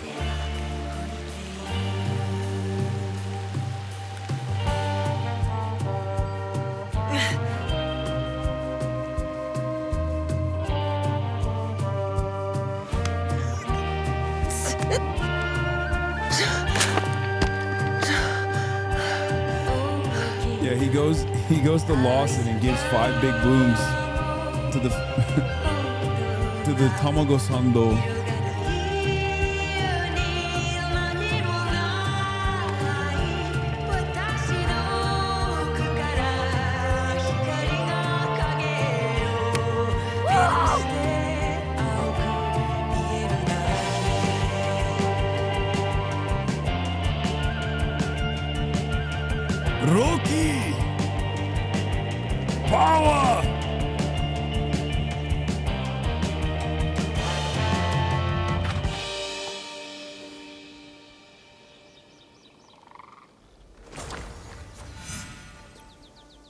Cut the bamboo.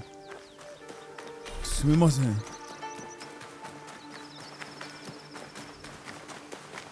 カットカット。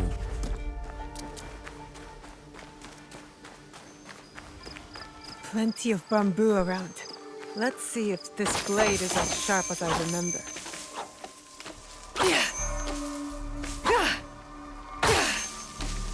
Damn. Why is cut bamboo a mission where you have to cut a bunch of bamboo? What is happening?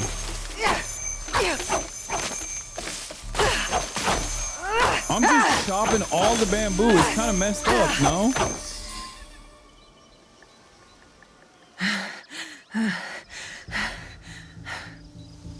Did it work?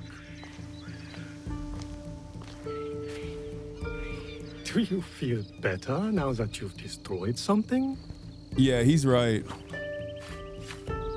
He's right. Vengeance is a lonely path now, eh?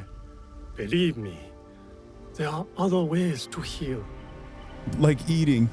All the old people want me to just eat in this game.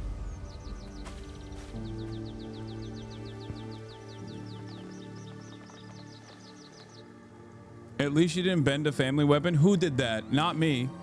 On the tatame mat? Don't be mad.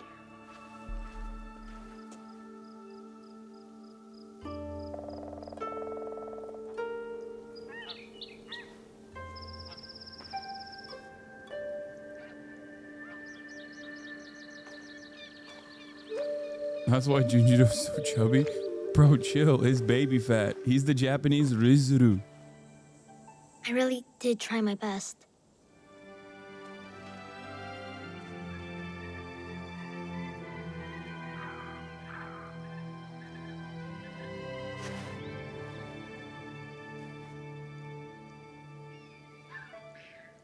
He's the man. Junjiro's the man, dude. That's so... He's dope. He's definitely dying. Do you like it? How? It would seem Junjiro has a knack for mending things. With a little help, of course. Can you play something that way? Please?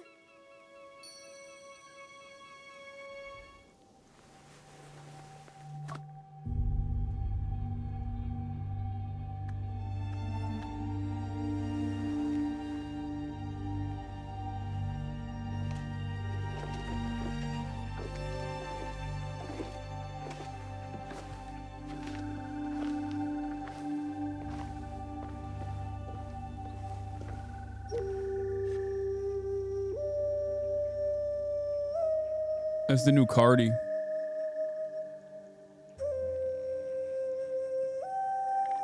Damn, she is music. Little kids like, come on, play that Cardi. Play that new Cardi. What does Anthony Fantano know about music? He gave it a 4 out of 10. He doesn't know enough about music. He's washed. Play the new Cardi album. Play that gas. I'm opium. That's what Junjiro's saying.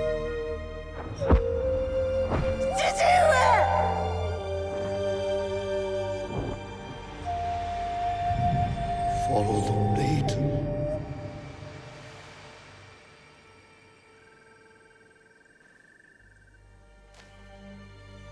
Thank you. You want to be Cardi? I can never repay your kindness. But now, I have a different debt to settle.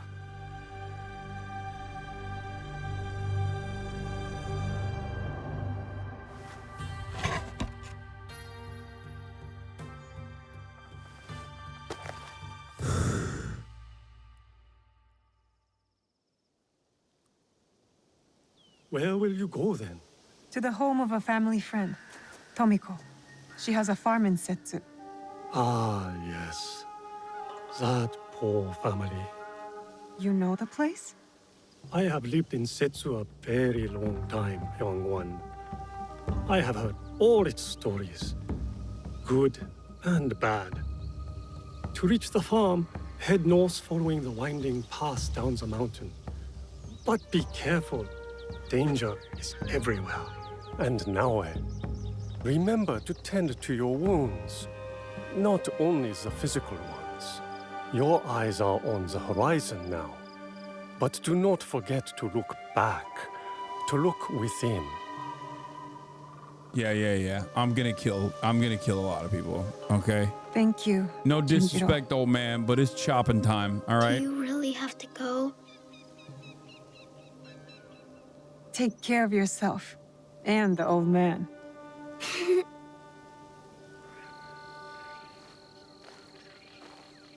Yeah, no. This is like...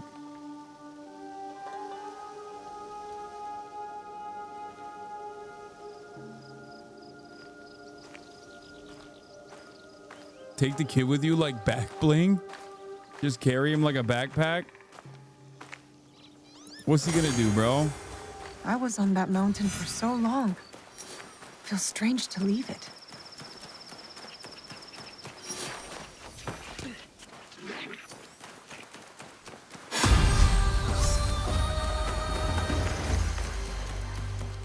All right, let's see the level up structure now.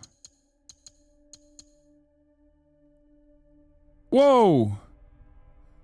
Hey, yo! Don't know what happened there. Okay, domo arigato. I did not do that on purpose. All right, put the headgear on.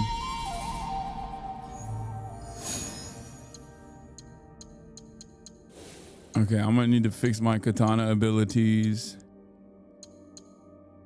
All right, melee expert, increase damage. Press R1 after a dodge to launch a fast counter. Okay, I like that. Wait, do I only have 1 point? Oh no, I shouldn't have done that.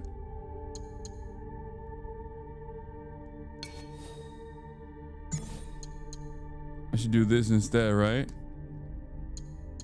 Oh, never mind. That just automatically comes, huh?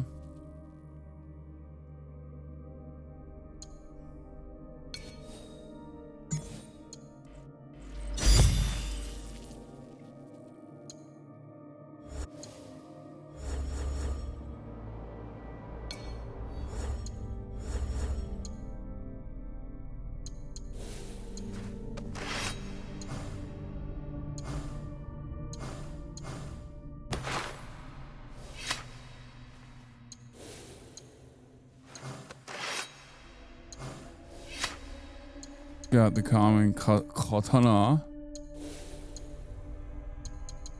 I got no resources. I got no riz.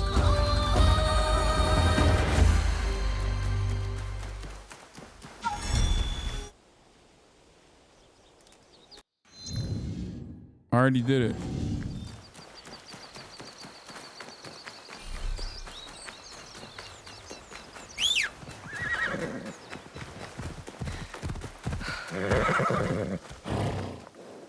It's been too long, kitty. I've missed you.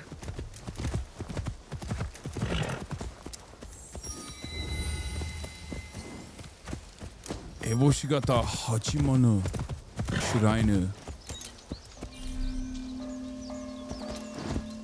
Alright, unlock guiding.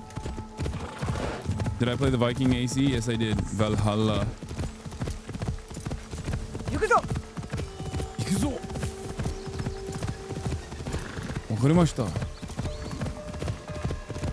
Destroy it? Wait, just go back to the shrine and just destroy the shrine? Y'all are crazy. Oda's shadow grows longer with each passing day. Is anywhere safe?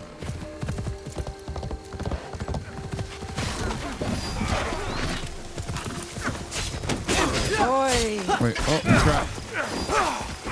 I tried to jump off and do cool charismatic kill sequence, but it didn't work. Wait, what? What are you doing? I'm helping you, dummy.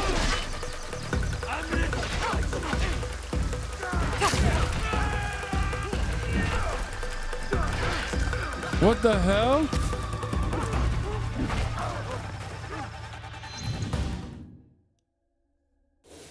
Why is my sword unequipped?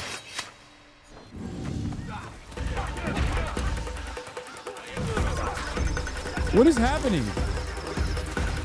Why'd they all decide to kill me now?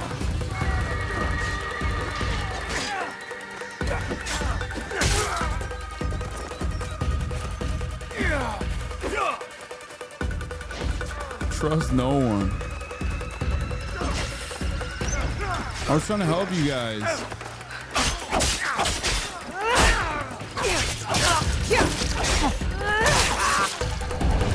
God damn. God damn.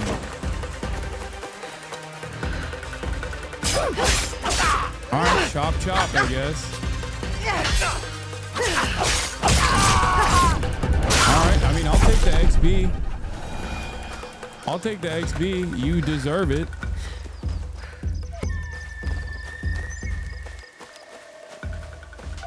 Activity.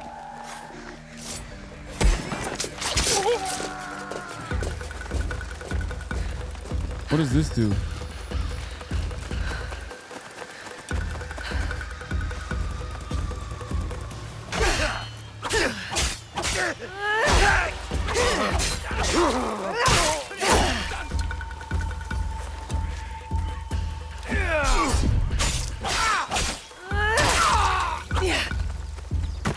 I mean, I'll kill you dead. I don't care.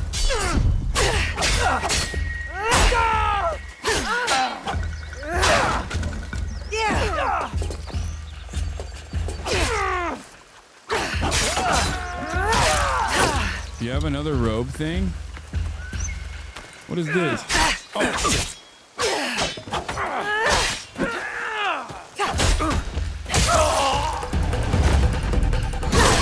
I'll slice it. I'll slice your guts. All right, it's looting time, baby. Oh, a box. Maybe this is my box. Probably not.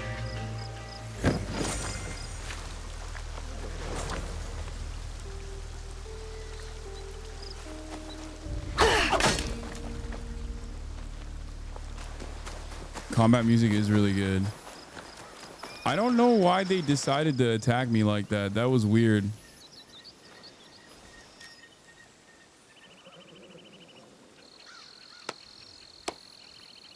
Itadakimasu.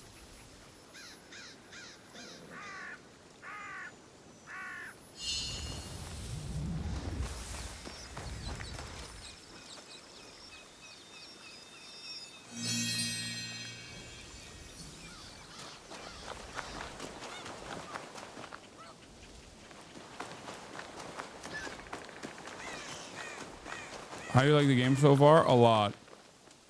It's great. Combat is fluid. It's very cinematic. It tickles my weeb sensibilities.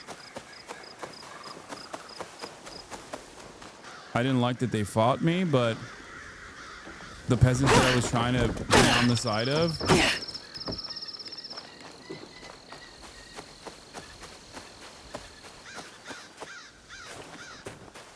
the kill animation is a little over the top. Okay, you're wrong, but you can have wrong opinions. It's all right.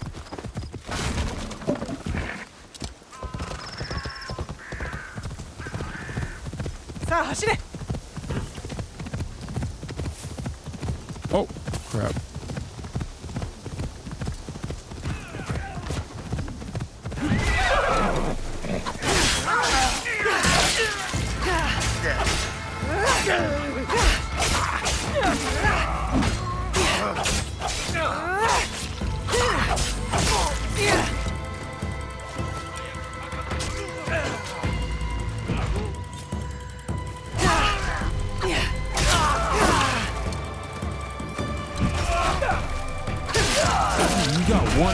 Why are you trying to fight me? Let's see if I can assassinate him. Nope.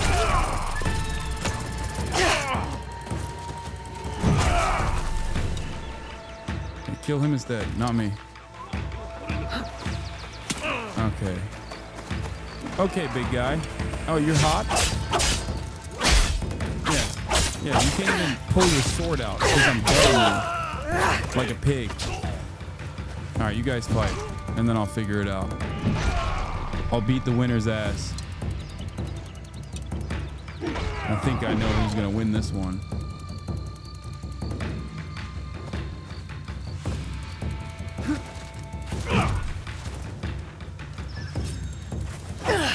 Ooh.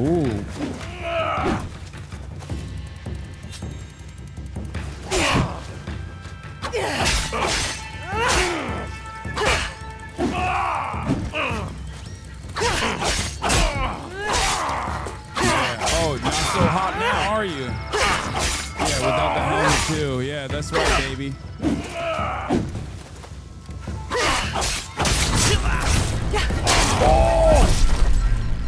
Put the whole thing in him. God damn. Come on, tell me you got loot.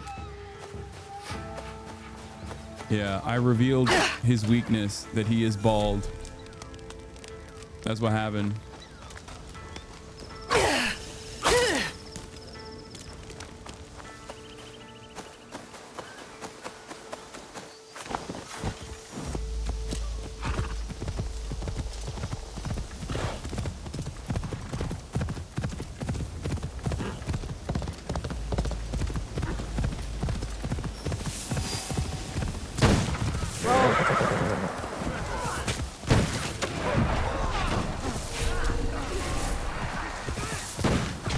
Should I let these guys go and just keep riding?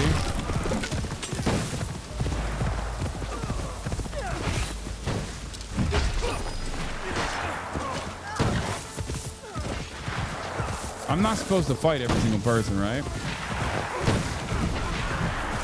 Is it good to Sigma grind set and evolve?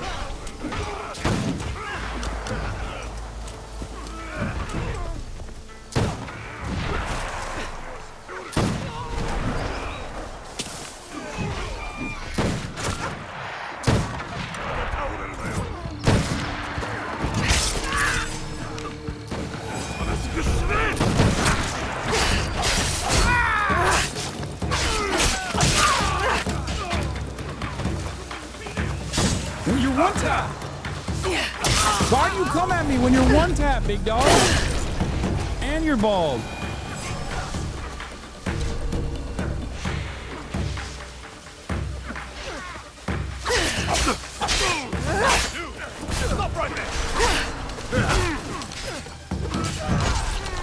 Wait, they're fighting each other.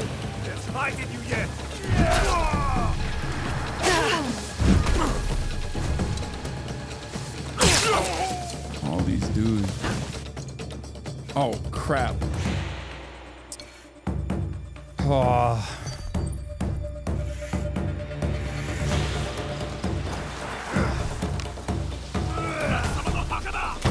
Oh, shit. You have bigger fish to fry, dude. Worry about your own ass.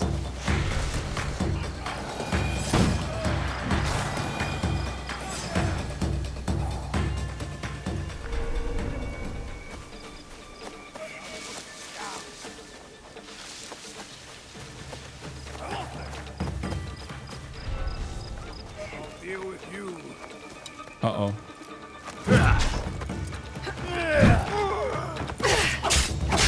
I do like killing these guys. They're very enjoyable to kill.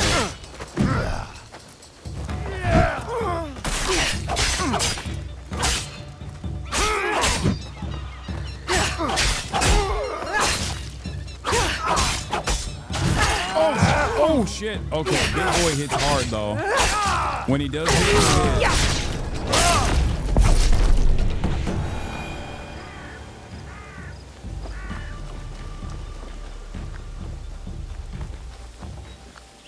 Oh, loot. Let's go. Finally. Crops.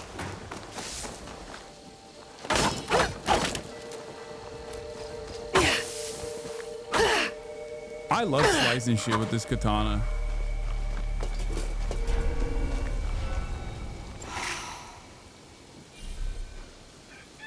Impossible to call your mount? Wait, why?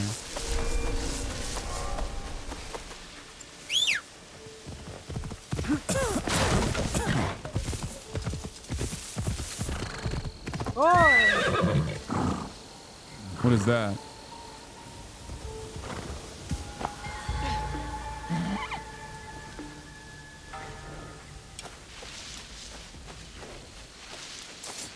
Nice try.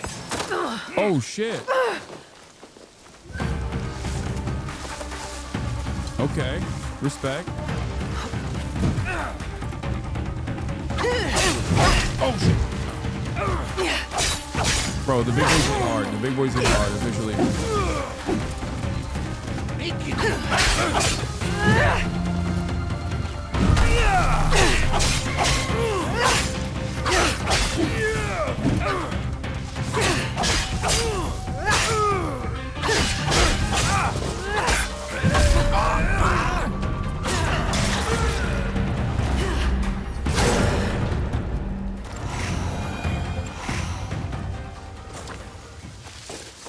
What is this? Tool specialist, common light armor. Wait a minute. Okay. So is everyone in Japan huge or are you just small? I think I'm just small. Yo.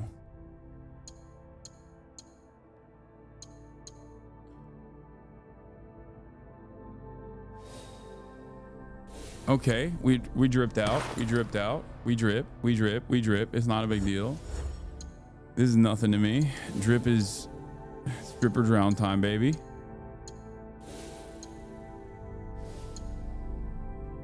A whole lot of red.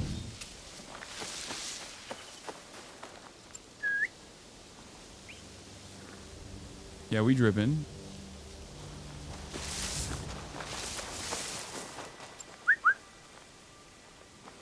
Where'd my dog go? Hey, Mendohar! We should slice your belly open for the insult alone. Oda Zashigaru, I can't let this stand. It's none of your business. I will cut you.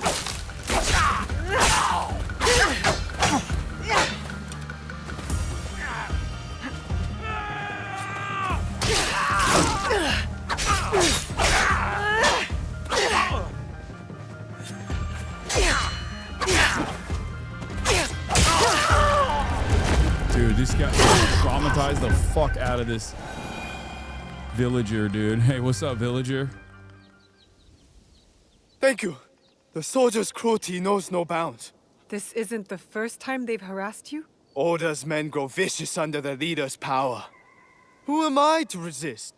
I'm nothing but fodder for them. I'll be on the lookout. For you and others like you. Thank you, stranger.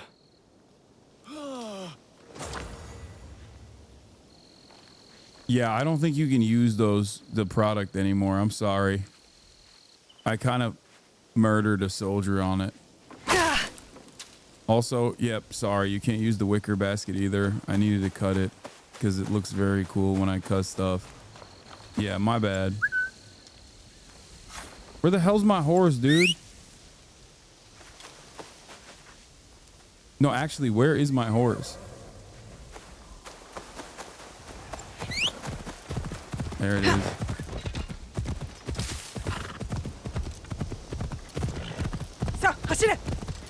My bad, peasant. Whoa. The last time I was here, everything was different. Chichiue was alive. I only hope Tomiko's alright. Ooh, katana. Bro, we're already getting katanas all around the world and shit. Like, what's that about, you know? What? This one has...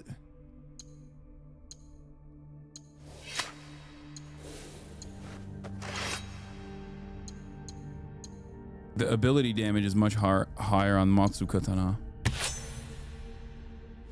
It's serrated.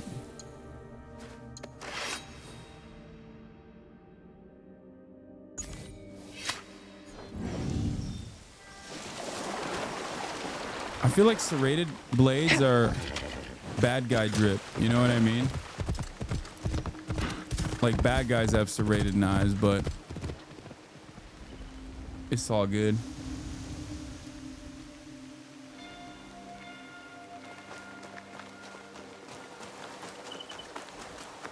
All right.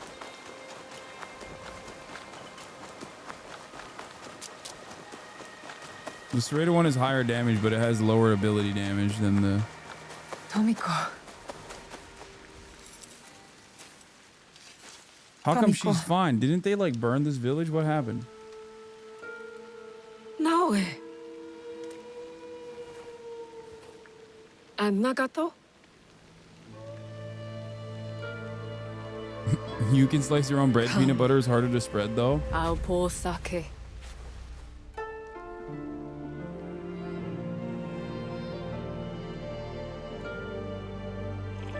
May his spirit find peace. Why is she looking sus?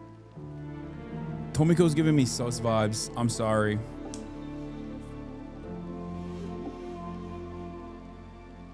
She reminds me of the chick from Shogun. I only wish I had seen their faces. The suicidal Cowards, gothic all one. of them. What do you mean? That night, the masked samurai. There are 11 more.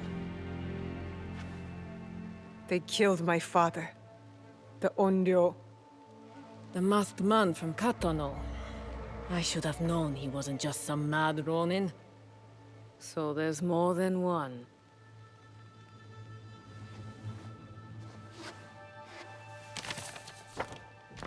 Many more.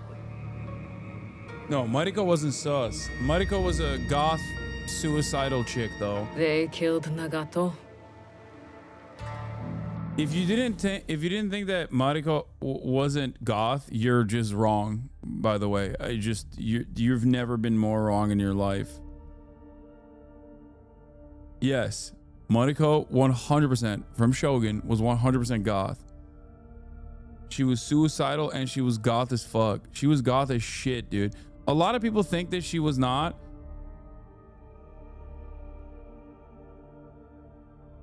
A lot of people think that she wasn't because, like, oh, can Japanese be goth? Like she's an adult Catholic convert in feudal Japan. That is the most goth you can be.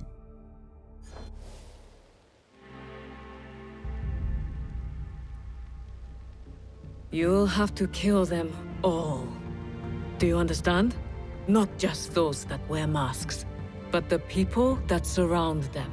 The power that commands them. Okay, this is a very different signal that I'm getting from her than I did from the previous pacifist monk guy. I will not hesitate. Good. It's the only way to set things right. Blood for blood. Blood for blood. You will need much then. Allies, supplies. And a place to put them.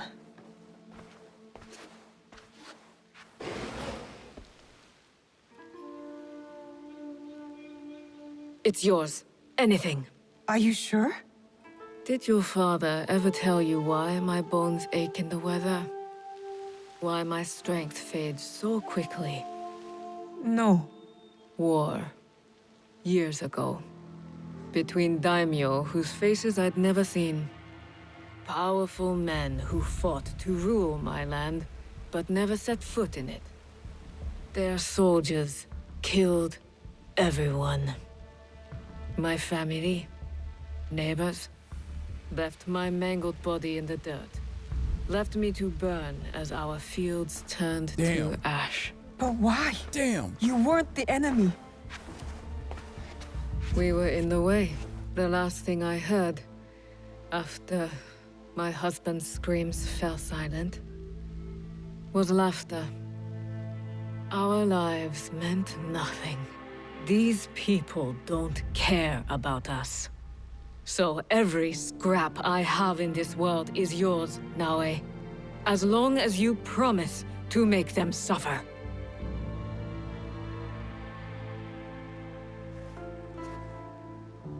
I'll have to make changes to the place.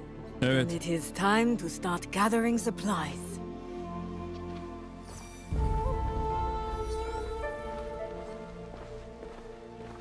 I want to thank Ubisoft for sponsoring the stream once again.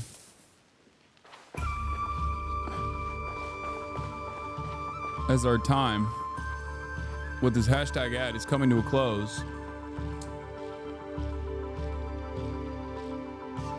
Do I feel bad about saying she's sus? No, I still think she's sus. This game is sick.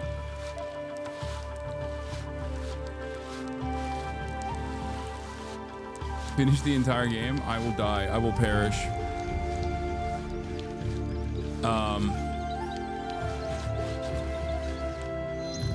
This is maybe it's because I'm a weeb, and I will say it's probably weeb brownie points a little bit for me, but game wise, like fun wise, I think this is probably the most fun Assassin's Creed game I've played in a very long time. The combat's cool, it's fun, I enjoyed it. It's visually very stimulating. The music is amazing. I'm excited to see the enemies.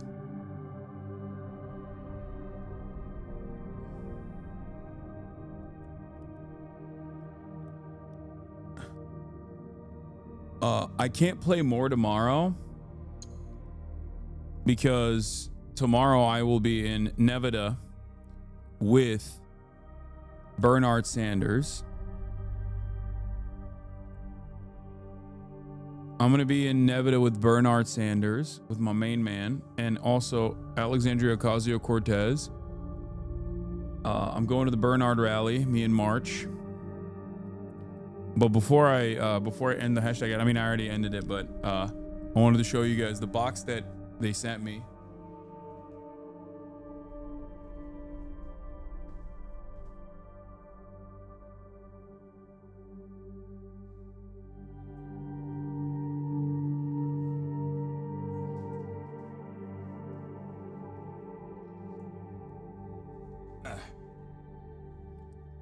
Collector's Edition, Assassin's Creed. We couldn't figure out what was in the other box in the game. Well, let's figure out what's in this box.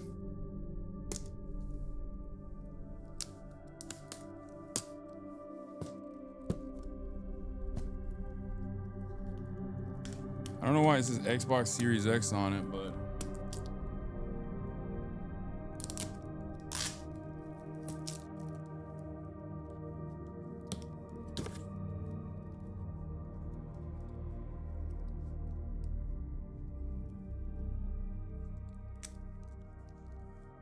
oh, they sent me an Xbox version of the game. Wait.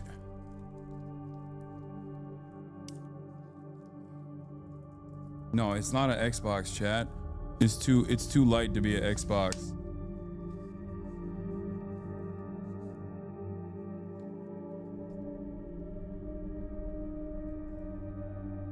Yosuke Samurai artwork.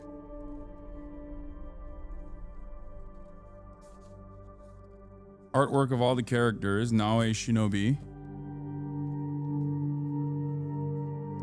A little art book in there too.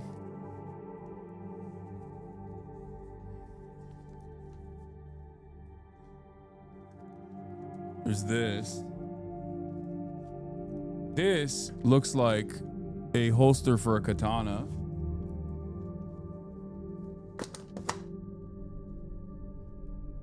Don't know what this is. This is propping something up, I think.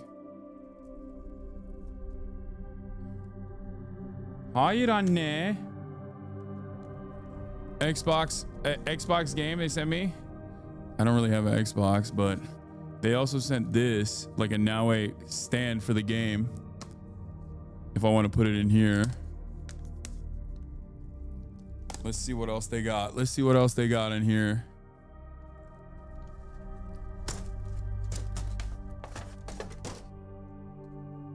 What the hell is this? Hey, yo.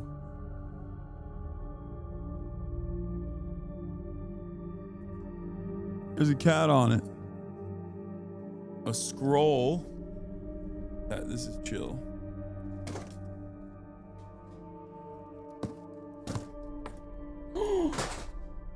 Oh shit. What the bro.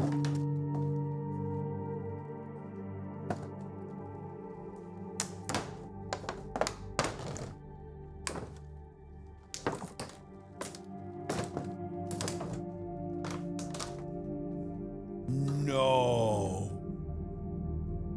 Dude, this is fucking incredible. It's Yasuke and Naoe.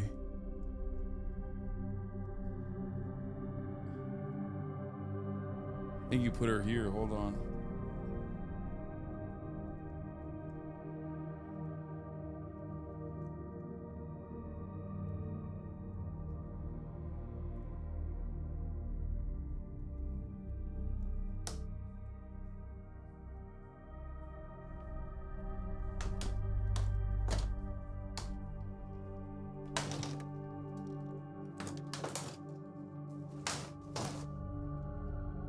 Oh, this is dope as hell, dude. Yo, I love stuff like this. How much does it cost though? I don't know. I don't care.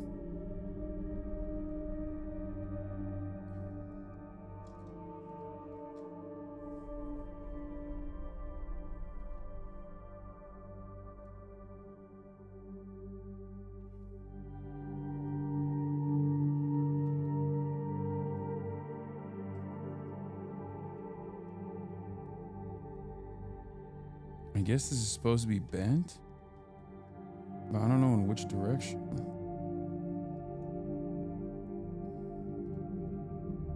Probably this way. No.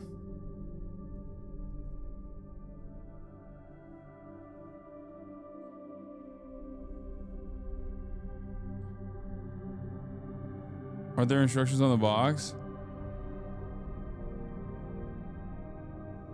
Probably. Hold on. I'll look at it in a second. I'll look at the final product in the back of the box.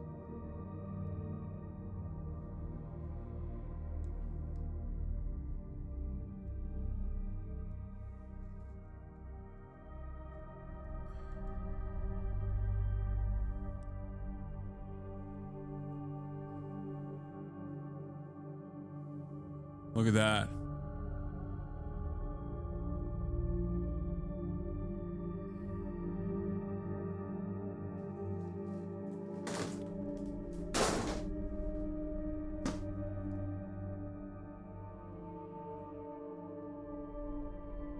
Naoe's Katana Suba, life-sized, collector's art book, 2 Sumi lithographs, a world map, and a Creed wall scroll, and a unique steelbook case with the base game.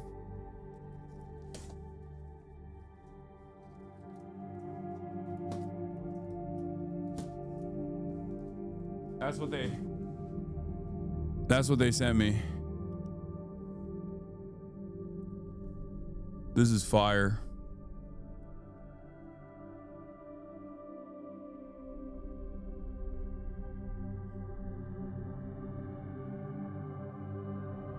All right. That's dope.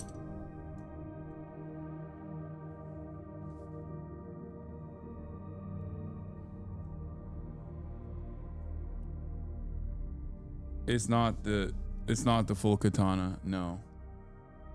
Hasanabi AC memes on fire. Assassin's Creed memes on fire. Okay, hold on. I'll look at that in a second. Wait, March is calling me.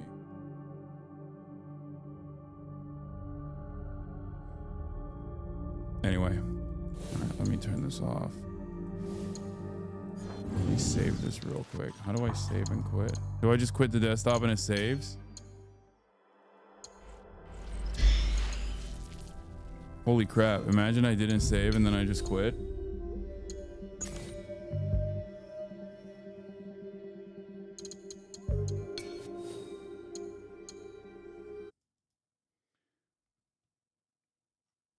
You be cooked with the collector's box. I'm not gonna lie. Yeah, it's dope. Naoe thanking Hellboy, Junjiro, and Grandpa before leaving to murder bald samurais.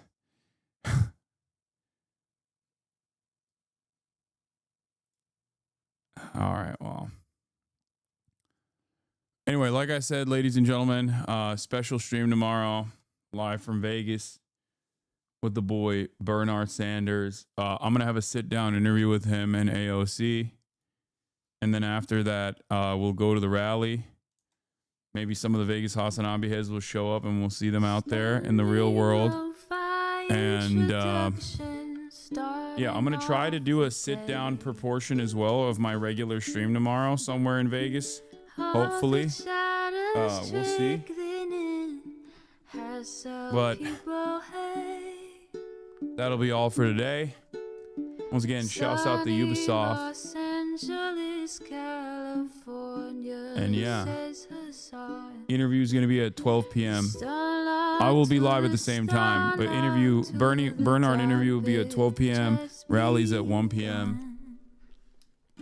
That'll be all. See you tomorrow. Bye-bye.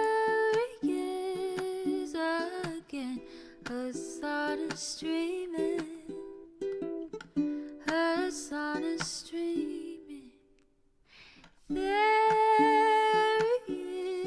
is again, Hassan is streaming, Hassan is streaming,